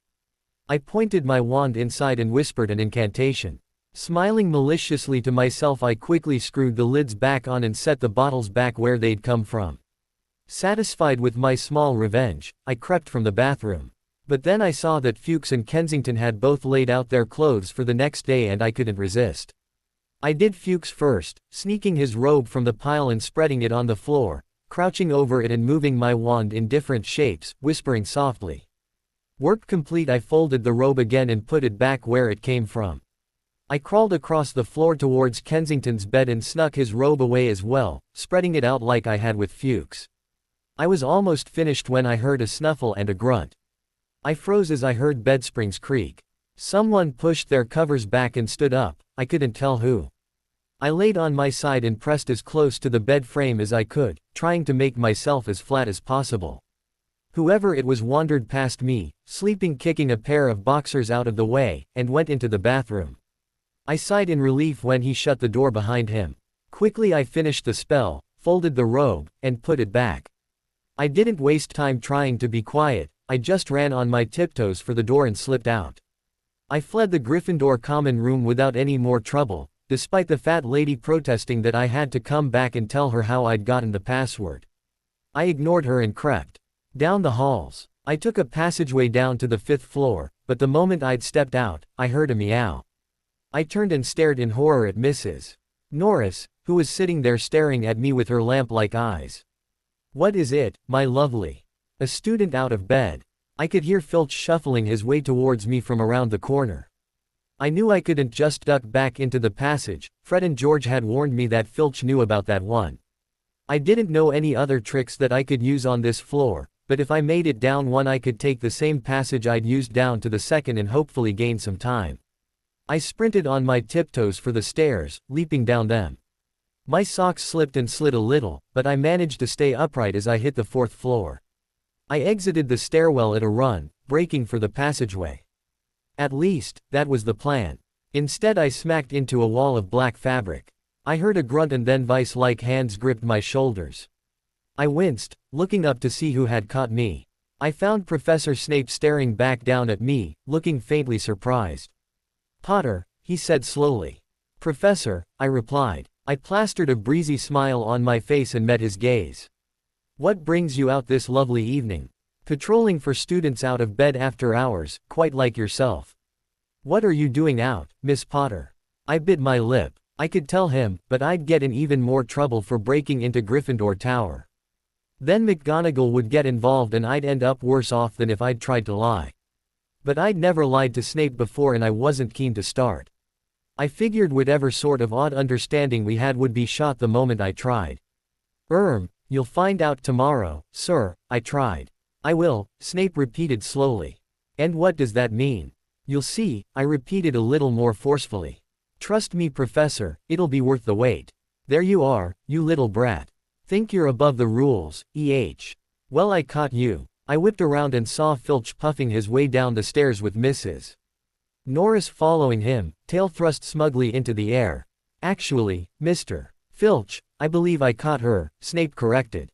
Filch nodded eagerly. "Yes, so you did, sir. Can I have her, sir? I could give her so much detention for this." I looked up at Snape, begging him not to hand me over. Snape was one thing, Filch was another. He'd stretch a punishment out as long as he was capable of before Dumbledore got involved for cruel and unusual punishment. "No, Filch. I could have Ed Snape if I didn't think it'd get me hexed 9 ways from Sunday. I've already given her a detention for tomorrow night. She'll be serving it with me." Aside from Filch, Snape was the hardest on whoever came to him for detention. Filch looked disappointed, but he seemed mollified by the fact that I'd be having detention with Snape. Having experienced detention with Snape, which involved cleaning cauldrons, I was perfectly content with my punishment. "Right then, sir. I'll escort Miss Potter back to her common room. And make sure she stays, this time," Snape added, giving me a stern look. I hastened to look contrite when really I was just pleased that I was getting off so lightly. "Come on, you." Snape grabbed me by the back of my neck, but I couldn't help but notice that his grip could have been a lot harsher. He made up for it by dragging me along after him. His legs were a lot longer than mine and I had to stagger to keep up with him as he forced me through the hallways and back towards the dungeons. "I would hate to think you're following in your father's footsteps of breaking rules," Snape said as we walked. For a good cause." He snorted. "I look forward to see what you have planned for tomorrow, Miss Potter. And just so you know, you'll be cleaning cauldrons again." "Right, sir," I sighed. "I figured. Thanks for saving me from Filch. I did no such thing. I caught you out of bed, so it's my responsibility to punish you." I looked up at him, not quite buying it. "Yeah, sure, sir." Snape gave me an annoyed look as we stopped outside of the Slytherin common room. "Titanoboa," he said to the wall, and it ground open. I stepped inside and turned back to Snape. "Good night, Professor," I said, waving at him cheerfully. He snorted. "Good night, Potter, he grumbled as the stone wall shut behind me. I snickered, but my night wasn't quite over yet. I had one more stop to make. The dangerous one. We Slytherins weren't supposed to go against each other. However, Flint shouldn't have run into my brother. I knew where his dorm was and crept into that one with just as much ease, wand in my hands. Flint's bed was easy to find, seeing as it was plastered with Quidditch posters and pennants. I crept to his trunk and lifted the lid. Reaching in carefully, wary of making any noise, I pulled out his potions kit and opened it up. It was a quick fix to take the labels off and switch them around with ingredients that looked similar enough to not be immediately noticeable as the wrong thing. I was hoping he'd at least mess one thing up before he realized that someone had tampered with his ingredients and went through to check each one. Hopefully, he'd blow something up. I sent a silent apology to Snape for the chaos that this would hopefully unleash in his classroom before replacing the potions kit and heading for my bed. "She looks too happy," Zabini observed. "She's grinning like a Hufflepuff," Parkinson sneered. "It's a little creepy," Tracy admitted. "Clearly up to something," Nott said decisively. "Wipe that smile off your face, Potter, it's putting me off my breakfast," Malfoy scowled. "So sorry," I sang, shoving a bite of toast in my mouth before turning to look at the doors to the Great Hall. "What are you waiting for?" Daphne demanded. I turned to her, grinning widely. "You really want to know?" I asked coaxingly. "Yes," she insisted. "Your revenge," I explained smugly. Daphne gave me a blank stare. "My what?" "Revenge," I repeated. "Yours, Tracy's, and Lily's." The three girls exchanged looks, smiles slowly stretching across their faces as they realized just who I was waiting for. Their eyes lit with malicious enjoyment as they imagined what I might have done. "You beautiful thing," Daphne breathed. Lily squeezed me tightly, exclaiming, "You're the best, Potter." Tracy beamed at me. "I owe you one, Potter, seriously." "What in the name of Salazar did you do?" Zabini huffed. "And more importantly," Parkinson jumped in, "is it going to lose us points?" "Not a one." I grinned back. Not even Parkinson's pug face could ruin my mood this morning. I got detention coming back to the common room, but it's from Snape, so I'm not overly concerned. "You're lucky," Nott observed. "You don't know the half of it." I opened my mouth to tell them about Filch, but at that moment, I heard roars of laughter coming from outside the Great Hall. And the sounds were coming closer. "That has to be them," Daphne said, sitting up eagerly. Suddenly our section of the Slytherin table resembled meerkats as we all strained to get a look at Fuchs and Kensington's entrance. It was even better than I imagined. The shampoo apparently belonged to Fuchs, because his hair was now glittering silver and green over his thunderous scowl. The body wash was Kensington's and he'd definitely used it this morning, because his skin was streaked with green and silver smears, like he'd rolled in paint. "That's brilliant," Lily howled, clutching her stomach. "Wait for it," I said, still grinning. As they moved farther into the Great Hall, the backs of their robes became visible, and suddenly we Slytherins were doubling over in fresh cackles. Scrawled across the backs of their robes in green letters lined with silver were the words, "I curse little girls because I have no balls." Apparently no one had told them yet, because they didn't seem to realize what set the whole hall off again. "How did you even do that?" Parkinson asked, looking odd despite herself. "I broke into Gryffindor Tower and—" "No way," Zabini yelped. "Seriously?" "Yeah, I just hung around until I overheard the password," I said with a shrug. "No big deal. Who is responsible for this?" McGonagall had stormed over to the Slytherin table looking furious. I suppose it wasn't terribly hard to figure out what house was responsible for the prank. I'd emblazoned Fuchs and Kensington with our colors after all. "Who did this?" McGonagall demanded, sweeping up the table, eyeing all of us like she was waiting for someone to crack. I kept my head down, eating my breakfast like nothing was wrong. I saw Daphne, Lily, and Tracy bow their heads and smother giggles when McGonagall passed. "Minerva." I turned around and saw Snape standing behind me. He glanced my way, completely aware that I was the culprit. I stared at him, begging not to sell me out. He stared back at McGonagall. "I will handle this internally," he said. "No one will tell you who is responsible."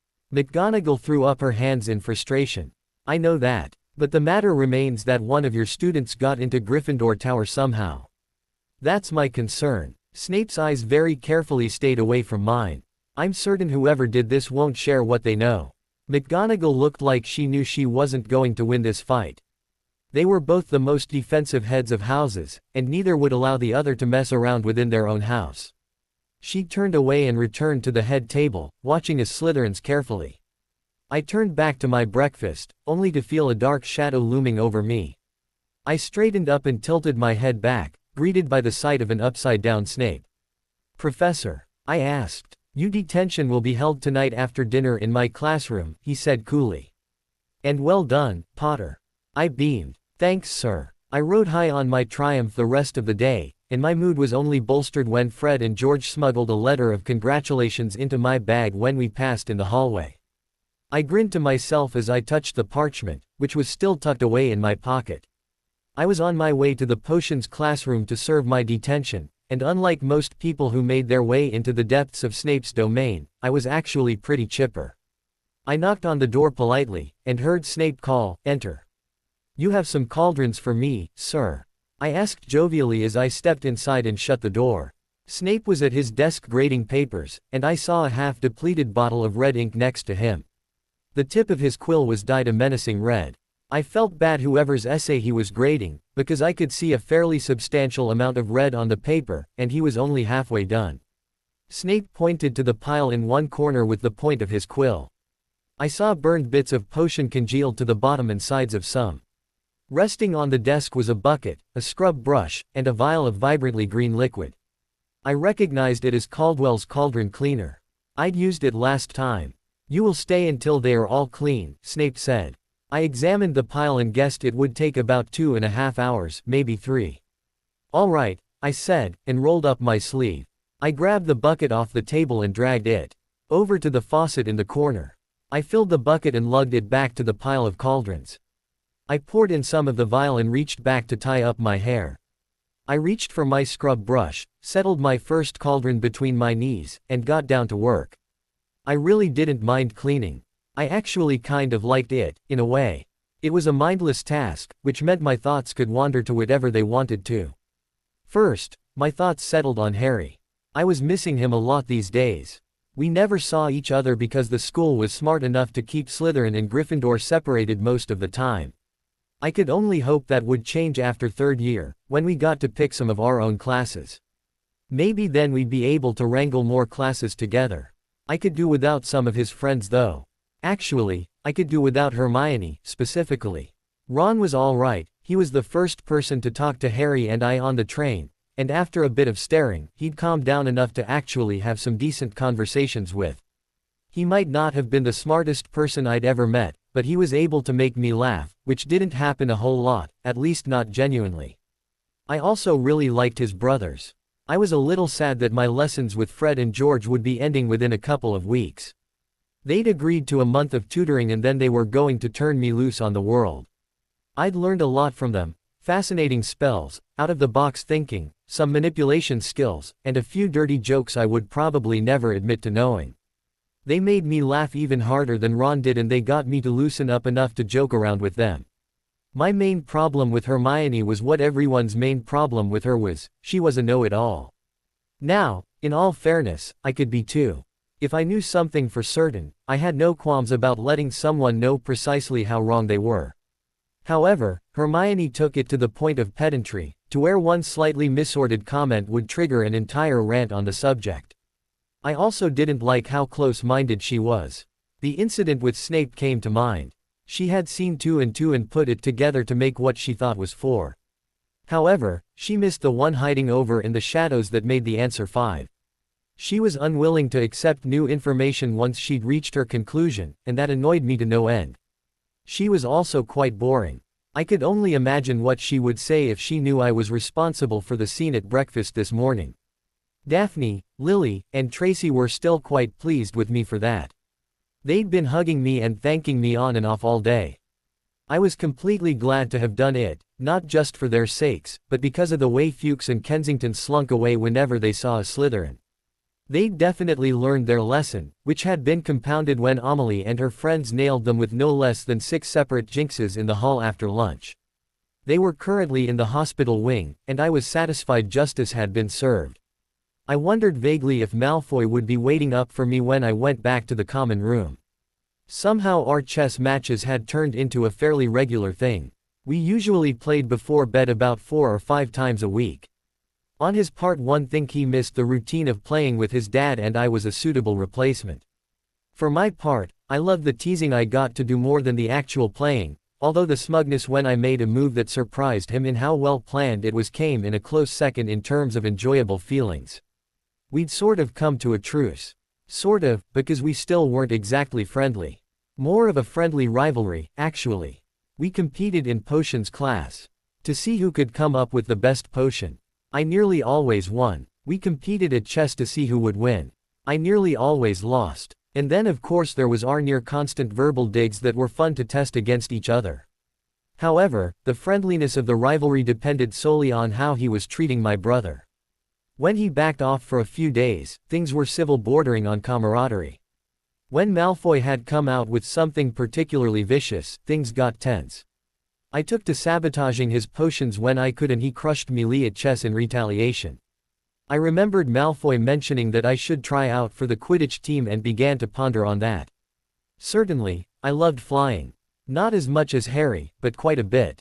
And I knew that my flying would be few and far between. Fred and George had mentioned inviting Harry and I for the summer, playing impromptu Quidditch matches in the orchard behind their house. However, I knew that wouldn't be enough for me. Flying lessons had officially ended 2 weeks ago. I was starting to really feel the urge to climb on a broom and soar around with the wind roaring in my ears and whipping my hair into my face. I was seriously considering breaking down and asking Harry to loan me his broom so that I could do a couple of laps around the grounds, just to take the edge off. I couldn't even imagine what the summer would be like, when I would have zero access to a broom, period. Joining the Quidditch team would definitely put a stop to that. And I had to admit, it would be fun to compete against Harry. Not directly, as he played Seeker and I knew I wasn't quite talented enough for that, but at least in some manner. I could see it being very fun, a sort of sibling rivalry we'd never really had before. I was discovering a newfound love of competition. It came down to my chess matches with Malfoy. If I could brew the potion the best that day, if I could get the spell down faster than the rest of my house, if I could outwit Parkinson enough to make her pug-like face go red and her jaw gape open. Playing Quidditch against Harry sounded terribly tempting. Of course, I'd need a broom. Maybe when we got supplies for our second year I'd buy one. Harry and I had unrestricted access to the Potter fortune. I could definitely buy a broom and not even make a dent in it. Even if I didn't try out for the team, I'd still be able to run out to the pitch and soar around a little whenever I wanted, which was incredibly appealing. For quite a long time I'd been lost in my thoughts, not even really processing when I set a cauldron aside and grabbed another, or when I emptied out water that had gotten too dirty and got some clean water from the faucet. I was jerked out of my thoughts and back to reality when I heard a desk drawer slam. I looked over to Snape and saw that he was pulling out another bottle of red ink. The other was totally empty. The essays can't be that bad, I reasoned. I mean, can they? Snape scoffed and crossed out a line viciously. I mentioned that I teach dunderheads, did I not? They are indeed that bad. I bit my bottom lip. Sir, I'm pretty sure you're a hard grader. That may be part of it. Snape gave me a dark look. I held up my hands in submission. Just saying it may be a contributing factor. I agree, but I wouldn't have to be if my students put even a modicum of brainpower into their work. There have to be a few students at least that can write a decent essay, I reasoned. I knew I was one of them.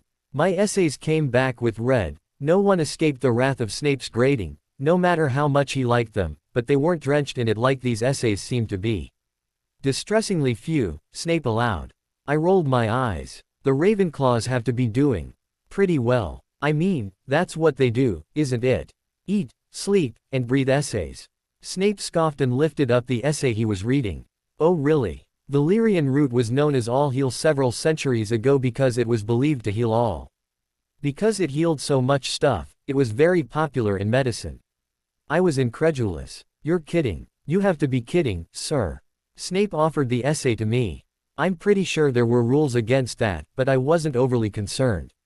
I took the essay, staring at the name in the corner. It was Terry Boot, a Ravenclaw in my year.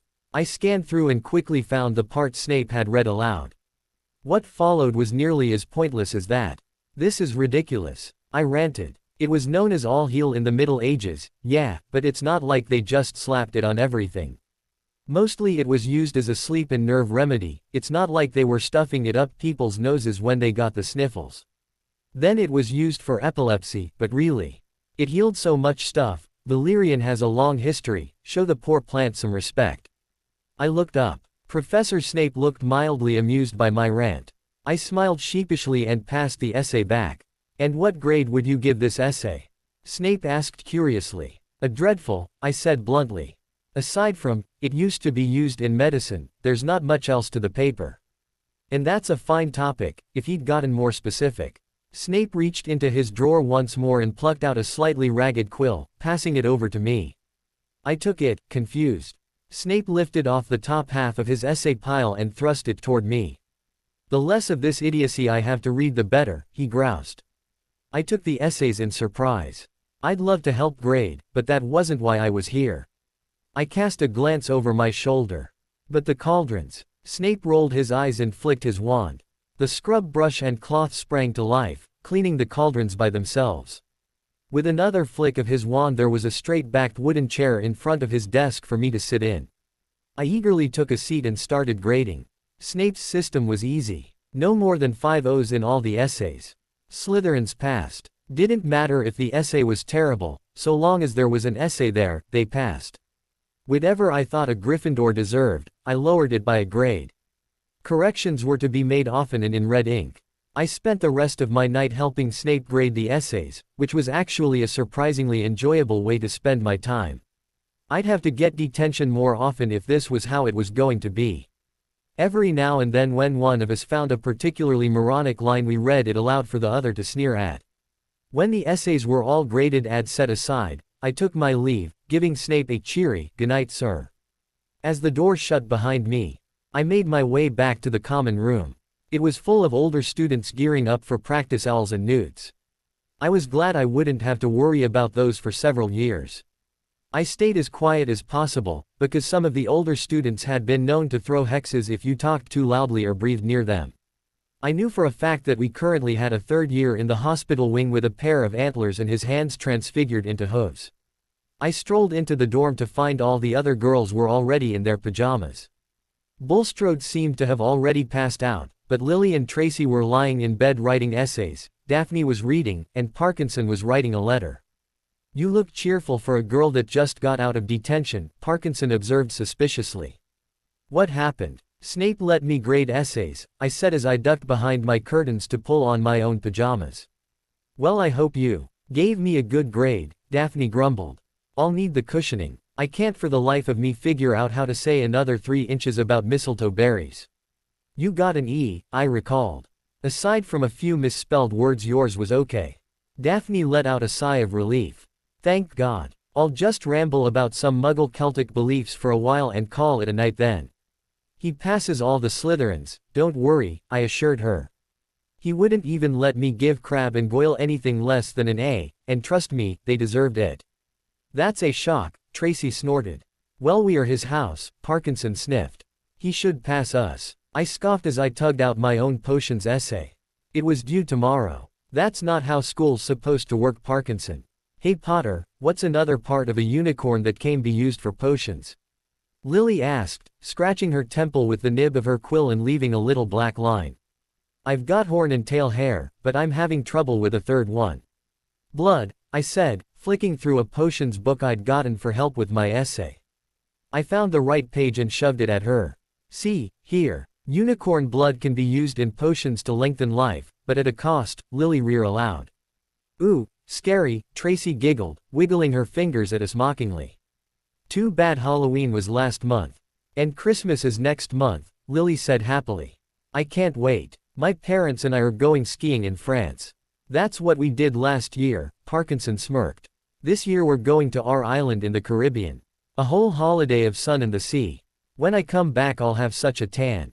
Daphne smiled. "My father's rented a little chalet in the Swiss Alps. We're staying there with my grandparents for the holiday." Tracy sighed. "Sounds great. I wish I could do something like that, but my dad's insisting that we stay home and spend time with family." She stuck out her tongue. "What's wrong with that?" I asked absently, clenching my book in a white-knuckled fist. Nothing, but my family's terrible. My aunt will spend the whole time drunk and my snobby older cousin will brag about her career as a model in Paris. She scowled. She'll probably bring some cute French guy with her and make me feel like a muggle. I grit my teeth, trying to keep calm. But inside I was angry. Not really at Tracy. She didn't really realize she was having such an affect on me. She had every right to not want to be around her family. I had a good feeling if my family was like that I wouldn't want to be around them either. But for someone who'd never had a family to spend Christmas with, not a real family anyway, that sounded like absolute heaven. Cozying up by a fire listening to grandparents harp on about something that happened decades ago or the current political climate. Helping my mother wash up dishes after a huge Christmas dinner, ham and vegetables and stuffing. Settling in to make s'mores with cousins, even snobby models, was entirely too tempting a thought. I think I'll finish the essay in the morning, I said absently, shutting it into my book and tossing it to the foot of my bed. I drew my curtains shut around my bed and skid under my covers, trying to block out the murmurs around me. Did I say something? I dunno, maybe she doesn't like Christmas. Probably reminded her that she doesn't have a family to spend Christmas with. I heard Parkinson sneer, and I had to restrain myself from flying out of my four-poster and throttling the pug. Particularly since she was dead on. The fact was that I hated Christmas. Always had. For me it was always another reminder that it was me and Harry against the world. Every Christmas we'd have to watch Dudley ripping into his presents and protesting that this wasn't the right color or the right size. If we were lucky, Harry and I would get a pair of socks each tossed at us when we walked into the kitchen to make breakfast. And then later on, we'd help Aunt Petunia make the Christmas dinner. If we burned anything, we didn't get to eat any of it. Considering how many dishes we're usually cooking at once, that happened far more often than not.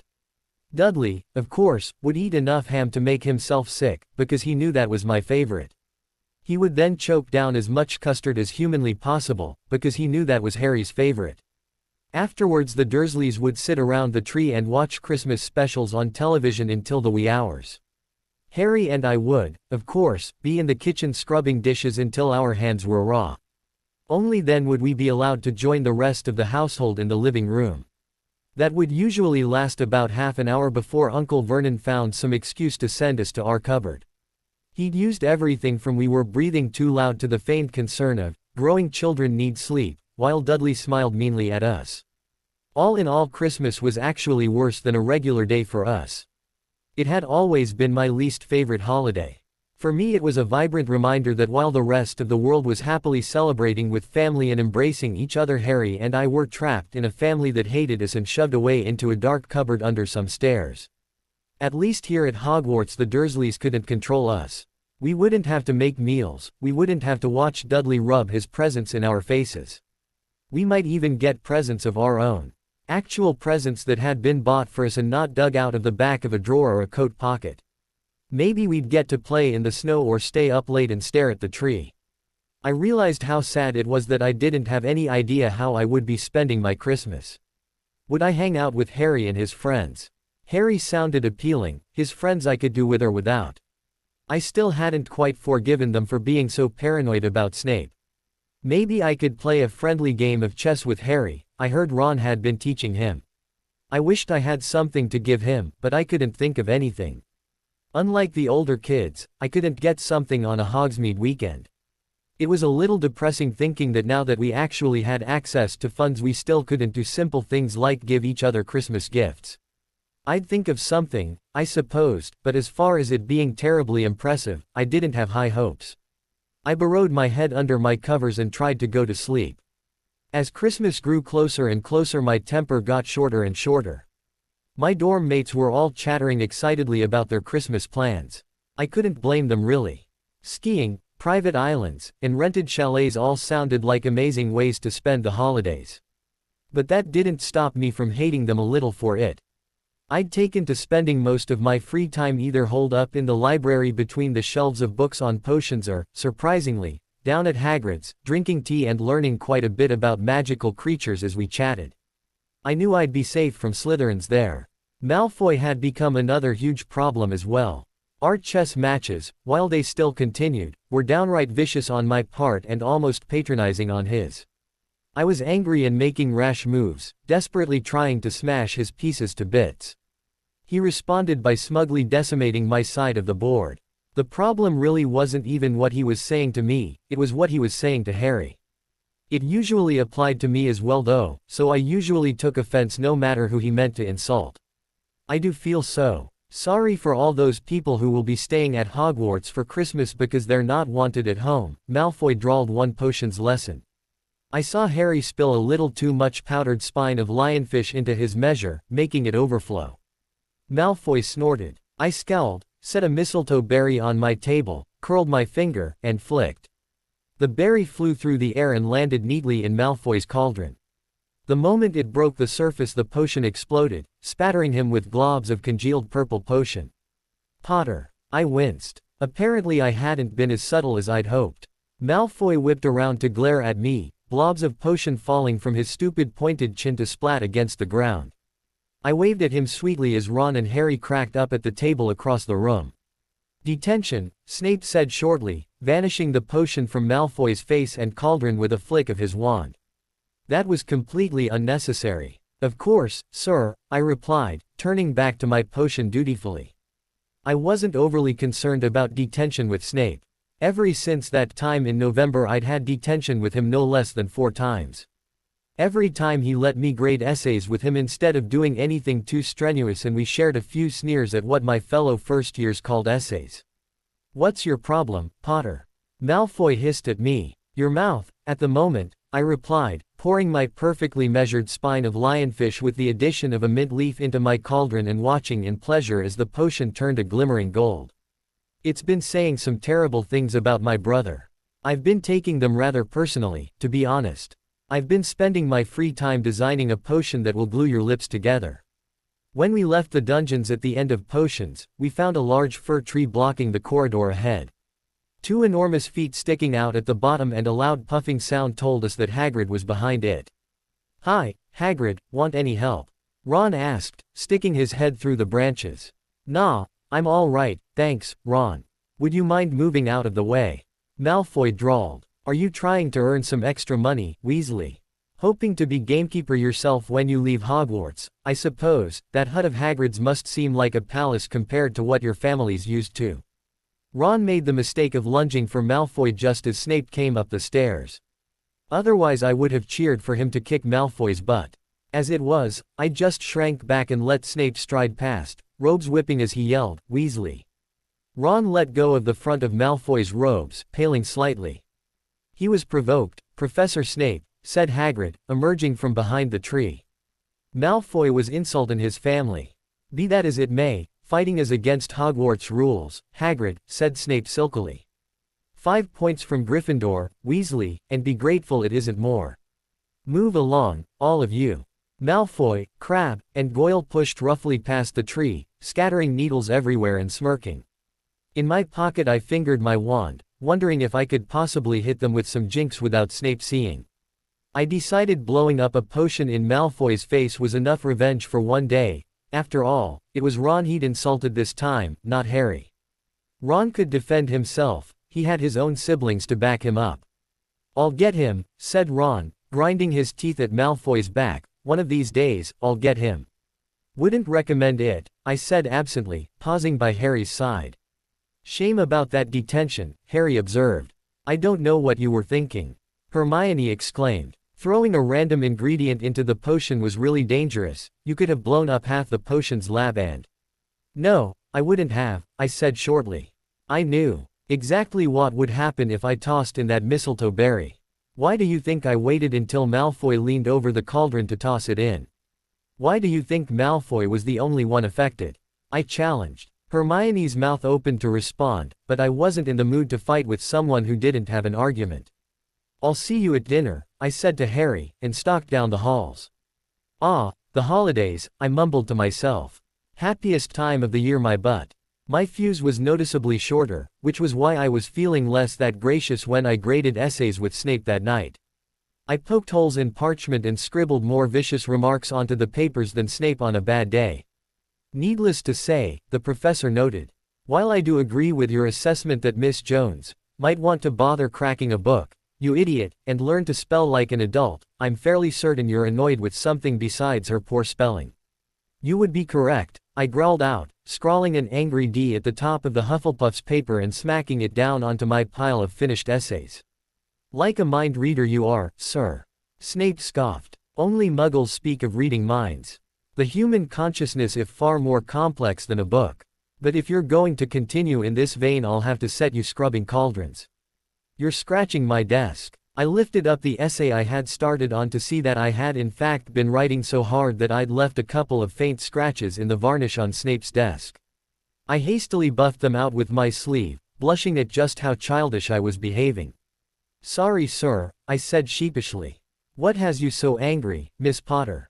Aside from Mr. Malfoy. I hate Christmas, I said bluntly. I hate the whole blasted season. Goodwill to all, yeah right. I've never seen a hint of goodwill around this time of year.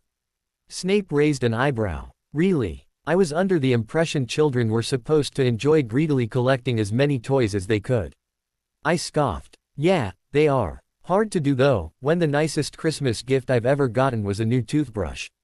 I saw the skin around Snape's mouth tighten like he really wanted to scowl but had decided he shouldn't. Is that so? He said blandly. I've never been terribly fond of the Christmas holidays either. Problem is I'd like to be fond of them, I admitted. Snape was perhaps the only person I'd admit this to. Definitely not Harry, he had experienced every crappy Christmas right there with me. He didn't need my angst over the holidays, he had his own. The Slytherins would laugh at me. Hagrid, bless him, would try to be sympathetic, but tooth-breaking baked goods weren't exactly what I needed right now. What I needed was a heaping helping of blunt honesty, and I knew Snape would deliver. I'd like to get all excited to wake up on Christmas morning to open presents, not that I'll actually get any. I'd like to send present to the girls in my dorm, and to my brother, but I don't have anything to give them. I suppose I could make something, but the only thing I'm even slightly decent at involves adding ingredients and applying heat. Basically, Christmas is very frustrating to me, sir. Snape's eyebrows were raised. I sighed, waiting for him to deliver a verbal smackdown that would hopefully snap me out of my funk. Your mother was fond of baked goods. That was not even close to what I was expecting. Sir, have you been huffing your ingredients? I asked bluntly, for which I received a dark look. I am simply recalling that your mother sent baked goods to people every Christmas. And I also happen to recall that to get to the kitchens you have to tickle the pear in the portrait of a fruit bowl off the corridor leading to the Hufflepuff common room. What an odd thing to think of, he said absently, returning to his grading. I grinned widely. I knew there was a reason I liked this man. Professor Snape, has anyone ever told you you're kind of a softie? Only if they're seeking detention. I snorted and turned back to my pile of essays, feeling a little bit of my hatred of Christmas lift off of my shoulders. Having a plan made me feel better. But sadly, my plan was a little trickier than it appeared at first glance. For starters, I was working with perishables. There was no guarantee that the cookies I had decided to make would be fit for consumption after a trip swinging from the claws of owls. It took me a week to find the spells I'd need to make sure they arrived safely and another week to get them right. Then came the fact that making cookies took time. Lots of it, in fact. I needed an evening when I wasn't going to be busy. That was looking harder and harder to find. Malfoy had thankfully let up on our chess matches for a while, but the teachers seemed to be trying their hardest to crush our Christmas spirit. It seemed like every time I thought I might have a free night, all of the teachers got together to collaborate and dumped 3 essays onto us. My chance came on the first day of break. My dorm was empty except for me. I was the only first-year Slytherin still at Hogwarts. And with most of my teachers gone as well, I was no longer bombarded with homework from all sides. So that afternoon, I headed to the Hufflepuff common room. It was surprisingly hard to find the right portrait. All of the pictures in that hallway seemed to be made of food. That was less surprising now that I knew what was down there, though. I finally found the fruit bowl and, feeling incredibly silly, I raised a finger and tickled the pear. It squirmed under my finger, giggling. Then it turned into a doorknob with a small pop. Grinning slightly, Hogwarts always managed to surprise me. I grabbed the doorknob and tugged the painting out. It swung on oiled hinges to reveal. Well, Hogwarts was still surprising me. It was the kitchen all right, walls covered in shelves of ingredients and utensils and gleaming brass and copper pots. It was the same size as the great hall above, with tables lined up below their counterparts. Huge ovens roared along one wall. The whole room was ringed in countertops where pans and bowls were resting, half-prepared meals filling them. No, my surprise was purely because of what was manning the kitchens. They were like no creatures I had ever seen, tiny humanoids with bat-like ears and spindly limbs. Their heads and eyes were oversized. I couldn't tell the males from the females, if there even were genders, and they all wore the same tea towel draped like a toga, emblazoned with the Hogwarts crest. Their voices were high and squeaky. Or at least, they were until they saw me. And then the kitchen went dead silent. Hello. I greeted uncertainly. I'm not quite sure what I had expected to find manning the Hogwarts kitchen. I think I was anticipating a sorcerer's apprentice situation, with pots and pans darting about the kitchen of their own accord, spoons merrily stirring away at soups under their own power. Maybe goblins, if anything. But these little creatures were not what I had expected. I also hadn't expected a half-dozen of them to suddenly rush at me bearing trays of cakes and pies and flagons of the butterbeer I'd heard older students talking about. They bowed and scraped and stammered out apologies in their high-pitched voices. I felt a bit like I'd just been mobbed by highly apologetic 3-year-olds who'd overdosed on sugar. "We is sorry we didn't seize you, miss. We will go iron our earses for ignoring you, miss. We's so sorry, miss." Whoa. I held up my hands hurriedly. "Please, stop apologizing. We's sorry for saying sorry, miss. Yes, we's all very sorry. We don't mean to upset miss. One at a time," I begged. One of them muscled through the crowd around me, looking up at me with big blue eyes. It was wearing a tea towel that looked to be the cleanest and newest of any of the creatures. "Me is Tippy, miss," it said. I thought this one might be a girl, mostly because its voice was higher than the others. "We's very sorry for ignoring miss, only we didn't see miss come in. We's also sorry for saying sorry so much to miss. We didn't mean to annoy miss." "You didn't annoy me," I said hastily. "I just couldn't hear with so many of you talking at once." What are you, exactly, if you don't mind me asking?" Tippy's chest swelled with pride.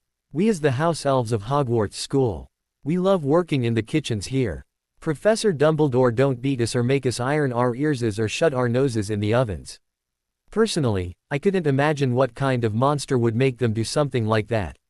They seemed like sweet creatures, if a bit obsessively devoted to their work." "That's very nice of him," I agreed.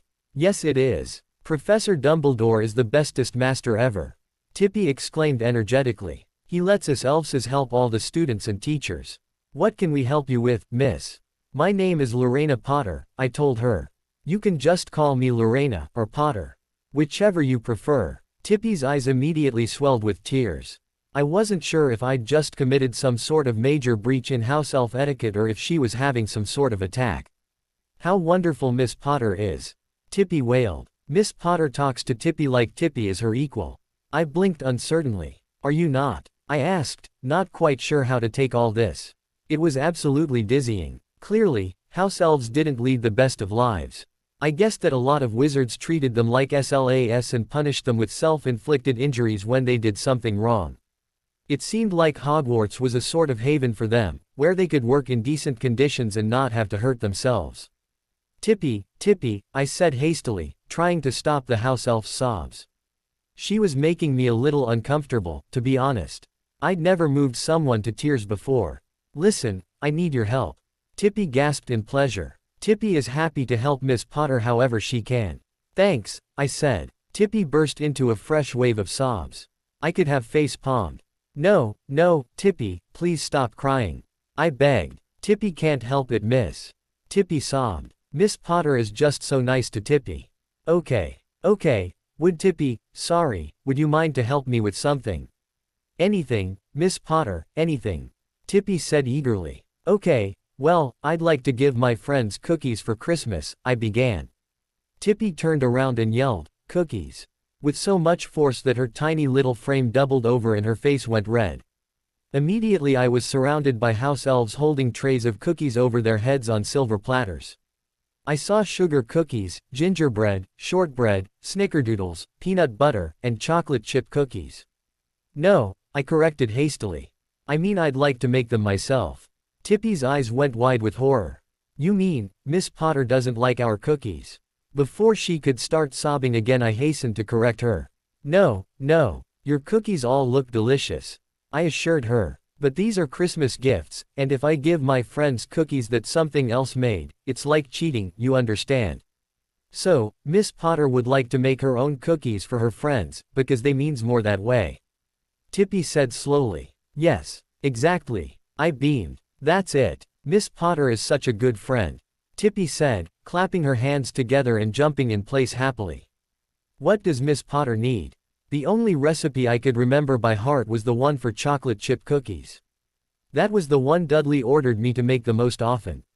One batch wouldn't do it, I'd need at least 2 for all the people I wanted to give them to, and I stared around at all of the house elves bustling around.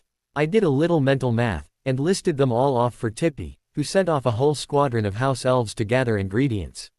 I was a little surprised then I saw a couple of house elves scurrying over to one counter under the weight of huge sacks of flour and sugar. I hadn't thought their spindly little arms could hold that much weight. Apparently they were stronger than they looked.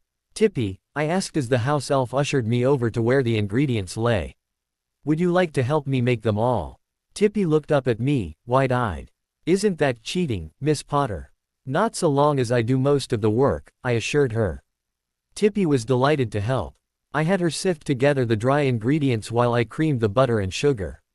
It took a heck of a lot longer than it normally would have with a beater. By the time I'd finished, my arm was aching, and I still had to add all of the dry ingredients and beat them in. I groaned aloud at the thought of how much my arm was going to hurt by the time this was over. Then I steeled myself, reminding myself that this was my idea. I'd gotten the house elves to drag all of this out, so I was committed. I added the egg, vanilla, and then the dry ingredients, and finally the chocolate chips. Tippy helped me portion out the individual cookies onto the baking sheets and carried them over to the oven for me, shoving them in next to a couple of pies that looked like they were almost done. Miss Potter must have many friendses, Tippy announced as we started on the second batch. Not really, I admitted. Then Miss Potter is very nice to her friendses. I smirked slightly. Not really, I repeated. Tippy didn't have anything to say to that, so she went back to mixing dry ingredients. We finished that batch just as the first was coming out of the oven. We popped the second batch in and let the first cool on racks. Then we made the third, fourth, and fifth batches the same way, except that this time the cookies were significantly smaller. It was hours before all of the cookies were out of the oven. They were spread across the Ravenclaw table on wire cooling racks, waiting for me to put them inside the clear wrap the house elves had provided and tie them up with little ribbon bows. I quickly made up 4 bags, each containing about 10 cookies. Harry would get some, and I supposed Ron, Fred, and George too. Percy, by default, as the only Weasley left out of that list. Daphne, Tracy, Lily, Snape had suggested this to me, and he was by far my favorite teacher, so he'd get some, and Hagrid too. I hadn't eaten half the rock cakes he'd given me, but I would repay him for them anyway. I stared at my cookies. A few house elves had taken the empty racks over to the huge sink to be washed, but I still had enough for one more present. I wrapped them up and tied them in green ribbon, considering who I would send them to. I smiled slightly as I made up my mind and gathered up all of the packages, putting them into the little basket the house elves were letting me borrow to carry them all up to the Ollery. I turned towards the door, but Tippy stopped me. Miss Potter, you forgot the rest, Tippy cried, pointing to the other racks.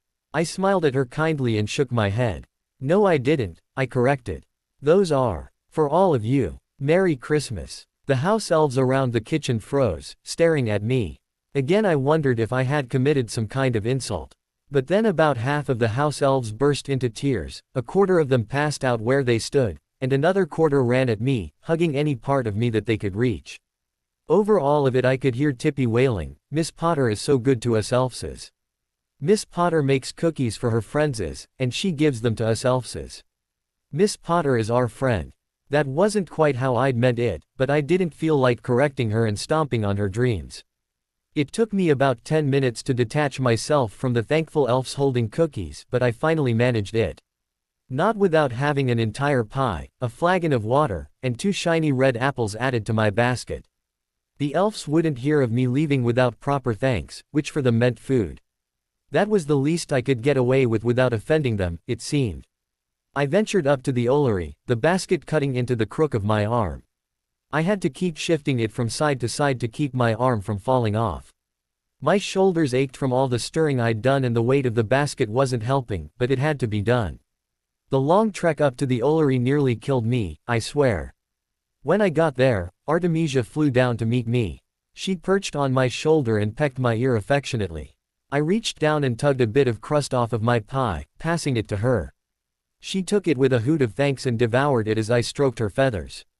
"Sorry, sweetie, I need some long-distance flyers for this one," I apologized. Artemisia gave an indignant hoot. I snorted. "Yes, I know you can do it, but I don't know what kind of conditions there will be, see." Artemisia nipped my hand in annoyance and took off to one of the higher perches, turning her back to me and ruffling her feathers indignantly. I huffed and drew out the little slips of parchment in my pocket, as well as the inkwell and quill I'd brought. I wasn't quite sure what I wanted to say, but I'd worked it out while I was cooking. Something simple, something not terribly intimate.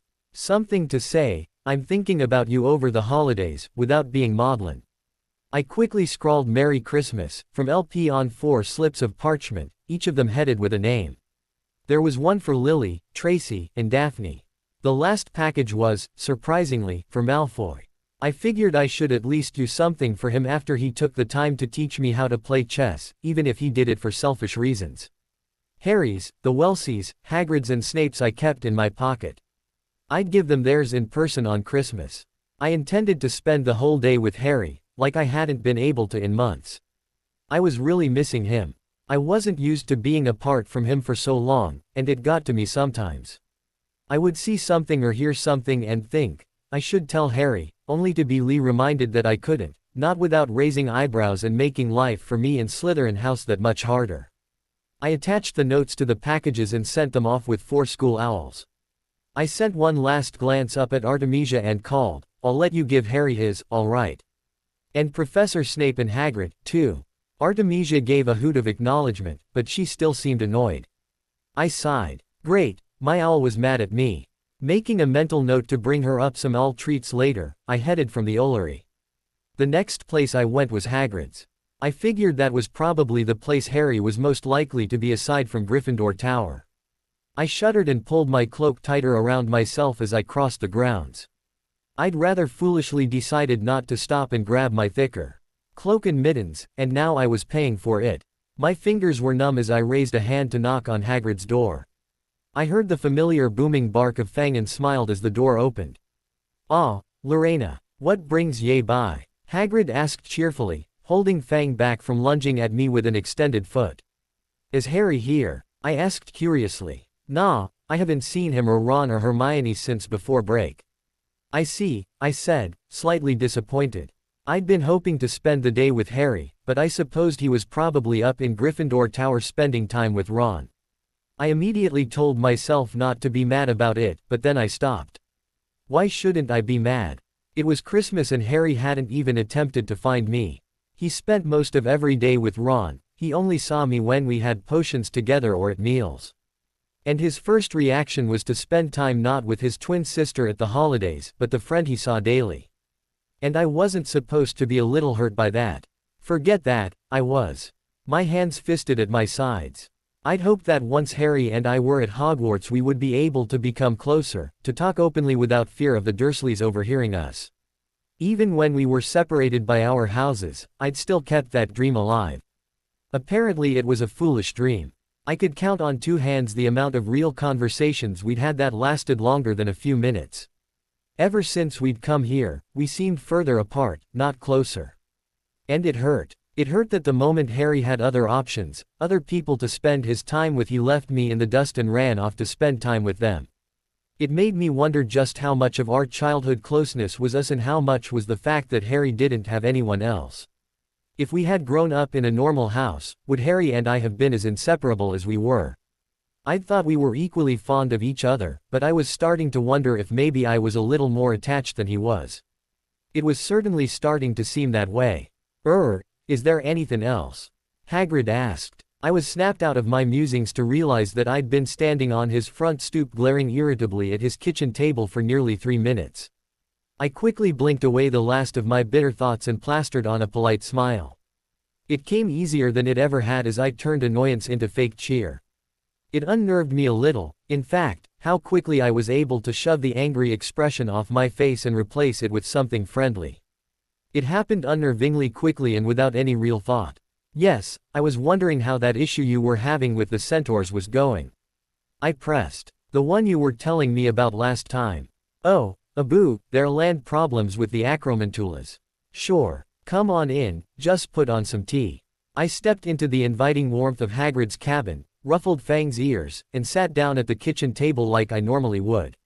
I smiled and nodded just like I normally would, and contributed my opinions just like I normally would.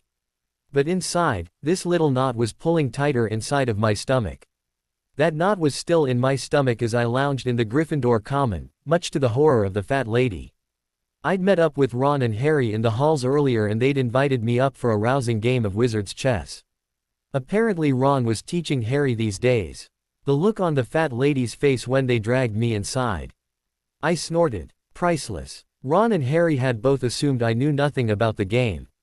So, Ron decided it would be a good idea to have Harry play me so he could sit on the sidelines and hiss advice to us whenever needed.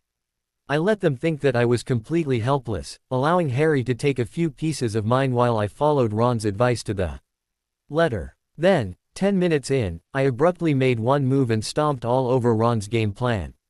Within the next 5 turns I claimed one of Harry's pieces each turn. He had a bad habit of forgetting where his pawns were, and forced him into a checkmate before sitting back smugly. "What was that?" Harry demanded, staring at the board incredulously. I shrugged, still smiling smugly, and crossed my legs elegantly. "That, brother dear," I cooed, "was me kicking your butt. You know how to play." Ron accused. "Sort of," I admitted shamelessly. "I play in the Slytherin common room some nights." "Who taught you?" Ron asked curiously. I shrugged, about the answer, and hesitated. If I said Malfoy, that would be opening up a can of worms that I did not at all want to deal with. Harry would get angry and then sulky, and Ron would side with Harry, of course. Then the atmosphere would be so awkward I was practically forced from Gryffindor Tower. I wasn't willing to give up on my time with Harry yet. I had time to spend with him, more time than I'd had in a while, and I wasn't done. I finally decided on. I've picked stuff up from all over. And that was true, to an extent. Malfoy had unequivocally been the one to teach me, but every now and then Nott or Zabini would take my place across from him and I'd pick up things from their moves, or they'd drop some advice in passing. I'd even checked a book on chess strategy out of the library at one point to try and get a drop on Malfoy next time I played him. "You could have told us that," Harry said, looking a little hurt. I sighed. "Harry, come on, it was kind of funny." "I was a little, mate," Ron agreed, smiling slightly. "Come on Rena, play me now." I paused slightly at the nickname. He'd obviously picked it up from Harry. The question was, did I mind? Harry was the only one who'd ever called me Rena, and I liked it that way. Was I okay with someone else using the name? Was I okay telling Ron that I didn't feel that close to him?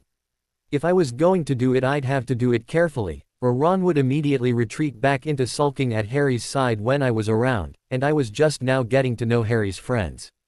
So I turned it into a joke, winking at Ron as he set up the pieces. "Only Harry calls me Rena," I chuckled.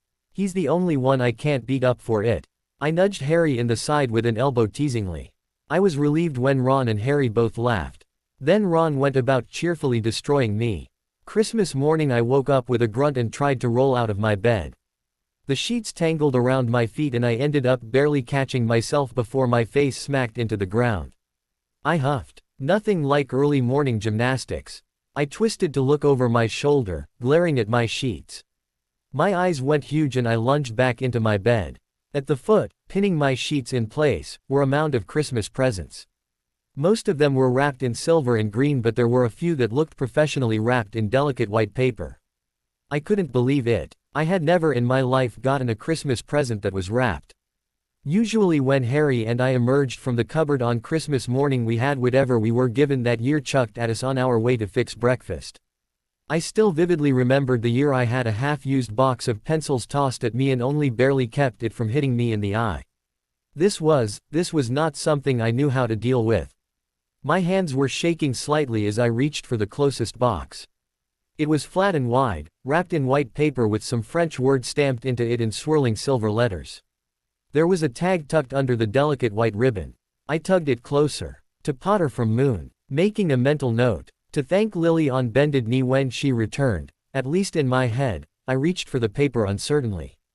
I wanted to rip into it and throw bits everywhere like I saw Dudley do eagerly every year, but I also wanted to preserve the wrapping. It was lovely. Deciding I wasn't going to be anything like Dudley, I removed the ribbon with a quick flick of my wrist and flipped the package over, quickly sliding a finger under the edge of the wrapping and tugging it free. I unfolded the paper and lifted out the box, turning it back over. It had the same stamp on the lid.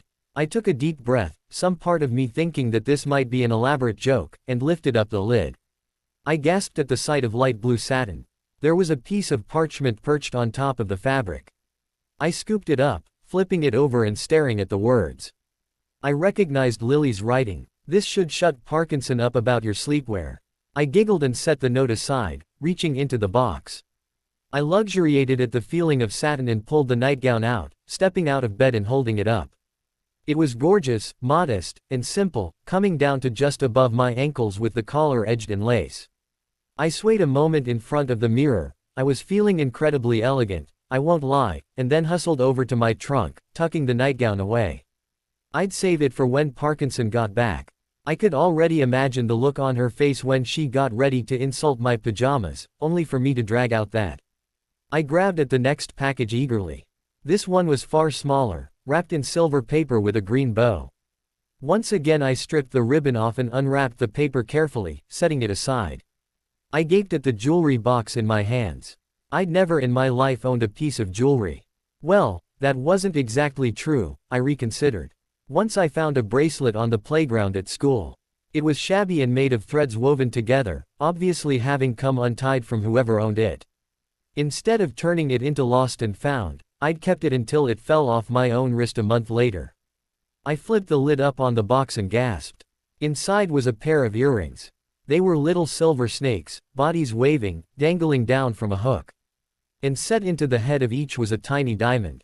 Immediately I wish I had pierced ears so that I could wear them.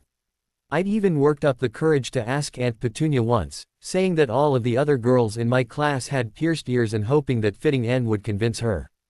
But she'd just snapped about, not having the money to waste on trinkets and went back to doing the laundry. Considering that Dudley got a set of 8 action figures he'd been asking for 3 days later, I was pretty sure she just didn't want to spend money on me. I wondered if Diagon Alley had places to do that and immediately vowed to look into it before the start of my next year. My eye caught a little bit of parchment tucked into the top of the case and picked it out with a fingernail. This one was in Daphne's handwriting. I got everyone in the dorm a set. We should all wear them when we come back. I stared at the earrings, trying to figure how much they might have cost and then multiplying that by 5. It was only then that I started to grasp how much money some of my housemates had. I regretfully set the earrings aside, knowing it would be a while before I ever got to wear them, and tore into my next present. This one was a large box, wrapped in blazing and gold. I had an inkling of a clue as to who that one was from before I even pulled the ribbon off. When I did, the box exploded open in a burst of red smoke and gold stars, spilling a load of practical jokes onto the bed, and that clinched it. I dug through curiously, coming up with dung bombs, sugar quills, hiccup sweets, and a book in a sickening yellow color entitled Practical Jokes to Appall Your Friends.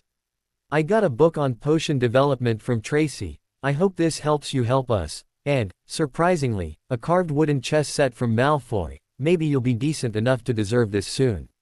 It was nowhere near as nice as his own set and I was a little less than pleased with his note, but I was also touched that he bothered. That was the last of the neatly wrapped packages. The rest were obviously wrapped by hand and yes, surprisingly, there were more. I picked up a rather large, lumpy parcel wrapped in brown paper and bound up in twine.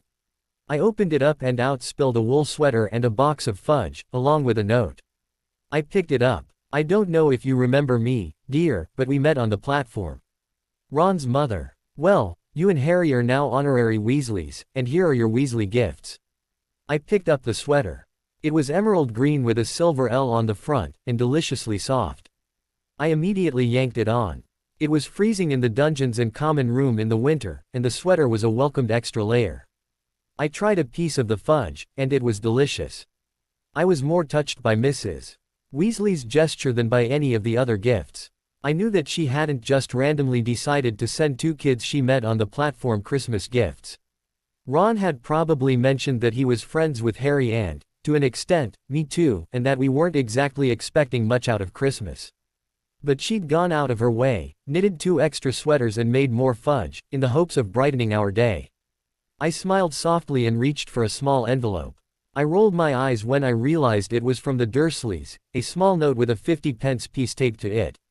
I tossed it under my bed and forgot about it, reaching for a small package. It was from Hagrid, containing a note that wished me a Merry Christmas and a whistle that looked hand-carved. When I blew it, it sounded a bit like an owl.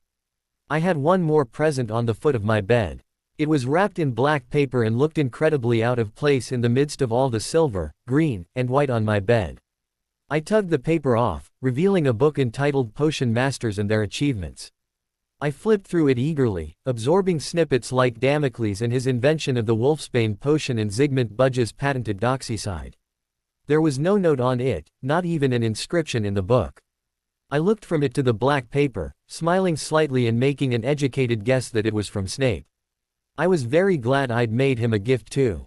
That reminded me, I shoved my gifts to the end of the bed and dug through my trunk for my last gifts to distribute and tossed them into the basket from the kitchens.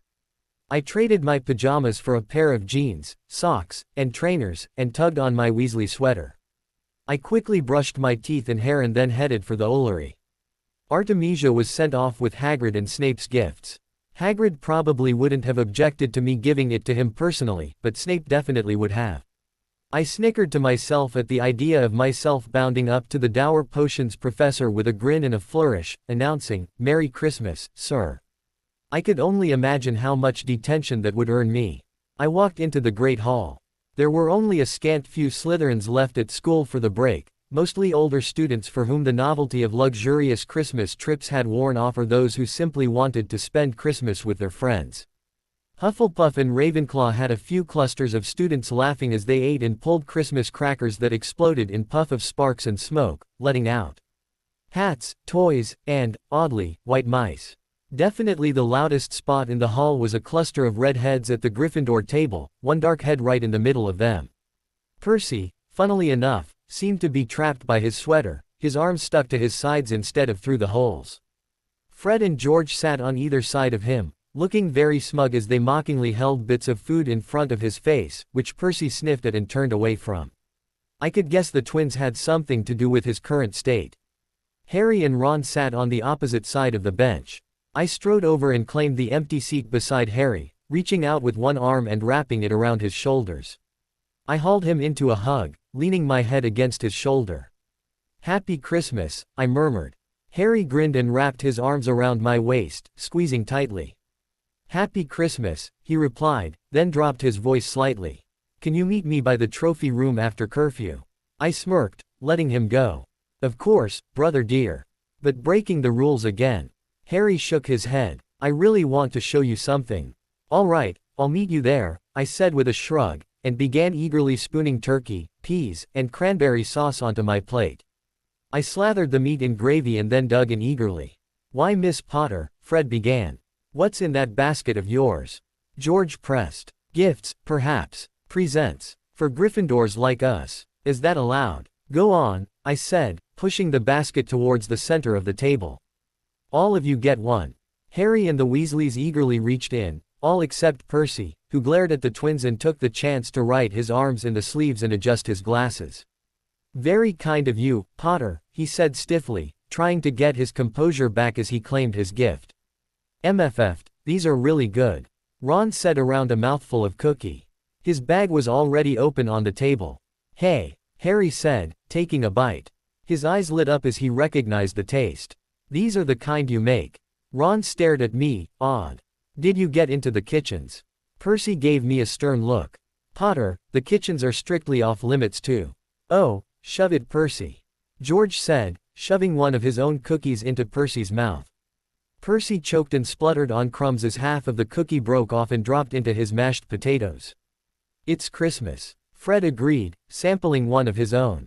Give her a break. Wow, these are good, Lorena. Cracker. Harry asked, offering me one. I took the other end and tugged. R poured purple smoke and silver stars. A few jokes on paper fluttered out as well as a tiara. I immediately swept the tiara up before Harry could deny it and planted it on his head, proudly announcing, presenting Princess Harry of Gryffindor. After some good-natured ribbing on everyone's part, we finished our meals and headed to our rooms to put on warmer clothes. I left with the tiara. Harry refused to keep it, a feather boa that Fred had immediately turned from red to green, so we don't offend your Slytherin sensibilities, and, of all things, a purple teacup. The snow battle that ensued on the grounds was one of epic proportions. Even Percy joined in, targeting Fred and George with extreme prejudice after the sweater debacle that morning. I noticed that I took a lot more fire than Harry, but chalked that up to Harry being on better terms with the Weasleys than I was and hurled back snowballs packed so tightly they were nearly ice. It was, without a doubt, the best Christmas I'd ever had. I stood hid in a niche by the door to the trophy room, shivering slightly and wishing I'd thought to pull on my cloak over my pants and shirt.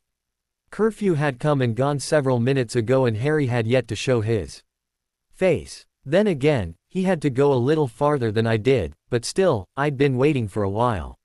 A huge shiver ran down my spine and I resolved that if Harry Bloody Potter didn't show up in the next 30 seconds I was leaving. Rena. The whisper seemed to come from nowhere and everywhere at the same time. I peered out of the niche, looking up and down the hallway.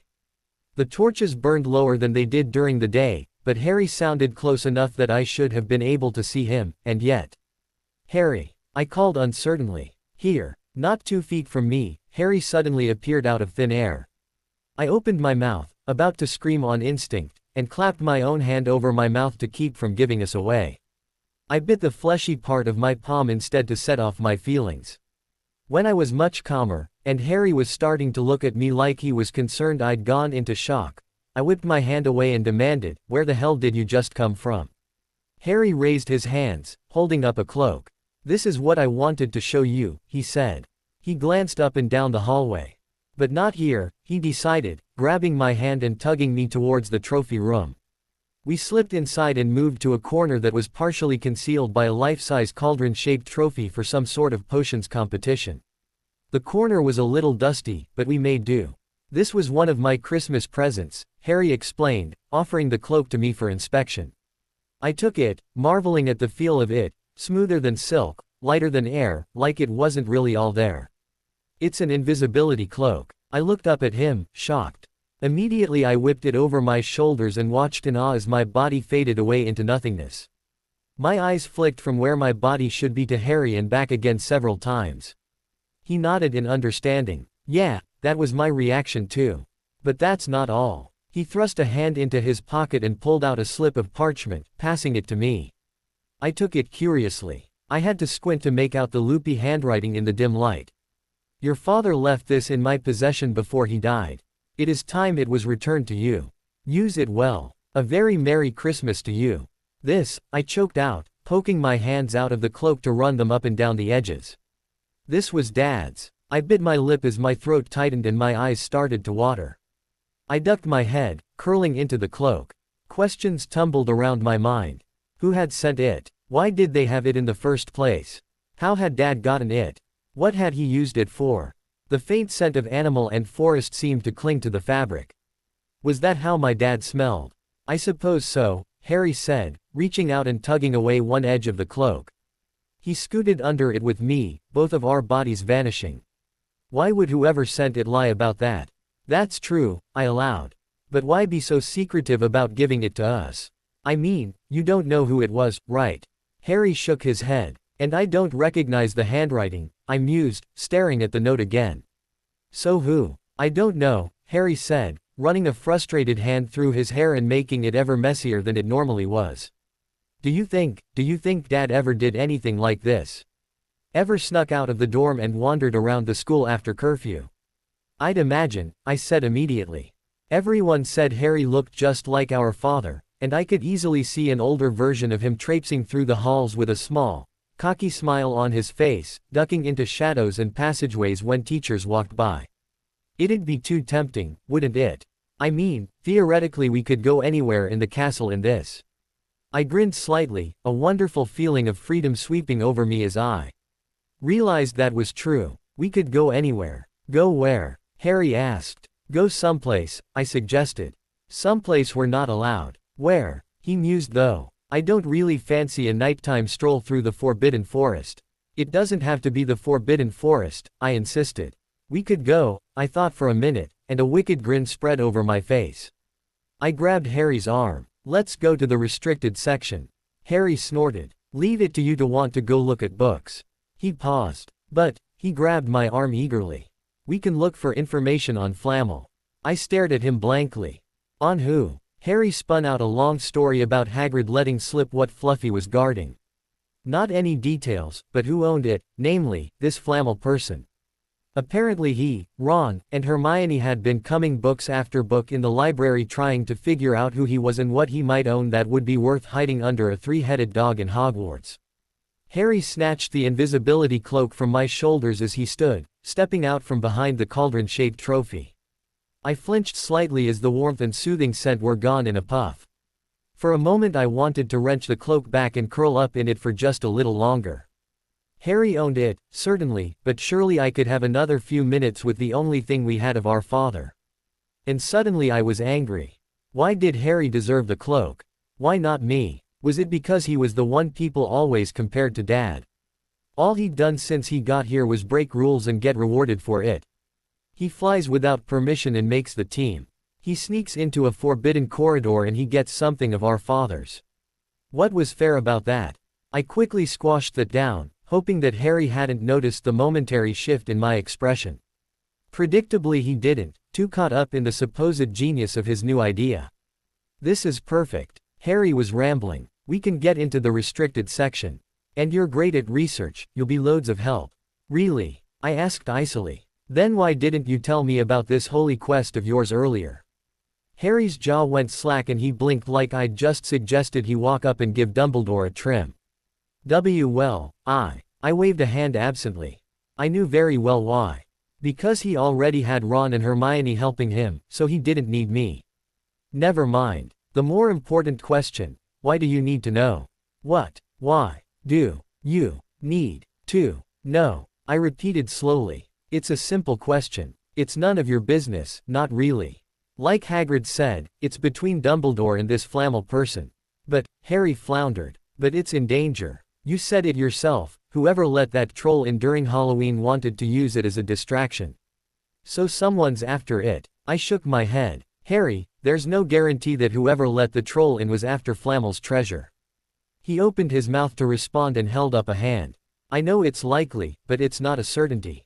There's probably loads of stuff in Hogwarts worth stealing. And secondly, if Fluffy is guarding the thing, it's probably pretty secure, right?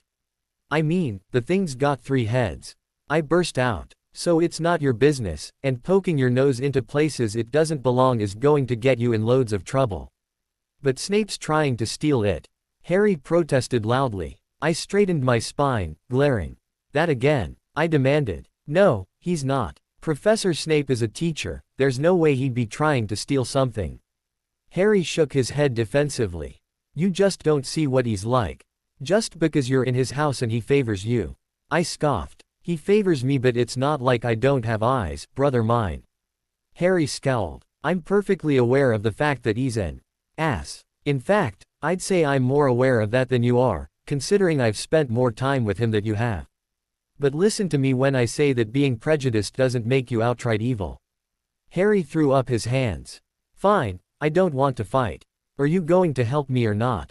I scowled. If I said yes, then I was getting involved in something that couldn't end well. If I said no, I was going to irritate Harry, and it seemed like I was doing that enough lately. I still wasn't pleased about how resolved he was to hate my head of house, but I was quickly seeing that I couldn't change Harry's mind. He liked to rag on Snape for being prejudiced. He should take a look in the mirror sometime. But he was still my brother, and I wanted to help him. I did.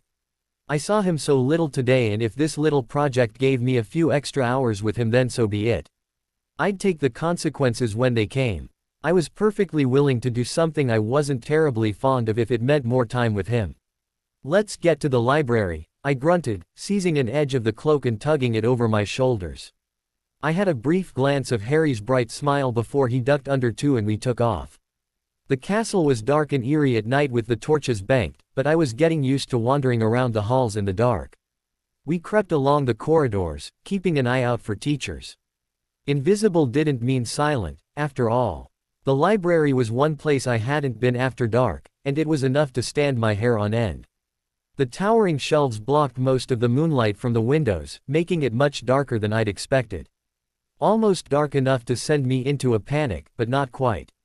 Harry had the good sense to duck out from the cloak and grab a lamp, lighting it quickly before ducking back under. I breathed a sigh of relief at the flickering flame, and Harry squeezed my hand in support. I smiled slightly, realizing he'd done it because he knew I didn't like dark places. The lamp seemed to be floating in front of us as we walked. It gave me the creeps, even though I could see Harry's hand raised and holding it under the cloak. I smiled slightly, wondering if before the night was over there'd be rumors of a new ghost haunting the library. The restricted section was at the very back of the library. We had to step over a faded velvet rope to get to it, moving carefully so that one of us didn't trip the other or pull the cloak off. We stepped up to the first shelf together, and Harry positioned the lamp so that the light fell over the titles. It didn't help much. I hadn't been to the restricted section before, and now I understood why it was known as restricted. The books were old, worn, some of them looking so fragile that lifting them off the shelf might do them in.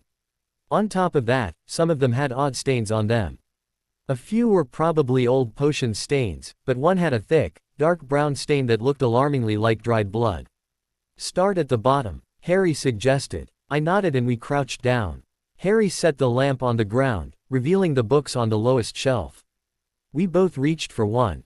Harry went for a black and silver volume, heaving it off its place on the shelf, and I grabbed a thin volume covered in threadbare blue fabric that was crammed against the side. I had to pick it out slowly with my fingernails before I could get a hold on it and pull it free.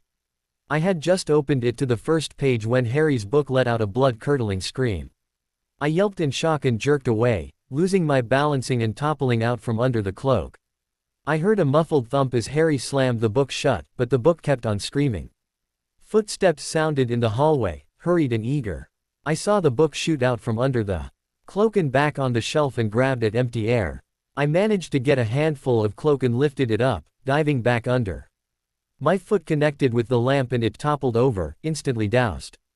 Together we rose up and leapt the dividing rope in what would have been a truly impressive synchronized move, had anyone been around to see it and had we not been invisible. We careened down the library aisles, trying to be fast and silent at the same time. Filch loomed in the doorway in front of us, lamp-like eyes boring through us.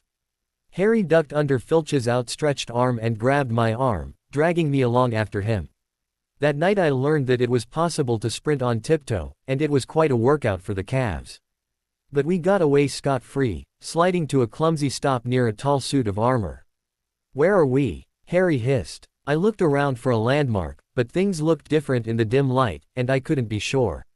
"We're either on the 4th floor or the 6th, I muttered.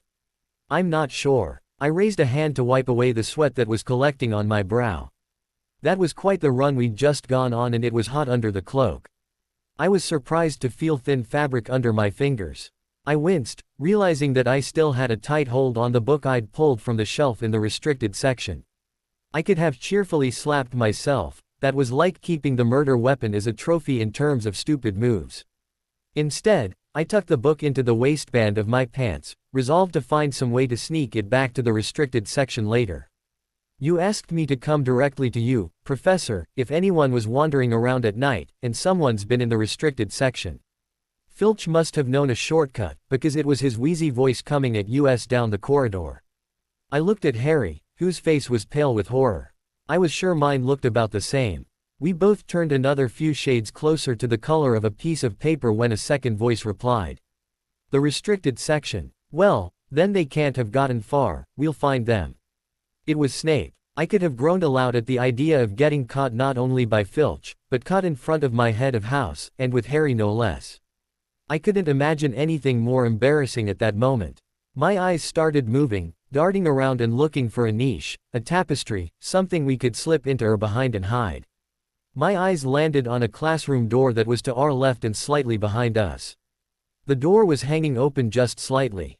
I latched onto Harry and started hauling him towards it.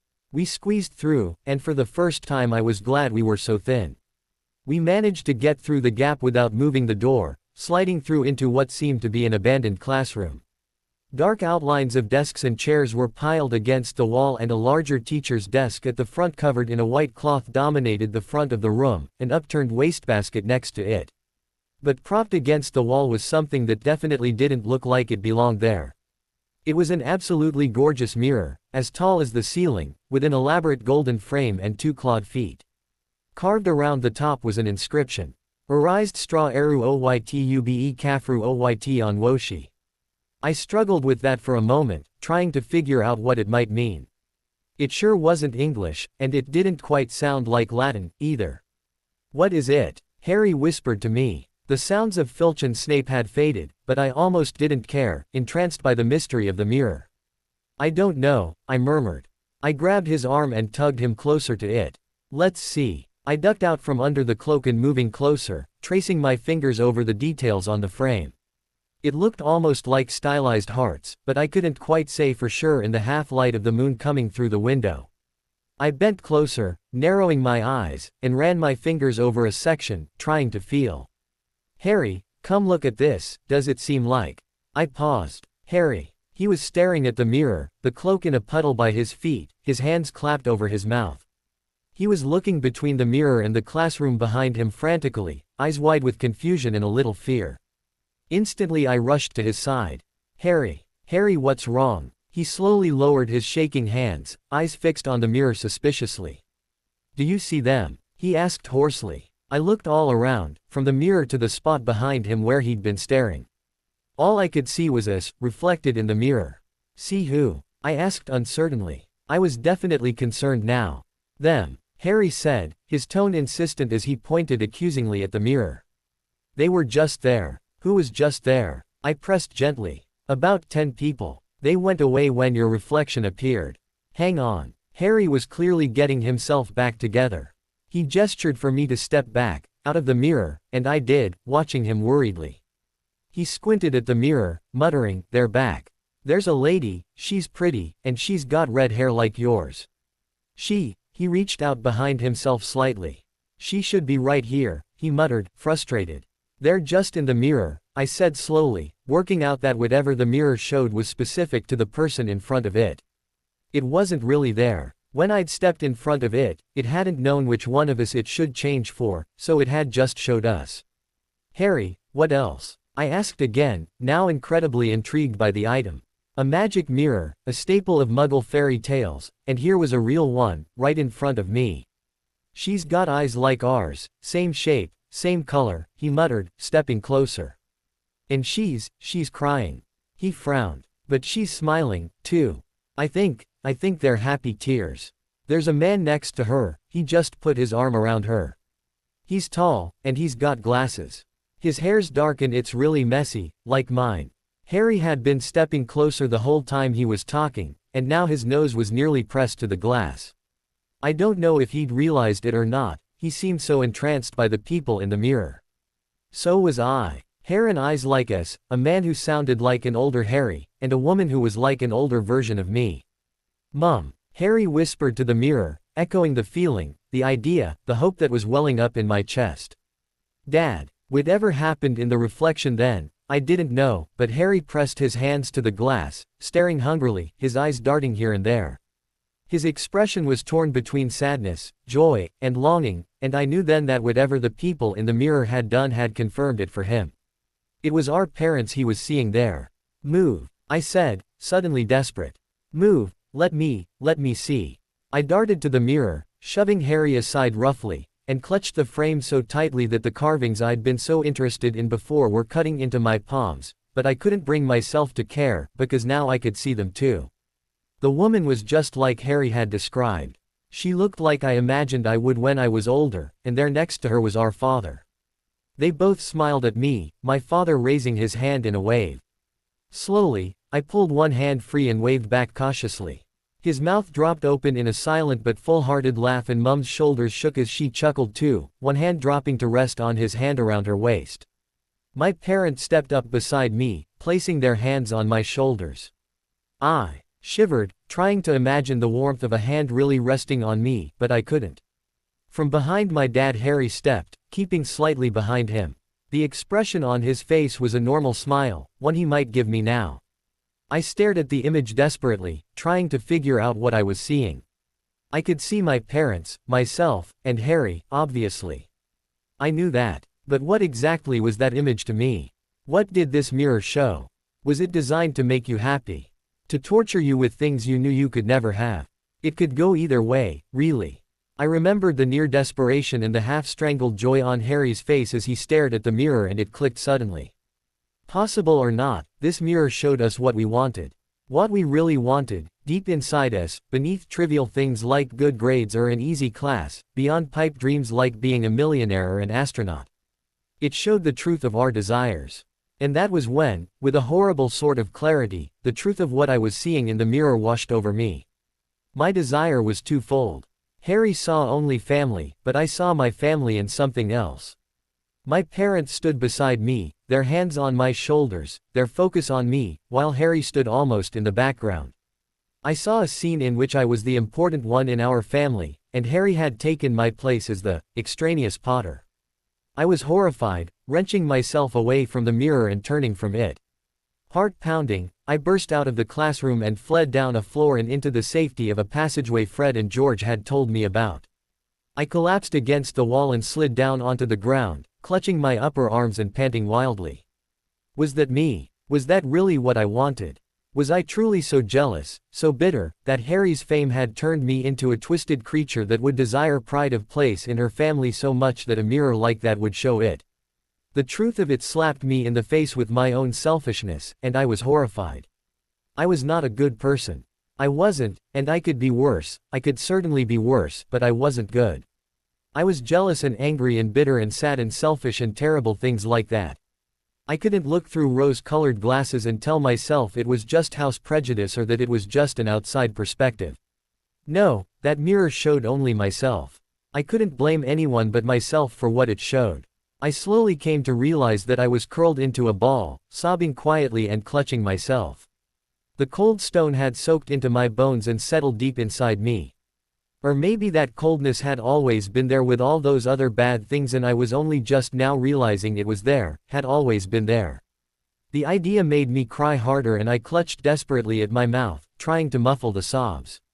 They only came harder, like I subconsciously wanted to get caught, like I wanted someone to find me like this, find me curled up in pain and offer their comfort. I wanted someone to wrap me up in their arms like my dad had wrapped his arm around my mum, supportive, caring, soft. But I was also deeply ashamed to be like this, to be reduced to this state by something I should have known about myself. In fact, I think I had already known part of it. I had known that I was jealous of the way Harry was treated compared to the way I was treated. I was angry that he got that and I didn't. I'd already known, but I hadn't understood. Potter. I recoiled, scrambling back against the wall and looking up through tear-filled eyes. Surprise momentarily stopped my sobs as I catalogued black robes that nearly blended into the darkness, a sallow face, and dark eyes that made me burn with horror and shame. Of all the people to find me like this, it had to be him. Pete Professor S.N. Snape, I sobbed out, heaving myself up the wall.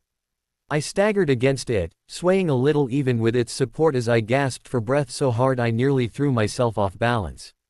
I plastered a wide smile on my face. My face was so stretched when all it wanted was to crumple that it hurt. FFF fancy seeing why you here. Potter, Snape repeated, stepping forwards and grabbing me by my shoulders, pulling me around to face him. I saw his eyes roaming over my face. What the bloody hell happened to you? Are you injured? And no, sir, I replied, that painful grin still in place. It's just been a bad night, sir. What happened? Snape snapped. And wipe that foolish look off your face, girl. For once, I didn't listen.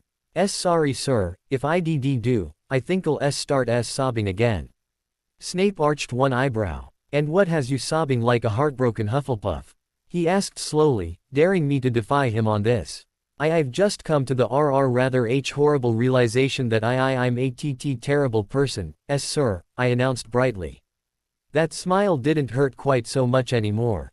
It was almost like the stupidness of it was sinking into my brain and dulling my mind just enough to babble like I was without it hurting. Snape blinked. He wasn't expecting that. And what, pray, has brought you to this conclusion? C can't say, sir. D don't want T to get in more trouble. Funny thing, I isn't it. I muttered thoughtfully. So many people try so hard to be as good as they can, myself included, and then to realize that I'm not like that. Strange. Snape straightened up slightly, plucking his wand from within his teaching robes and waving it over me. He was muttering spells under his breath. I didn't know what I was doing, but I could guess. Not under a spell, sir. And I haven't drank a potion, I said, stepping away from his wand. Snape examined me from head to toe, eyes gleaming in the blackness. Then what, exactly, has brought you to this self-discovery? Snape asked shortly. Was it something someone said to you? No, I choked out. The tears built up again, tightening my throat. Funnily enough, it was my parents, sir. And then I lost it, the sobs coming out full force. I remembered my parents' hands on my shoulders in the mirror, how I'd tried to imagine the warmth of it. In an odd twist of fate, Snape had grabbed me almost the exact same way. Maybe that was why I lunged at him, wrapping my arms around his middle and sobbing into his teaching robes like a Hufflepuff. Potter. His voice was strangled, with what I couldn't tell. It might have been surprise, or anger, or maybe I was just squeezing tighter than I realized. Sorry, sir, I cried. Can't help it. His hands hovered awkwardly over me and I could just imagine the expression on his face, torn between anger and disgust. But then he dropped his arms. One hung limply at his side, and the other hand rested on my shoulder. Potter, he said, his tone absolutely dripping superiority, just like it did in class. It's rather arrogant of you to assume you know more of your parents than I do. After all, you've never met them, and I have. And did I not tell you that they would be quite pleased with some of the things you've done here? Why yes, sir. Sorry, sir. Then you think me a liar. No, sir. Then do me the courtesy of assuming I haven't simply lied to you for my own amusement and trust my words.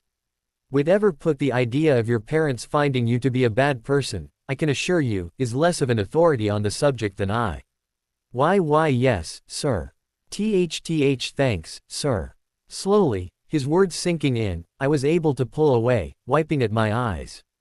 Snape was right. As usual. The mirror may know me, but it didn't know my parents.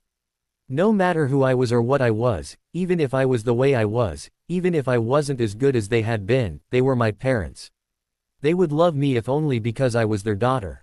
And somehow, that made it okay, knowing that even if I was all those horrible things and more, they would still have loved me.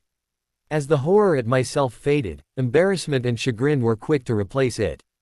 I had broken down into a sobbing mess, and, even worse, it had been in front of Snape. I had hugged him and sobbed into his robes, for Merlin's sake. I felt terrible, standing there in front of my professor with my hands folded in front of my stomach, a few aftershock sobs breaking loose of my quivering lips. My eyes were sore and my head was throbbing from crying too hard. I felt truly wretched. Sorry, sir, I muttered, finally managing to speak without stuttering. Snape grunted, spinning on his heel. His robe spun around him, nearly smacking me in the face. Come, Potter. I must return you to the common room. I smiled slightly, following Snape out of the passageway. Right, sir. Of course, sir. Christmas holidays went. Harry had tracked me down the day after we found the mirror and asked in concern why I had fled the room and if I'd made it back to the common room okay.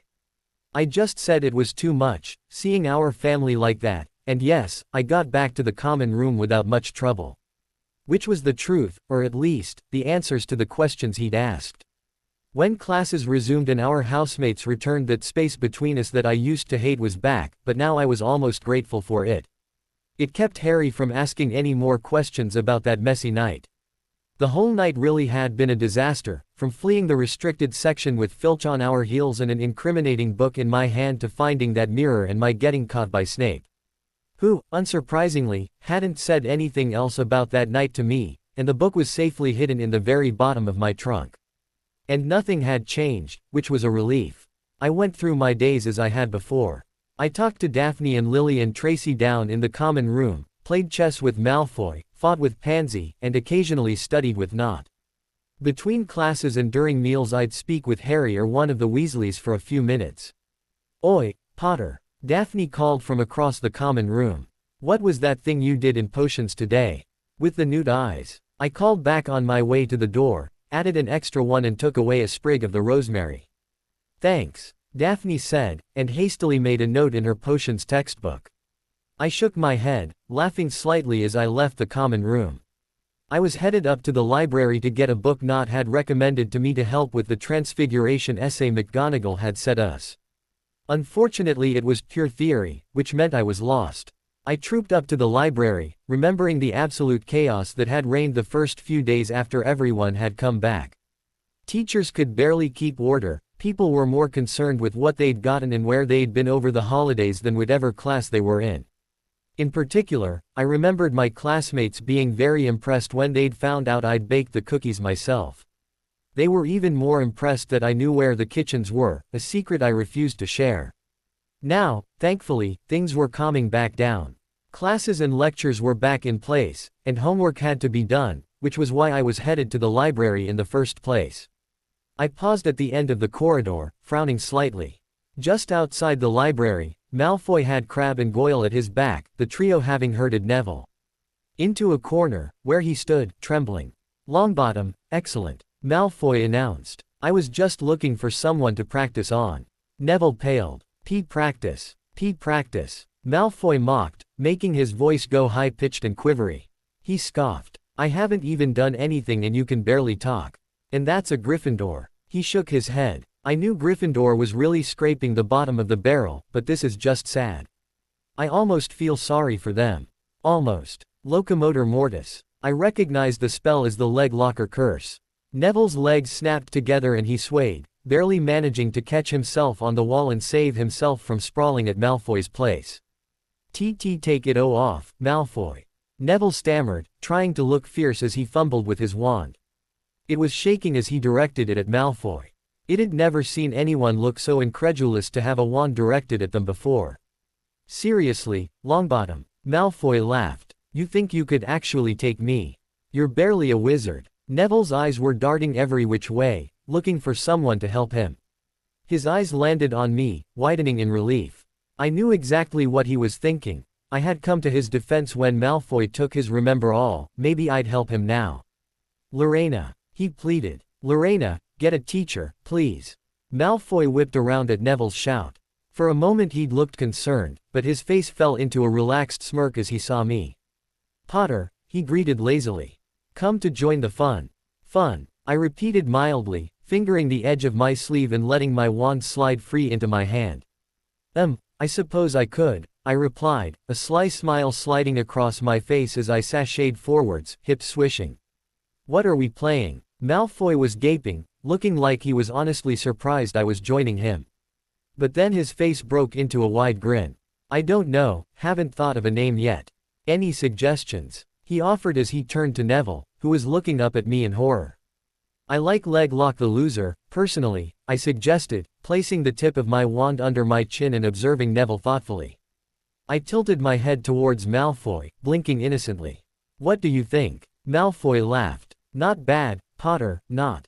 Wingardium Leviosa." My wand snapped to the side and Malfoy yelped as he was jerked off his feet and into the air. With a twist of my wrist he was floating upside down in front of me, his robes dangling around him. His face was red with rage and embarrassment as I bobbed him lightly in the air. "Potter," Goyle rumbled, taking a threatening step forwards. I held up my free hand. "Ah, I warned, wiggling a finger back and forwards. I lifted my wand and Malfoy floated higher. If he came down now, it was going to hurt. A lot. "Back off, boys, or you're getting a pancake back instead of Malfoy." The hell, Potter? Malfoy demanded furiously, thrashing about. I lowered him again until his face was upside down in front of mine. We need to have a talk, Malfoy, I began slowly and saccharinely, like I was teaching a preschool class. You have this terrible habit, you see, of being an absolute arsehole. And you should really look into fixing it. It's Longbottom, Potter, I don't know what your problem is. Malfoy ranted. Now let me down. It is Longbottom, I said, tilting my head to face Neville, who was watching me with awe as I levitated Malfoy. Go, I mouthed to him. He nodded and hopped off down the hallway as fast as he could go. Admittedly, it was pretty funny, but laughing would ruin my show. Answer 3 questions for me, Malfoy, and I'll let you down. I'll even do it gently, I offered. Malfoy thrashed and spat, and I just waited for him to wear himself out before he finally, sulkily, agreed. Fine, Potter, ask your questions. Good, I smiled. Now, question 1. Has Longbottom ever insulted your family? No, of course not. I see. And has he ever insulted anyone you care about? No. So you still think this was fully justified? I finished. Malfoy rolled his eyes at me. It's Longbottom. Yes, and yet, your attack on him was less provoked than my attack on you. You see, all those things Neville's never done to you, you've done to me. So if you could attack him for being Longbottom, that would mean what I'm doing now is totally and completely justified, I summed up. Which means this is completely okay. I then proceeded to bounce Malfoy along the ceiling before spinning him in wild, jerky circles. He yelled and protested and thrashed for a minute before the spinning got to him. He faded into groans and protests. But, I said, pausing suddenly. Malfoy came to an abrupt halt and groaned. I did promise to let you down if you answered my questions. Gently, even, so, I slowly lowered Malfoy to the ground and removed the spell. He collapsed against the cobblestones, groaning, and I turned, striding carelessly into the library. I paused amongst the shelves, thinking. So maybe I wasn't as good of a person as I could be. But I could still do good things. And getting Neville away from Malfoy. That was good. Had I done it in a good way, by torturing Malfoy a little? No. Did he deserve it? Maybe. Did it make me feel like the world was a little more balanced? Oh yes. Oh very yes. And the act itself was good, so. I'd take it. The Gryffindor vs Hufflepuff match was more anticipated than I was sure it ever had been. From what I'd heard in the halls, the Hufflepuff team was a bit of a joke this year, while Harry's seeking skills had put Gryffindor in the lead of some of the betting pools around the school. It was a give at this point that Gryffindor would be the winner. Until, of course, Snape was announced as the referee. I mean, it's not on. Ron insisted as we walked down towards the pitch. I rolled my eyes. I'd made the supreme mistake of joining Harry at the Gryffindor table for breakfast and a good luck key on the cheek this morning, just like I had at his first match.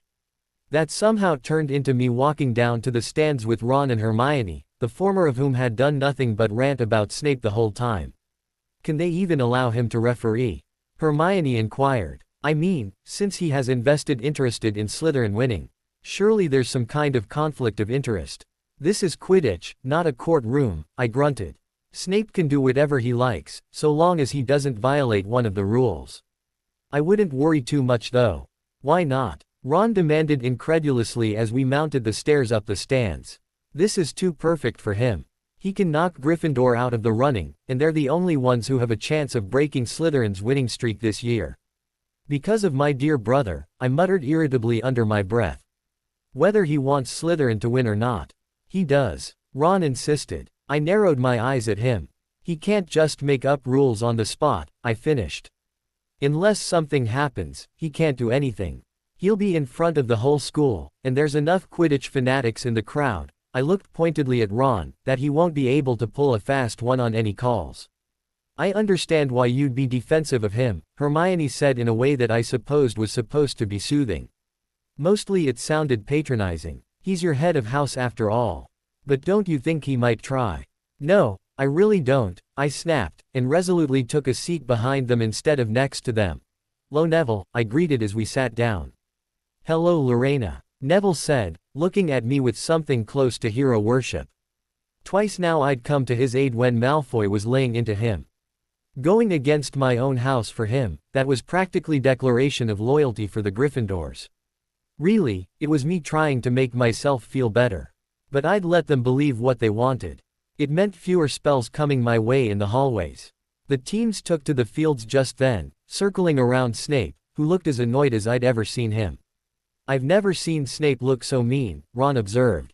Look, they're off. Ouch. Ooh, sorry Weasley, cooed a malicious voice. I looked up as Malfoy took a seat next to me, Crabbe and Goyle filing into the bleachers after him dutifully.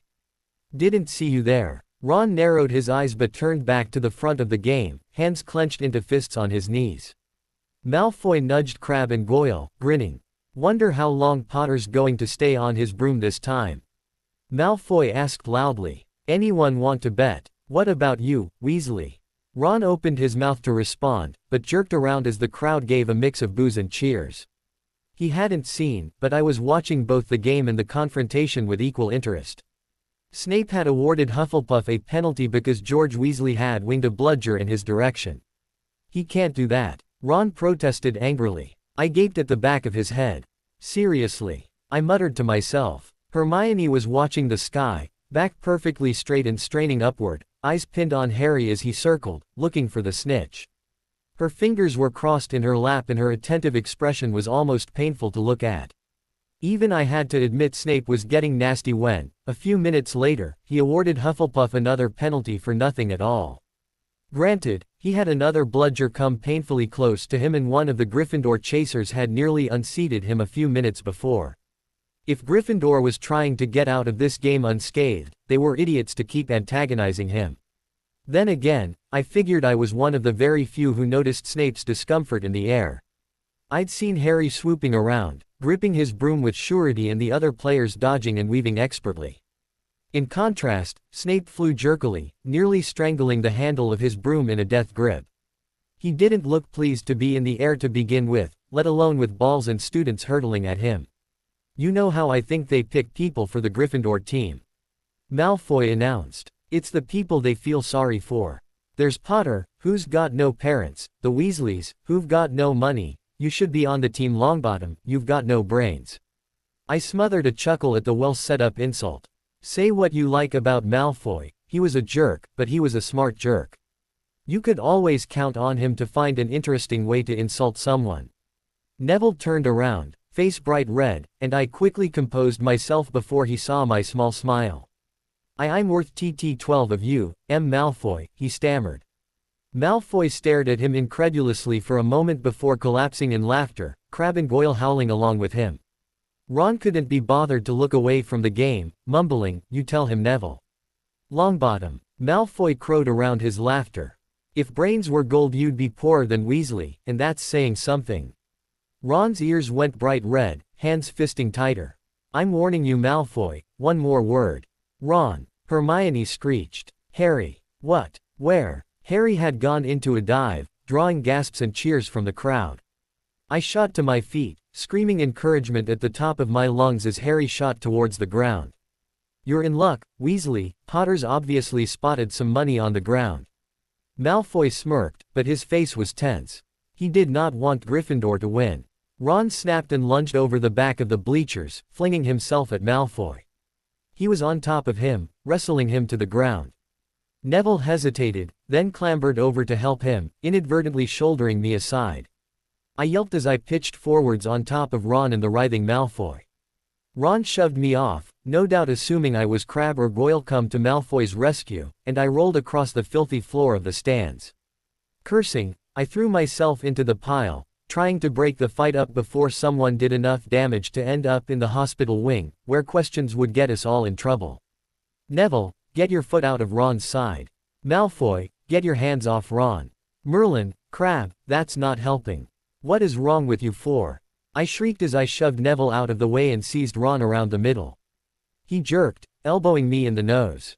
I yelped as I felt the cartilage break and my glasses snap across the bridge of my nose. Son of a. Furiously, I tightened my grip on Ron and heaved bodily, dragging him off of Malfoy. I stepped between the pair of them, holding out my hands to keep them from lunging back together. What is wrong with you lot? I demanded furiously. Malfoy, you earned a punch for what you said, but Merlin, Ron, get a grip, he's just shooting his mouth off. That's all he ever does, so ignore him. And Neville, if you're not involved in the fight, don't start throwing punches. Giggling and pointing doesn't help anything. Crab and holy Merlin, my nose hurts. The stands around us were rapidly emptying as Gryffindor rushed to the field. I looked up in confusion to see Harry grinning and holding the snitch up triumphantly as a mass of red and gold-clad students lifted him onto their shoulders. He won, I said dumbly, then yelled happily, he won. Good for him, Malfoy muttered thickly, gently prodding the rapidly forming bruise around his eye. Oh, sod off, snow cone. I shouted as I rushed down the stands with Ron and Hermione to join the crowd cheering for my brother. By some miracle, none of us got in trouble for the fight in the bleachers. Neville had been knocked out when I shoved him, so he couldn't say anything when he first got to the hospital wing. Madame Pomfrey, who was always on hand at Quidditch games, had seen Ron and I in the back of the crowd bleeding and hastily rushed the lot of us off to the hospital wing. Ron and Malfoy were ready to sell each other out, but before they could I jumped in, explaining about a chain reaction of falling and a struggle to get up when Harry caught the snitch and Gryffindors rushed the field. Madame Pomfrey was understandably skeptical. It wasn't my best lie, but she patched us up and sent us off without any more questions. It was a week later and I had been roped into studying with Harry and his friends, somehow. Actually, I knew exactly how it had happened. Harry had grabbed me in the halls between classes and hauled me off to the library, saying as he did so, Hermione's on an exam rant, and if I have to suffer through it I need moral support. That was how I found myself trapped at a table in the library while Hermione drew up study schedules and color-coded her notes. Hermione, the exams are ages away. Ron attempted to reason with her, but Hermione couldn't be swayed. 10 weeks, she snapped. That's not ages, that's like a second to Nicholas Flamel. But we're not 600 years old, Ron reminded her. Possibly more like a long weekend, I put in snarkily, earning a glare from underneath bushy hair. I gave my own dark look to Harry, who shrugged unabashedly. I couldn't be too angry at him though. I enjoyed spending time with Harry, and I didn't mind Ron. I was even getting better at tolerating Hermione, when she wasn't being all holier than thou. But I had a reputation to maintain as a Slytherin, and grinning and settling in with my brother and his friend would get me effectively exiled from the common room under the lake. Anyway, what are you studying for? You already know it's an A, Ron pointed out. What am I studying for? Are you crazy? I bit back a comment about how Hermione seemed to be the crazy one right now. You realize we need to pass these exams to get into the second year. They're very important. I should have started studying a month ago. I don't know what's gotten into me. Sadly, Hermione's sentiments seemed to be echoed by the teachers. They were piling on more work than usual and were being harsher than ever when it came to grading. I'd even gotten an A on my potions essay 3 days before, when I'd never gotten less than an E before. Charms had turned into a nightmare for me as we delved into theory, which was what always tripped me up. I'll never remember this, Ron burst out, throwing down his quill and looking longingly out of the library window. It was the first really fine day we'd had in months. I couldn't blame him. I'd been headed to review my transfiguration theory on the grounds when Harry accosted me and dragged me to the library. I sent him another dirty look, but he was busily looking up Dittany in 1000 magical herbs and fungi. Hagrid, what are you doing in the library? I looked up in surprise as Ron spoke up. Hagrid shuffled into view from a thin aisle, hiding something behind his back. He looked very out of place in his moleskin overcoat. In fact, his coat looked like it could be used to bind most of the aisle. Just lookin', he said dodgily, instantly piquing our interest. And, what are you lot up ter? He looked suspicious. Not still lookin' fair Nicholas Flamel, are ye? Oh, we found out who he is ages ago, said Ron proudly. And we know what that dog's guarding, it's a sorcerer's street. Shish. Hagrid looked around quickly to see if anyone was listening. Don, go shoutin' about it, what's the matter with ye? What was Ron about to say? I hissed, leaning over to Harry. I knew about Flamel, but I had no idea they'd figured out what was actually under Fluffy's trapdoor. Once again I felt the pang of exclusion. He shook his head. Tell you later. He looked up at Hagrid determinedly.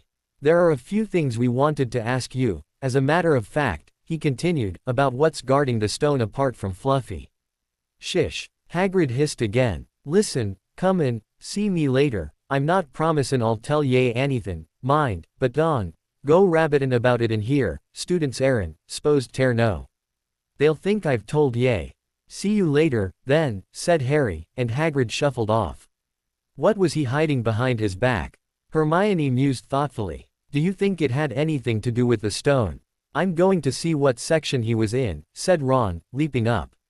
I'll help, I said, lunging to my feet and hustling after him, leaving Harry alone with Hermione. He gave me a betrayed look and I wiggled my fingers tauntingly. What's in here? I muttered, looking at the shelves. At first they all seemed to be varied topics, but I quickly picked out the key that linked all the books. Dragon Species of Great Britain and Ireland. From Egg to Inferno, A Dragon Keeper's Guide. Ron and I exchanged incredulous looks and chorused, dragons. Each of us seized a book and hurried back to the table, tossing them down for Harry and Hermione to see. Dragons. Ron whispered furiously. Hagrid's looking at stuff about dragons. Harry looked up at me, recalling. Hagrid's always wanted a dragon, he told us so. The first time we ever met him, remember? But it's against our laws, Ron insisted. Dragon breeding was outlawed by the Warlocks, Convention of 1709, everyone knows that. It's hard to stop muggles from noticing us if we're keeping dragons in the back garden, anyway, you can't tame dragons, it's dangerous. You should see the burns Charlie's got off wild ones in Romania. But there aren't wild dragons in Britain? Harry asked. I caught him glancing at the window nervously, like he expected one to swoop by with a pretty Ravenclaw in its claws or something. Of course there are, I answered. Common Welsh green and Hebridean blacks. How do you know that? Harry asked incredulously. I talk to Hagrid a lot, I admitted stiffly. And I like animals. Well, Lorena's right. Ron nodded. The Ministry of Magic has a job hushing them up, I can tell you. Our kind have to keep putting spells on muggles who've spotted them, to make them forget. So what on earth's Hagrid up to? Said Hermione worriedly. We knocked on the door of the gamekeeper's hut an hour later. I leaned around, trying to peer around the closed curtains. Hagrid called, "Who is it?" before he let us in, hustling us through the door and then shutting it quickly behind us. I jumped as the door nearly caught on the hem of my robe and scooted further into the cabin. It was stifling hot inside. Even though it was such a warm day, there was a blazing fire in the grate. Hagrid didn't seem to mind the heat, at least, he seemed to have accepted it. He poured them tea as if the cabin was as balmy as usual and offered stoat sandwiches like it was any other day. We took the tea, but refused the sandwiches. So, Ye wanted to ask me something. Hagrid finally asked once he'd run out of things to offer us. I took a sip of my tea and made a face, adding a couple of sugar cubes to it before taking another sip. Yes, said Harry bluntly. We were wondering if you could tell us what's guarding the Sorcerer's Stone, apart from Fluffy. Hagrid frowned at him. Oh, course I can't, he said. Number 1, I don't know myself. Number 2, ye know too much already, so I wouldn't tell ye if I could. That stone's here for a good reason. It was almost stolen out of Gringotts, I suppose y'ave worked that out and all. The break-in was the same day we went to Gringotts, I recalled. Hagrid grunted. Beats me how ye even know a boo, Fluffy. Oh, come on, Hagrid, you might not want to tell us, but you know everything that goes on round here, said Hermione warmly. I rolled my eyes at her blatant flattery. It seemed to be working though, because Hagrid's beard twitched and I could tell he was smiling. We only wondered who had done the guarding, really, Hermione continued. We wondered who Dumbledore had trusted enough to help him, apart from you. Hagrid's chest swelled at these last words. Harry and Ron beamed at Hermione. I rolled my eyes once more. Well, I don't suppose it could hurt to tell ye that. Let's see, he borrowed Fluffy from me, then some o' the teachers did enchantments. Professor Sprout, Professor Flitwick, Professor McGonagall. Hagrid ticked them off on his fingers. Professor Quirrell, and Dumbledore himself did something, o' course. Hang on, I've forgotten someone. Oh yeah, Professor Snape. I braced for the explosion. Snape. I closed my eyes. There it was. Yeah, Hagrid said, blinking at the shout. Not still on a boo, that, are ye.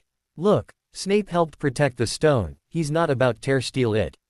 You understand you're asking a bunch of Gryffindors to believe a Slytherin is innocent.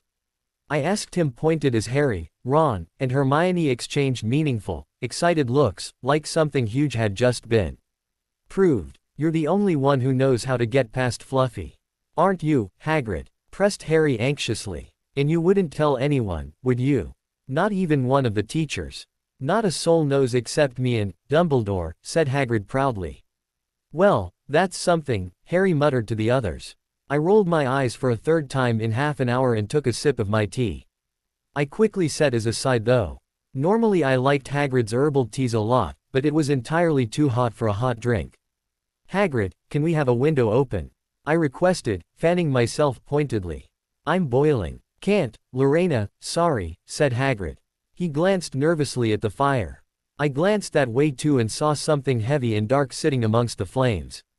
Hagrid, what's that? I asked slowly, even though I already had a good guess as to what was in the fire. It certainly explained Hagrid's trip to the library. In the very heart of the fire, underneath the kettle, was a huge, black egg. Ah, said Hagrid, fiddling nervously with his beard. That's, where did you get it, Hagrid? Said Ron, crouching over the fire to get a closer look at the egg. It must have cost you a fortune. Won it, said Hagrid, looking a little proud. Last night, I was down in the village having a few drinks and got into a game o' cards with a stranger. Think he was quite glad ter get rid of it, ter be honest. But what are you going to do with it when it's hatched? Said Hermione incredulously. Well, I've been doing some readin', said Hagrid, fetching a large, slightly charred book from beside his bed. Got this out of the library. Dragon breeding for pleasure and profit. It's a bit out of date, o' course, but it's all in here. Keep the egg in the fire, 'cause their mothers breathe on see, and, when it hatches, feed it on a bucket o' brandy mixed with chicken blood every half hour. Hagrid began flipping through the pages, growing increasingly more excited as he did so, pointing out passages of particular interest. And, see here, how ter recognize different eggs, what I got there's a Norwegian ridgeback. They're rare, them. Hagrid looked very pleased with himself, and I felt for him, really I did. What sort of person wouldn't want a dragon for a pet? But really, something needed to be said, something that I thought should have been painfully obvious from the beginning, but that Hagrid seemed too excited to consider. Hagrid, I began seriously. You live in a wooden house. Dragons breathe fire. But Hagrid wasn't listening. He was humming merrily as he stoked the fire. Good Merlin, I groaned. 2 weeks later, I got a note at breakfast. Clutched in Artemisia's claws was a grubby paper with 2 simple words written on it. It's hatching. What's that? Parkinson asked, leaning over to try and get a look at the note. I shoved it into my pocket, glaring down my nose at her sharply. Reading other people's mail. Bit tasteless, Parkinson, I sneered, before standing up sharply. I was nearly giddy as I grabbed my bag and threw it over my shoulder. I was eager to see this, for sure. And normally I wasn't one to condone missing classes, but this was a once-in-a-lifetime sort of event. Also, I had history of magic first thing. If anything happened that was absolutely critical, I trusted Daphne would keep me informed of it and loan me the notes. She already owed me a lot for my help in potions class. I was too caught up in my excitement as I headed for the door. Consequently, I didn't notice the person coming through the door until I smacked into them. Oof. Watch it, Potter, Malfoy snapped, peeling himself off of me and straightening the front of his robes, one hand flying up to check his hair. I snorted. I wasn't sure an act of God could muss his hair. Through all the gel he put in it. Sorry, Draco, I muttered absently and hustled off, heading through the front doors. I all but ran down the grounds towards the forest. Hagrid's hut still had the curtains drawn, so I rapped sharply on the door. Who is it? Hagrid called. Hagrid, it's Lorena, I called. The door swung open just enough for Hagrid to poke his hairy head out, looking down at me in surprise. Lorena, what are ye doing down here? Y've got classes. No way am I missing this. I protested. Besides, I've got bins. Hagrid still looked a little hesitant, but I could see in the gleam in his eyes that he was as eager as I was. Alright, be you, just this once, he said, opening the door. I slipped inside. Hagrid had already set the egg on the table, where it wobbled and shook every now and then as the baby dragon inside of it shifted slightly. There were scratching and shifting noises coming from within. I sat down on one side of the table, bag by my chair, and Hagrid sat down on the other, the pair of us watching the egg in fascination. Watching the egg hatch, despite what one might think, was exciting. Hagrid and I jumped and exclaimed and cooed over every new crack, every time a crack widened, and every time we heard a little draconic warble from inside the egg. First classes have ended, I said, stretching and shifting to loosen my muscles. I'd been hunched over the table for nearly an hour, and my back was starting to protest. It's break now, Harry, Ron, and Hermione should be coming down. I assume you sent them notes too. Yeah, Hagrid nodded, standing up. I'll go and wait for 'em. Yell if summit happens. I nodded and fixed my eyes on the egg, watching as it gave a particularly large wobble. Looking around suspiciously, not sure if I was supposed to do this or not, I reached out and touched the egg, tracing my finger along the crack. The egg abruptly stopped shaking and I felt tiny little breaths as the dragon sniffed my fingertip. There you are, lovely, I cooed. We're all very excited to meet you. Come on, you can do it. Come on out of that egg and meet everyone. The door opened and I whipped my hand back. Harry, Ron, and Hermione practically spilled in. Have we missed it? Ron asked eagerly as they drew up chairs and sat down to watch. No, it's still working, I said, smiling slightly as the egg began to wobble and creak with a little more vigor. A clicking noise came from inside. All at once there was a scraping noise and the egg split open. The baby dragon flopped onto the table. It wasn't exactly pretty. Its spiny wings were huge compared to its skinny jet body, it had a long snout with wide nostrils, the stubs of horns and bulging, orange eyes. I still had to restrain myself from reaching out and cuddling it close like a kitten. It sneezed. A couple of sparks flew out of its snout. Isn't he beautiful? Hagrid murmured. He reached out a hand to stroke the dragon's head. It snapped at his fingers, showing pointed fangs. Bless him, look, he knows his mommy, said Hagrid. Almost like the dragon was trying to prove him wrong, it rose up on its wobbly legs and staggered towards me. It accidentally stepped on one trailing wing and rolled off the table into my lap. I giggled, reaching down and trailing a finger down the baby dragon's back. There you are, lovely, I cooed at it as it curled up contentedly in my lap. See, it's nice out here, isn't it? Hagrid, Hermione said nervously, how fast do Norwegian ridgebacks grow, exactly? Hagrid was about to answer when the color suddenly drained from his face. He leapt to his feet and ran to the window. What's the matter? I asked, looking up from the dragon.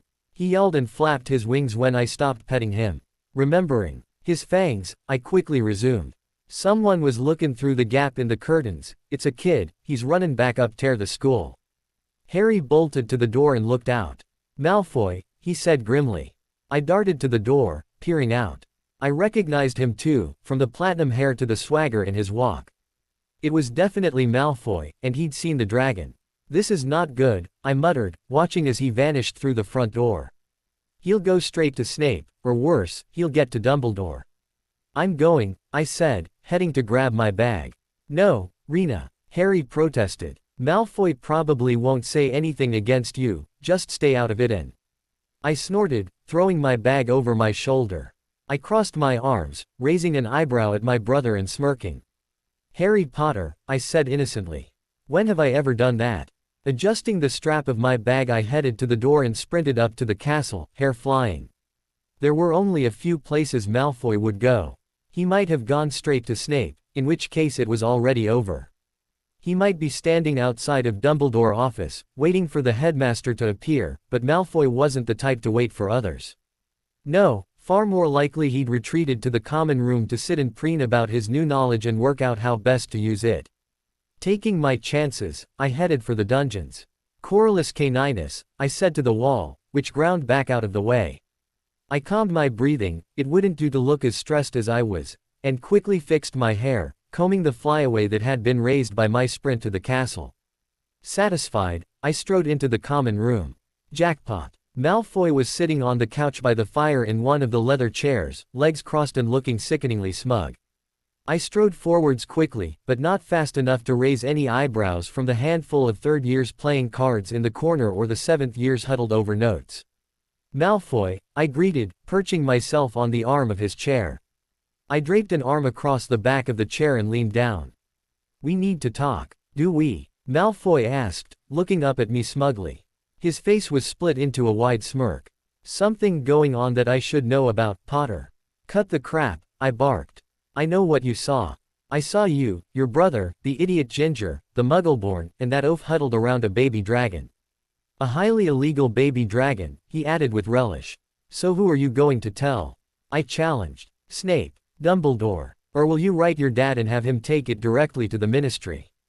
Haven't decided yet, Malfoy said, setting into the chair and putting his chin in his palm in mock thoughtfulness. What would you recommend, Potter? Me? I asked, as though innocently surprised. Well, I'd recommend keeping your mouth shut. Malfoy scoffed. And why would I do that, Potter? You dangle me upside down in the corners again and I'll make sure you're a pariah in this house, he threatened. Annoyingly, he was completely capable of doing so. The name of Malfoy commanded an almost godlike amount of power in Slytherin House, and because I was a Potter, and, worse, the half-blood daughter of a Muggleborn, the sister of Harry Potter, well, my position was precarious at best. Being exiled from Slytherin was about the worst thing that could happen in Hogwarts, because no one else would have a Slytherin. What do you want? I asked bluntly. What will it take to keep you quiet? Malfoy paused in his gloating long enough to look genuinely surprised. What? I grimaced. Come on Malfoy, spit it out. What will it take? What do you want from me in exchange for not telling? Malfoy stared at me. The look on his face would have been hilarious if I wasn't about to become his SLAS. It was a mix of incredulity, skepticism, awe, and cunning. Any other time I would have laughed, but no way was I letting Malfoy take Hagrid down. Hagrid's hut was one of my few retreats at Hogwarts and Hagrid adored that dragon. I did too, for that matter, and who knew what would happen to it once Hagrid lost it. Say what you wanted about Hagrid, but he knew how to take care of an animal. Anything within reason, I rephrased. I didn't know what was going on in his bleached little head, but I did not like the slow, serpentine smirk that was slowly slithering across his face. Anything within reason, Malfoy repeated, his gray eyes going distant as he contemplated. That's quite an offer, Potter. What should I have you do? Within reason, Blondie, I stressed. Malfoy scowled. That's rule number 1. No more of your nicknames. My name's Malfoy. Use it. Rule number 1, I said incredulously. What, you're making a list? Malfoy pointedly began to stand up. I seized him by the shoulders and hurled him back into the chair. All right, I growled in annoyance. Malfoy it is then. What else? Well, there's lots of potential there, Malfoy snickered. Like, you're partnering with me in potions until further notice. I stared at him blankly. But, you're good in potions. Yeah, but Crabbe and Goyle aren't, and I keep getting landed with them, Malfoy scowled. And in herbology, you're doing the dangerous bits for me. And, you're carrying my bag and fetching food for me from the kitchen. Malfoy said, eyes lighting up with potential. Okay, I said, cutting him off before he got on a roll. Call you Malfoy, help you in potions, get attacked by angry plants, carry books, fetch food, anything else? I asked, bracing myself for another laundry list of duties. I could make you clean my room, Malfoy mused, then shook his head. Nah, the castle handles that. Yeah, those are my demands. I agree, I said, offering my hand to shake. Malfoy took it and grinned as he shook. My stomach swooped. This is going to be fun. Good, I said, and started to rise. Malfoy grabbed my arm, stopping me from leaving. Potter, he sang. I groaned internally. Already I could tell that he was going to make this as difficult as possible. Yes, Malfoy, I replied, biting back the Frosty that tried to come out instead of his name. I'm feeling a bit puckish, Malfoy continued. Be a dear and fetch me an apple or two from the kitchen, would you? Of course, Malfoy, I growled, fisting my hands at my sides. Hurry back, Malfoy called after me mockingly as I stalked out of the common room. I took 2 steps down the hallway, ducked into an empty classroom, and proceeded to scream at the top of my lungs for a full 30 seconds. My throat was incredibly sore as I stormed from the room and headed towards the kitchen, fairly radiating rage. The things I did for people. Like I'd predicted, Malfoy in no way made things easy on me. He made the most of each and every one of the conditions he'd set out, and if I ever gave him a dirty look or opened my mouth to complain, He'd innocently remarked that Hagrid had been spending a lot of time indoors lately, or that he'd seen smoke coming out of the windows of Hagrid's hut. I'd grunt and grumble internally, but I bit my tongue for the sake of Hagrid and the dragon, who I was fast becoming friends with. Every spare moment I had lately I was down at Hagrid's, frequently accompanied by Harry, Ron, or Hermione in some combination. They were all very pleased that I'd managed to get Malfoy to shut his mouth, even though I refused to tell them what I'd promised him. Harry in particular wasn't okay with this, but I just assured him over and over that it wasn't anything creepy. He spotted me carrying Malfoy's bag and bringing him food often enough, and he seemed to think that was the extent of it. Most of the time I was at Hagrid's, though, I was spending with the dragon. I adored the scaly little guy. He was like a cat in some ways, very picky about who touched him and when, prone to fits over his food, and prone to scratching. Harry and Ron had accumulated a couple of scrapes of their own trying to wrangle him. Luckily, the dragon's claws were still soft enough not to do too much damage. Hermione spent her time trying to coach the dragon towards flying and breathing fire, but he outright ignored her, much to her frustration. Hagrid and I were the only ones the dragon seemed to like. And surprisingly, he seemed to like me more than Hagrid. Hagrid said it was a natural gift for animals that I had. Personally, I thought it was that I mixed up the chicken blood and brandy in the proportions Norbert liked and I scratched under his chin whenever he wanted me to. Whatever it was, he seemed to like curling up with me more than anyone else. Sadly, I didn't get to go down to Hagrid's nearly as much as I liked. Malfoy was running me ragged. In potions, he would lounge around and let me handle our potion whenever we were partnered up, hastening to look busy when Snape came our way only to relax when he went away and go back to doing nothing. I considered sabotaging the potion several times just to teach him a lesson, but I wasn't willing to sacrifice my grades like that for a petty squabble. I did vow to make sure that a lot more incorrect ingredients found their way into Malfoy's cauldron once this was all over though. Herbology was even worse. We were coming towards the end of the year, which meant Professor Sprout thought we were ready for more dangerous plants than we'd yet worked with. We needed our dragonhide gloves nearly every day at this point. Or rather, I needed my dragonhide gloves. Malfoy walked smugly from herbology with nary a speck of dirt on him while I staggered out, sweaty and panting from wrestling with snapdragons that really didn't want to be watered. Outside of class was definitely the worst part though. Malfoy had taken to carting around so many books one would think he was cut from the same cloth as Hermione. He crammed his bag full of as many books as he could, insisting he needed them for class, which I knew was absolute unicorn crap, because he had a dusty treatise on ghoul rights that was as thick as my waist tucked in his bag one day, and no one cared about ghoul rights. It seemed like whenever I thought I'd managed to scrape some free time, Malfoy would pop out of nowhere, asking innocently for an apple or a piece of pie of a flagon of pumpkin juice. It didn't matter if we'd just left a meal or were about to go, he would still send me off to the kitchen to fetch him something. One day he sent me off 20 minutes before potions started to fetch some fruit for him, dumped his bag on me, and strolled off down the hallway. Cursing wildly, I sprinted to the kitchen, panted out my request, snatched the fruit from a pair of concerned-looking house elves and then tore out of the kitchen like a bat out of hell. I slammed through the potions classroom door with all of 10 seconds to spare. The entire class turned to look at me, including Snape, who was at the front of the classroom with his brow raised. I slumped against the wall for a second, panting for breath, too tired to be embarrassed. Once I could take a step and breathe at the same time I wobbled towards the empty chair next to Malfoy. Harry caught my sleeve as I passed his table. "You okay, Rena?" he whispered, looking up at me in concern. I nodded, still trying to regulate my breathing, and continued onto my seat. I dumped the bag gratefully from my shoulders and collapsed into my seat spread-eagled with a groan, eyes closed.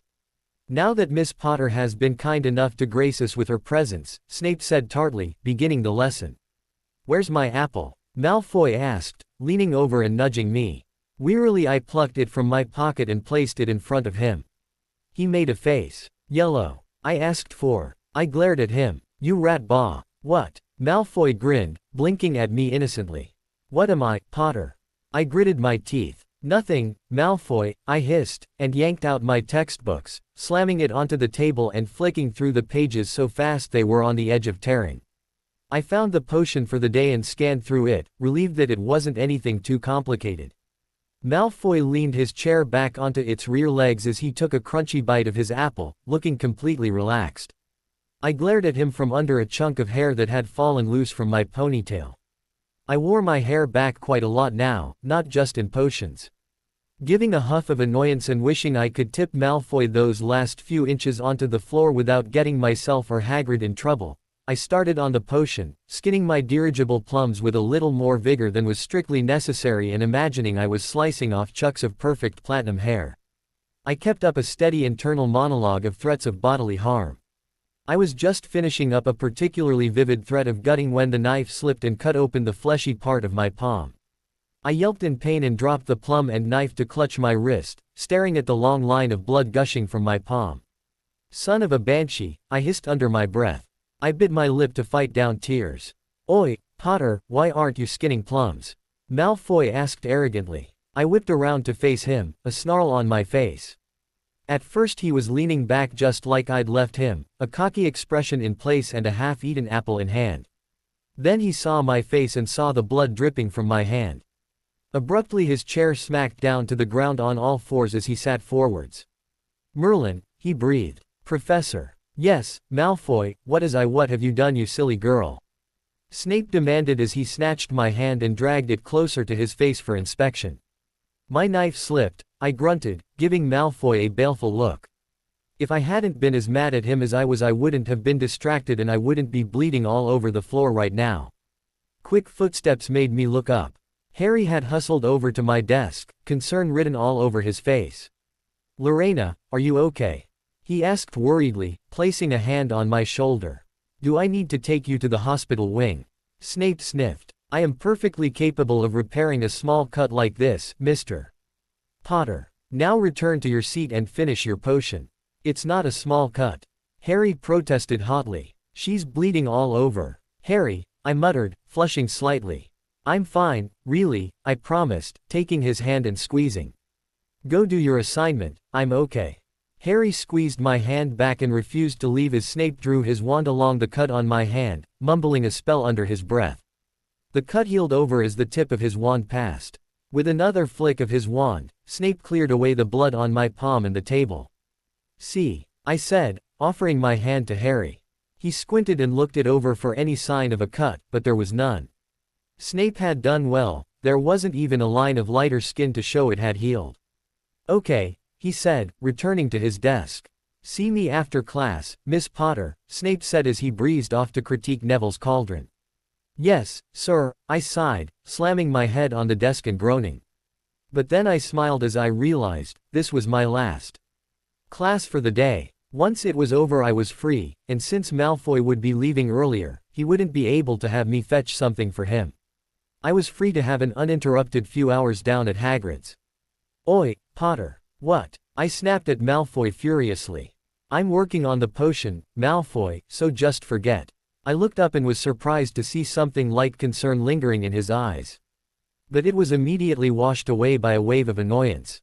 I don't see you working, he snapped. So hurry up, I want a good grade on this. He slumped back into his chair, taking an angry bite from his apple and chewing.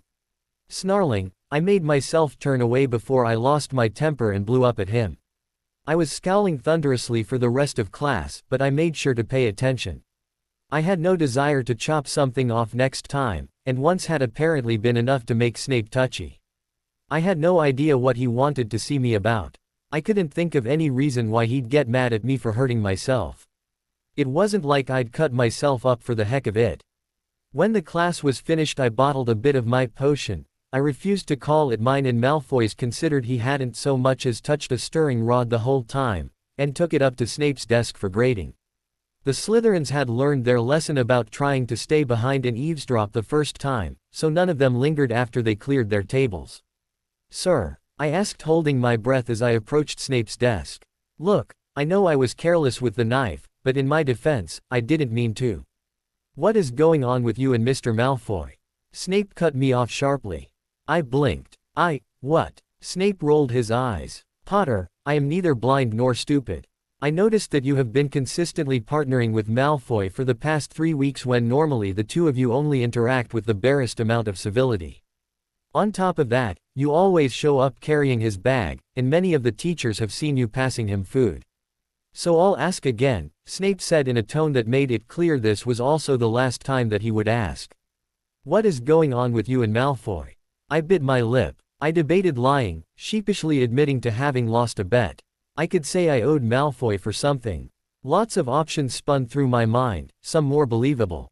But lying had never seemed like a good idea when it came to Snape. Not only was I pretty sure he'd see through any line I tried to feed him, I respected him too much. So, like always, I told the truth. Malfoy knows something I'm trying to keep secret, sir, I admitted. I'm doing this to keep him quiet. Snape looked vaguely surprised. And what does Mr. Malfoy know that's so bad you'd degrade yourself like this? I winced at the mention of degradation. I'd tell you, sir, but it doesn't just involve me. Snape pursed his lips and didn't seem pleased with that answer, but he nodded. Then Miss Potter, I would advise you manipulate the situation to your advantage. Make sure that if Malfoy ever does decide to open his mouth, he is too late to hurt you. I nodded. I knew I had to, otherwise who knew how long this would go on. The problem was that I had no idea what to do. The dragon would have to go, which would absolutely break Hagrid's heart, and mine too a little. Besides, we couldn't exactly just set him loose in the Forbidden Forest. We needed some place to send the dragon, and some way to get him here. Snape asked a few questions about the way I'd tweaked my potion, extra dirigible plums and a few stirring tricks, and then turned me loose. I grabbed my bag, pleased to be only carrying one for the moment, and headed down to Hagrid's. It was a relief to stagger through the door into my sanctuary. Lorena. Hagrid greeted me warmly as I stepped inside. I took the only empty seat at the table and dropped into it wearily. The dragon, who had been gnawing on a bone in a corner, gave a cheerful warble and headed towards me, staggering across the floor like a toddler. There are you, my lovely, I murmured to the dragon, picking him up when he came close enough and dropping him into my lap. He curled there contently, folding his leathery wings against his side and butting my hand with his nose, a few streams of smoke rising from his nostrils. I know. I scratched under his chin and he gave a happy purr. He's really taken Tear yay, Hagrid said proudly. Such a good boy. I've decided Tear name, I am Norbert. Why did Snape want to talk to you? Ron asked curiously. Harry's face immediately darkened. If he said anything to you about accidentally cutting your hand open. Yay, cut yourself. Hagrid burst in, looking concerned. I quickly held up my hands, palms facing him, to show Hagrid that there was no lasting damage. Yes, but Professor Snape patched me up, I said, casting Ron a pointed look. And no, he didn't have anything to say about it. He wanted to know why I was doing Malfoy's potions in class and carrying his books. Hagrid looked horribly confused. Why have Ye been doing that? I bit my lip, wincing. I didn't want Hagrid to know what was keeping Malfoy's slimy trap shut. I had no problem doing a good deed for a friend, but I didn't exactly want Hagrid to know what I was going through for him. It would only make him feel bad to know I was basically Malfoy's South Avenue to keep his secret. And besides that, I didn't like being the sweet one who went out of her way to help people. I didn't deny that I sometimes did, but I didn't do it for recognition, I did it because I cared. It wasn't my most Slytherin quality, but there you go. I sighed. Malfoy was going to tell, but I caught him in the common room and made a deal. I make high potions, I do the grunt work in herbology, I carry his books, I fetch him snacks, and he keeps quiet about Norbert, I said, looking down at the little dragon, who had taken to gnawing on my sleeve. Chuckling slightly, I gently guided his mouth away from my clothes and began trailing my nails down his wings gently, which he loved. Rena, seriously? Harry demanded. I thought it was just carrying his books and making his potions. I didn't realize, that's why you've been running all over the castle lately, fetching Malfoy food. I nodded, ashamed. That git, Ron said venomously. I smiled at him thankfully. I agree. Blimey, Lorena, Hagrid said thickly. I had no idea. Yay Don, have tear, I mean I know I can. Keep, I am forever, be you, yay shouldn't, put yourself through death. I made the deal, I said forcefully. I knew what I was getting into. But, you're right, I admitted sheepishly. I can't keep it up forever. If nothing else, Norbert will get too big to hide, or one of the teachers will start asking questions about why I'm doing all of the things I am for Malfoy. Just let him go, Harry urged. Set him free. I can't, Hagrid sighed.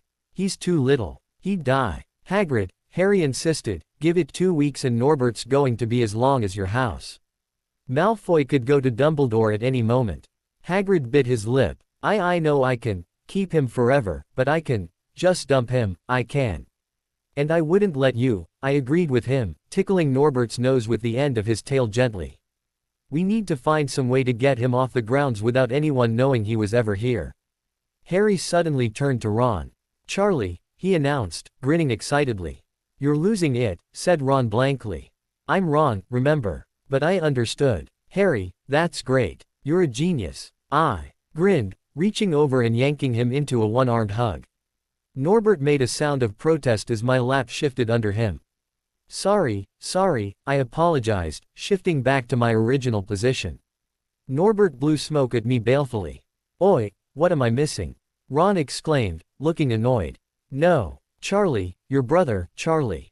In Romania, studying dragons, Harry babbled. We could send Norbert to him. Charlie can take care of him and then put him back in the wild. Brilliant, said Ron. How about it, Hagrid? Hagrid wasn't too fond of the plan.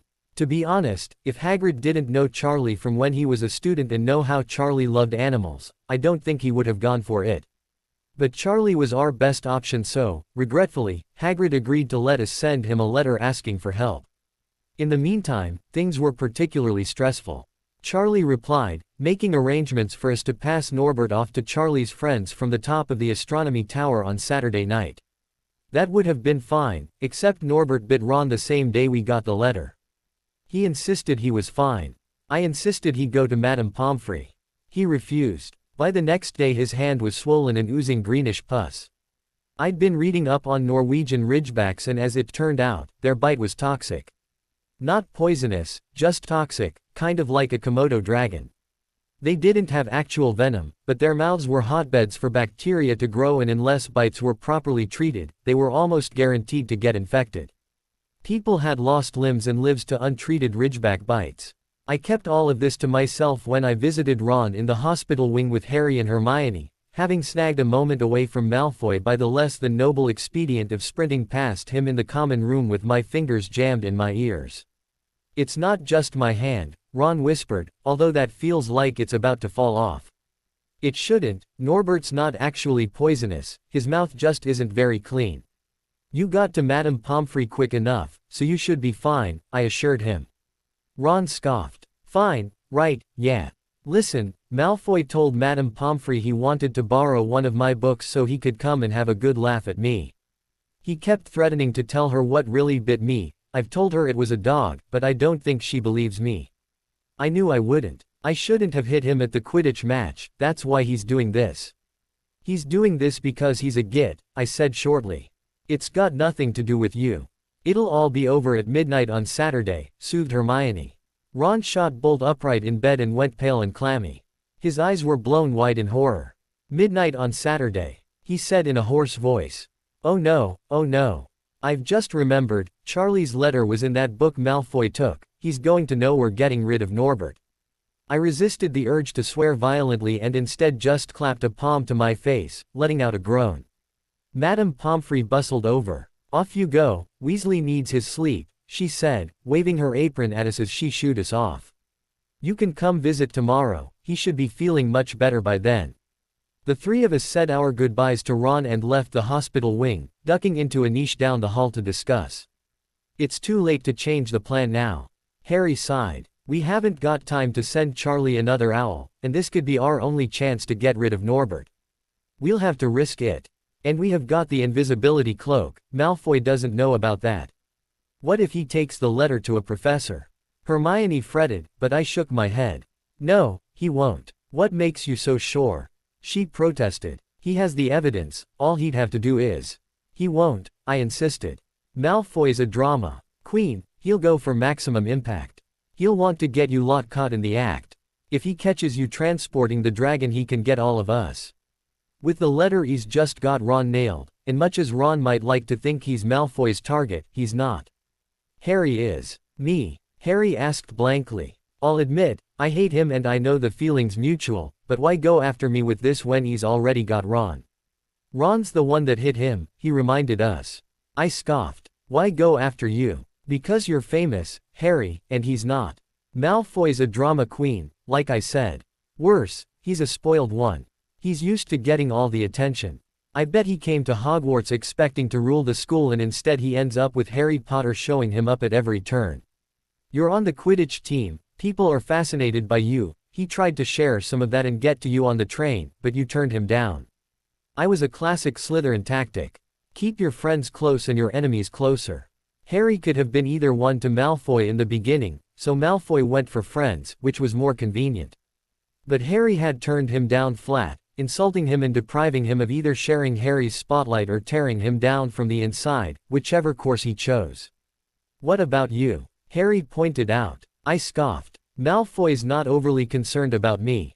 The rest of Slytherin barely tolerates me, it's only my year mates that have anything to do with me, I said bitterly. I'm a half-blood, and what's worse, I'm a Potter. To them I might as well be Hermione. I didn't bother to add, no offense. He doesn't need to tear me down, I'm already low man on the totem pole. Harry's face softened. Lorena, I didn't realize. It doesn't matter, I'm handling myself, I said, waving away his concerns. What matters now is getting Norbert to safety. Hermione and Harry nodded in agreement. Like Harry said, he has the cloak, Hermione mused. It shouldn't be too hard for he and I to get down to Hagrid's, the problem will be once we've got Norbert. Huh, no, I snorted. You're staying in your dorm, Granger. Hermione drew herself up, looking offended. Why? She protested. I'm just as capable. Sure you are, I said dismissively. But Norbert hates you and seeing as we're sneaking him up a couple floors or patrolled hallways, it might be best to have someone he likes along to keep him quiet, I suggested pointedly. Hermione paused, biting her lip. You have a point, she admitted. And Harry's going because it's his cloak, I said, trying not to sound too dangerous, even though it still ate at me that he got Dad's cloak over me. We can meet at the entrance to the dungeons. I can get that far on my own but after that, I'll need the cloak to keep hidden. Harry and I set up a time and a place to meet and then we split, Harry and Hermione to Gryffindor Tower and me to the dungeons. When I stepped inside, the scene was painfully familiar. Malfoy was sitting in a chair by the fire looking annoyingly smug. And just like last time, I walked over and sat on the arm of his chair, draping my arm across the back. So, I hear you found out about their plan, I said quietly. Malfoy nodded, pulling the crumpled letter from Charlie out of his pocket and holding it up proudly. It's all laid out here, he grinned. This is enough to get Weasley, but I bet you anything Potter and Mudblood Granger will be in on it. I get all of them caught and that oaf will end up thrown out of Hogwarts. What does he think he's doing, keeping a dragon so close to a school? He sneered. I scowled furiously. And how does that benefit you? Seriously, Malfoy, aside from general dickishness, why are you doing this? Why shouldn't I? Malfoy asked blankly. People like that Mudblood don't belong here, and that freak Hagrid barely qualifies as a wizard. You're lucky, Potter, that you got into Slytherin. Your brother, he's surrounded by blood traitors and filth like them. Worse, he's made friends with them. He sneered like it was the worst crime imaginable. You have the opportunity to make friends with powerful people in Slytherin, better people, people who deserve their magic. Even a half-blood like you could make something of yourself. A half-blood like me, I whispered, touching my hair gently. My flaming red hair that I shared with my muggle-born mother. My mother, what would she think, to see me sitting casually next to people like Parkinson and Malfoy, even Greengrass, who would have disdained her existence? What did it say about me that I was so willing to step fully into Slytherin and try to make it work, that I was willing to try and be nice to people like them? So maybe Slytherin wasn't all bad, but it wasn't all good either. There was a darker side of Slytherin that was all hatred and disdain, and I wanted nothing to do with it. Fine, Malfoy, I said, gritting my teeth. You think I'm lucky all you want. But as for me, I'd join Gryffindor in a heartbeat. I stood up sharply and headed for my dorm, fists clenched at my sides. You're making a mistake, Potter. Malfoy called after me, but I just kept walking. I collapsed wearily into my bed. Tracy and Lily, who were sitting up on the edge of their beds and chatting as they worked on our herbology essay, looked at me in surprise. "Rough day?" Tracy asked sympathetically. I looked up and saw the two girls who were in the same situation I was. Lily was a half-blood scandal and Tracy, while she was pure-blooded as far as I knew, her family was far poorer than a lot of the older families. They were right at the bottom of the ladder with me. "Malfoy's a dick," I grunted in reply. Tracy gaped at me and Lily smothered a snort. "Don't say things like that," Tracy hissed fearfully. "You want to bring Pansy down on our heads." "Pansy's already down on our heads, Trace," Lily reminded her. She twisted around on her bed, looking at me curiously. "Come on Potter, what did he do? I thought you guys got along well enough." "We were civil," I hedged. "Let's just say I've come to the realization that I need Malfoy in my life like I need a hole in the head." Lily frowned, looking disappointed, and Tracy sighed. "Try and be more vague," she pouted. I shrugged. "Sorry, can't say." But I realized that I felt far more comfortable lying there in my dorm room chatting casually with these two than I ever had playing chess with Malfoy or sitting my Bulstrode. My hatred of her and Pansy was school-wide news at this point, and Daphne varied between decent and utter twat on an hourly basis. It was exhausting to be around. So I made up my mind. I would be the most Slytherin-y Slytherin I could, while still surrounding myself with good people, the kind of people I could be proud to call my friends. Pleased with my decision and feeling more at peace and optimistic than I could recall feeling in a while, I settled back against my pillows, smiling contently. I was shivering wildly as Harry and I knocked on Hagrid's door on Saturday night. I hadn't been able to risk sleeping in my normal clothes, so I'd only managed to yank on a cloak over my pajamas before I ran up to meet Harry. Added to that, it was a chilly, breezy night, and I was so ready to get Norbert out of the school grounds and head to my bed. Aside from the fact that I'd miss the little dragon, that was. Hagrid led us inside, sniffling into a pink lacy handkerchief as he pointed to a crate by the door. "He's got lots o' rats and some brandy for the journey," said Hagrid in a muffled voice. "And I've packed his teddy bear in case he gets lonely." From inside the crate came ripping noises that sounded to me as though the teddy was having his head torn off. "Bye-bye, Norbert," Hagrid sobbed, as Harry and I covered the crate with the invisibility cloak and stepped underneath it ourselves. "Mommy will never forget you." As we slowly moved Norbert and his crate up to the astronomy tower, I began to make plans to become more in shape. Norbert was still a baby, but he was solid, and it was quite a lot of weight to haul up staircase after staircase. My calves and shoulders were burning before Harry and I had even made it halfway to the tower. It became unbearably hot under the cloak thanks to Harry and I panting and sweating and Norbert blowing smoke. I began to wonder if it was worth it or if I would rather just fling off the cloak and risk being caught. It was a little after midnight by the time Harry and I finally made it to the last staircase, the spiraling one that led up to the top of the tower. The sounds of a struggle brought us up short. Even though we were invisible, we both quickly pressed back against the wall and held our breath, watching as two shapes grappled with each other. A lamp flared, revealing McGonagall in a tartan bathrobe and a hairnet. Far more entertaining though was the wincing Malfoy she had firmly by the ear. I shoved my knuckles into my mouth to keep from laughing. Harry and I exchanged amused looks as we watched. "Detention," she shouted. "And 20 points from Slytherin. Wandering around in the middle of the night, how dare you? You don't understand, Professor. Harry Potter's coming, he's got a dragon. What utter rubbish. How dare you tell such lies? Come on, I shall see Professor Snape about you, Malfoy." After seeing that Harry and I got our second wind, getting the crate up that last set of stairs was no more stressful than a jaunt to the kitchen. We set the crate down and thankfully threw the cloak off. I threw my arms out wide and tilted my head back, grinning widely and basking in the cold air. "Malfoy's got detention," I announced smugly. "Take that, you git." Harry and I settled down to wait with Norbert. The baby dragon thrashed, not pleased at being in such cramped quarters for so long. Cooing, I put a hand over one of the air holes in the top so that Norbert could smell me. "It's all right, lovely, you'll be out of there soon enough. We've got to get you somewhere safe though. I'll miss you, I promised."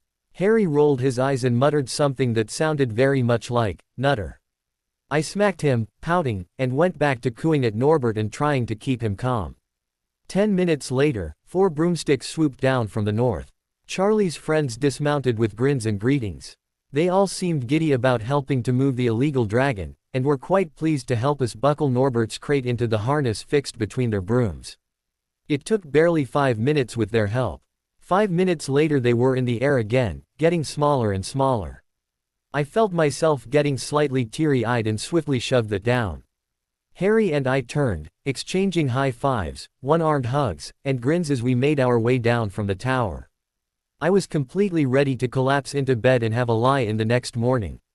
With Norbert gone and me freed from Malfoy, I suddenly had all kinds of free time on my hands. I was considering spending the day curled up in the library with a book and a cup of cocoa from the kitchens when Filch's face loomed out of the darkness. That would ruin any good plans in a heartbeat. "Well, well," he said, eyes blazing with triumph. "We are in trouble." Faster than a blink Filch had marched us off to McGonagall's study. I was still, blinking owlishly, wondering how we had been so stupid as to forget the cloak at the top of the tower when he knocked on the door to the deputy headmistress's study. "Argus, what is it?" McGonagall was marching towards us, and in her hand this time was Neville's ear. She looked positively apoplectic with rage when they saw us, and Neville looked horrified. "Harry!" Neville burst out when he saw us.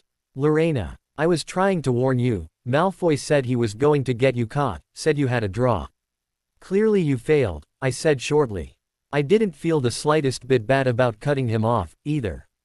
What kind of idiot thought that the best plan to keep his friend from getting caught wandering around out of bed after hours was to wander around out of bed after hours? Neville's face fell and McGonagall looked about 10 feet tall in her rage as she forced us inside and stood behind her desk. She drew in a large breath, readied for a monumental rant. "I would never have believed it of any of you. Mr. Filch says you were up in the astronomy tower. It's 1 o'clock in the morning. Explain yourselves." We stayed silent. "I think I've got a good idea of what's been going on. It doesn't take a genius to work it out. You fed Draco Malfoy some cock and bull story about a dragon, trying to get him out of bed and into trouble. I've already caught him. I suppose you think it's funny that Longbottom here heard the story and believed it, too." Harry caught Neville's eye and tried to tell him without words that this wasn't true, because Neville was looking stunned and hurt. I took the low road and sulked, looking firmly over McGonagall's shoulder. But then I realized, McGonagall wasn't looking at Harry accusingly. No, she was looking at me like she thought I had masterminded the whole thing. That made me mad. What, because I was the Slytherin I was automatically at fault? Okay, I was also the only one standing here known for being out late and playing pranks, but still. The number of Gryffindors and Slytherins caught out of bed was tied for the night. Surely that said something. There was an equal chance any of us had tried to screw the other.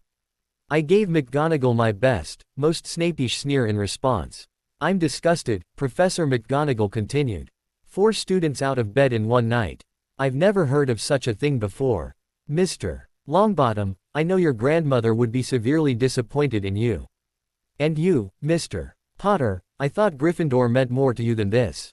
All 3 of you will receive detentions. Yes, you too, Mr.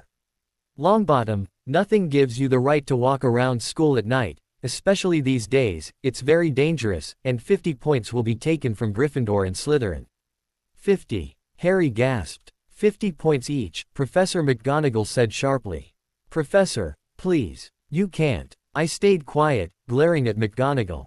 Did she know how badly she'd just screwed me?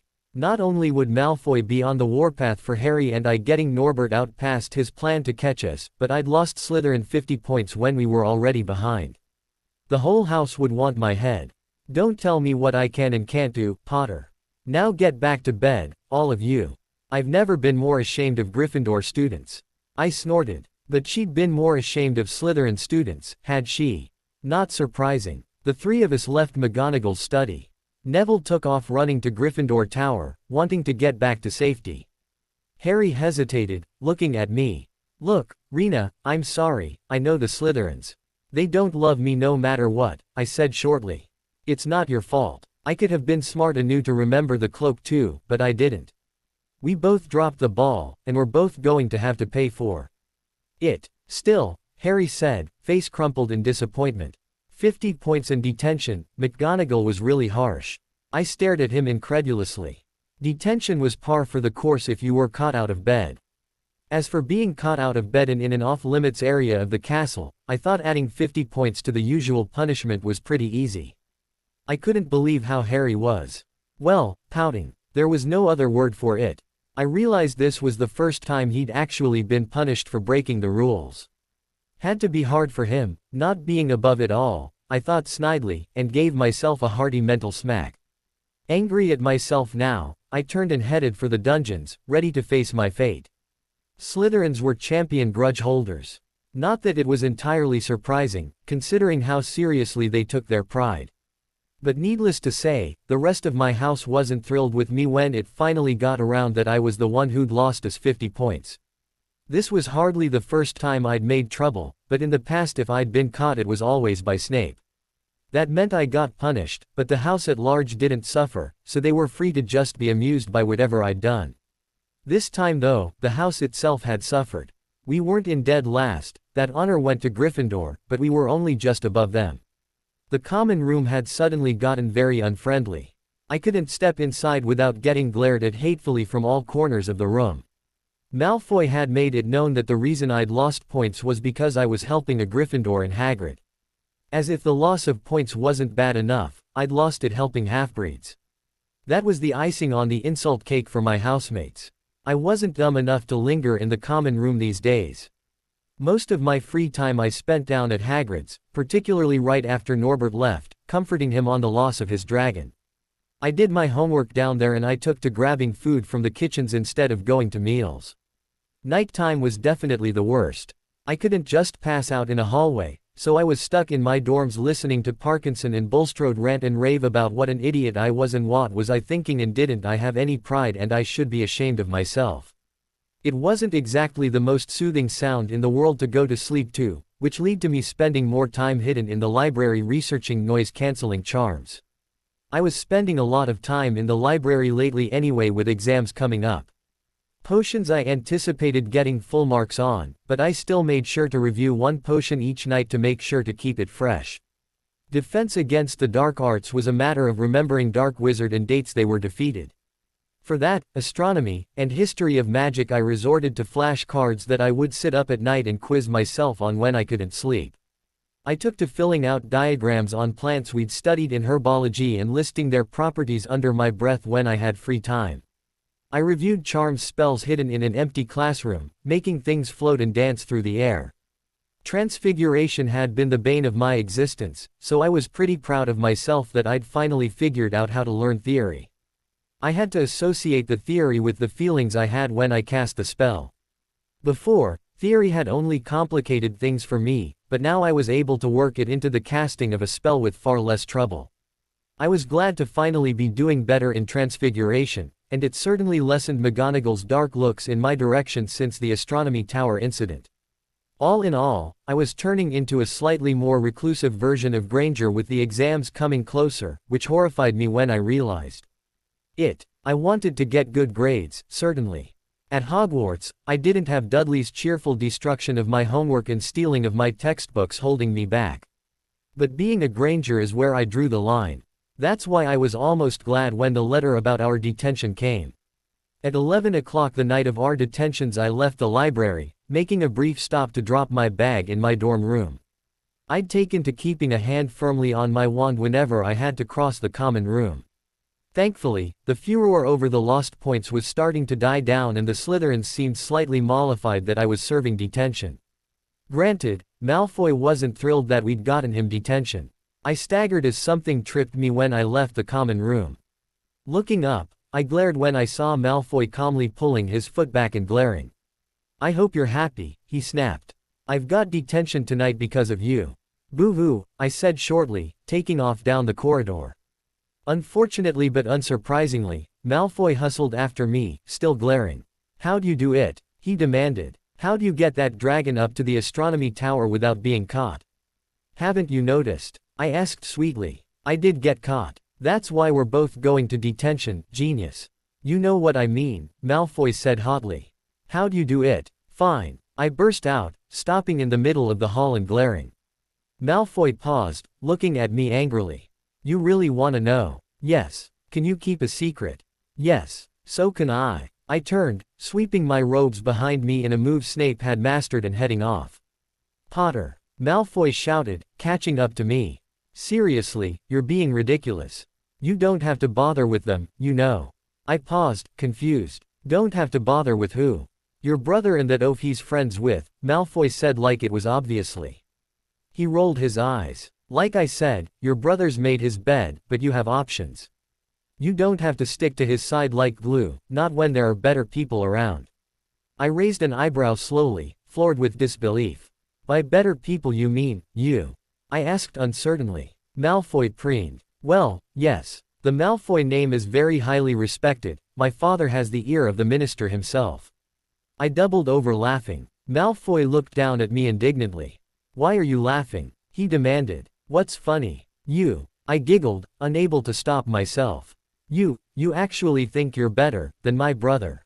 Struggling to breathe through my laughter, I sagged against the wall, clutching a sconce for support. Malfoy, I giggled. You are not good enough to do my brother's laundry. Harry's an idiot, but he's practically a saint. He's nice to almost everyone, he puts himself in harm's way to help people, and he sticks up for those who need it. You're a cowardly, spoiled little brat who thinks that because he can trace his name back a few centuries farther than everyone else the world should bow at his feet. You think that anyone who's not like you is somehow lesser when really, most people are better than you. You think you're better than Harry. I shook my head, slowly getting myself together and shaking my head. I stood up, staring the gaping bee, dead in the eye. I'm not even good enough to be his sister, what hope do you have? With that parting comment burning the truth into my brain, I turned and stalked off, fingers flexing and uncurling at my sides like they did when I was really angry. Memories of the night with the mirror washed over me, the realization that Harry was the good twin and I was not. Fine, sure, I wasn't the best person. But Malfoy thinking that he was better than Harry. Not a chance. Harry and Neville were already waiting by Filch in the entrance hall when I arrived, Malfoy appearing right behind me. I immediately stood by Harry, glaring at Malfoy and making it very clear exactly who I wanted to be around. Follow me, ordered Filch, lighting a lamp and leading us outside. I bet you'll think twice about breaking a school rule again, won't you, E.H.? He said, leering at us. Oh yes, hard work and pain are the best teachers if you ask me. It's just a pity they let the old punishments die out, hang you by your wrists from the ceiling for a few days. I've got the chains still in my office, keep 'em well oiled in case they're ever needed. Right, off we go, and don't think of running off, now, it'll be worse for you if you do. We marched off across the dark grounds. Neville kept sniffing in the dark air. I pressed closer to Harry, who raised the hem of his cloak and wrapped it in his arm around my shoulder. I looked up and gave him a small smile. Filch looks thrilled, Harry observed. I snorted softly. Must be bad. The moon was bright, but clouds scudding across it kept throwing them into darkness. The lights from Hagrid's windows were the only thing illuminating the grounds, and we were heading right for it. Is that you, Filch? Hurry up, I want to get started. Hagrid called as we approached. I looked at Harry and grinned. Detention with Hagrid. In my mind, that was only a step below detention with Snape in terms of best punishment ever. Hagrid liked us and he wouldn't make us do anything too hard. Filch must have seen us looking hopeful, or he had some way of sensing when students were happy, because he said, I suppose you think you'll be enjoying yourself with that oaf. Well, think again, brats, it's into the forest you're going and I'm much mistaken if you'll all come out in one piece. At this, Neville let out a little moan, and Malfoy stopped dead in his tracks. The forest, he repeated, and he didn't sound quite as cool as usual. We can't go in there at night, there's all sorts of things in there, werewolves, I heard. Scared, Malfoy? I asked sweetly. He glared. You're stupid if you're not, Potter. Neville clutched the sleeve of Harry's robe and made a choking noise. That's your problem, isn't it? Said Filch, his voice cracking with glee.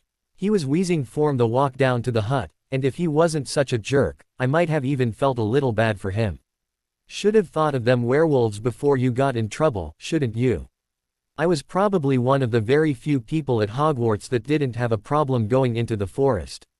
It was creepy looking, certainly, and I respected the fact that there were some dangerous things in there, but I knew what kind of beasts roamed the trees thanks to my talks with Hagrid, which took a lot of the mystery out of it. Hagrid came striding toward us out of the dark, Fang following obediently. Hagrid was carrying his large crossbow, and a quiver of arrows hung over his shoulder. "Abu, time," he said as I knelt down to ruffle Fang's ears fondly. "I've been waitin' fair half an hour already." "All right, Harry, Lorena. I shouldn't be too friendly to them, Hagrid," said Filch coldly, "they're here to be punished, after all." "That's why late, is it?" guessed Hagrid, frowning at Filch. "Been lecturin' them, Snot your place tear do that. Y'ave done bit, I'll take over from here. I'll be back at dawn," said Filch, looking highly annoyed, "for what's left of them," he added nastily, and he turned and started back toward the castle, his lamp bobbing away in the darkness. Malfoy turned to Hagrid immediately. "I'm not going in that forest," he said, and I looked up at Harry to see him smothering a grin at the note of panic in his voice. "Ye'er if ye want ter stay at Hogwarts," said Hagrid fiercely. "Y'ave done wrong and, now y'ave got ter pay fair it. But this is servant stuff, it's not for students to do. I thought we'd be copying lines or something, if my father knew I was doing this, he'd." Hagrid cut him off. "Tell her that's how it is at Hogwarts. Copyin' lines. What good's the ter anyone? Ye'll do summit useful or ye'll get out. If ye think father'd rather you were expelled, then get back off ter the castle and, pack. Go on." Malfoy didn't move. He looked at Hagrid furiously, but then dropped his gaze. "Don't worry Malfoy," I snickered, hugging Fang close so that our heads were right next to each other as I looked up at the git. "I promise you'll be okay even if you get dirt on your cloak." "Now Lorena," Hagrid rebuked, but he was smiling slightly under his bushy beard. Harry snorted. "Shove off, Potter," Malfoy muttered, hugging his cloak tighter around himself. Right then, Hagrid announced, "Now, listen carefully, 'cause it's dangerous what we're gonna do tonight, and, I don't want no one talkin' risks. Follow me over here a moment." He led us to the very edge of the forest. Holding his lamp up high, he pointed down a narrow, winding earth track that disappeared into the thick black trees. A light breeze lifted our hair as we looked into the forest. Angrily, I spit out strands and quickly yanked my hair back into a ponytail using an elastic I'd stolen off of Daphne a couple of weeks before. "Look there," instructed Hagrid, "see that stuff shinin' on the ground? Silvery stuff. That's unicorn blood. There's a unicorn in there been hurt badly by summit. This is the second time in a week. I found one dead last Wednesday. We're gonna try and find the poor thing. We might have ter put it out of its misery. And what if we'd ever hurt the unicorn finds us first?" said Malfoy, unable to keep the fear out of his voice. I rolled my eyes. We were with Hagrid. We were safe, I trusted in that. "There's nothin' that lives in the forest that'll hurt ye if with me or Fang," said Hagrid. "And, keep ter the path. Right, now, we're gonna split into two parties and follow the trail in different directions. There's blood all over the place, it must have been staggerin' around since last night at least." "I want Fang," said Malfoy quickly, looking at Fang's long teeth. I scoffed. "All right, but I warn ye, he's a coward," said Hagrid. Fang whined like he was agreeing. "So me, Harry, and Lorena'll go one way and Draco, Neville, and Fang'll go the other. Now, if any of us finds the unicorn, we'll send up green sparks, right? Get our wands out and practice now, that's it, and if anyone gets in trouble, send up red sparks, and we'll all come and find ye, so, be careful, let's go." The forest was black and silent. A little way into it they reached a fork in the earth path, and Harry, Hagrid and I took the left path while Malfoy, Neville, and Fang took the right. We walked in silence, our eyes on the ground. Every now and then a ray of moonlight through the branches above lit a spot of silver-blue blood on the fallen leaves. I observed it sadly. Hagrid had told me about the unicorns not long after I arrived at Hogwarts and I'd been awed to discover that they were real. One day I really wanted to meet one in person. It absolutely broke my heart to think that something was killing them. Even potion masters and mistresses who used ingredients like unicorn tail or horn waited until the ingredients were shed or given freely. Could a werewolf be killing the unicorns? Harry asked after a while of walking. "Not fast enough," said Hagrid, shaking his head. "It's not easy to catch a unicorn, they're powerful magic creatures." I never knew one tear be hurt before. Are they really that strong? I asked, curiously. Like, you said there were centaurs here too. If there was ever a conflict over land. Hagrid explained, the centaurs are highly respectful o' the unicorns. They'd never even think o' crossin' one. We walked past a mossy tree stump. I could hear running water and guessed there was a stream somewhere close by.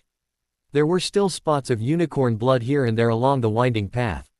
You all right, Lorena?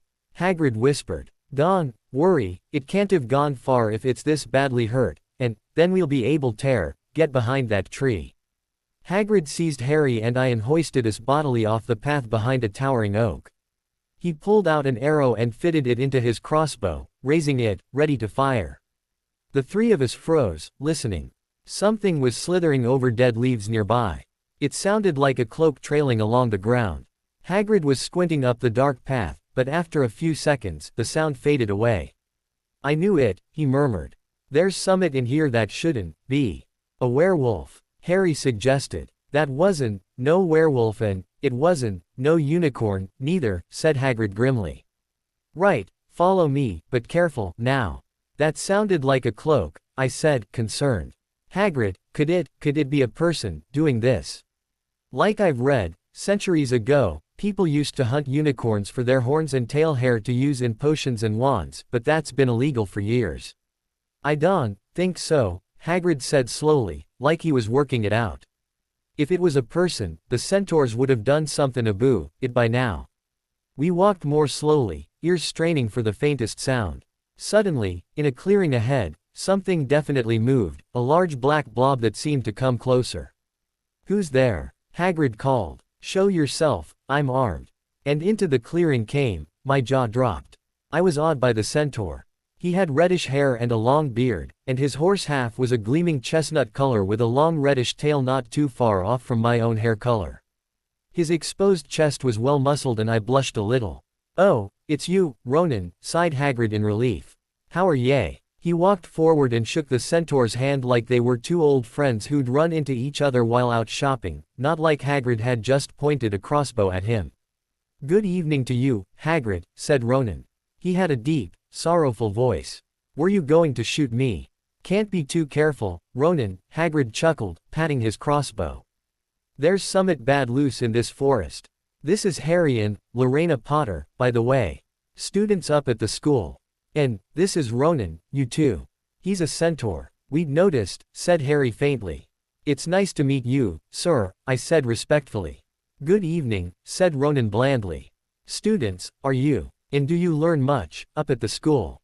Harry said uncertainly. Some things, I contributed. I remembered Hagrid's talks about how centaurs disdained humans. They'd denied being status when offered because they found it offensive to be put in a category with us. Some things. Well, that's something. Ronan sighed. He flung back his head and stared at the sky. Mars is bright tonight, he observed. Yeah, said Hagrid, glancing up, too. Listen, I'm glad we've run into ye, Ronan, 'cause there's a unicorn been hurt, you seen anything? Ronan didn't answer immediately. He stared unblinkingly upward, almost like he was waiting for his answer to appear there, then sighed again. Always the innocent are the first victims, he said. So it has been for ages past, so it is now.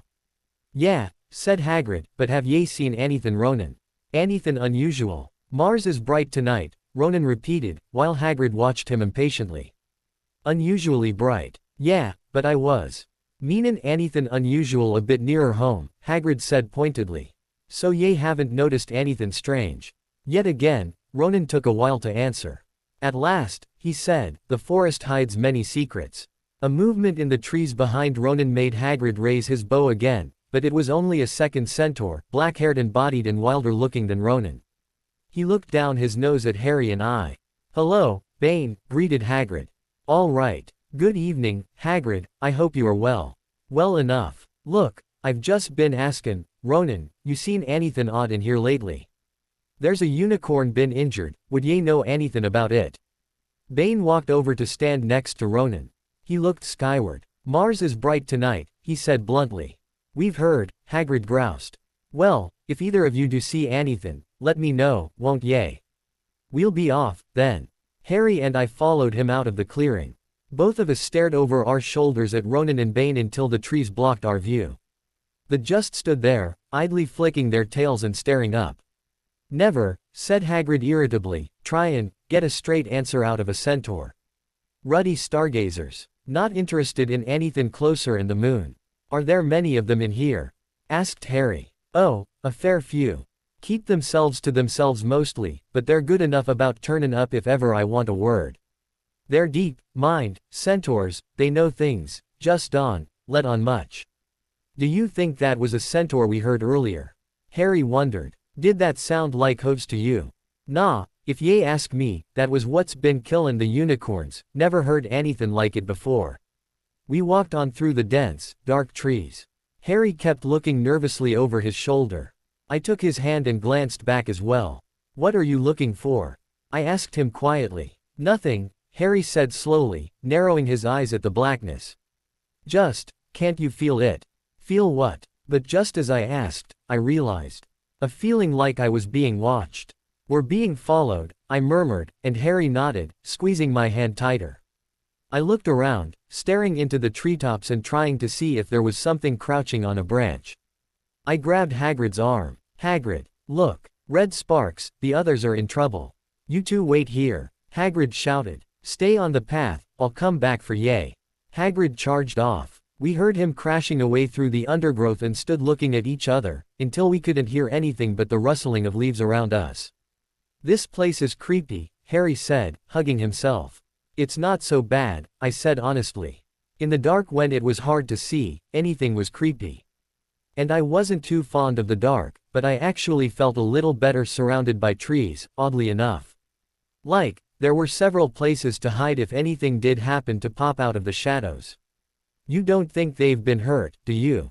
I muttered. I don't care if Malfoy has, but if something's got Neville, it's my fault he's here in the first place.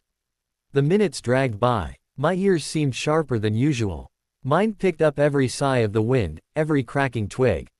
I began to fret about what those red sparks had meant. What was going on? Where were the others? At last, a great crunching noise announced Hagrid's return. Malfoy, Neville, and Fang were with him. Hagrid was fuming. Malfoy, it seemed, had sneaked up behind Neville and grabbed him as a joke. Neville had panicked and sent up the sparks. I glared at Malfoy as Hagrid explained what had happened. We'll be lucky to catch anything now, with the racket you two were making. Right, we're chong in groups, Neville, you stay with me and, Fang, Harry, you go with Lorena and, this idiot. I'm sorry, he added in a whisper to us, but he'll have a harder time frightening you, and, we've gotta get this done. It's fine, I assured Hagrid.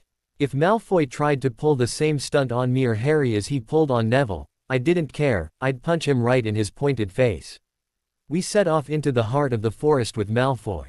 We walked for nearly half an hour, deeper and deeper into the forest, until the path became almost impossible to follow because the trees were so thick. I thought the blood seemed to be getting thicker. There were splashes on the roots of a tree, as though the poor creature had been thrashing around in pain close by. I paused, squatting down by the gnarled roots. Reaching out, I touched the blood curiously. I whipped my hand back in surprise. What? Harry asked nervously. It's still warm, I explained. It has to be close. Over there, Harry suggested, pointing to a clearing ahead, through the tangled branches of an ancient oak. Look, he murmured, holding out his arm to stop Malfoy. Something bright white was gleaming on the ground. We inched closer. It was the unicorn all right, and it was dead. I had never seen anything so beautiful and sad. Its long, slender legs were stuck out at odd angles where it had fallen and its mane was spread pearly white on the dark leaves. Its horn should have gleamed, but instead it just glinted dully against the dirt. Harry had taken one step toward it when a slithering sound made him freeze where he stood. I grabbed him and dragged him back. Just in time, too. A bush on the edge of the clearing quivered. Then, out of the shadows, a hooded figure came crawling across the ground like some stalking beast. Harry, Malfoy, and I stood transfixed. The cloaked figure reached the unicorn, lowered its head over the wound in the animal's side, and began to drink its blood. Ah arg! Malfoy let out a terrible scream and bolted. The hooded figure jerked its head up sharply and looked right at Harry and I, unicorn blood dribbling down its front. It got to its feet and came swiftly toward us, seeming almost to float across the ground. I gasped, but not in fear, in lack of air. Something had risen up and blocked off my air. It was like a lump in my throat, preventing me from breathing. The taste of it filled my mouth, old and rotten. I gasped for air, grabbing Harry's sleeve and staggering slightly. "Lorena," he whispered, voice high-pitched with fear. I couldn't only get a few wisps of air into my lungs at once. "Can't breathe," I barely managed to gasp out. My voice sounded horrible, like a death wheeze. I dropped to the ground as my knees gave out. The darkness suddenly seemed thicker and I realized in horror that my vision was going. I could dimly see Harry drop to his knees, eyes screaming with pain as one hand clutched his forehead and the other reached for me. I heard hooves behind him, galloping, and something jumped clean over Harry, charging at the figure. My vision flickered and I think I passed out for a moment, because the next thing I knew my vision was back, the figure was gone, and, most importantly, I could breathe again. I gasped in lungfuls of air and flopped over onto my stomach, coughing and wheezing in panic. "Lorena." Harry's voice was thin and stressed as he crawled over to me and laid his hand on my shoulder. "You okay?" A centaur was standing over him, not Ronan or Bane. This one looked younger, and his coloring was different. He had white blonde hair and a palomino body. "Are you all right?" the centaur asked, pulling Harry to his feet. "Yes, thank you." "What was that?" The centaur didn't answer, just leaned down and offered me his hand. He had astonishingly blue eyes, like pale sapphires. I took it and he helped me to my feet, setting me upright. Next to Harry. He observed us, eyes flicking between us, or, more accurately, the scar on Harry's forehead and my cheek. "You are the Potter children," he said. "You had better get back to Hagrid. The forest is not safe at this time, especially for you. Can you ride? It will be quicker this way. My name is Firenze," he added, as he lowered himself onto his front legs so that Harry could clamber onto his back. I walked forwards on shaking legs, still breathing heavily. With a little effort, I swung a leg over Firenze's back and wrapped my arms around Harry's waist, leaning my head on his shoulder wearily. I snuggled closer. He was so warm. There was suddenly a sound of more galloping from the other side of the clearing. Ronan and Bane came bursting through the trees, their flanks heaving and sweaty. "Firenze," Bane thundered. "What are you doing? You have humans on your back. Have you no shame? Are you a common mule? Do you realize who they are?" countered Firenze. "These are the Potter children. The quicker they leave this forest, the better." "What have you been telling them?" growled Bane. "Remember, Firenze, we are sworn not to set ourselves against the heavens. Have we not read what is to come in the movements of the planets?" Ronan pawed the ground nervously. "I'm sure Firenze thought he was acting for the best," he said in his gloomy voice. Bane kicked his back legs in anger. "For the best," he repeated like it was some horrible sin. I guess for centaurs it was. They considered humans below them, so to cart one around, it would be like a human carrying a pig to safety. What is that to do with us? Centaurs are concerned with what has been foretold. It is not our business to run around like donkeys after stray humans in our forest. Firenze suddenly reared onto his hind legs in anger, so that Harry had to grab his shoulders to stay on. I grabbed Harry tighter, clinging to Firenze's sides with my thighs. "Do you not see that unicorn?" Firenze bellowed at Bane, swinging an arm around and pointing at the animal. "Do you not understand why it was killed? Or have the planets not let you in on that secret? I set myself against what is lurking in this forest, Bane, yes, with humans alongside me if I must." And Firenze whisked around. With Harry and I riding as best we could, we plunged off into the trees, leaving Ronan and Bane behind us. "Why's Bane so angry?" Harry asked, his voice jiggling with Firenze's trot. "What was that thing you saved me from, anyway?"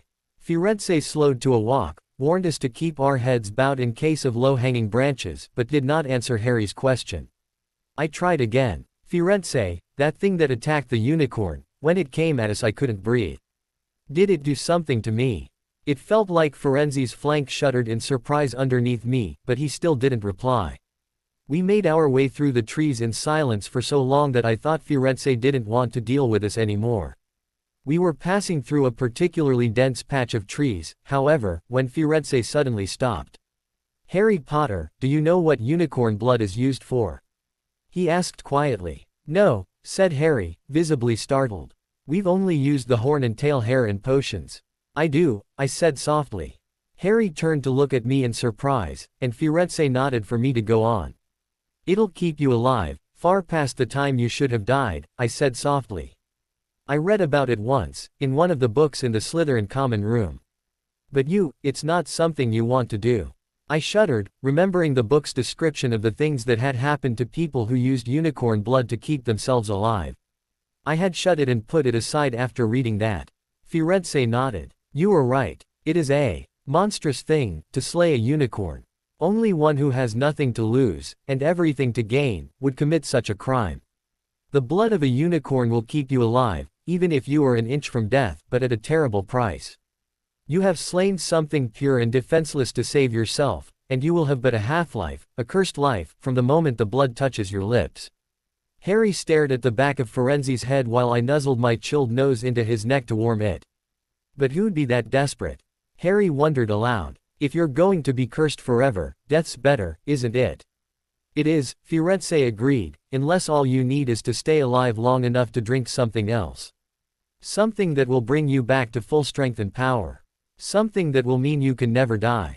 Mr. Potter, do you know what is hidden in the school at this very moment? Harry stiffened up as he understood. The Sorcerer's Stone. Of course, it makes the elixir of life. But I don't understand who. Can you think of nobody who has waited many years to return to power, who has clung to life, awaiting their chance? I froze, my arms locking around Harry. One name lingered in the back of my head. My wand in my pocket suddenly seemed to weigh a ton and I felt an icy hand wrap around my throat again. This time, though, it was abject fear. I remembered what Hagrid had told us on the night we met. Some say he died. Codswallop, in my opinion. Dunno if he had enough human left in him to die. Do you mean, Harry croaked, that was volume. Don't say it, I begged. If he said it, that made it real. If no one said it, we could ignore it for a little while longer and pretend that I hadn't just had my breath stopped by the very presence of the man who killed my parents. If he could do that, then why in Merlin's name was I still alive? Harry, are you all right? Neville was running toward them down the path, Hagrid puffing along behind him. I'm fine, said Harry, but I could hear the mechanical quality of his voice. He barely knew what he was saying. His mind was reeling as much as mine was. The unicorn's dead, Hagrid, it's in that clearing back there. This is where I leave you, Firenze murmured as Hagrid hurried off to examine the unicorn. You are safe now. Harry slid off his back. I followed him down, staggering slightly when I landed. I pressed close to Harry. Looking down, I realized that my hands were shaking. To hide them, I shoved them in my pocket. My right hand brushed the handle of my wand and I yanked it out like it was burned. I may have accepted that my wand did only what I wanted it to, that its connection to Voldemort's meant nothing, but still. Good luck, Harry and Lorena Potter, bid Firenze. The planets have been read wrongly before now, even by centaurs. I hope this is one of those times. He turned and cantered back into the depths of the forest, leaving Harry shivering behind him. I pressed closer to Harry. Hagrid took one look at us when he returned from dealing with the unicorn and sent us straight up to bed. Neville, Harry and I walked through the doors. I made to turn towards the dungeon. Harry caught my arm and pulled me to his side, shaking his head. I don't want, he struggled with his words. I just want. I get it, I said, nodding gently. To be honest, I'd been hoping secretly that he would want me to stay with him a little longer. I had no desire to go down to the common room and face Malfoy, to curl up in my bed alone. I needed the safety I always felt next to Harry to get through tonight, but I knew better than to invite him down to the Slytherin common room. That'd get me hexed to within an inch of my life. The fat lady almost protested when Harry walked me towards her. But we must all have looked like hell, because she closed her mouth and swung open without a word when Harry gave the password. When we stepped inside, Neville immediately hurried up to the boys' dorm. Harry paused. Hermione and Ron were asleep beside the fire, Ron snoring with his head thrown back on the couch and Hermione slumped over with a textbook in her lap. Hermione, Harry called loudly. Ron. Ron came awake with a shout, saying something about Quidditch fouls. Hermione was a little more graceful, jerking and blinking her eyes open, instinctively moving to catch the textbook when it started to slide off her lap. Harry. She greeted in concern, which shifted to confusion when she saw me. Lorena. Hey, I greeted, shifting awkwardly. I looked around, struggling for something to say. Nice common room. Thanks, Ron said uncertainly as he looked us over. He gave us sideways looks. Mate, no offense, but you look terrible. I feel terrible, Harry admitted, dropping onto the couch and stretching out wearily with his head on Arlette throw pillow. He opened his arms and I moved immediately, settling next to him and pressing close. Hermione and Ron looked at us in surprise and I realized this was the first time Harry and I had ever been as tactile as we were at home in front of them. Normally I would have been a little embarrassed, acting like this in front of them, but now I just wanted to be by my brother. Harry took over explaining what had happened as we lay there. I just wrapped one arm around his waist and laid my head on his chest, listening to his voice vibrate when he spoke and trying to forget the horrible feeling of being unable to breathe. Snape wants the stone for Voldemort, and Voldemort's waiting in the forest, and all this time we thought Snape just wanted to get rich. I didn't even have the energy to tell them to lay off Snape, which was a testament to how terribly I felt. Stop saying the name, said Ron in a terrified whisper, as if he thought Voldemort could hear them. Harry just kept talking. Firenze saved me, but he shouldn't have done so. Bane was furious, he was talking about interfering with what the planets say is going to happen. They must show that Voldemort's coming back. Bane thinks Firenze should have let Voldemort kill me. I suppose that's written in the stars as well. Will you stop saying the name? Ron hissed. We've got more right to say it than anyone, I said, speaking for the first time since I'd come in and laid down. It's as he keeps coming after. So all I've got to wait for now is Snape to steal the stone, Harry went on feverishly, then Voldemort will be able to come and finish me off. Well, I suppose Bane'll be happy. It's not Snape, I muttered without much energy. Hermione looked very frightened, but she had a word of comfort. Harry, everyone says Dumbledore's the only one you know who was ever afraid of with Dumbledore around, you know who won't touch you. Anyway, who says the centaurs are right? It sounds like fortune-telling to me, and Professor McGonagall says that's a very imprecise branch of magic. We kept talking until the sun came up, covering a variety of topics. Harry kept insisting Snape was after the stone. I'd disagree. Harry filled me in on some things he'd found out, conversations he'd witnessed between Quirrell and Snape that even I had to admit sounded suspicious. I refused to doubt my head of house, though. He'd helped me far too much for me to turn on him because of a few snippets of conversation taken out of context. It was sunrise by the time we were too exhausted to say anything more. Ron and Hermione tiredly trooped up to bed to snag an hour or two of sleep. Harry keyed my forehead and wished me a good night. I wished him the same and gave him a hug before I headed down to the dungeons, keeping to the lesser-used passages and secret corridors. While technically I wasn't up after hours, I still didn't want to explain myself if one of the teachers found me 5 floors away from my bed in dirty, day-old clothes. I gave the wall the password and stepped into the common room. Unsurprisingly, it was empty. I started towards the stairs, cursing slightly when I tripped over an abandoned pillow on the floor. Potter. I turned around and found Malfoy lying on a couch. I hadn't seen him when I first came in, but now he was blinking at me tiredly. His hair had come out of its normal gelled into submission style and he looked amusingly rumpled. Malfoy, I greeted wearily. I really wanted nothing to do with him right now. Where have you been all night? Gryffindor Tower, I said honestly. I didn't have it in me to lie right now. Why? What was that thing? He asked, sitting up and running his fingers through his hair.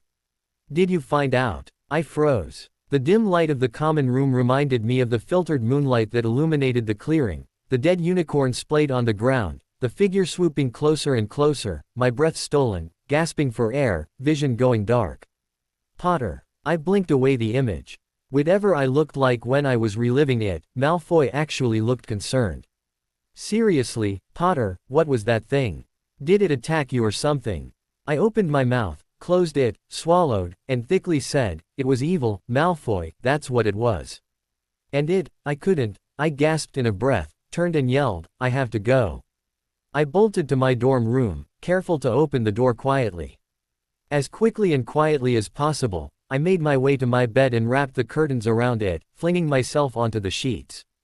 I kicked my shoes off, buried my face into my pillow, and sobbed. To be continue, I hope you enjoyed this story. Also remember to subscribe and like this video. See you in the next video.